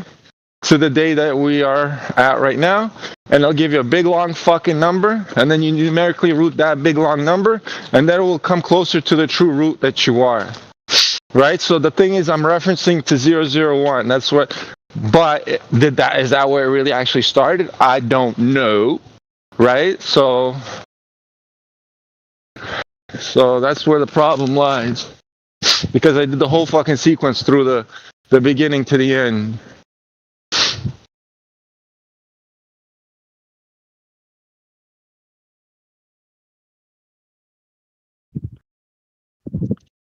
And friends, I'm almost home. It took me about an hour and 15 minutes to walk from the girl's house.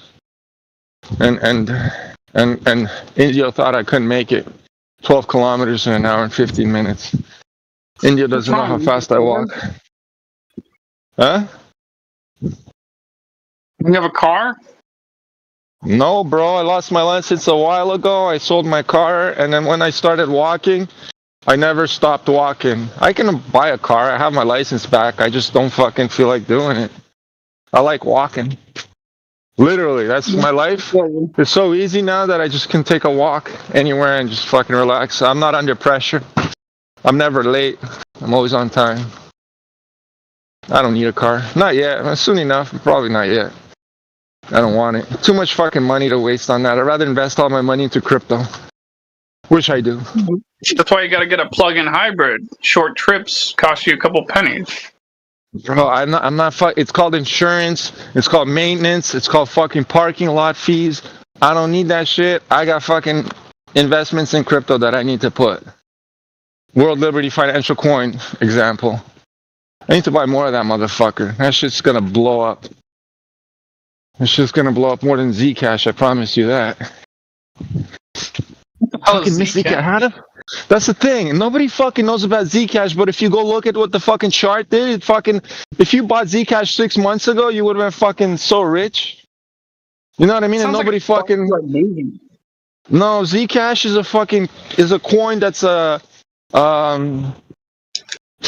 it's an anonymous coin, right? So it's like the transfers are anonymous, the addresses are hidden type. It's like a Monero coin, right? But it blew up even harder. It's like $700 a pop at its peak. Have you ever seen that movie, Dude, Where's My Car? Remember the Zoltan cult? Zcash. That sounds like the currency that the Zoltan cult would use.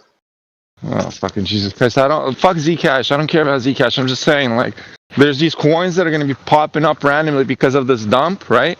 You guys know crypto got dumped by fucking on purpose, right? So it's big market manipulation, right? So everybody's loading up right now. Anybody that's smart is loading, or at least dollar cost averaging in as it's going down.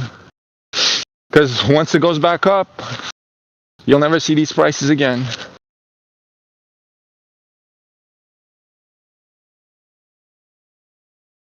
Be smart. Don't be a retard.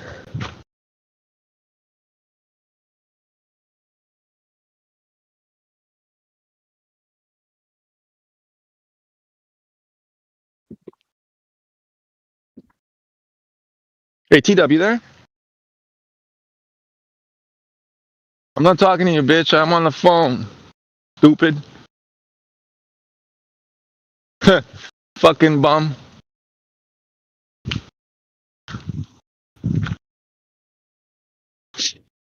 Yeah, fucking bums. Getting all scared because I'm talking on the fucking phone. What a fucking dumb bitch. Anyways. Yo, TW, there? Well, I'm walking, talking to you guys on the phone, and some bitch in front of me is all like, get away from me. I'm like, not even fucking looking at her. Dumb cunt. Jesus Christ, these fucking people. Oh, it's late at night.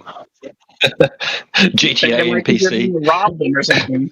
No, yeah, I'm here, wearing a mask and everything, going into the garbages. Look at her going to the garbages. Holy fuck. Fucking bums. I should show you this shit. It's fucking crazy.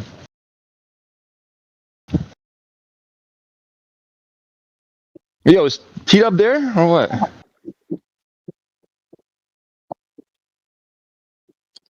Who did I do the numerology thing on just now? The number 3 and the fucking year of the whatever, the Chinese zodiac. Oh, Christ. Okay, Orion, let's do you. Orion, what year were you born? Let's have some fun. 1992. Okay, so that's a 3, right? Now go look up what number 3 is. What's the numerical meaning of number 2? What's the personality like for numerology number 3 type? Wait, personality. tell me again how that becomes a 3. I thought you were supposed to add the numbers together or something. Yeah, add them together. Go ahead, do it. Go. So 1 plus 9 is 10. 1 plus 2, 21. And then what does the 2 and the 1 come up to? 3. 2 plus 1. Because well, the numerically, what do you numerically root? Vortex math has to come down to one number. You always keep adding until the last number. Okay, so you're 3, right? Well, how do you think I get the 3? The 9's erased. 9's are zeros. So every time you come to a 9, unless it's a single 9, the 9 is the 9. But if you're still sequentially if you're doing the math, all 9's become 0. So 1990, you got 1 plus 2, right? So 1 plus 2 is 3. So there you go. Easy shit. There's different ways of doing it. I did it the easy way, you did it the hard way. So, you're a 3. Look it up. What does it mean to be a 3? A lot of spoken communicator type shit, right? So that's why you talk the way you talk, etc., blah blah blah. You know, that's a big deal, right? Right now, check what 1993. What year is that in the Chinese horoscope? Do you know what Chinese zodiac you are? You said it. You broke down to the number 3. Yeah, you're a number 3. The year's number 3. Yeah, 1992, right? Yeah. Yeah, so you're a 3 in the year. That's fine. But what's the Chinese zodiac for 1992? You know what year it is? You're the horse, you're the monk. Well, bro, just Google it for me because I'm walking. I don't want to bring out my phone out of my fucking pocket. You're already on the computer. Do it. Google, what is the Chinese zodiac for 1992? Just Google that. What is the Chinese zodiac for 1992? Please, somebody. Holy fuck, it's not that hard. It's the monkey.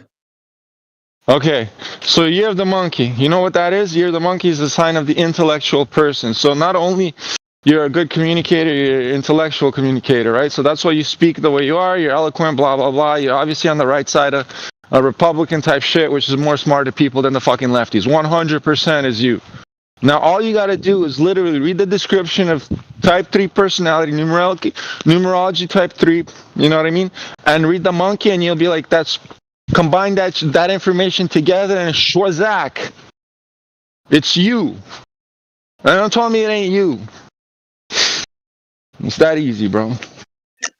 Well, yeah, I mean, like I said before, I think I've observed a similar thing myself. It's just that I've observed, these things being more telling when it comes to astrology books that have to do with the day out of the year. Wrong. See, that's what I'm saying. The day of the year. Okay, listen. The astrology is fine during the day of the year, whatever, because the position of the stars were there set on that day, even though you're following the Gregorian calendar, which is fine, because we have to follow the Gregorian calendar. The only time the Gregorian calendar is not useful is when you're doing numerology, because the sequence gets broken because of the days and the months, right? Your month ends 12, right? So that's 3. And then how does it become a 1 after a 3? It doesn't. It has to be 4 after the 3. So you have to scrap the fucking numerology on the Gregorian calendar, but you can still use quote-unquote Vedic astrology on the day of, which is fine. That's the actual positions of the stars and the heavenly bodies, which is fine. I agree with you there. You'll find a lot of information through that. But I'm giving you fucking shortcuts because I've been doing this for so fucking long, my guy. I'll give you an example of what I mean. So, like, I've met a man and a woman. They never met each other. I know what you mean. You said this already. I know what you mean. You said this already. I agree with you. When they were born on the same day, the same characteristics are presented. I get you. Fine. La-dee-da. Not all the same. Like, I'm not saying they're identical. I'm not saying they're twins. I'm just saying that there seems like there's I said similar characteristics. I'm not saying identical either. I'm saying similarities are going to be there. They're going to pop out. And the similarities that you're going to actually see is if you go deeper in it through numerology, the way I'm showing it to you, and going into like the Chinese zodiac, because the Chinese are good at this shit. I just never really got that interested in the other one because the other ones just seem so vague.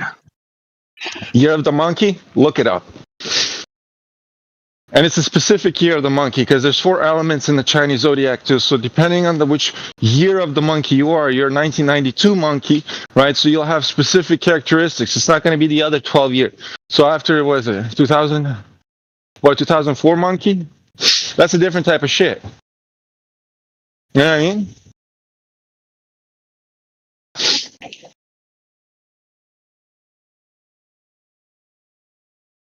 Anyways, the monkey brings intellect. Like I said, you're not that dumb, or I just hate the way you speak and how you bring up your points. It's fucking cringe as fuck, boy. You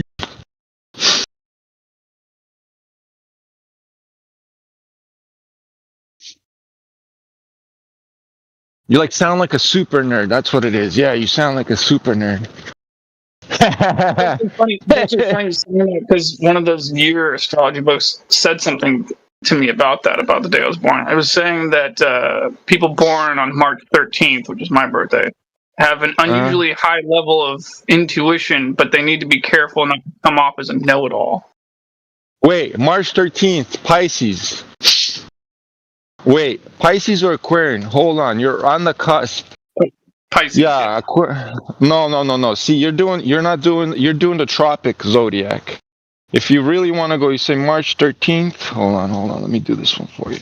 I'll help you out right here. March is number 3, and then 13, and then we go to the sun position. And where's the sun? Fuck. Because I use you're cusping Aquarius Pisces. So, well, no, you're just into Pisces. Holy shit. And guess who's a fucking real Pisces?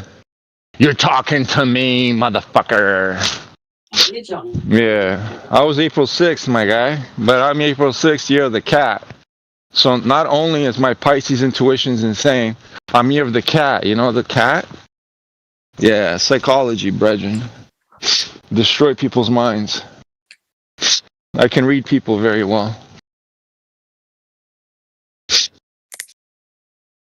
小牛，你把钱说一下吧。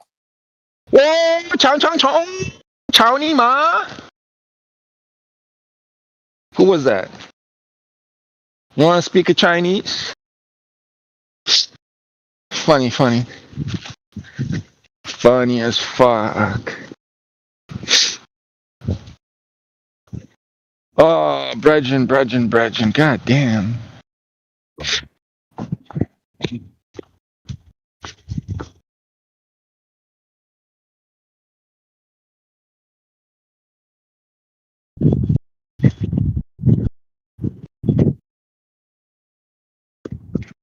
Yeah, Orion's a little Pisces, but you're the monkey. See, me and you would get along, Orion. It's just, you have to be less of a fucking nerd.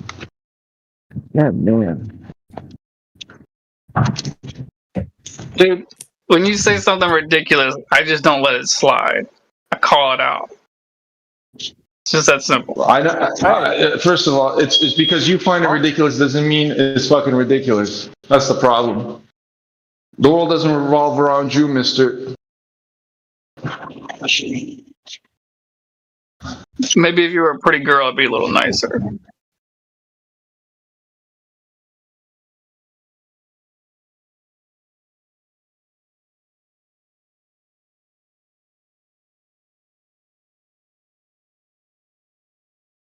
Holy fuck.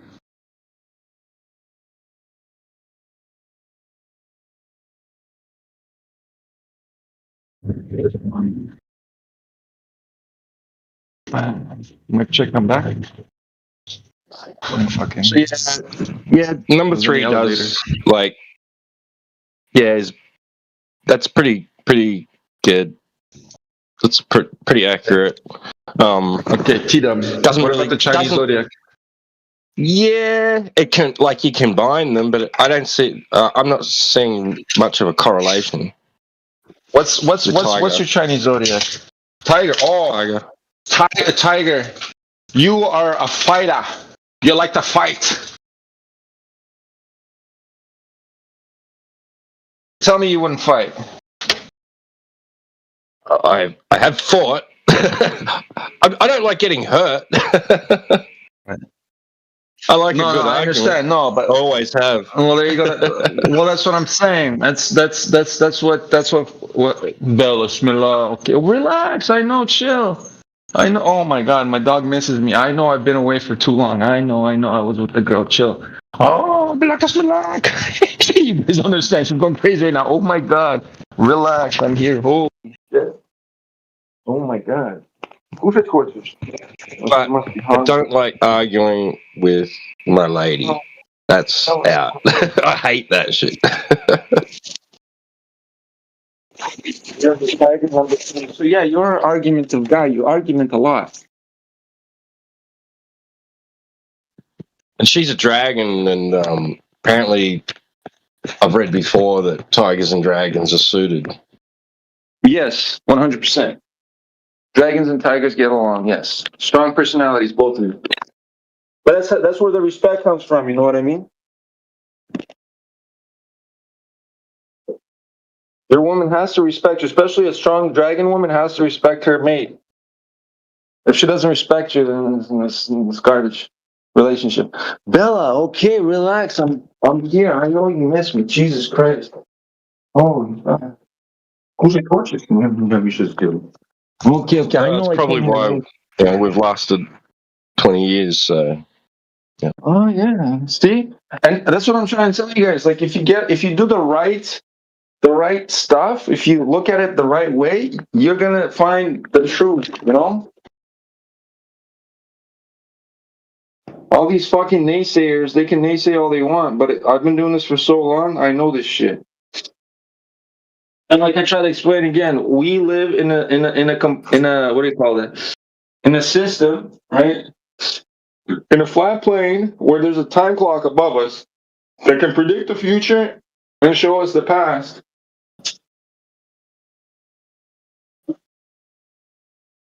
And then you're just your soul when you were born. That's just a point in that time clock, right? Is a reference, right, to where you can start fucking looking into your future from that reference point of your birth, because that's when your soul was created, right?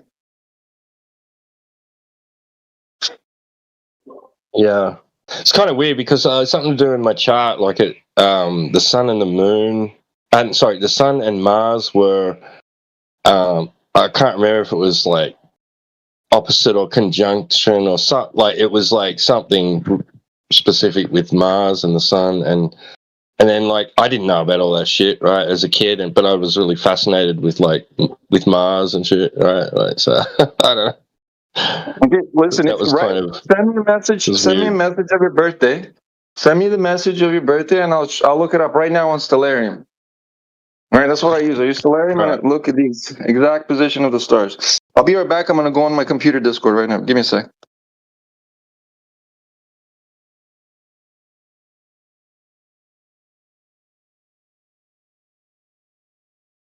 Well, what about the day out of the week?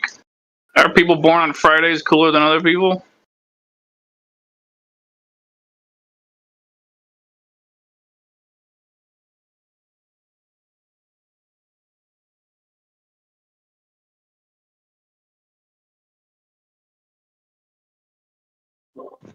Yeah, I think mine was a Tuesday.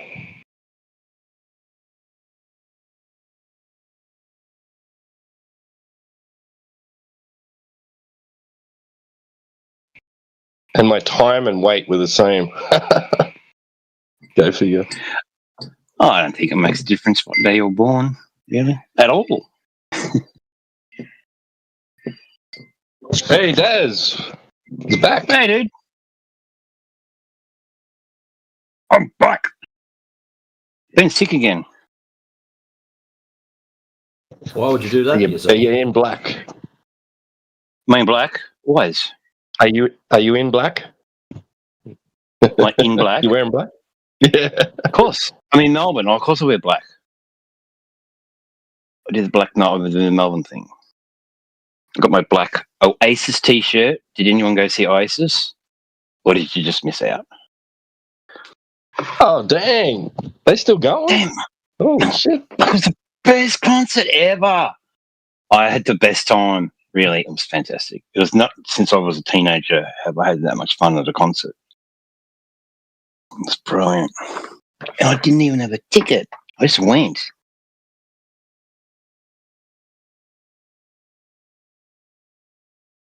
You just rocked up and they're like, yeah, come in. Just rocked up. No, they didn't let me in. I tried to sort of like, hey, can I get in? They like, no. But I just hung outside and watched like I said, stage from Little Gap and met this chickie and we were dancing and singing to all the songs and got a t-shirt and all that. Best time. Congratulations. You know what I mean? That was great.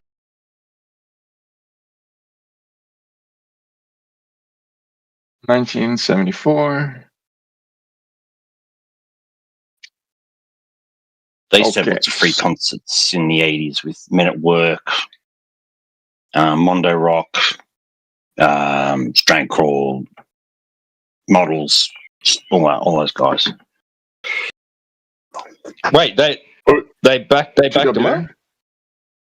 No, I'm just saying it reminded me of the 80s when I used to go and see these concerts at the Rocktober concerts at the My Music Bowl, and they used to have, Men at Work and Mondo Rock and the Models and the Vinyls and all those people. It was all free.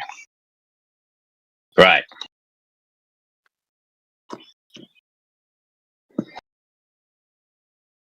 Okay, so what were you saying about your birthday? About the sun and the moon, you said? No, Mars. The sun and Mars had some conjunction or opposite of. Oh yeah, conjunction. Yeah, conjunction in Virgo. Okay, so do this for me. What does it mean? Like you can punch this in Google. When Mars and Sun conjunction in Virgo.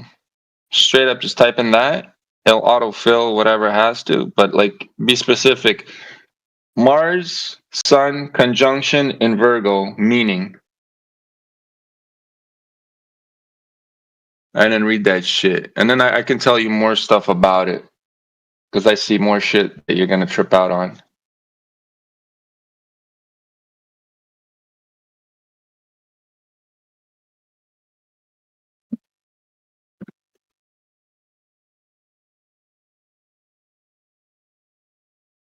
That's pretty crazy, man. Bro, you don't understand how much of Virgo you are. Is your wife a Virgo? No, she's not. Well, maybe she is. Well, that's what day was she? Well, I mean, just type it in and I can check that shit for you too. Because wait, yeah, no, your Venus is in Virgo, your Mars and Sun in Virgo, your Moon's in Virgo. You're such a fucking Virgo. It's insane, bro.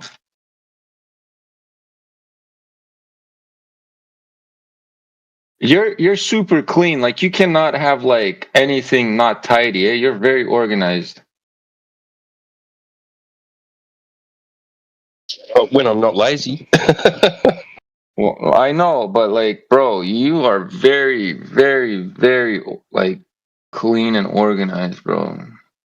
More than most people, I guarantee you that.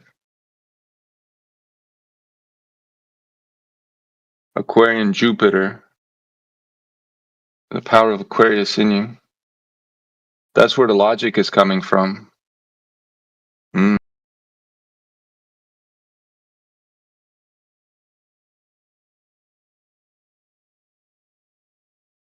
Yeah. Yeah, no, I could say it's bullshit, but sometimes people go, oh, Scorpios are very creative and really deep thinkers. I'm like, oh, that's right. I'm Scorpio. Yeah, that's me. Are you sure you're a Scorpio? Because that's the tropic sign, right? No, but that's what I'm trying to tell most of these people. People that follow the regular standard zodiacs, it's pretty much off. It all depends on what day you. There's two. Yeah. There's a real one and a dodgy one. Yeah. So most people follow the Doji one, right? And the real one is the Vedic. It's called Vedic or sidereal cycle. You got to follow the sidereal cycle, bro. Oh, what's the whole new? Couldn't follow it.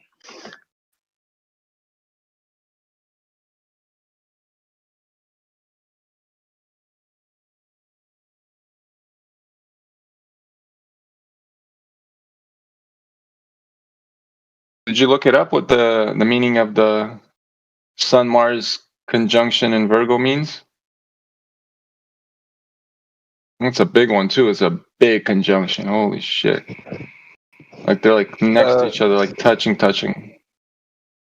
Yeah, but like that. Oh, that's right. Like you said, it's in Virgo, but like, okay, so how am I a Libra then? Yeah, I'm gonna share my screen. Can I share screen here? No. Fuck. Is it from the Saros cycle? Is it got anything to do with the Saros cycle? Yeah, it's the sidereal cycle. The sidereal cycle, sidereal, okay, or Vedic astrology. That's the real position, the actual position of the stars and the heavenly bodies. The sidereal cycle, right? So the tropic zodiac, what they did was they started referencing off the 0 degrees of Aries and then did the 30 degrees by 30 degrees and divided the sky up like that, right? And then did the time that way, like put the months and days and all that shit based on that division, which is off by like 9 days depending, because there's certain star signs that are longer. Like for example, Virgo has the longest, the biggest position in the sky, so it takes the sun like a month and a half to transverse fucking Virgo. And that's why there's a lot of people that are actual Virgos that think they're Libra.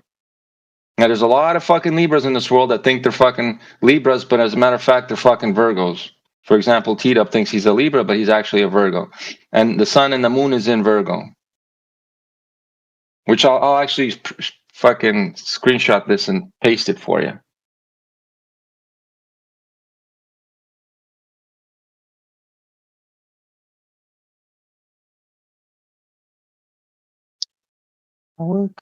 Paste.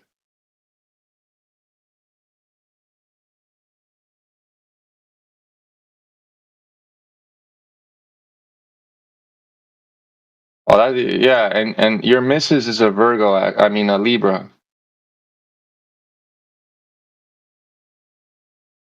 Yeah, your missus is a Libra, bro. So this conventional understanding of astrology is wrong. Yes. Well, it's okay. So what I wouldn't say it's completely wrong, because they would interpret it right based on their like reference. So they still referenced it and started interpreting off the reference. So it's okay, but I don't like doing it because you get a very more accurate reading with the actual star. That's why I use Stellarium. You know Stellarium. Everybody knows Stellarium, right? You can cycle through the dates, go back and forth, and find the exact position of everything. And that follows the sidereal cycle, which is Vedic astrology. That's why most people don't believe in their shit, because it's wrong. Most of the time, the interpretation is so fucking vague or like fucking so generalized that it's like, oh yeah, anybody can be like this, blah, blah, blah. But when you actually look into the Vedic, oh yeah, don't forget, I forgot to mention, when you punch in Sun Mars conjunction Virgo, Vedic astrology meaning. That's the one I forgot to put in Vedic astrology into that point. I fucked up, yeah. Yeah, I can actually do it for you and give you a quick read. And then you tell me whether it's on or not. Because I guarantee it's more on than off.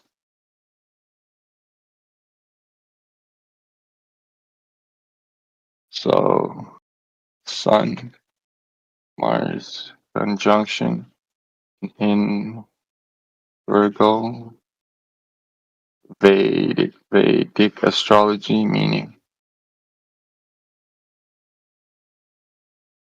Okay. So Sun-Mars conjunction in Virgo Vedic astrology signifies a personality that is ambitious, detail-oriented, and analytical, but also prone to criticism and perfectionism, and internal conflict. This combination can lead to an individual who is highly driven in a methodical way, but may struggle with overthinking, self-criticism, and potential health issues stemming from stress.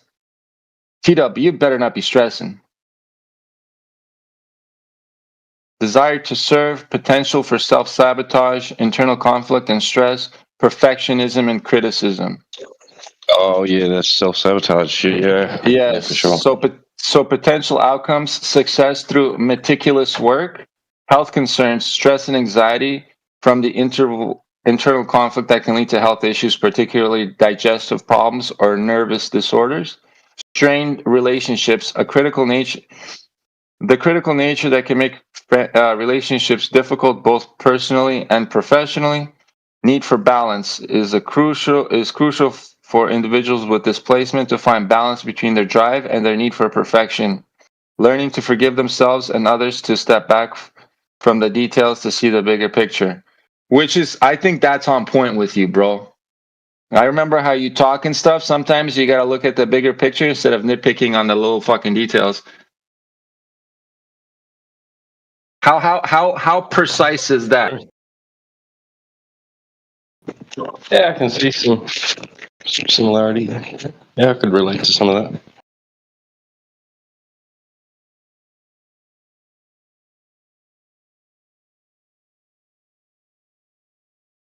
I appreciate you reading that out, Vlad. I definitely relate very much so.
Wait,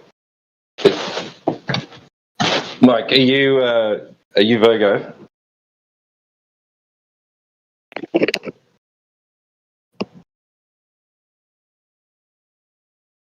Or because that was for Sun and Mars conjunction in Virgo through Vedic astrology.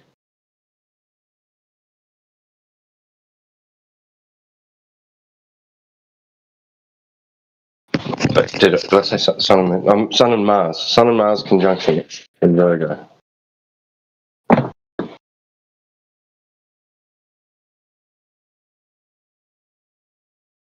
Have I lost? Oh no, I'm good. Who were you asking, T-Dub? You there? Oh, me? No, I'm Sagittarius. Yeah. Oh, you Sagittarius. Yeah. Well, it turns out you might not be, according to Deacon. Oh shit. I'm Virgo. I like meat too much. I like eating steak too much.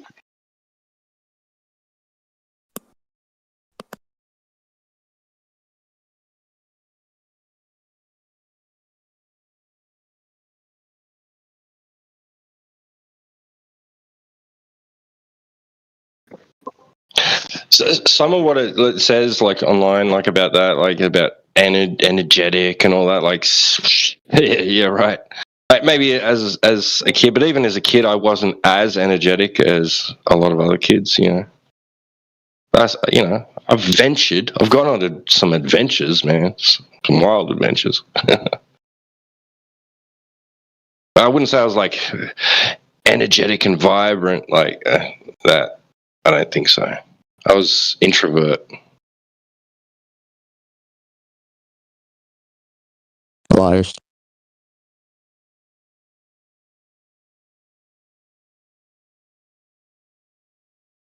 Yeah, I'm lying about being an introvert as a child to strangers on the internet. Yeah, I really do that.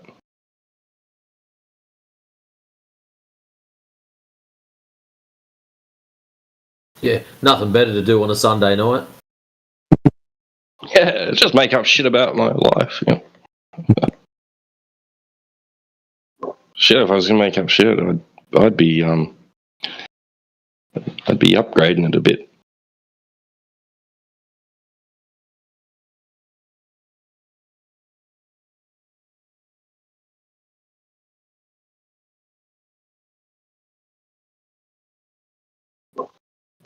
Yeah, oh man, I was the life of the party. Everyone loved me. I was a jock. Yeah. No. The day 257 still can't explain why the stars will rotate anti-clockwise and clockwise. Oh, fuck off! Location. You're an idiot. I guess that means the Earth isn't flat then, right? Still can't explain it. Yeah, I guess that means the Earth isn't flat then, right? Hey, Leaf, how hard is it for you to understand facing one direction and then turning around and facing the opposite direction? Can you at least comprehend that much?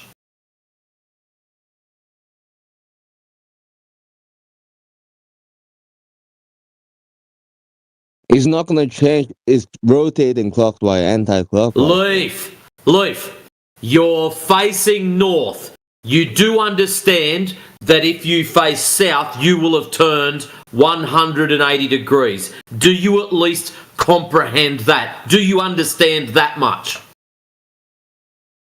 I know. Excellent.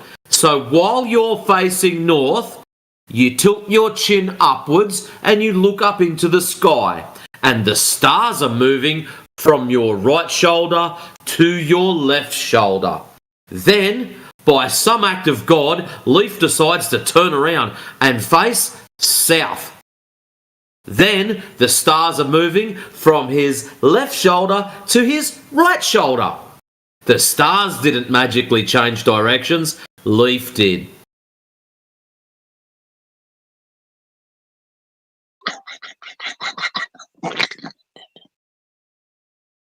Yeah, because the Earth is not flat. And that's why it appears like that. So you're telling me your proof of curvature is Leaf turning around and facing the opposite direction? Yep. Yep, you are special.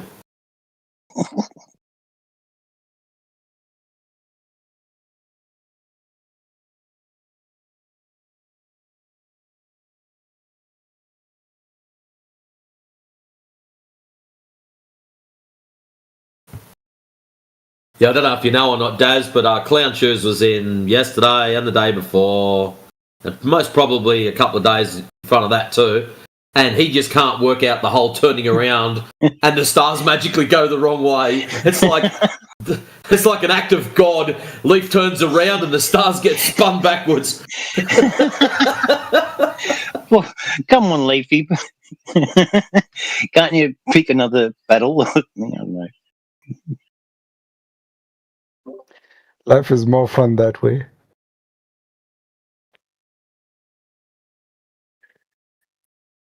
More mystery. But, like, is that it? Like, you turn around and the stars are... Is that it? You know, haven't you got anything else? Like, you know... Like proof of curvature? That'd probably be a big one. Yeah, like, how do you... Show us some drop over distance, will you?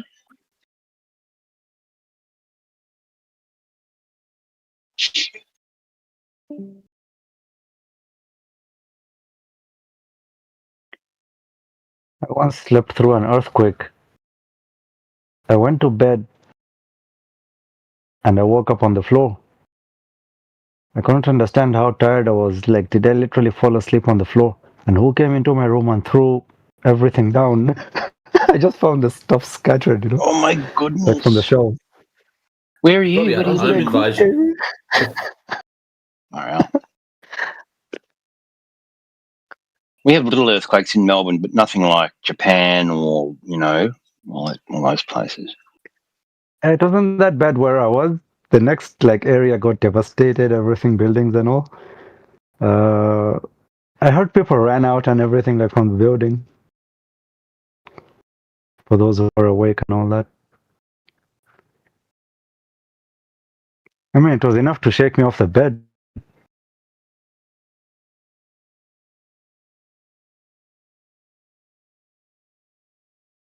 So there's an earthquake and you're just... I mean, I woke up on the floor, so imagine that's at least half a meter fall, right? From the bed to the floor. So there's an earthquake, you get knocked out of bed and you're still... Yeah. I'd wake up in the morning and stuff's just all around, who the fuck threw all the stuff?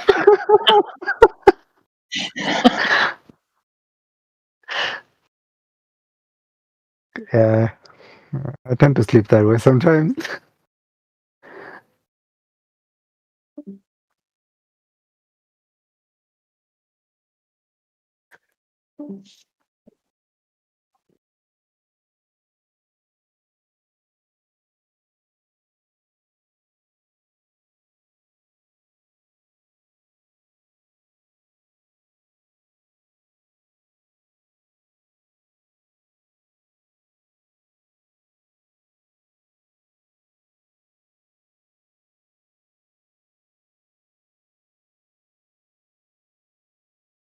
It's weird, the first time I got access to the internet, I looked up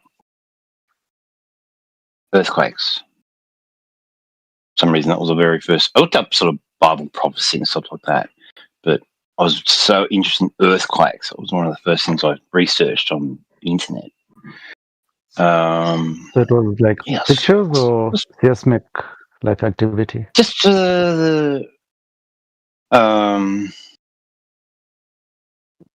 what causes tsunamis and stuff, subduction and stuff like that, or the plates and stuff, and how there's plates and then there's cracks into the plate, so you get little earthquakes in there. But then if you're on the edges of the plates, you're going to get bigger earthquakes. And it's fascinating. Yeah, in school, I got to look at pictures of the earthquake in Mexico or somewhere, North America. Basically, there was an area that just split and goes into the ground, gets swallowed, and then it just closes back. So there were two places that were 40 or 60 kilometers apart, and they became neighbors after the earthquake because the middle just got swallowed. Two farms. And in another place, it was the opposite. When the crack opened, there was lava or whatever that came up, and then it didn't close back, it just became more land. So certain farmers, because they were neighbors, and now they had extra land between them. Because legally the beacons were still the same.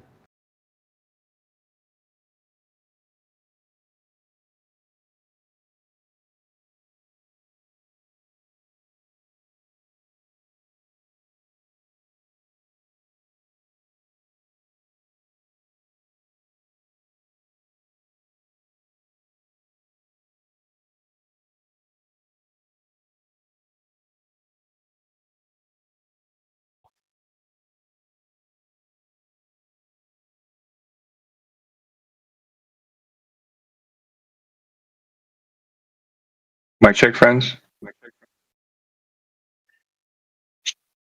Yep. Yeah, I'm back. I hate for some reason, and this is gonna be funny, Orion. Every time the 23rd comes of the month, and I don't know why it's always on the 23rd. Fucking glitches, system glitches, something goes wrong with the fucking computer, and holy shit, what I just fucking experienced was insane. This is the prime number. Gotta watch out for those things. Well, I'm saying sometimes it's a hit or a miss, right? But this one was a serious hit. It just clocked in 23, right? So I fucking hate the 23rd. Bro, you don't understand? My whole the front of my USB on the computer just went to shit. I had to reset multiple times. And like my keyboard shut off, everything shut off. I'm like, holy shit. And it was mid fucking typing something for T-Dub in fucking shit. Is the Globus pulling pranks on you, man? No, it sounds it's like you need to probably pay your electric bill. No, man, my electricity bill's already paid, bro. Net exorcism. No. We're talking about the whole computer's working. It's just the whole USB in the front fucking went to shit. Must be the Globus. 100%. Yeah, they planted something. You're in Canada, right? It's probably a brownout. Yeah. No, man. My computer, if it was a brownout, the whole computer would have shut off. I'm talking about just the USB ports went to shit in the front. It's a little minor glitch. Now everything is fine. I unplugged everything, replugged in everything, reset everything, should be okay. But this fucking is crazy. It uses 5 volts exactly, or 5.1. Привет, друзья! Stops working. Настоящий герой. Привет. Давай, привет. Чё нахуй хочешь? Привет, друзья!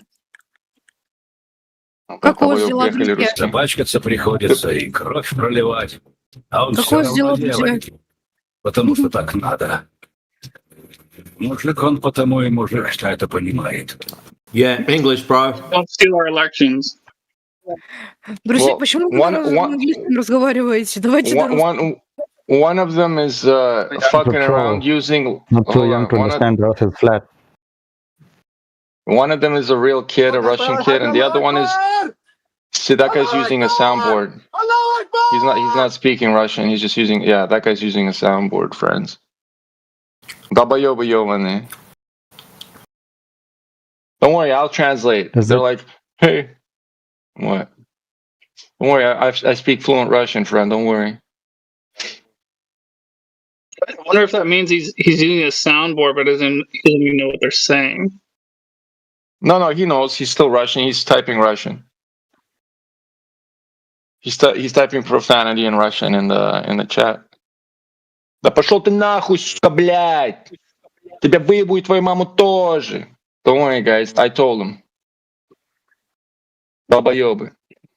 It's okay. Everybody, on the count of 3, you just call him Долбоёбы. So look at him. Now he's Russian raging. He's capitalizing all his shit. Look at him. Russian rage. I love it.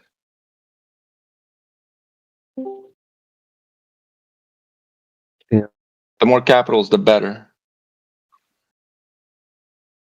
They're just bigger, I mean. It's not like they're different. Hey, who's a Glober here? Let's do the Globy thing. I'll crush you. Leaf is. He's got a broken brain. Oh shit. Oh, but before that, I was talking about Venus and Moon. Yeah.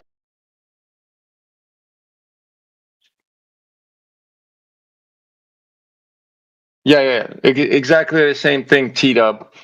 Strong emphasis on analytical, detail-oriented, and practical pursuits.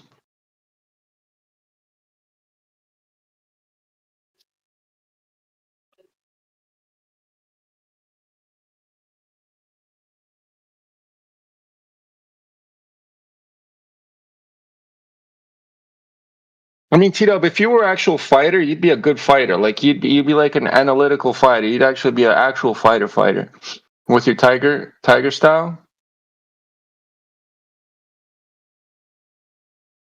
Tiger style.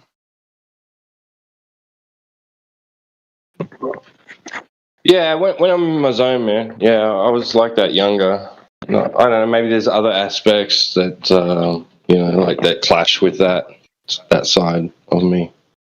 Well, yeah, the Virgo. The Virgo's more like less. It's more of a feminine thing, right? But you know who's a Virgo? Khabib Amargamedov, right? He's a Virgo.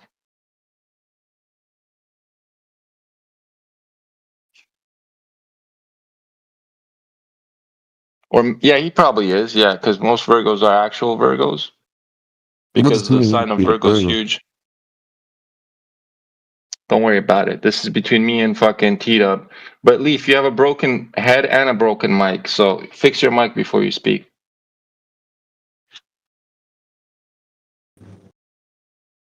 I should be Do you going to think sleep soon. Pisces are typically better swimmers than other people? Well, speaking of fuck, let me tell you my Pisces story because I used to think I was an Aries, but like I'm completely a Pisces. You know what the sign of Pisces actually is? It's the last on the zodiac sign, right? You know that, right? Is it a fish or something else? I thought it was a fish. No, it's two fishes. It's two fish. It's not one fish. It's two fish, right? So, but it's a water sign, yes. We're water signs. But do you know what it entails being a Pisces? This where the wisdom comes in, the intuition, all that shit, being psychic and everything. Do you know what it means? Okay, I'll explain because you don't know. It's the last sign of the zodiac, right? So it pretty much collects all of the traits of every other zodiac into one. So it's like a powerhouse zodiac, right? We are the last one, so we are generally slow, right? When it comes to life, we come to our goals our own way, pretty much at our own pace, right? We like I keep my own pace. I never follow anybody. I'm on my own fucking thing. You know what I mean? But it literally is the combination of every sign put together. That's what it is. That's where the wisdom, the intellect, the intuition, all that shit comes from. And then since you are the Pisces monkey, right? So your intellect of the monkey also fucking enhances your Pisces.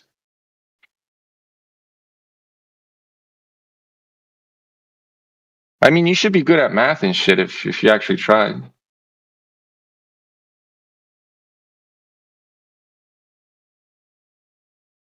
You should be good with computers, all that shit. You should be good with all the fucking smart shit.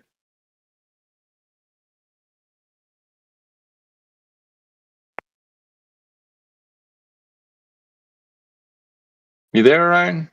Christ.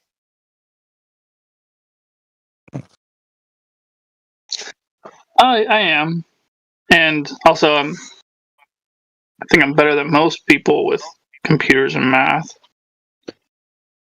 And that's what I'm trying to say. What did you do any formal education? Not much after high school. No. So you're self-taught, pretty much. Which is another Pisces trait, yeah. Like I learned my own shit. Like, bro, I learned everything. Man, I learned music on my own, Well, I mean, I did engineering school, obviously. But in order to go through engineering school, you still have to know your own shit. Like you have to be like your own person. Because I only graduated with 5 people in my class. I had such an intensive course or like program that like the Ministry of Canada came to that fucking dean of my program and said, "Yo, buddy, you gotta fucking make it a little easier because your graduation rate is fucking shit. It's like fucking less than 10%, maybe fucking even less than 5%. Because 60 people would like start, because you'd actually have to have prerequisites. You have to have strong math and whatever to actually get into the program, right? And then during the program, there'll be like 60 of us, right? In the beginning on the first semester. By like the fucking second year, it'll be like fucking 20 of us, right? And by the third year, there was like I only graduated with 5 people in my class. So yeah.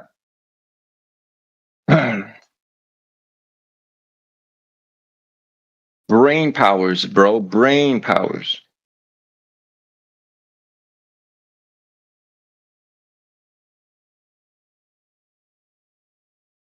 I also speak 3 languages. That's another one, right?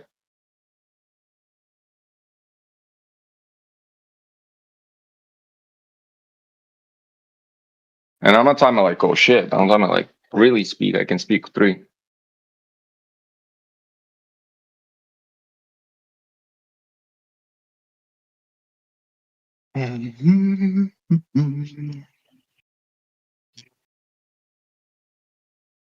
This whole was all self-taught, pretty much. I just do my own research.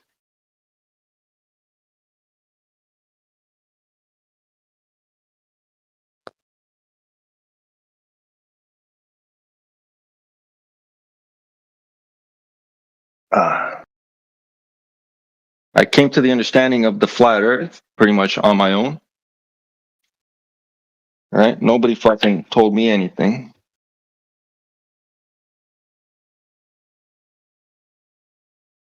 Literally, I was looking out towards the fucking horizon, and I was high as fuck. And I'm looking, I'm like, shit, motherfucker's so flat. You know what I mean? And everything came to. It was crazy. I remember that moment. I was on my balcony. Yeah, I was pretty close to figuring it out just by myself when the 2 times that I climbed Mount St. Helens. Because when I got to the top both times, like, I was hanging out there for about half an hour before going down. But like when you get to the top of a mountain like Mount St. Helens, like, you know, all I could think to myself is, damn, looks really, really flat and stationary from up. And then I was like thinking to myself, oh, it's just because it's really big, right? Like, just because it's really big. Like, yeah, right. It's just really big, right? No, I knew the numbers. Well, I knew the globe fucking model, right? Originally, everybody knows the globe model, but when I was looking out towards that fucking horizon, I was like, there ain't no fucking way. Ain't no fucking way, man.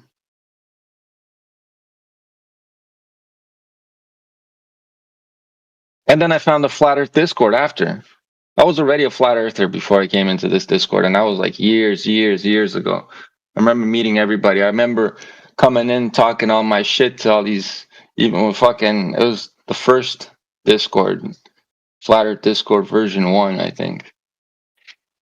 I remember fucking Battle Mod, fucking Indio, a bunch of old school fucking guys. They were in the channel originally.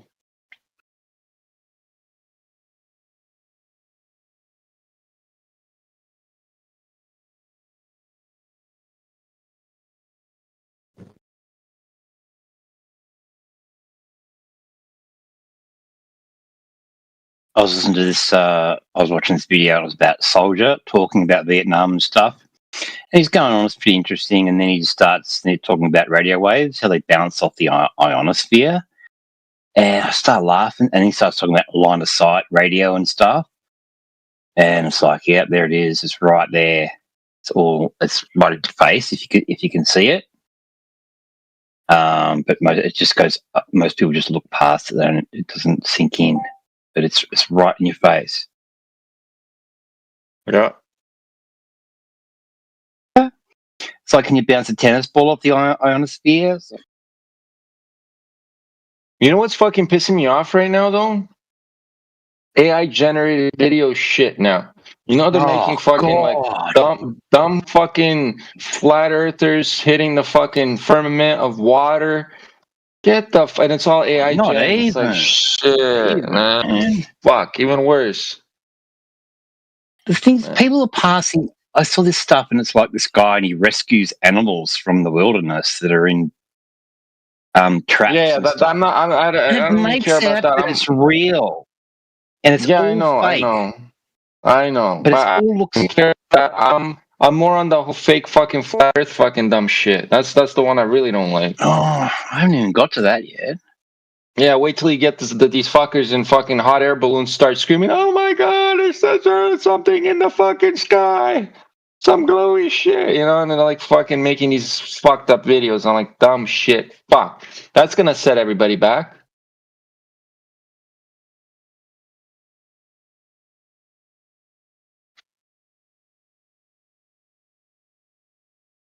this guy, so he did an impersonation of Michael Caine, and he had his AI Michael Caine voice and his AI Michael Caine face, and he thought it was the coolest thing, you know. Well, let's try doing an actual impersonation of Michael Caine for once.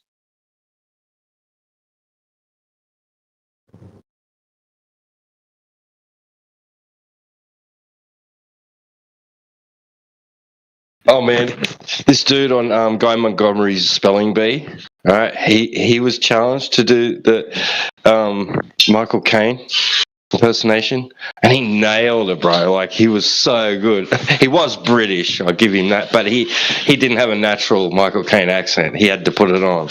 He got it so good, man. There's a couple of these British comedians, and they have like a cane off. They're both seeing who can out Michael Caine each other. It's hilarious. No, I can do a better Michael Caine than you. That's not bad.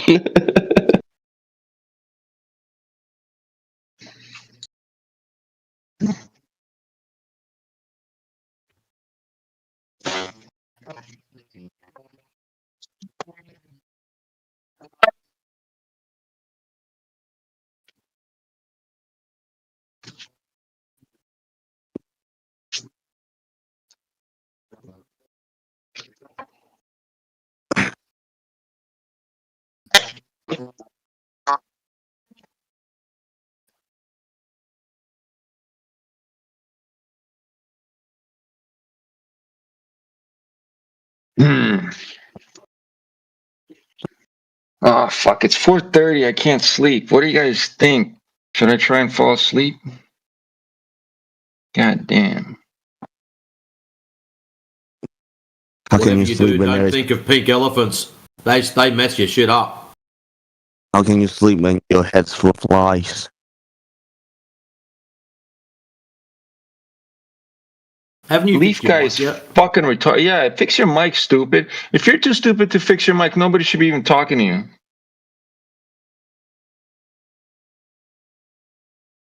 These fucking Glovers are ridiculous nowadays, man.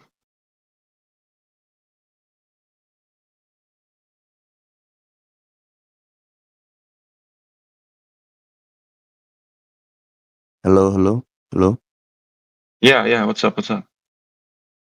You can hear me? Well, I hope you fixed your mic.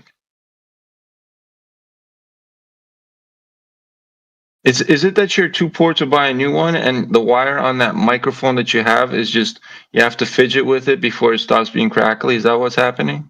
No, I'm using my phone. The problem is, okay, Vlad, it's really easy.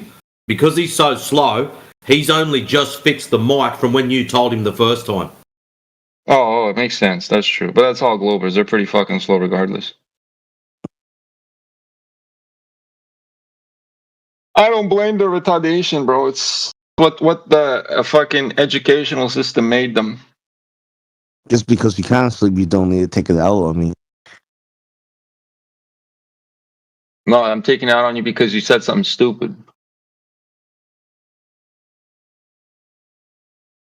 You keep living in this delusion. I don't think you can get any sleep. No, friend, I actually have crazy fucking awesome sleep nowadays with these crazy vivid dreams because I quit fucking marijuana and I've been fucking sleeping. That's all I've been doing was sleeping. And now that I came from this girl's house, I mean, I'm full of energy. I can't fucking go to sleep. And I just did a 12-kilometer walk from her house, so yeah. Still kind of on it.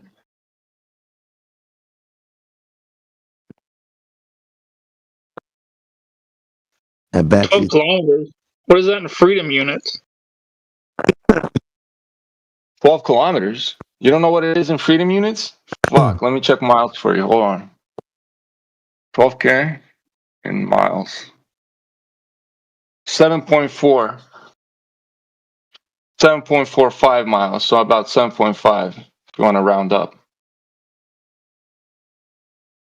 Yeah, so it's 1.609 times the kilometer. Oh, divide the length value by 1.6. What are units? Freedom units. Miles are not freedom units, bro. The metric system has an inherent problem with it. You can't write songs with the metric system. Like, try to find a list of words that rhyme with kilometer and meter. Oh my god. Fuck, man. Who cares? Christ. Oh my god. I walked 12 kilometers after I got my Peter wet. You know what I mean? After I wet my Peter. I walked 12 kilometer after I wet my Peter. You know what I'm saying? It works. You can rhyme.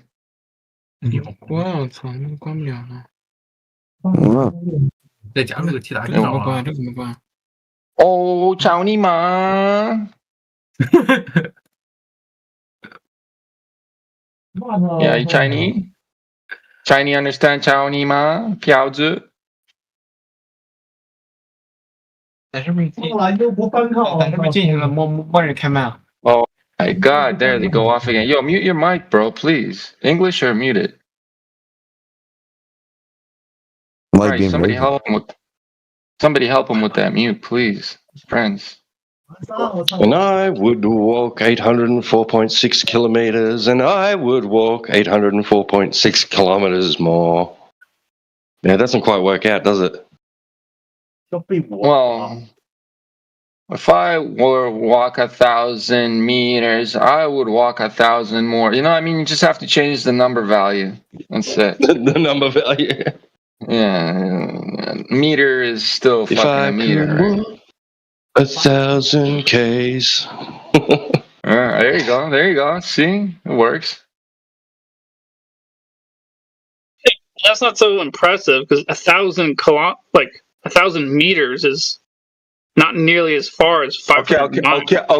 Okay. How about 100,000 meters, and I'll walk 100,000 more. You know what I mean? Like, come on, man. Don't fuck around, bro. Fuck your freedom units. I can do both. Actually, I don't care. I don't mind both. Right? It's just I don't like when somebody nitpicks on fucking this shit. The meter is so nice. That was so weird. I was thinking about this the other day, how like kilometers, meters, like the metric system isn't really used in songs. It's always miles, right? Inches. Yeah, but you gotta understand, it's always who controls the music, right? You know, who controls the music, who controls the songs, and who writes these songs. It's like the orange juice or the apple juice, you know. Fuck.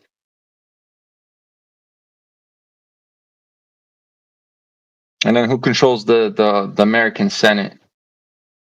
It's the grape juice. Right? Mr. Politician over here.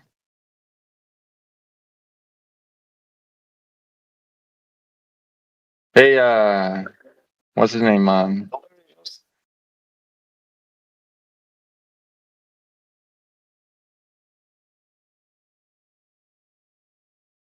Fuck, Ryan. Do you support the orange juice or do you support the grape juice?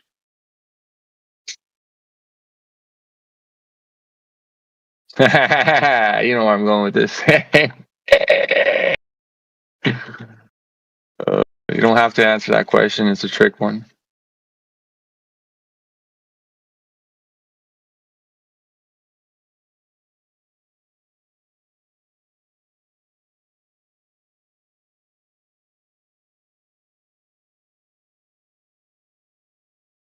I'm saying naughty words, friends.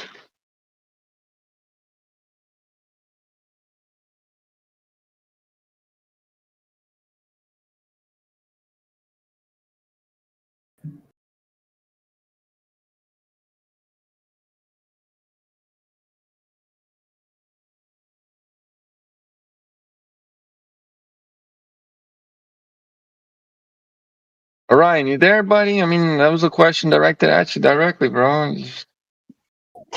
You know. Well, my question was, do you support the orange juice or the grape juice? I don't really eat or drink carbs very much, so neither. Well, you know what I mean, because both sides are being funded by one kind of juice or some kind of juice. You know, and I know you like one of the juices. Well, currently, the United States federal government spends $1.40 for every $1 in taxes it brings in, and that's the Republicans and the Democrats that have worked together to make that happen. So, right, I'm not really entirely on the side of either one. Really, I'm a libertarian. So, okay. So you don't prefer any kind of juice at this point, right? Thank God. I have reason to support both and reason to be against both. I would never support. Like I don't want any of my tax dollars to go in a foreign country for no fucking reason. Well, I mean any reason. I don't give a shit. I'd rather like you countries solve your own fucking problems. We have enough problems at home, right?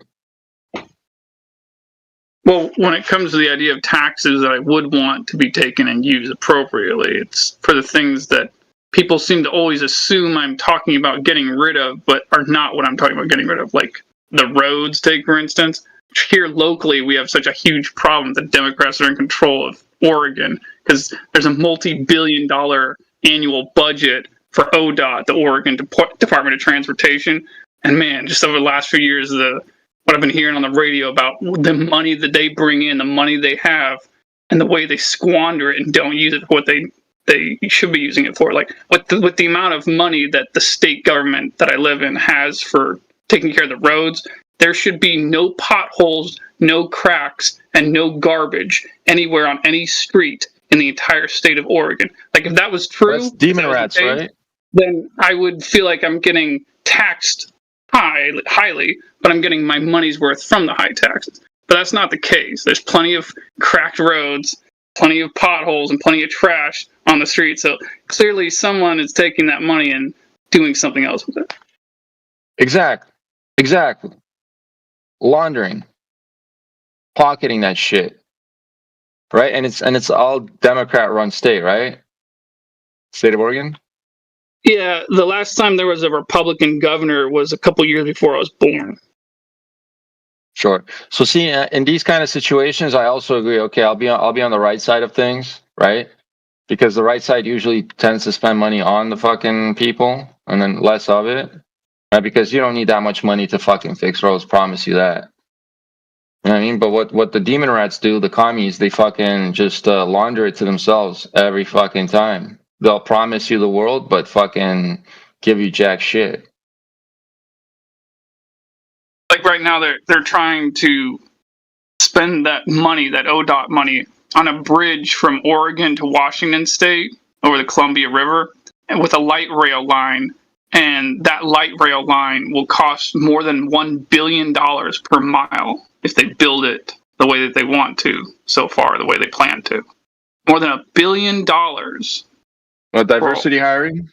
Train for a train line that's less than a mile, like $1 billion per mile on average. That's how much that train line is going to cost. There's a bunch of diversity hires, right? You know. Oh yeah. Well, I mean, that's where the money's going to go, and fucking launder it on top of that. So the bridge won't be built. I mean, if it does, fucking, because I think last time they did a diversity hire bridge, and the bridge collapsed within like a fucking day or some shit. But I mean, it just adds a layer of craziness onto it because locally, the number of riders on the light rail that we have here has been decreasing, like at a consistent rate for like the last 15 or 20 years or so. And it's still decreasing. So the idea of spending $1 billion per mile to build this light rail from, one transit center in Oregon to a transit center in Washington, it's just ludicrous. Are you talking about like the rapper Ludacris? That was a joke, buddy. Don't worry. That was a joke. Funny.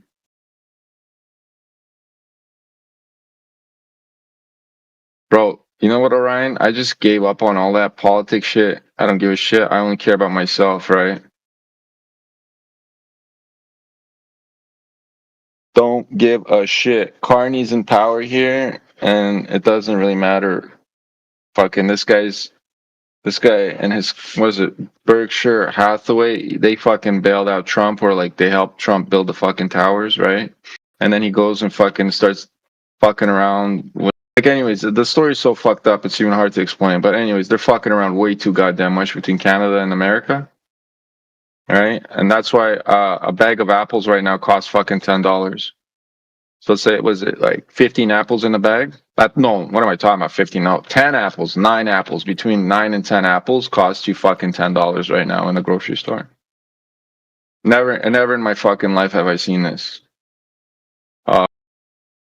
So what do you call it? That same bag fucking couple years ago used to cost like $3, man. Straight up Canadian. Now it's $10 fucking dollars. Could you imagine that shit? Unfucking believable. Unfucking believable.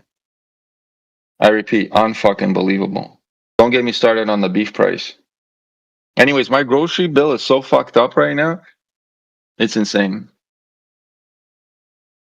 I feel like I must be isolated somehow or insulated from that, because like I've been hearing for the last 2 years or something, everyone's talking all over the place about groceries being so expensive. Groceries are just as expensive for me as they were 2 years ago. I don't know what's up with the grocery stores I'm going to and the grocery stores other people are going to.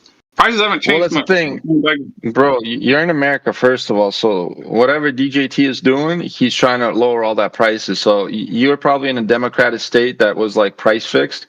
So the demon rats like the price fix, so you probably didn't feel shit, but there was fluctuations guaranteed. Okay? So we feel it in Canada like crazy. Our grocery prices pretty much on everything tripled within the last 2 years, 3 years. Tripled. Not even fucking joking. So wait, let me ask you this: like, what's the cheapest dozen eggs you can get? $5. Right now, it's like, I just know. Right now, I just came from the grocery store this morning. $8 for a dozen. And that's $6 Australian. And Canadian dollar is pretty close to Australian dollar, I think. Yeah, something like that. Yeah, Canadian Aussie dollars are close. Yeah. Like I said, a bag is $10 right now for fucking like 9 apples. 9 fucking apples, bro. Yeah, I don't know. I keep hearing people talk about ground beef going up in price, but like I can still get high quality, locally produced ground beef for $6 a pound. Ooh, what's that in kilos, bro? Expensive. That's expensive. Actually, that's actually $11 for 500 grams for 5-star. That's from the local supermarket. That should be cheaper than a butcher's, but it's not. I think sometimes the butcher competes and it's a little bit cheaper. It's around about the same. Yeah, so that's all I buy is ground beef, right? So I went to the grocery store this morning. Again, I'll tell you, the price is about $7 a pound. I buy 4 pounds. I paid close to $30 for 4 pounds. You know, I pay tax on top of that. I'm telling you, the price is there at the butcher, because like my grocery store that I have has a butchery. All right, so I go up to the motherfucker, and there's a price set on the thing. Okay, cool. Plus, I pay 15% tax on that bitch. So I came down to like, if I look at the grocery bill right now, I didn't. Oh fuck! I threw it out. I think. Hold on. Shit. I think the sticker. Yeah, so I'm reading the sticker.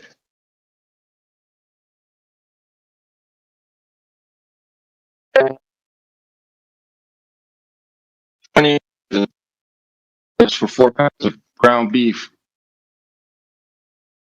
How you like them fucking apples? They're fucking us here. And it's local, buddy. I shop. I work in kitchens, bro. I know how the prices are, bro. You don't even know the everything went up. Even just doing like, what do you call it? Directly from the butchery. right? Where you get order stuff, just ordering produce to the restaurant where it's supposed to be a lot cheaper. Buddy, everybody's feeling it. I just remember like last year there was some point in time where I was hanging out with my mom and I was eating some like leftovers from the fridge that my brother Zach had made. My mom was saying to me, "Oh, Charles, make sure to eat every bite. You know, don't waste any of that because Zach had to spend $10 a pound on that beef." Or, you know, she said, "Oh, it's really expensive." And I was like, "Well, how expensive is it?" "Oh, it's like $10 a pound." I was like saying to my mom, like, where the hell is he going to get $10 a pound ground beef? I don't even know where you even get that for that price. Like, I would never buy ground beef for that price. At least not as long as it's being sold for like $6 a pound. Again, you know, like you're in Oregon, we're in Canada here, so. Bro, I know, but the story that I just stated, there's still people that are, you know, selling things like that are overpriced where I live. I just don't go to those places and waste my money. Yeah, we don't have a choice, unfortunately, where I am. Bro, I have a question, please. Like, if you may give me a chance. I was here Yes, yesterday. sir. Yes, bring us back on topic. Yep. Flat Earth related. Yeah, Absolutely. thank you, bro. I appreciate that, bro. Like, if moon landing was fake, bro, how was 400,000 people that have been working on the project not saying anything? This is a simple question, bro. Like, I don't get it. Because they're compartmentalized. So hold on, let me explain this. Let me explain this one. Because there's a thing called compartmentalization, my friend, and everybody is asked to do order type shit, right? So somebody would go and give top-down orders to these fucking 400,000 people, right? So they don't know half the shit that's going on anyways. Okay? Does that make sense to you? Okay, bro. But you can't make 400,000 people like say nothing. Because those 400,000 people don't know shit. That's what I'm trying to tell you. Those 400,000 people don't know fuck all. So what would they tell you? They're all allocated certain duties. They're not. It's not like everybody's in the know about everything else that everybody else does. So one guy will be just focused on making sure that piece of metal's not going to crack when it's under pressure or under extreme cold temperatures or extreme hot temperatures, blah, blah, blah, blah, blah. He passes it on to the next guy. That guy then fits it to something else. He passes all that on to the next guy. They don't know what each other's really fucking doing, bro. They're just focused on their own thing. 400,000 people doing all individual things, right? Yeah. Compartmentalized. Okay, I have another question. I have a question before you ask your question. Hold on. Yeah, exactly. I'm going to ask you a question. Okay, if you've seen the footage, do you believe that footage is real? Nah, bro. You know what I'm talking about? Before. No. I'm asking you the question. No. I'm asking about the foot right now. Before you go, answer my question before you go on. I've seen the footage a million fucking times. I've seen all kinds of footages from these assholes. Do you believe any of that shit's real? Bro, absolutely, bro. I'm sorry. Okay, well then you're fucking retarded. Yeah, you're fucking retarded. But go ahead, ask your question. Don't call me that, please, bro. Like, no, I didn't do nothing. Boy. But anyways, no. It's because the fact that you can actually state that that shit is real, buddy. Lost cause. But anyways, bro, this shit was live, bro. This shit was live. No, it was. Oh, okay. Explain to me how days in 1963 they could fucking ping from the moon when your Wi-Fi barely fucking works across your fucking house. Fuck up. Let's give him a hypothetical. Give me a second. Come on, bro. You have no idea how technology works. You're asking stupid questions from ignorance. Nah, bro. I let you talk, bro. Like, give me a second, bro. Well, I'm explaining to you already. And the question that you're gonna ask is gonna be stupid. Okay. Give me a second, bro. Chill, bro. What's up? When they were sitting, bro, they were about listen, bro. The TV live, bro. When they were sitting, they were about to go in the rocket. So the rocket can go up. You know what I mean? My English is bad, but you know what I mean. No. Where does this fucking rocket go to? Where did the fucking rocket go to, bro? Into the ocean. Into the ocean. Vanish? Into the ocean. Vanish? Into the ocean. Into the ocean. Into the ocean. It made a parabolic arc and it landed somewhere in the ocean. Pretty much in the Bermuda Triangle. How the fuck did he come back, bro? How the fuck did he come back? The whole rocket isn't going to the moon anyway. The whole rocket isn't going into space, bro. Even if you're a globie, that's stupid to believe that. Bro. Like, So it's got stages to the rocket, right? So they've got booster stages, right? That gets you so high, and then they activate another one, and that gets you higher, and then eventually they deploy the payload, and the rest of the rocket falls back down. Most of the rocket falls back to into the ocean, bro. Bro, this shit is harder than going hold to on, the moon, bro. The actual rocket let me answer. Let me answer one thing for you. Like, you'll understand this. You know those guys that play cups? You know those scammers that you see on the streets, and they put a ball underneath a cup, and then they spin those cups around, and then he flicks the cup. He flicks the ball from under one of the cups, and there's no more ball under the cups, right? So when these assholes, they pretend to get into a rocket, they'll cut the scene, right, and then get another scene going, and then those guys are already out of the fucking rocket. So they pretend to walk in and fucking did the whole fucking scam on you, and you believe it. It's also what's coming out. They go. I don't get it, bro. Like, why you guys like to fake this shit? What about harder than going to the moon? What about what I posted in the side chat? Do you believe that's real? Does that look real to you?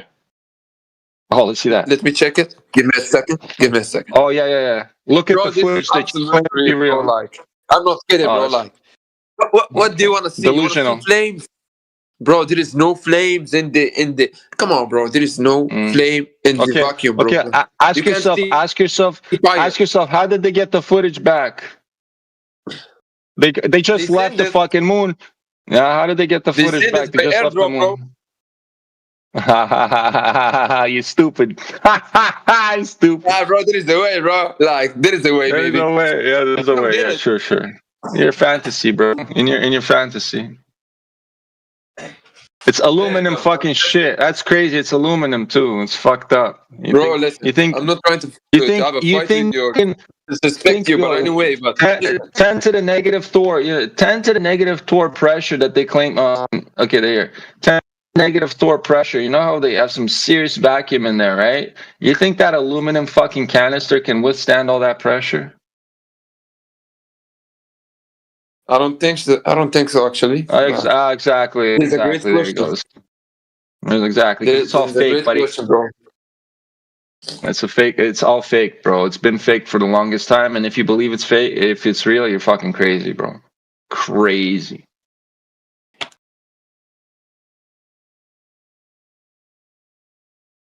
Don't worry. Bro, how many times did they go to the moon, bro? Like, buddy, it's all been faked every time. It's fake. They've never been there.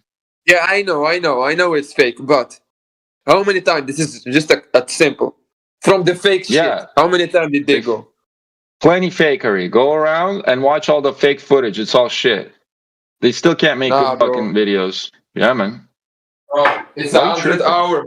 You think in 100 hour you can't make a mistake, bro? Okay. There is no mistake, bro. This question, Mr. Moon fan, right? Okay. What's the distance between Earth and the moon? For me. Now, what's the distance that they claim that the Earth and the moon have? Like, what's the distance between the Earth and the moon? 370 kilometers. Okay. So you have a car, let's say, right? How much miles does this car have to go before it starts like breaking down, or you have to have service or maintenance? How much miles? How much miles? I know in kilometer, bro. Like. Okay, and how many kilometers? 500 kilometers before you service your car? Wait, you're telling me you service your car after 500,000? You're fucking crazy, bro. You're literally servicing your car within like 30,000 kilometers. 30,000? Come on. In my country, we have like 1,000, bro. 1,000, bro. Like. So in 1,000, so every 1,000 kilometers you service your car? Yeah, bro. You have to do a check or something. Like, okay, but things break. Yeah, but things break, right? Yeah, wear and tear. Do you know? Okay, so how in the fuck come over 30,000 kilometers this fucking stupid fucking piece of metal did not wear and tear over 30,000 kilometers, bro? Bro, twice. It doesn't have a wheels, bro. It just in space. What the fuck will happen, bro? What, you don't have jet propellers? You don't have the fucking jet engines going? What? How do they fucking move through space? Just covering that fucking distance, my boy. Think about it. How much times do you think they would have to fucking refuel or whatever, like maintenance or some shit's gonna fucking fly off? Or it's a one-shot time. So it's a one-shot deal. They did it and they got lucky. They didn't have to fucking repair anything. The fuck out of here, man. But you don't know anything about fucking reality or how reality works, so... Hey, wait a second. Listen, you have your beliefs and I have mine. Why are you trying to have... I don't have beliefs. I have facts, my boy, not beliefs. You have beliefs, I have facts. Bro, you don't have facts, bro. Yeah, bro, no, I swear you don't have the science. Listen, I swear you don't know the buddy, science. Don't start science with me, my buddy. The shape of the earth is not science. First of all, it's a geometry question. If you can prove deviation from horizontal, then we can talk. Do you know what deviation from horizontal is? I know it in my language, bro. Like, I don't know this shit in English, bro. What's your language? What language? Portugal. Português. Tu fala português? Non, je parle un petit peu français et autre aprender algo espagnol un poquito. And one of my best friends is Portuguese. Oh my God. Je peux parler en français si tu veux. Est-ce que tu veux? Ok, parle français avec moi, monsieur. Ton question. Ok, je peux parler en français si tu veux. Parle. J'écoute. C'est le troisième langue que j'ai appris. Je parle russe, l'anglais, puis le français. Écoute, s'il vous plaît. C'est la distance est très loin. Ouais. Pourquoi elle prend 3 jours en live vidéo? 3 jours pour arriver à la Lune. Non, c'était pas en live vidéo. Puis c'était pas 3 jours. Montre-moi le vidéo, s'il te plaît. Monsieur, c'est directement 3 jours. Elle est en live, s'il te plaît. Montre-moi ton vidéo. Hey, écoute-moi. Tu m'as dit que il y a une vidéo. Montre-moi cette fucking vidéo. Pourquoi tu ris? You're killing me, bro. No, you're killing me, my guy. You're telling me there's some kind of fucking 3-day video. Let me see it, my guy. Bro, over 14 million American people has watching it live, bro, in the TV. Yeah. No, nobody was watching. That's all fucking fake, my guy. They were watching fake shit on TV, and it wasn't live. You think it's live, but it wasn't live. Je t'avais dit, montre-moi cette vidéo. S'il y avait une vidéo, attends. You would have had it. La photo que tu as.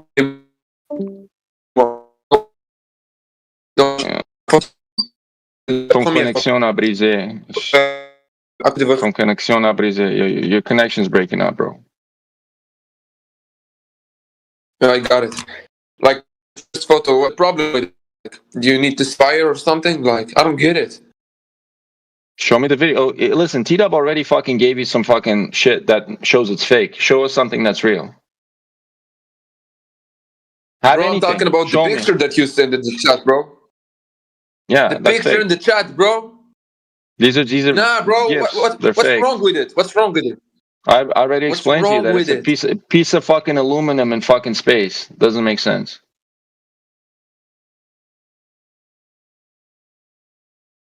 It looks fucking stupid. It looks fucking. It's so fucking stupid for real. It looks like so fucking stupid. Where? Give me a second. Where did they film this? Like, is this in the Earth or where's this exactly? No, that's the moon. That's the moon landings, bro. That's you were talking about the moon, la lune. On a parlé de la lune, right? Oui. Well, there you go. So it's the moon. You were talking about the moon. We gave you the moon.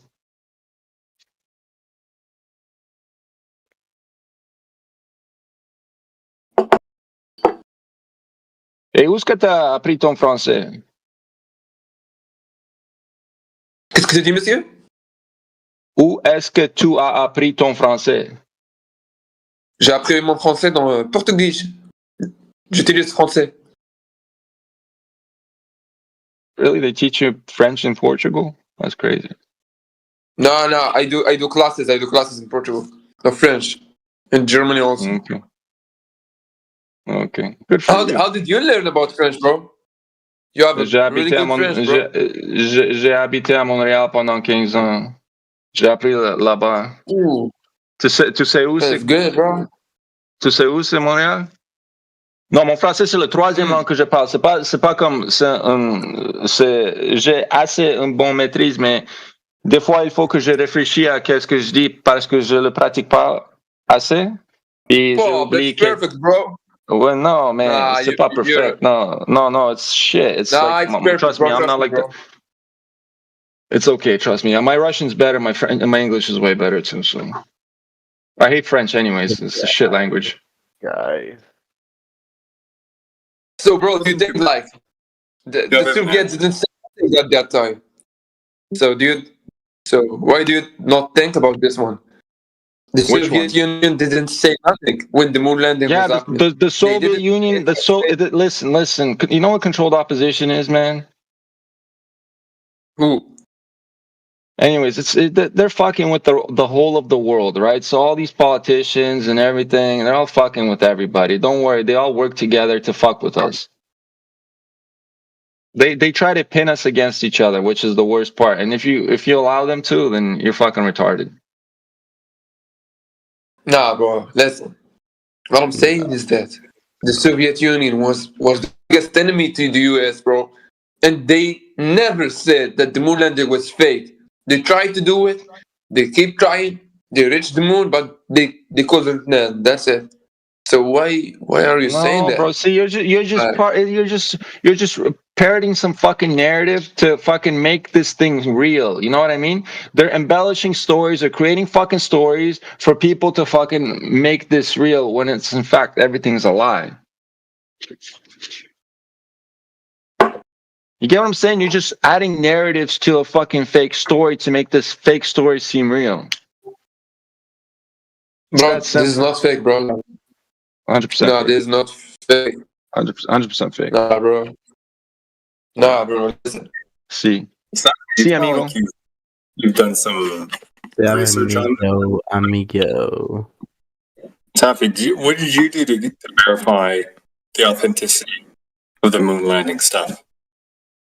Might have done something that we haven't. For me, bro, listen. Yeah. For me, I was like you, bro. I wasn't believing this shit. First of all, I was watching, Joe Rogan. You know this motherfucker. You got it off Joe Rogan. Oh my god, the worst. Nah, bro. Garbage. You said I didn't say nothing. I didn't say nothing. I said you said Joe Rogan. As soon as you say Joe Rogan, it's fucked. Nah, bro. Come on. Listen, bro. Bro, you made it worse for yourself. I'm gonna ask you. Bro, nah. Come on, bro. Like, listen. You're not answering my question. He said that he wasn't. Okay, bro. Speak, bro. I'll say it one more time, right? Did you do anything to validate the authenticity of the moon landing stuff or not? First of all, I swear I don't know what is authenticity mean. I swear. Can you explain it? What does that mean? Oh, you don't speak French? Was this the French guy? No, it's the second language. He's trying to learn French. He's Portuguese. Oh, okay, never mind. I'll try it in English then. Authenticity, legitimacy, the truth, the actuality. Bro, okay, I'm gonna answer you. First of all, I watched the Mythbuster, bro. That episode was fire. You couldn't say nothing about it. More perfect. Fake shit. Mythbuster's garbage. What the fuck? This is nothing, bro. What the fuck are you talking about?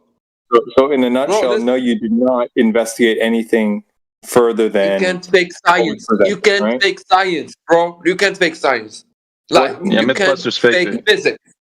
Hang on. Yeah. So you mean to say you did not actually double check, dig into it? I did double check, bro. I did double check on everything, bro. Okay.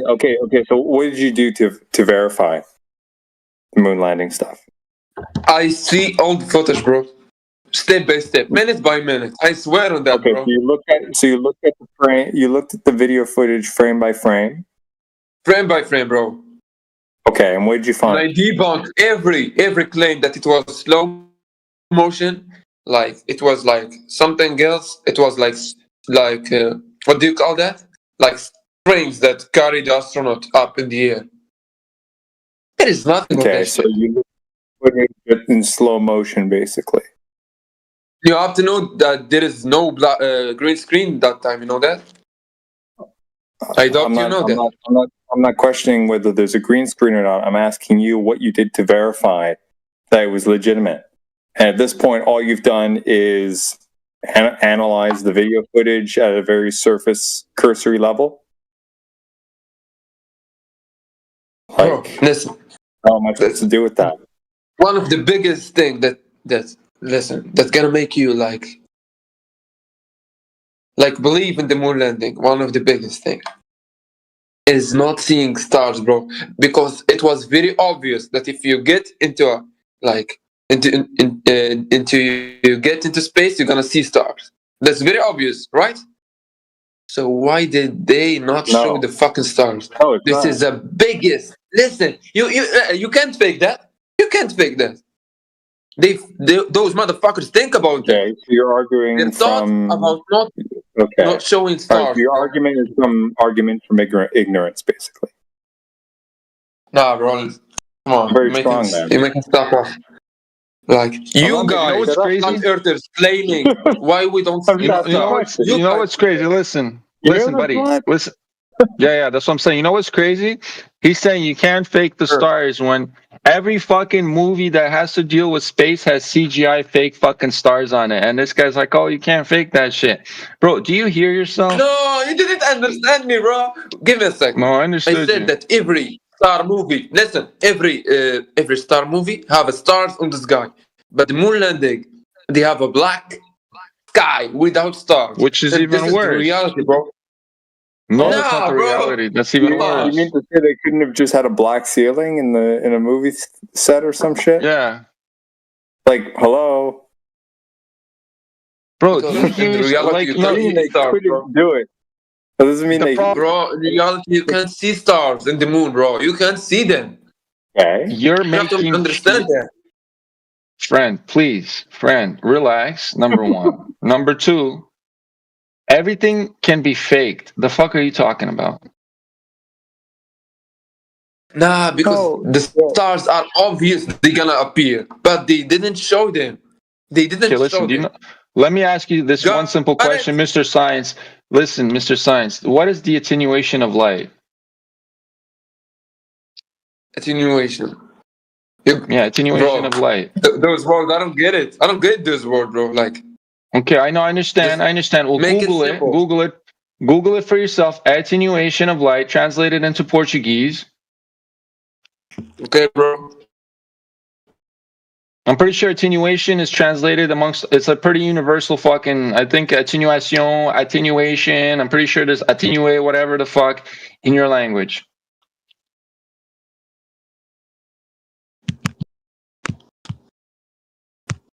Attenuation of light. Please explain that shit. Mr. Science. Yeah, I got it, bro. What is it? What is it?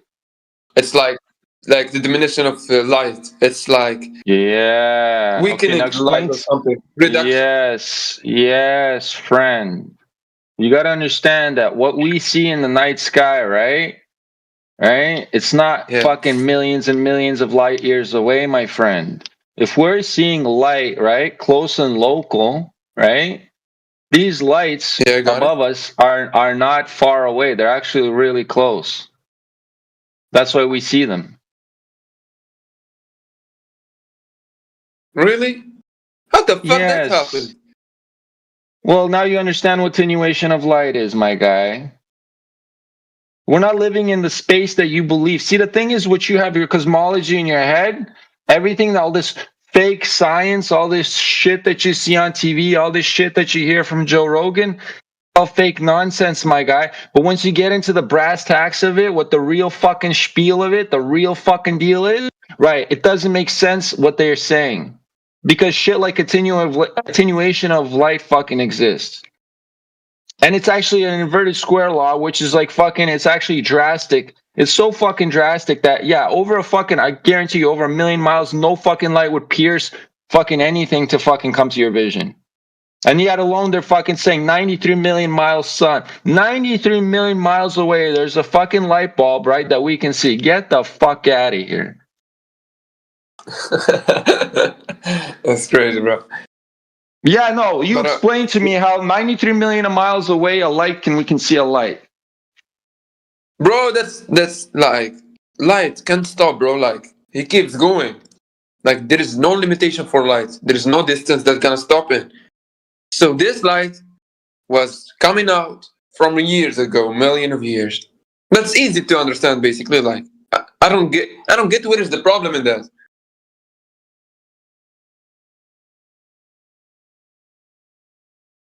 So basically, bro, listen. But what you're saying is that stars are close, like that's what you're saying, basically. Well, nobody knows what they are. Nobody knows what they are. I didn't hear you. What'd you ask? I said like, listen. My biggest listen. My biggest problem with flat earthers is that the size of the sun, bro. They fucking claiming that the sun and the moon are the same size. I don't give a fuck about this. No. We say they look the same size. Nah, bro. What the fuck are you talking about? What is it? What is it? Well, how do you explain an eclipse? How do you explain the eclipse, my boy? When it eclipses completely, when the moon fucking covers the sun and it's perfectly the same fucking size. Explain that. Listen, if something covered something, they are not at the same size. That's basic. They appear to be around about the same angular size. This is agreed upon by everybody. So what the current mainstream explanation for that is that the moon is somewhat precisely, like 400 times smaller, and the sun is 400 times further away. Right, so that they both. It's just a cosmic coincidence, they call it. Right, they just so happen to be of a certain size and distance apart that they appear to be from our field of view, are roughly the same size. Sometimes smaller, sometimes. Let me punch an even harder point. Let me punch a harder point for this. Not only do I claim that people wouldn't say it, but I will say it. They are the exact same fucking size, and you know why? Because if you go out on a lake, right? Listen, if you go out on a lake and there's the nice, clean fucking water in front of you, right?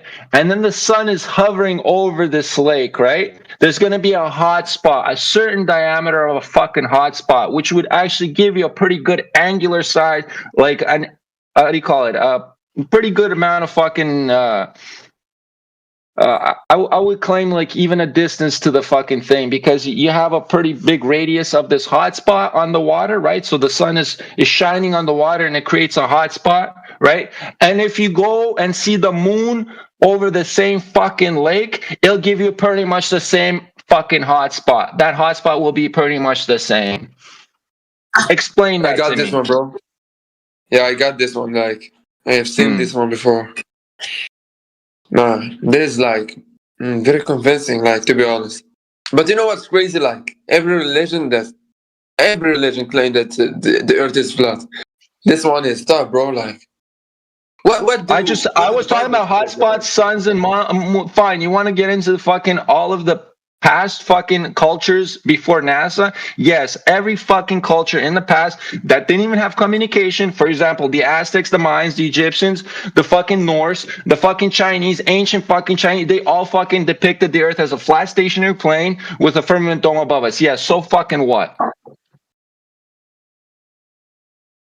And also, Napoleon, he also claimed that the earth is round, bro. Like, don't forget that. Because they travel all the world. No, that's another stupid claim that you have a lot of stupid claims. You know that, right? Nah, come on, bro. Don't say that to me. No, I just gave you an example. I just gave you an example of fucking how the sun and the moon are close and local, because you can literally fucking go out on the water and see a hot spot.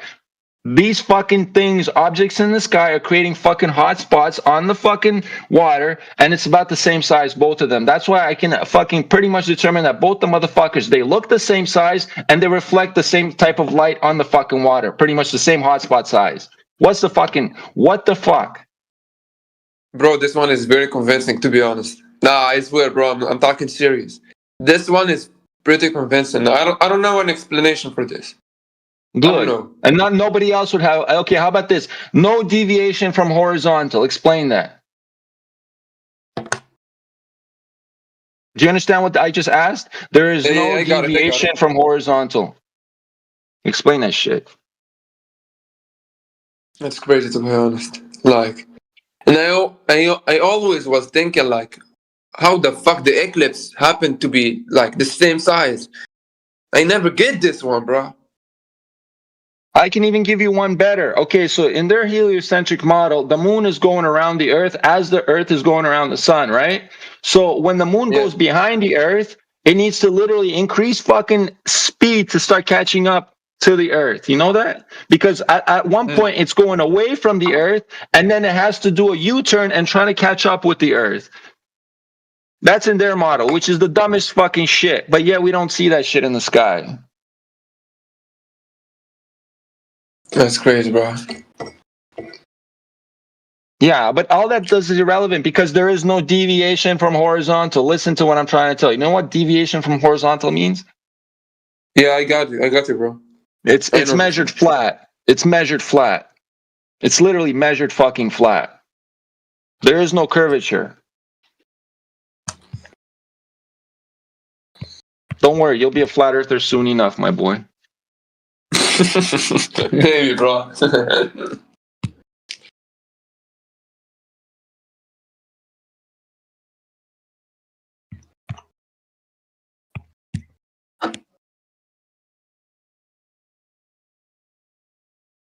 One of my best friends is Portuguese, by the way.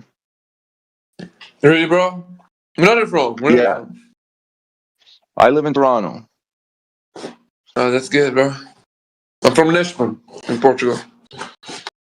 Yeah, I got it. I'm just saying, one of my best friends in Toronto, he's a Portuguese. He's a really good guy. He's a really, really good guy. That's what we all known about, like, in Portugal. Like, we're friendly. That's not what he said. We believe that the earth is round, bro. That's our problem. No. Because I talk to him about this shit all the time. Don't worry. He doesn't know what to believe. He knows the mainstream is a lie.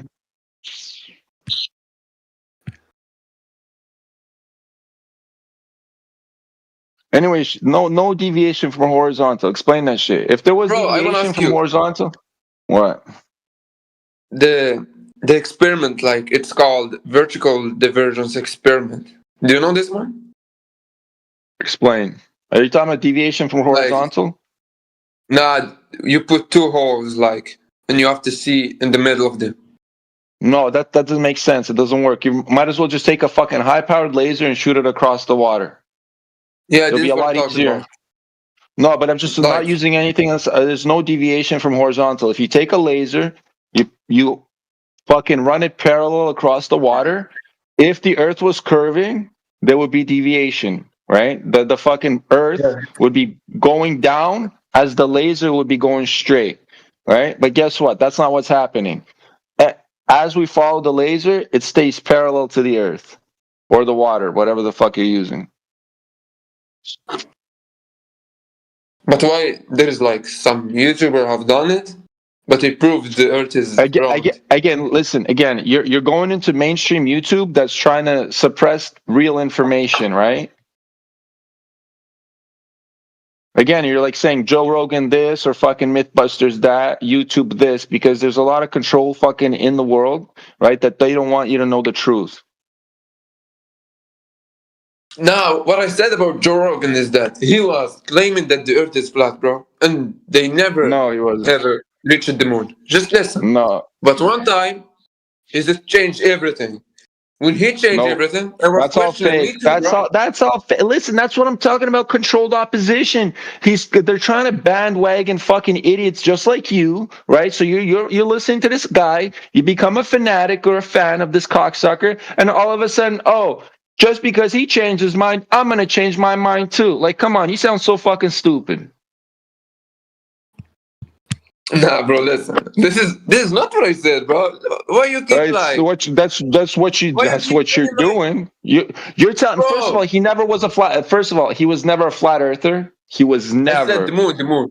I was talking about. Yeah, exactly. So he was denying the moon landings for the longest fucking time until somebody came to him and told him, "Hey, motherfucker," because he was bought out and paid for. "Hey, motherfucker, start saying this narrative now." So he switched his narrative for the money. So he was bought out. Yeah, he was a paid shill.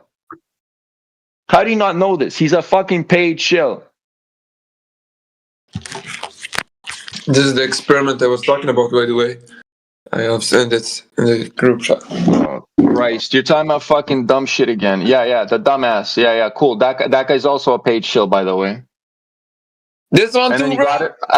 No, yeah, because you know where that fucking video comes from? It comes from a fucking Nat Geo fucking setup. That whole thing is a National Geographic fucking dumb shit setup, yes. Paid shill. I didn't want to say this question, but I'm gonna say it. Anyway, bro, like, I'm gonna say it. Listen, bro, listen. Why the fuck will the government hide that the earth is flat? Why the fuck will they do that? Just give me do you want me to know? Do you want me to give you the real spiel? Because I'm always on the real spiel. Yeah, bro, I trust you, bro. Okay. Do you believe in God? I believe. Do you believe in the bro. Creator? Do you believe in the Creator? I believe. See, how the fuck does the Creator come from the Big Bang? Just listen. He created the Big Bang. What are you talking about? See that? No, listen. Yeah, you could go into that shit, but I'm telling you, most of people, right, that believe into the scientism and the Big Bang, they become atheists, right? That's the fucking problem. But if you but if you're a Christian, right, what does your Bible say? I don't believe in the Bible, to be honest. Well, I'm saying, then are you Christian? Nah. I'm Muslim, bro. What are you? Muslim. Oh, even better. What's in the Quran? What does the Quran say? About what? About the earth. It's flat. That's what he said, but... Yes. All the major religions, all the books will tell you that it's flat. So if you're going to get into religion, that's what it is. But the Quran make it even better. Listen. The Quran make it even better. He compared the earth size with the heaven and the earth, with the Listen, to answer your original question was why would the government hide? The majority of the population that believe in the balls and the space and the vacuum and all that shit, they become atheists and godless fucking people. Easier to control, right? You know what I mean? With no consequences, all that shit, etc., etc. So yeah, they do want fucking a whole bunch of fucking moronic sheep. You know what I mean? But if you know the truth and reality, you become closer with God and you understand that all these governments can't fucking touch you. You know what I mean? So you have more power. So they want to take power away from people by teaching them fucking lies, you know? That's what they do, actually. They teach fucking people lies to take power away from them. So what do you think about the earth real size? Is it like way bigger? What do you think? Well, listen. The Earth is a massive object, but here's the problem, right? So in order for you to traverse this Earth, right, you need a passport, don't you? Yeah. Right. So you're going from one cage to another, right? So you get a nice piece of paper that allows you to go from one cage to another, and then you go into this airport, and then you get to choose what next cage you go to. Is there anywhere in that fucking list of places can you go further out? Do you have that option? Nah, bro. Okay, so there you go. Now, when you get that option, please tell me. And then when you start going somewhere far enough to see how far it actually is, please tell me. Make sure you record everything. Why they're fucking claiming that you can't go to Antarctica? Well, I'm saying it's all fucking control. Remember, it's all fucking control. Like I said, they don't want people to have power. When people realize the truth, they do their own thing. You know, they have more power to do it, and you'd realize the truth of the world. But they don't want you to. So we're all in cages, my friend. Do you really believe that there is no like? You're in a Portuguese cage. I'm in a Canadian cage. This guy's in an Australian cage. Some of these guys are in a United States of American cage. You know what I mean? It's all cages. Yeah, bro. Like, it's crazy, bro. Like, do you believe that there is no real Earth image? Like, Well, I mean, like just a question. as high as like, listen, they've taken some really high altitude photos with infrared. You know what infrared is? Yeah, I got it. Right. So For it's a the certain fisheye, you know wavelength fisheye? of light. They can see pretty far with infrared, right? And it goes pierces Yeah. through like the atmosphere further, right? So like I think there was a video or a photo from like the middle of United States all the way to the Hudson Bay, which is like thousands of miles away. So yeah, they've taken big enough photos where you can see, and it was all flat horizon, flat. It was crazy. It's crazy video and photo footage. I've seen it all, so I know what it looks like around as far as we can see. But going further, I can't tell you shit. We It's measure it crazy that flat. everything is a lie, bro. Well, now you're finally getting it. Yes, everything pretty much is a fucking lie. The only thing you gotta understand that the existence of God, that's 100%. You know what I mean? Yeah, bro. And the Earth is not curving underneath our feet. It's a topographical stationary plane, pressurized system, can't escape. It's really crazy that everything I was believing when I was a kid and stuff, bro. Yeah, it's like Santa Claus. Remember, like when they were teaching you Santa Claus, and all of a sudden Yeah, Santa bro. Claus is not real. Well, there you go, same shit. But this one hit harder, you know, like that's Don't worry, crazy, man. bro. Don't worry. I've been doing this for over 10 years. Don't worry. But why there is no motherfucker that can capture the real like image of the Earth, like? Because it's a pressurized system, you can't go past a certain point. They tried. There is I no don't get this, space. man. There is no out there. You got to understand that there is no out there. All that shit that you think is out there, it's all CGI fake shit. Remember that. That simple.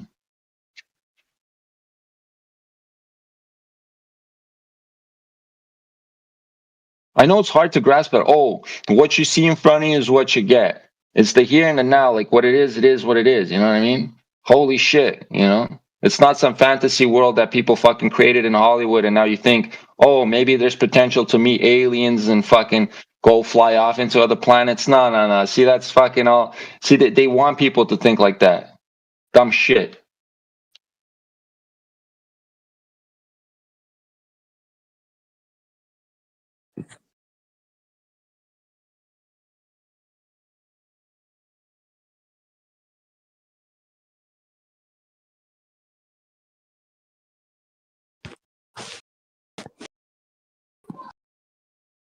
It seems like I've answered all your questions.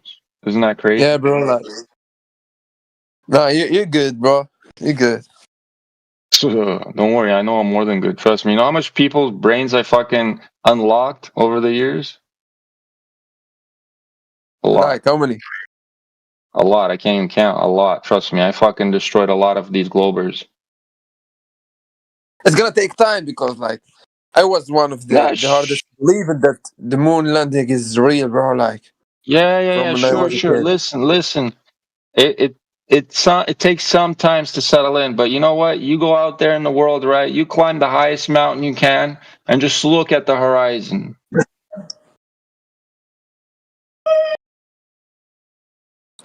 Make sure it's a nice clear day too. Nice and clear, you know, beautiful day. Just walk up on a mountain or go out in the ocean, you know, and just look. And then you'll see that your peripherals are not bending.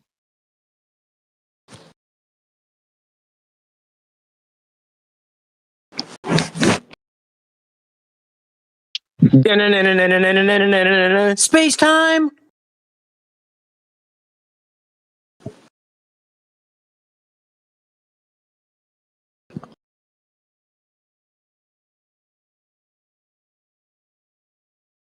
Don't worry, friends, my job here is done. It's almost 6 in the morning. I gotta crash.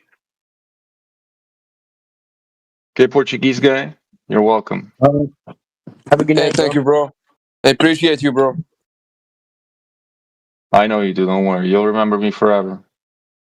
Yeah, bro. I respect you. Know that?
Yeah, one of the main things that we're doing, basically, offering a chance to regain sovereignty over your own experience of reality, not relying on somebody, stranger on TV, stranger that's trying to tell you how to think about what you experience. No, you shouldn't just necessarily take that on. You should listen to them, right? Absorb the information, but don't necessarily just ipso facto believe it. Like, go out and check it, see if it's true, see if what they're telling you is true, see if it matches your natural experience of reality. If it doesn't, you've got no reason to think that anything that they've said is true. Make them prove their shit. Make them prove it.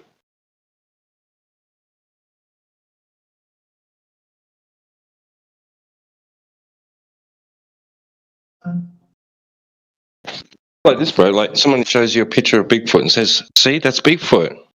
You're gonna go, "Yeah, sure, bro." Like, but someone shows you a picture of the Earth from the moon, you're gonna just naturally believe it. Why? Why didn't you do that with Bigfoot?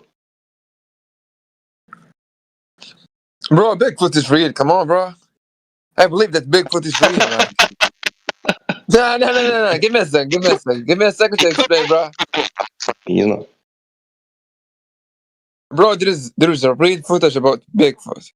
Like, you can't claim all those people are saying are fake, are lying, bro. Like, there is real footage of Bigfoot, like footprints and stuff.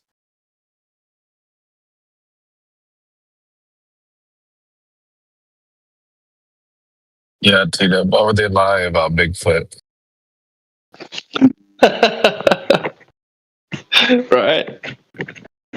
There's photos, videos.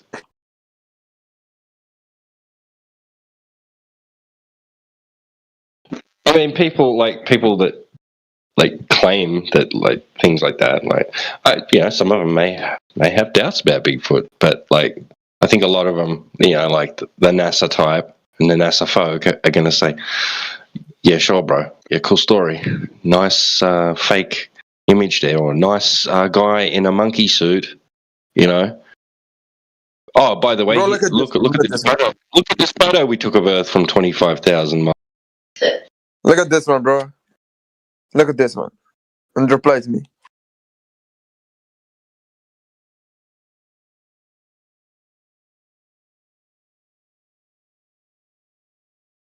That shit was real, bro. I swear this one is real. Yeah, Tina, go look at the video in that slide chat. That is 100% proof of Bigfoot, man. Bro, this is like 1967. Like, this is pretty old. Like, you can't fake something like this at this time, bro. Yeah, Tina, you're telling us that all the governments of the world are working together to fake Bigfoot? Nah, bro. Bigfoot is real. Oh, yeah, Moon landing also is real, bro. Like, bro, I need something to prove that the Earth, like the moon landing, is fake. Like, something, the final thing. Like, you guys didn't bring something like that can kill this one. Earth is not flat. Earth is round. Yeah, I know very well. As I remember. Unfortunately, right? Earth is flat. Sorry, go. Oh no, go ahead, dude. Hey, why couldn't you be flat? Why couldn't it be flat and round? Why not? I wrote sub to that guy, but I unsubbed something exactly said or showed, and it was. I just went, "Bro, you don't even." Check your microphone jack, T-Dub. Hey.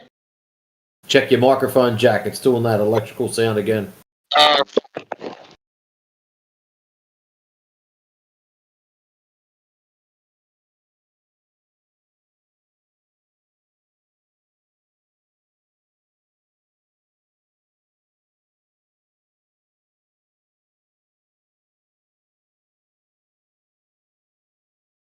Oh yeah, bro. I think it's time. It's a good excuse to get some new headphones, man.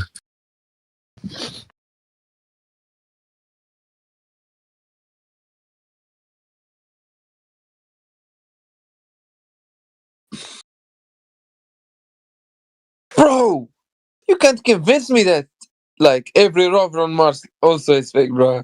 Like this is crazy, bro. Nah. Shit. All those billion of dollars, bro. So what convinced you that it was real in the first place? Nah, listen. You can't convince me about everything. You can't convince me, bro. No. I'm not trying to convince you. I'm asking you what convinced you in the first place.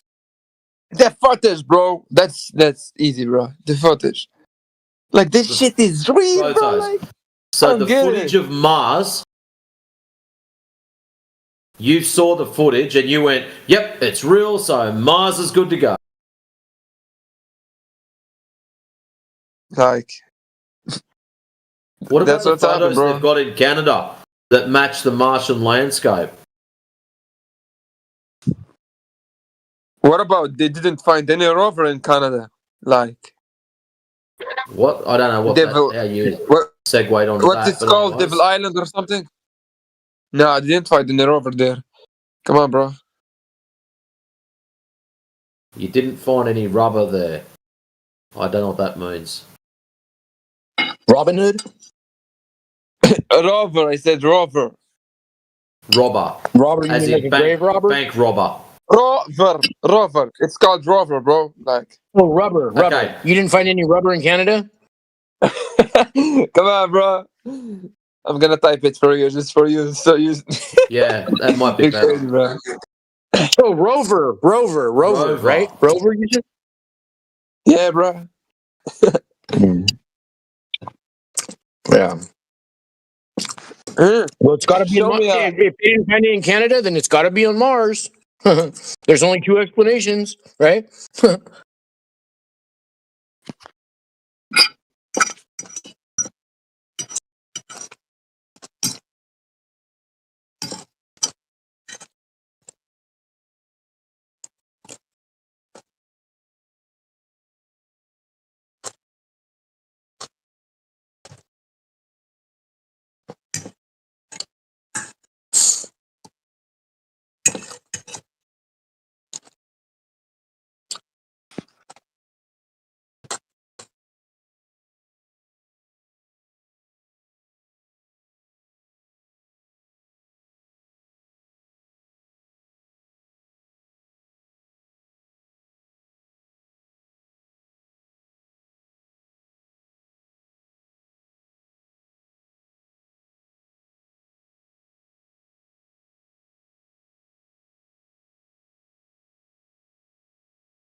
Servus, Let's.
Hello.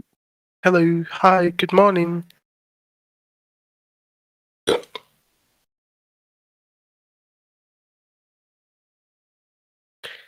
Hello, guys. Good morning, everyone. How's it going?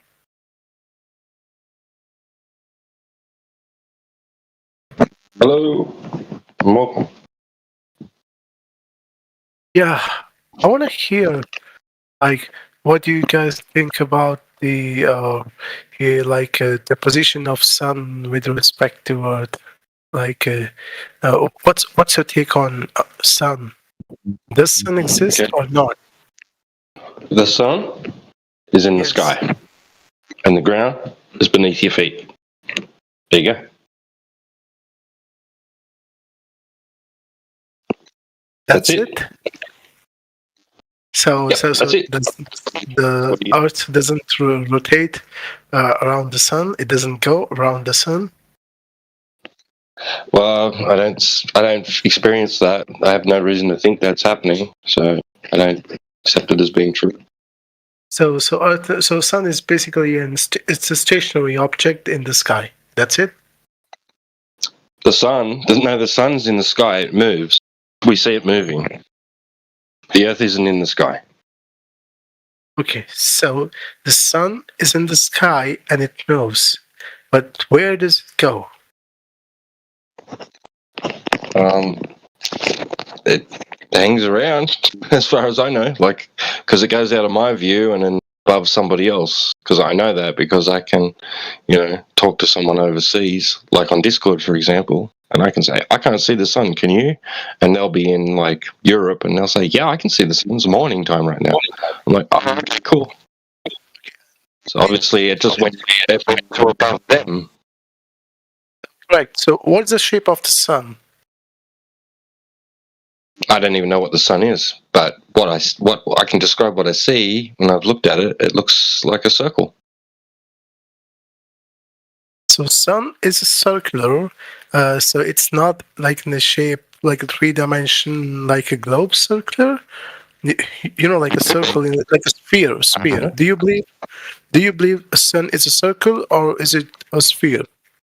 I don't know what it is. It looks like a circle from my point of view, but so does a lot of things. Like lights from a long distance away can look like circles when the actual object emitting the light is like a square, for example. Yes, exactly. So the sun could be square or it could be a sphere. So it could be a cube or it could be a sphere. I don't know. I couldn't tell what's generating the light that I see that we call the sun. Couldn't tell you anything about it. I don't know what it is. I don't know its composition. If it has one even. Okay, I don't know its distance. As I know the medium it exists within. All the scientific literature and proofs online, those are inevident because it's not something that you have experienced or observed, so they don't stand the relevancy. Is that correct? No, I can That is critique incorrect anything. because we all observe the sun outside at daytime, as long as it's not cloudy. So the scientific literature published, the proofs and stuff, those are valid. You guys believe in them, right? Not necessarily. It depends on the evidence presented. Okay, so there has to be a strong enough evidence to convince you. Then you believe that that scientific literature, proof or whatever it is valid, and you get to decide whether what is valid or invalid depending on the quality of the evidence, right? Yeah, the quality being that it's verifiable or falsifiable. So it should be verifiable, and it should represent the fact of naturally correct. Only then you consider it to be a valid scientific fact or literature. Otherwise, it's a lie, or it's something that hasn't been proven. So that is the entire premises of the flat Earth thing. No, the whole premise of the flat Earth thing is the Earth is measured as flat. That's why we say flat Earth. There's no measured curvature. Yeah, that's what we've been trying to tell people. Everyone goes, oh, use a flat earthers because you're stupid. No, we're flat earthers because you go out to measure the Earth and it's not curving. Said you're stupid. I don't think like that. I didn't say you did. Yeah, those people are stupid. If they say that you are stupid just because you think Earth is flat, I think they need to look at the mirror and question themselves. Well, the thing I find interesting is when someone says something different, instead of just saying, hey, you're stupid or hey, you've got no idea, how about, why do you think they that? Should have arguments. They should have valid arguments to say instead of saying things No. They should ask the question, why do you think that? Why do you say that? That's what I'm wondering as well. So That's why I said that it has to be evident, it has to be proven, and it has to be correct up to your standards. Only then, verifiable, evident, and factually correct. If these three things together are proven, only then you believe that, okay, the scientific fact or literature online is true and right. Is that correct? One of the issues you've got, Mano, is this is not a scientific endeavor. This is just a question of geometry. So whether scientific literature is true, false, or otherwise has no relevance to this game. This is just a straight up question of geometry, measurements. So it has to do with the entire fact that if you can walk in a straight line for 30 minutes or 1 hour, and it is all straight, so therefore it cannot be proven it has a curvature. Am I right? Walking in a straight line doesn't prove anything. But how about we shoot a laser across a large body of water and we measure the deviation between the laser and the ground?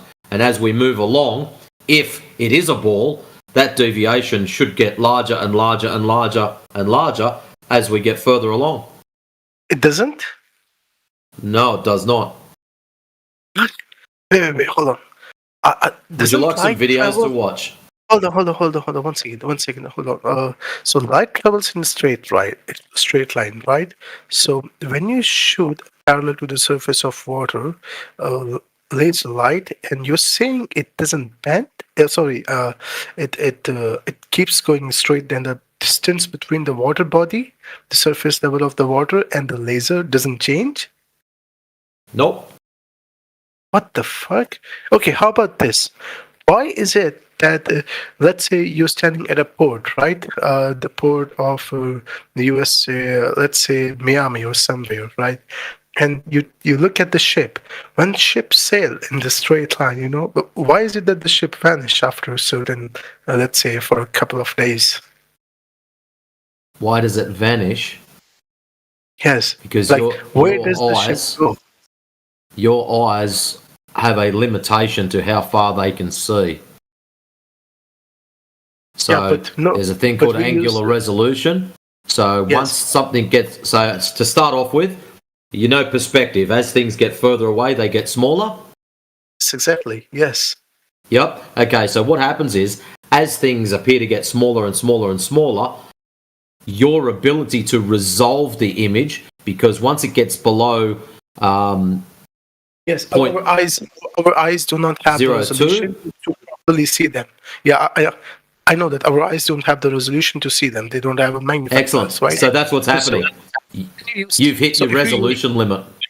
Yes. So when you use a high resolution, magnifiable telescope, binoculars, and all those scientific equipment, you still can't see it.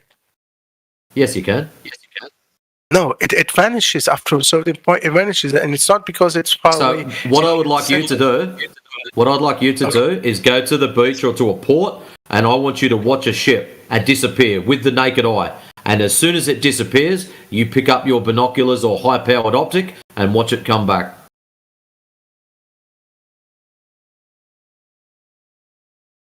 I can't believe they don't teach perspective in school anymore, that when you move away from something, it appears to get smaller, or when something moves away from you, it appears to get smaller. Now people don't even understand that. It's like a whole new thing for them. Hold on. I'm not done speaking. I never said that perspective is stupid. When I said that your light could be a square, but when you watch it from a distance, it appears to be a circle. I never said the perspective point of view is wrong. I agree with you on that. But saying that, if it keeps on traveling for about, let's say, 1,000 miles, 2,000 miles, and you can't see it, it's because it's getting smaller because of the distance and perspective. That is completely wrong. It's because the ocean, the surface. How big should sound? Due to perspective, how big should something look at 2,000 miles away? It would be pretty big, actually. Pretty big, yeah. How big? It would be pretty small. How small? No, I said big. Like 5 inches. 5 inches on the horizon. 5 inches. 50 feet on the horizon, something 2,000 miles away. If you are talking about whether or how big a ship should be to be noticeable 2,000 miles away, so there are many things we will have to consider first. We'll have to consider the height of the ship, right, and the distance perspective, and also we'll have to calculate the surface level of water and its motion. Because remember, the ship's Well, we know it's level. Up, can go a little bit down. There's something else you might want to factor in, Mano. Just slow down. I know you're getting excited. Just slow down. No. One thing else you might have to think about is air, atmosphere, or whatever you want to call it, is opaque. Yeah, it becomes opaque. The density of the air increases. So how far, in perfect conditions, how far do you think you'd be able to see? I would believe that, okay, now this is the entire question again. So if we believe that the Earth is round, it's flat, right? If we believe Earth is flat, if we have the perfect air conditions, right? It doesn't matter how far it could go infinitely far, we will still be able to see it appear. How big will it be? How big will it be at infinity distance? At infinity distance, how big will it be on the horizon? A point. No, you can't see infinitely.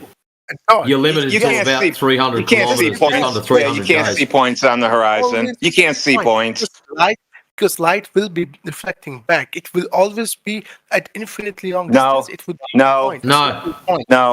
A bird got in the way. I don't know where you got that from. It's about 270 kilometers. That's it. At sea level. 270 kilometers above, beyond which it disappears? It basically doesn't disappear. It turns into basically a solid wall. It just turns white. You mean like one pixel on the surface of a screen? No, not one pixel. As in, you can't see. Do you know when you go underwater, you can only see so far? Same thing happens in the air, but slightly extended distance. About 270 kilometers. It's because of the refractive index of water, and with respect to water, our eyes are, adjusted to see. Oh, whatever the reason, yeah. But there is limitations. Wait a second. Now you said because of the refractive index of water, is that why we don't see everything at a pinpoint on the horizon forever, like the Eiffel Tower? Is that why? No. Oh, it's not why? Okay, all right. Just making sure. That is not what I'm saying. I'm not attacking anyone. I'm just trying to understand, the questioning behind. I do not have any hate towards anyone here. I'm just trying to understand the ideology behind it. So to put things into simple perspective, saying that the ship is going to the specific distance, and it still vanishes because of the air. But if we measure, let's say, which is an infinitely long distance, I think you will still be able to see it as a dot, always. If things. Then how many dots would be on the horizon when I stand at the beach? Would I just see infinite number of dots? Then how do I know what I'm looking at? At infinite distance, it would appear to be a dot. How many? One dot. One. No, so I want to look at Africa. I want to look at Africa. I want to look at Africa from Florida. How big should Africa look? Because the Earth is rounded, you don't see anything because of the curvature of the water, the way water curves. No, you haven't proven the water's curving yet. The Earth is flat. You can't just add curve of the Earth in and just because you want to. Hold on. 1 second. So, given how big Africa is, right? The entire continent of Africa, you should be able to see it crystal clearly from the. How big will it look? How high will it look? How high will it look? How high will it look on the horizon at 3,000 miles away? How high will something 3,000 miles away look? I'm saying whether or not. I'm just saying that it should be visible, right? No, it should not. Flat, due to perspective, it should not be visible. Due to perspective, you won't see it. It gets too small. You're too far away. hold on. Are you saying that with respect to the US, that Africa is small? No, that's not what he's saying at all. The problem is this thing called angular resolution. Okay? So as things get further away, they get smaller as due to perspective. So the top comes down, the bottom comes up, the left to the right to the left. And it converges at your eye line. Yes, okay? I understand that. I'm Excellent. So you understand that. So you understand as you get further back, it gets smaller and smaller and smaller. Huge magnifying glass. We're going to use the biggest magnifying glass on the planet has to offer, right? Okay, you can have the world's biggest one. It doesn't matter. You're still going to cap out at maximum distance. You will not be able to see it. You will still not be able to see it. Why? Nope. The reason is Unless you got gas in your... curvature. Not curvature. We've already discussed that. There's none measured. Am I the only one in the call here who believes Earth is not flat? Hello? Any takers? Don't know about that guy. Let's have a look down here. Okay, so don't know about that guy. Don't know about that guy. So there's three that I don't know about. Okay, so you choose to believe that because of this limit, the perspective limit of the resolution, after a certain point, it doesn't matter. It's not valid whether you will be able to see something or not. That's not what we said. You just cannot see that far. Not physically possible. You, hold on. You seem to believe this is due to curvature. But the issue is the curvature, or the so-called horizon, should appear at a very easily calculated position. Assuming the fact... If we're using our eyes. Hang on, whoa. That wasn't an invitation. Assuming the fact that you live on a ball with a radius of 3,959 miles. If that's true, you can calculate where the horizon should be based upon your elevation. So, for example, if you are 1 foot tall, you would work it out at 1.225 miles. And the way to work it out, 1.225 times the square root of the observer's height in feet. Okay? I get that, but I'm saying if we find... Excellent. So, just wait now. Hold on. Now, let's think about this. So, let's say you lay down. You are 1 foot high. That means the horizon technically should be at 1.225 miles. So, according to your mathematics, it should be impossible to see beyond that, because that's where things start disappearing.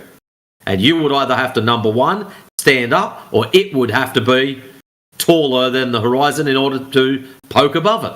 That's the two options you've got. The distances you're claiming, those things should not be able to be seen at all. Listen. So here you are saying, "Oh my God, I can't see them." But the ridiculousness of it, you're talking about seeing something that's what, 500 foot high, and there's like 1 million foot of alleged curvature there. So even if you were on a ball, your claims are still ridiculous. What about having... The fact of the matter is you can't see that far due to the air's opacity. That's it. No, there's moisture, there's dirt, and there's all sorts of other shit floating around. Forget the air. If there is a perfect clear, zero vacuum air, like we're like... No, we don't live in a vacuum, so we can't really do hypothetical if we live in a vacuum. The fact of the matter is, you can only see about 270 kilometres at sea level. That's it. Whether you want to or not. And guess what? This is what's even going to make it worse. If you jump on your phone and have a look up the weather conditions for your area, it will probably tell you how far you can see. And most of the time, it's not to those distances.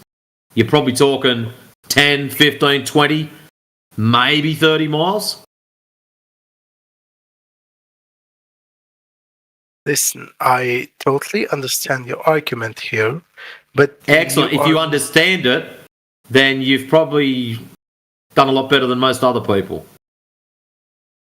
your argument is valid. I understand that, but you cannot neglect the fact that when ships travel in the oceans, right, they change their pathways, right?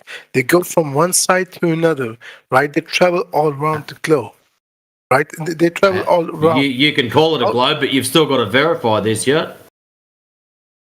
No, okay. How about this? If ships are traveling in a straight line, right? How do they come back to the original position, to the same Well, point? they've probably got a map and they can find their way home. Yes, they use the map, but isn't it they go around the place? They don't go straight back and forth. Well, they probably follow shipping lanes as not to run into each other. Yes, they have. So they've got designated. Basically, they've got designated zones where they travel to and from specific locations. Shouldn't they fall? Shouldn't they fall into the empty space when they reach the far end? What empty space? You know, if they're moving around within the floor. No, I'm saying if the Earth is flat, right? Then when they reach to the end to go to the other side, They're not going to those regions. I just said they're moving around. TW glitching out again. Oh, really? I understand. I don't know what he said there. No, yeah, I don't know what he said there either, mate. He said that you said that they have pre-decided lines, and because of that, they don't fall off because they come back to the same path that they have taken to go from place A to place B. So they don't need to go towards the end of the flat square cube. That's what he meant. Well, but no, I would like to. I don't think he meant that. The reason I don't think he meant that is because we don't claim that we're a square or a disc or anything odd like that flying through space. So what shape does Earth have according to you? If it's not square, if it's not rectangular, what shape does it have? We're not claiming a shape. Oh, this is my favorite part. It doesn't have a shape. It doesn't have a shape because it's not floating in space, because space is fake. Uh-oh. Hold on, no, hey, brother. That's where we're gonna lose him. I told you it's my favorite part of the day. I'm getting up, I'm drinking coffee, and I'm ready to go now. Hey, listen. Hey, listen. Yo. 1 second. So, excuse me. Space is fake, and Earth doesn't. Oh shit! My parents are here. 1 second. Yeah, don't let your oldies know you're talking to flat earthers. Oh my goodness. How am I coming through now? Did I resolve my mic issue? Yep, you fixed it. Whatever it was doing. Yeah, you sound perfectly, beautifully correct. Wait, hold on. So, 1 second. The Earth doesn't have any shape, and there is no space. Yeah, we're on the ground. We're on the ground floor, dude.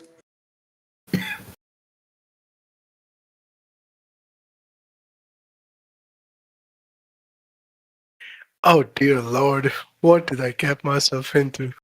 Hold on, guys. I'll be right back. Yeah, grab yourself a glass of water, mate. You're gonna need it. Instant brain break. Why did you tell him that you broke him instantly? Why would you? Oh, he's back. Wait. Hold on. Space. Why would you believe that space doesn't exist? Like, how?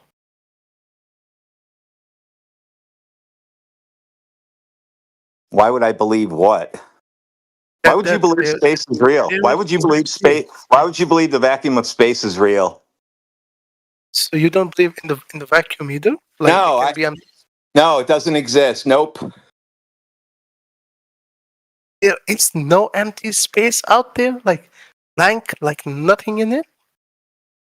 So when you look up, that doesn't go on forever. That's the ceiling. Oh my! That's why all the lights are the same distance, roughly. That might explain a few things, Professor Triangle. Despite all my rage, I'm still just a rat in a cage. So all these other planets, it's just all big sham. It's just all big scam.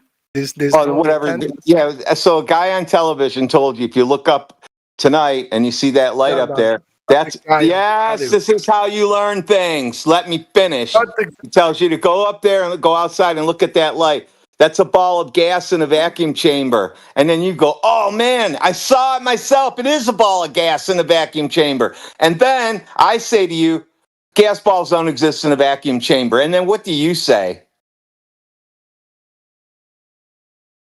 Check yourself. I said you better check yourself before you wreck yourself. Yeah, you better check yourself before you wreck yourself. Indeed, for you. Because I own a vacuum chamber, and I know that gas balls of light don't exist in a vacuum chamber. You own a vacuum chamber, right? Yeah. The concept of empty space. No, I don't believe in things. I test reality. Listen, if there is vacuum, you created the vacuum yourself. You sucked out all the air. There are no atoms. There's no particles. Yeah, It must right. be an empty space now. Yes. So it becomes empty space, right? Yep. So if there can be empty space inside Earth, why cannot Earth be inside an empty space? Because it's not empty, or otherwise the vacuum chamber would collapse in on itself. What about the gravitational forces? The gravitational forces keep. No, we're not bringing up extra things to make your space work. Do you hold on 1 second? Do you believe in the concept of gravitational force or not? No. To have gravity, you need to have a vacuum of space and things floating around in it. He just left. You broke him. You and your bloody vacuum chamber. That was the last straw. He's like, no gravity, I'm out of here. I can't do it. No gravity, I'm gone. See you later. You know he's going to be back. Oh, yeah.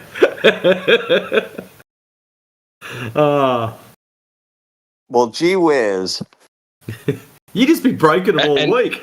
Thanks for having my back, Matrix, too. Like, bro, I did not say any of that shit that he said I said. Yeah, that's what... I'm sitting there and you're doing the electrical sounds, and I'm going, I didn't hear a bloody word of that. And then he's just started translating. Oh, he said this, and that's put down on me. I'm thinking maybe it's my shit that's playing up. What is he talking about? Something about I said that something about not being able to fall off the square Earth or something like that. About the edge, falling off the edge, yeah. You won't fall off the edge because we don't sail into those zones. Well, I was kind of saying that. I was saying, look, like we get to move around within a restricted area. We're not going outside of a certain perimeter, right? Like, oh man, what the heck? Gold. That was awesome.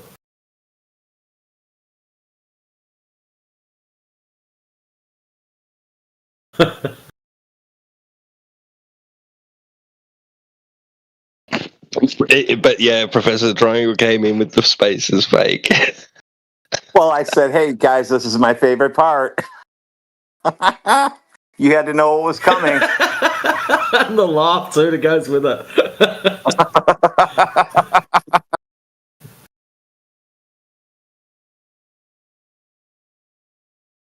Wonder what goes through their head when they hear that. Oh, I don't know.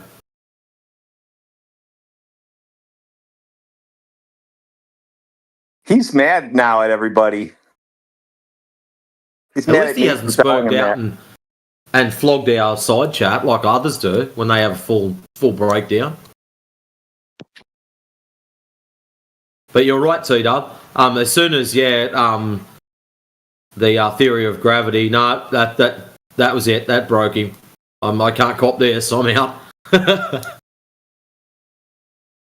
Yeah, well, he needed gravity to keep everything together, and after that, he didn't have anything left. I said nope. Gravity. So now he can't eat. Now he can't go with gravity because I said no. We're not gonna. No, it's not. Nope. We're not doing it. The magic sauce that holds all the lies together. Did I miss the show? You just miss one guy. Just basically, as soon as he heard, each time we'd mention something to him, like laser tests, no measured curvature, he sort of took that one on the chin. And he did quite well too, and he just sort of just glancing blow. I'll just tilt my head away from that one. It didn't hurt. And then something else was brought up, and it was like you could hear it in his voice. I'm not really sure about this. I don't know how much more I can take. And then bloody Professor Triangle comes out and just goes, no more gravity, and it just broke him instantly. No, it started with he wanted to know the shape. It's not a triangle. It's not a cube. And I said, stop. This is my favorite part. Ready for this? And then I said, space is fake, dude. And that was the end of it. He wasn't, and then after that, that's what he said. So I suppose you just don't believe in the theory of gravity either. And that's what everyone's just sort of gone, nope. And that was it. Game over. How dare you take space away from him, dude? Come on. Man, my whole day is made now. I just woke up and my whole day is done. I don't even have to do anything else the rest of the day. Well, that's what I was just thinking. After an epic end like that, I could just nick off to bed and dream about meltdowns. That was beautiful, actually. That truly was. That might be clip worthy.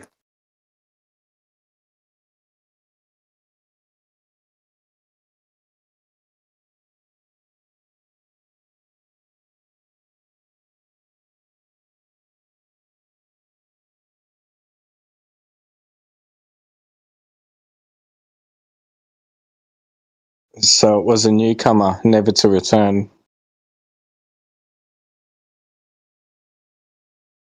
No, I think he'll come back. He was going all right. He didn't spurg out like have your normal like meltdown. He just once he got to a point where he just couldn't handle it, he just clicked out. He didn't even say goodbye. Yeah. I think we've all been there. Can't handle it. Too much info.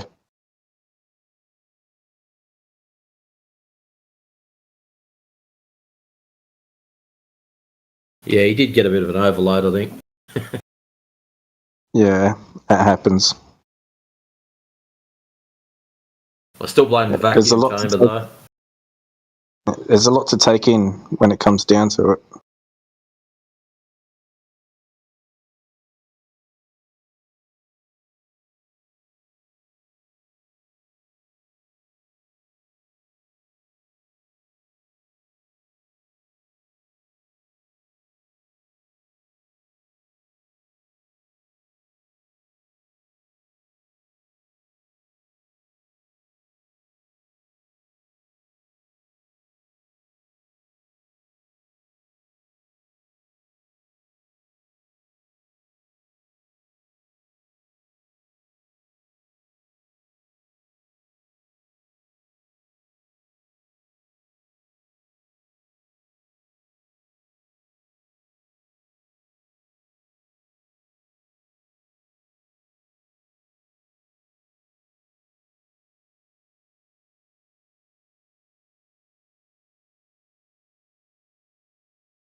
Yeah, I've noticed as soon as you take space away from them, that vacuum of space where you can go out and adventure, it starts to become a struggle.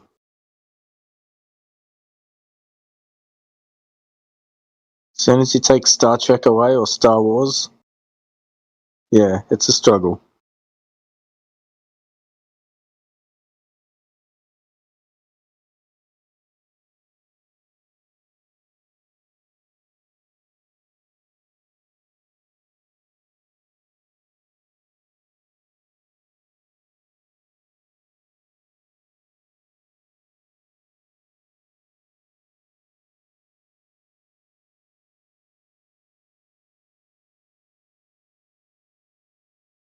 Because, who wouldn't want to be a Jean-Luc Picard or Luke Skywalker. I would. But yeah, that's impossible.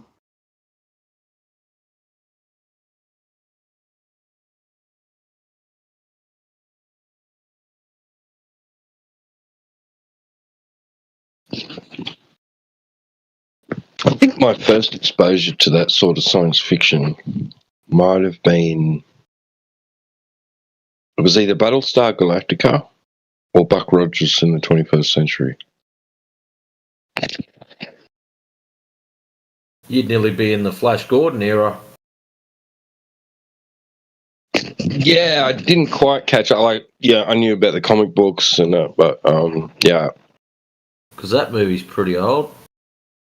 I didn't see the movie, you know, with the whole Queen theme song and that. Like, yeah. Ta-da!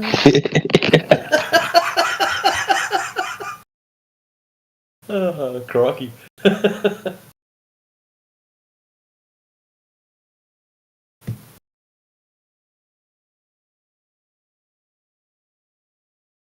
And yet we all sit back wondering why people are so hypnotised by the whole space thing. You look at all the movies and stuff that are out.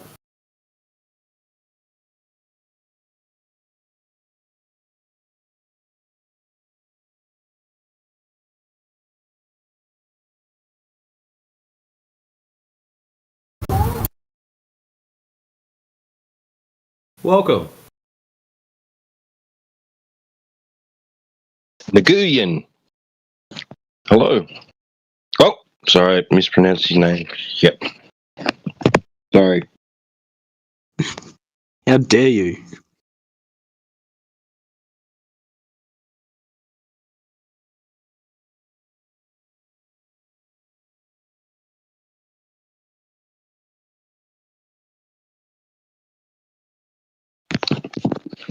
Keep forgetting I've got to be quiet. Why's that?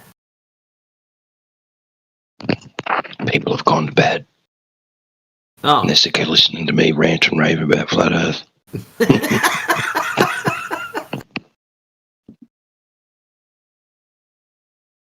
Well, that's fair enough.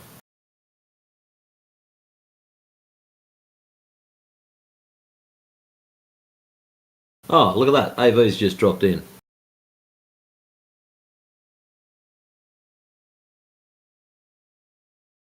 What up, Matrix? Morning, gentlemen. What's going on? You missed Professor Triangle break another one? Bro, Professor Triangle didn't answer my question yesterday, bro. Like, he went to sleep, but I was waiting for him. Come on, bro. We weren't talking about you. You're already pre-broken. Nah, bro. Come on, bro. Don't say that. It's true. Nah, bro. He didn't break nothing, bro. He had an alright conversation with Deacon. Deacon, like, had him thinking a little bit.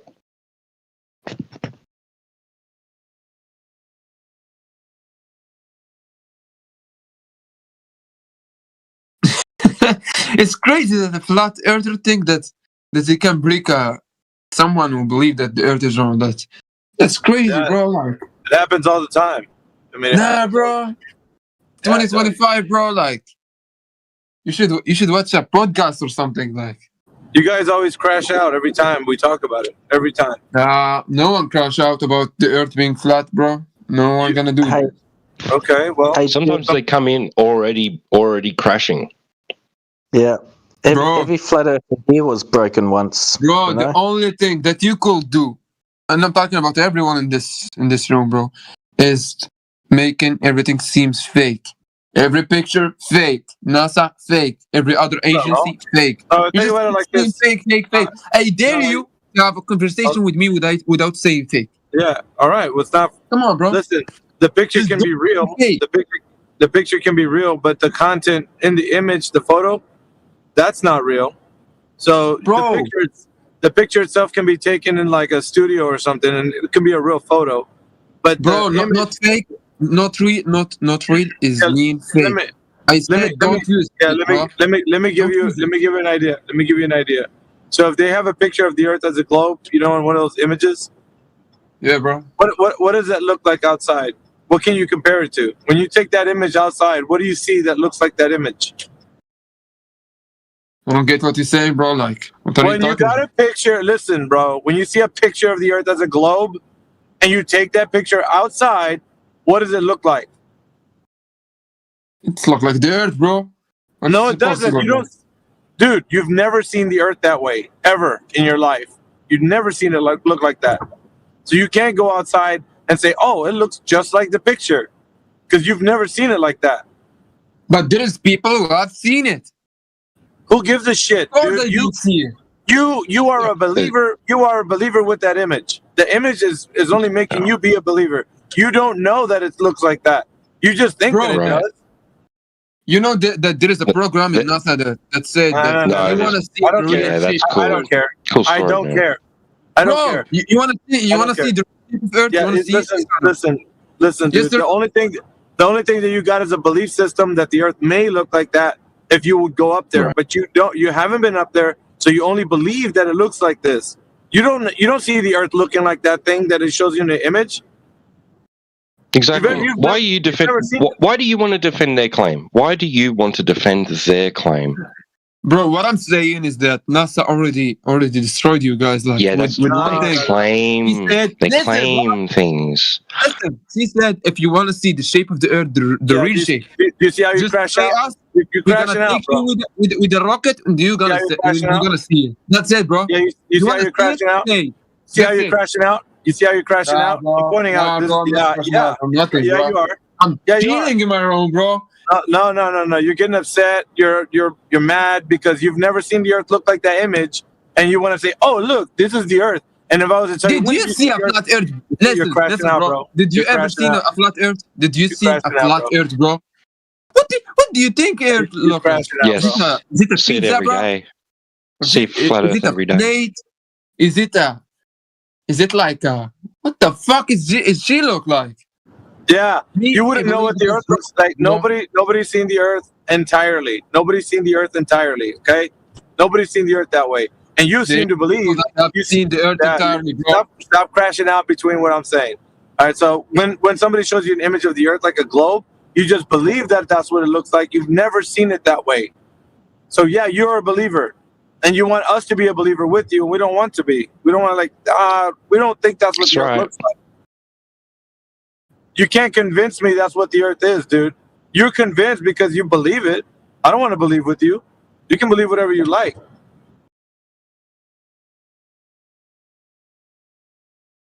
That's all you got, dude, is your belief system, and you try to tell us, oh, you got to believe like me. No, I don't.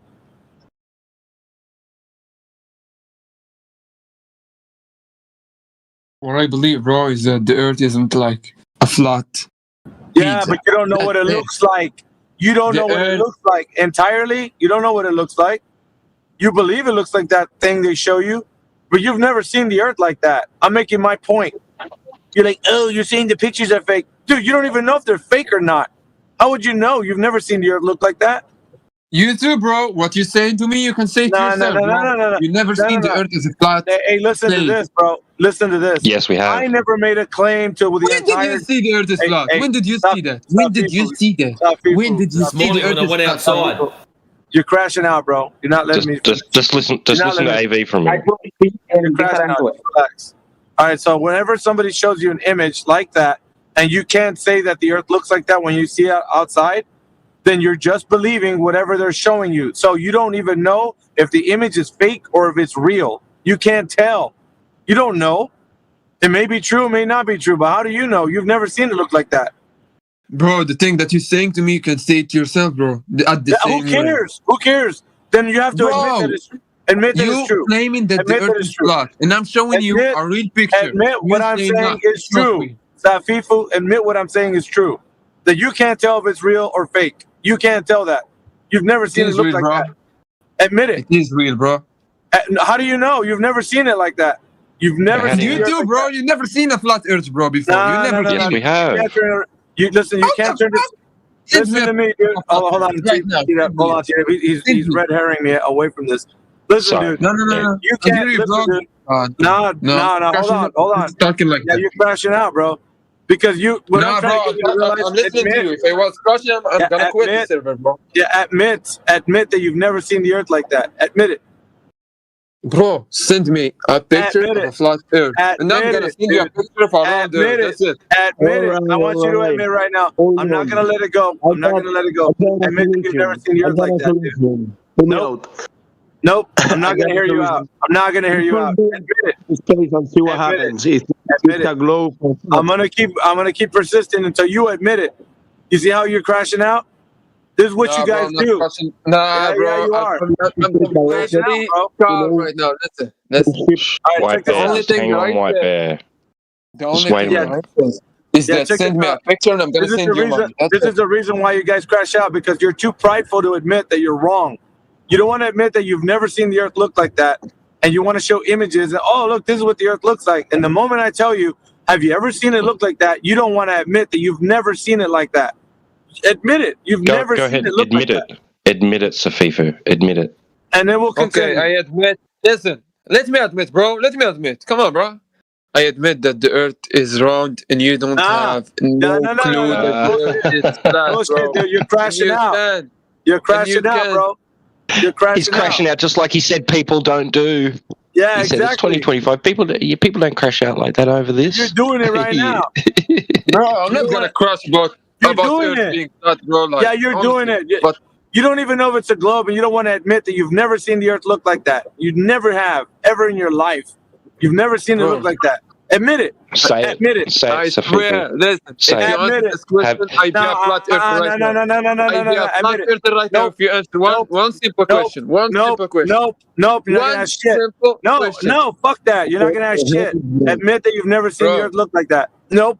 Admit it. You've never seen I have seen it with my own eyes every time, bro. Like that. The picture, like they show you the round ball that they show you. Yeah, bro. I have seen that.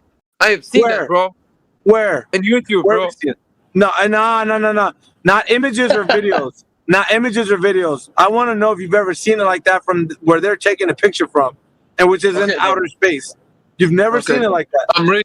Listen, I'm ready to be convincing to a flat. No, Earth. I need you to admit it, bro. Just answer one Admit question. you've never seen the Earth look like that. The edge of the Earth, flat. I'm not gonna stop, bro. I'm not gonna What is stop. on the edge? I'm not gonna stop. Admit No, we're it. not You've moving never on. seen the Earth We're look not like moving that. on from this. We're not moving on, bro. It either ends here. It either ends here with your answer, or we can continue on with your answer, or it ends here with no answer. It ends Answer here the right question. now. I'm gonna be a flat No, we're earther not right gonna now, answer right your now, right shit. We're not gonna answer your shit. You're gonna answer my. Admit that you've never seen the Earth look like that. Admit it right now. Here, dude. Let me Have help you you out seen here. the flat Earth, bro? Yeah, Have listen, you seen it? Dude, pay attention here, okay? The reason why this question is important because no one here wants to replace your belief system.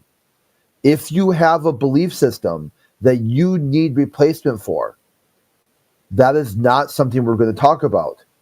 So it would be that isn't worth the discussion. That value of discussion of people here presenting you facts, evidence, data, observation, and at the end of the day, you'll just slap "I believe otherwise."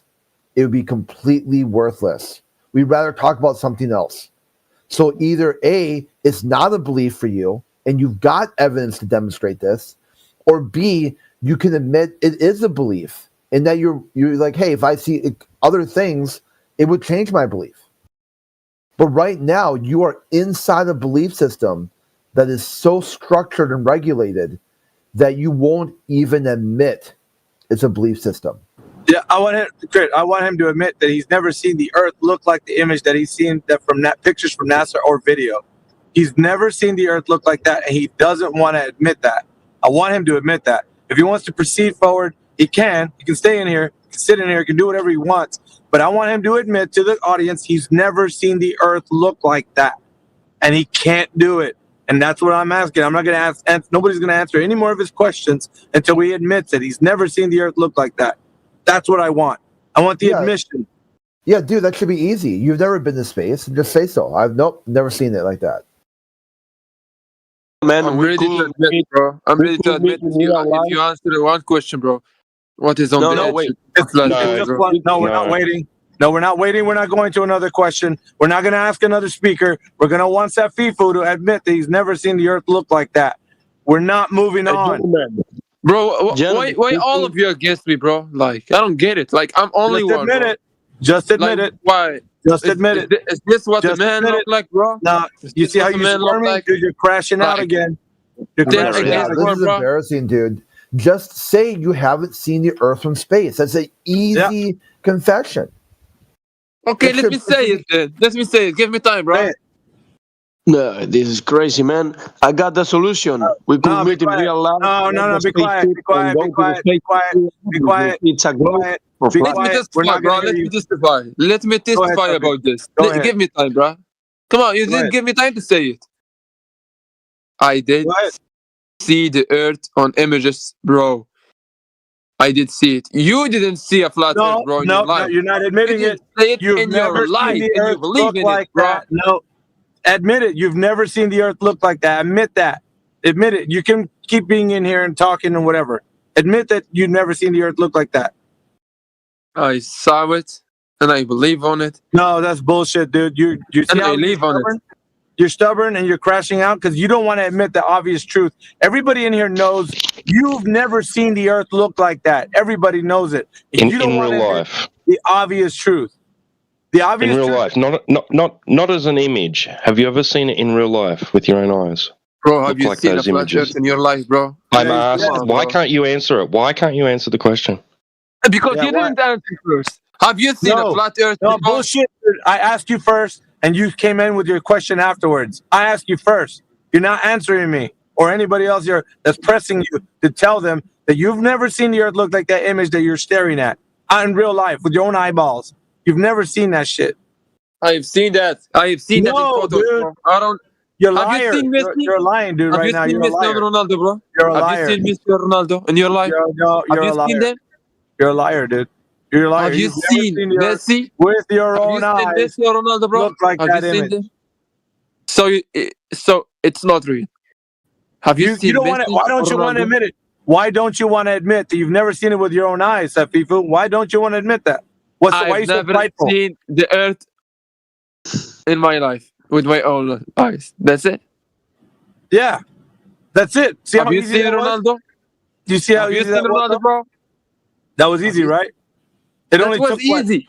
It took 10 minutes to get it out of you because you guys are so prideful that you don't want to admit the things that they show you. You've never seen that with your own eyes. You never have.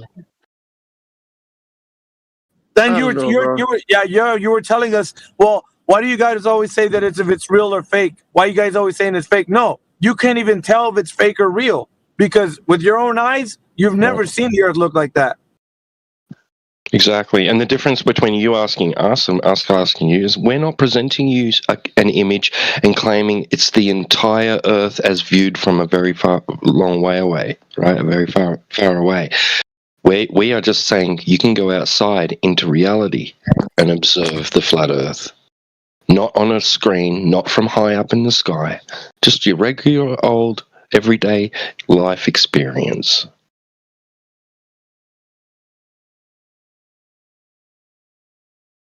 All we ask for is that you guys be honest when you're having a conversation with us because you're experiencing the Earth the same way we are. There's not a different Earth. There's not a globe Earth and a flat Earth. There's only just the Earth. And the only just the Earth is we both experience the same thing. So you don't see what they're showing you in those images. Nobody does. These are all belief. It's a belief system, just like Crit was saying earlier. And so long as you guys admit that that's all it is, then we don't care if you believe it. But you've never seen that in real life. In your own eyes, you've never seen that.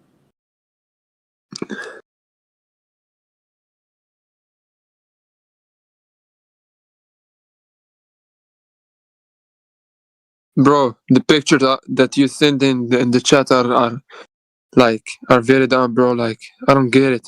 I'm talking about the ship. That if you zoom in, you're gonna see it again. Bro, do you know what is the curvature of Earth, bro? Like, it takes 40 kilometers. You don't. Bro. Oh, you Bro, don't. It You've takes never 40 seen that. kilometers to the Earth to be curving. Like You've never seen that with your own eyes, dude. You've never seen the curvature of the Earth with your own eyes ever in your life. My eyes Never only have. see 4.7 kilometer, bro. Like I can't see 40. I can't see 40 kilometer, and I think Yes, you you can. also can see 40, bro. No, you can see 60 miles, dude. 60 That's miles. kilometer, bro. Yeah, how much is that in kilometers? Is more than that.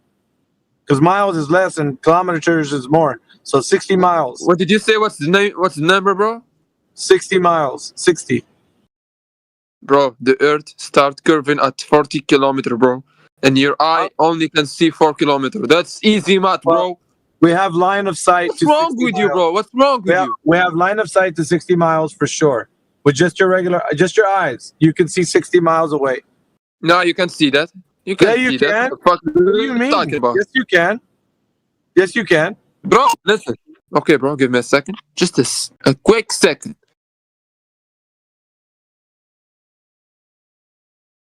Okay. Read this, bro. Read this, and next time you must start your brain before talking, bro. Read this. I don't know, man. I don't know what's happening in the real world, you know? Yeah, that's a bunch of lies because we can see farther than that distance. That's why people. You can't see farther than that. What the fuck? You trying to crash me out, bro? Yeah. No, you can. You can. Hold down. Yeah, you can. You're putting false information in there. That's false information because we can see farther than that. 100%. I have everybody in here that can see farther than that distance. Everybody in here has, even you. You've probably seen things farther than that distance. So that right there, that's false information. And you know what? Matrix just posted an example. Dude, you've never tested that either. That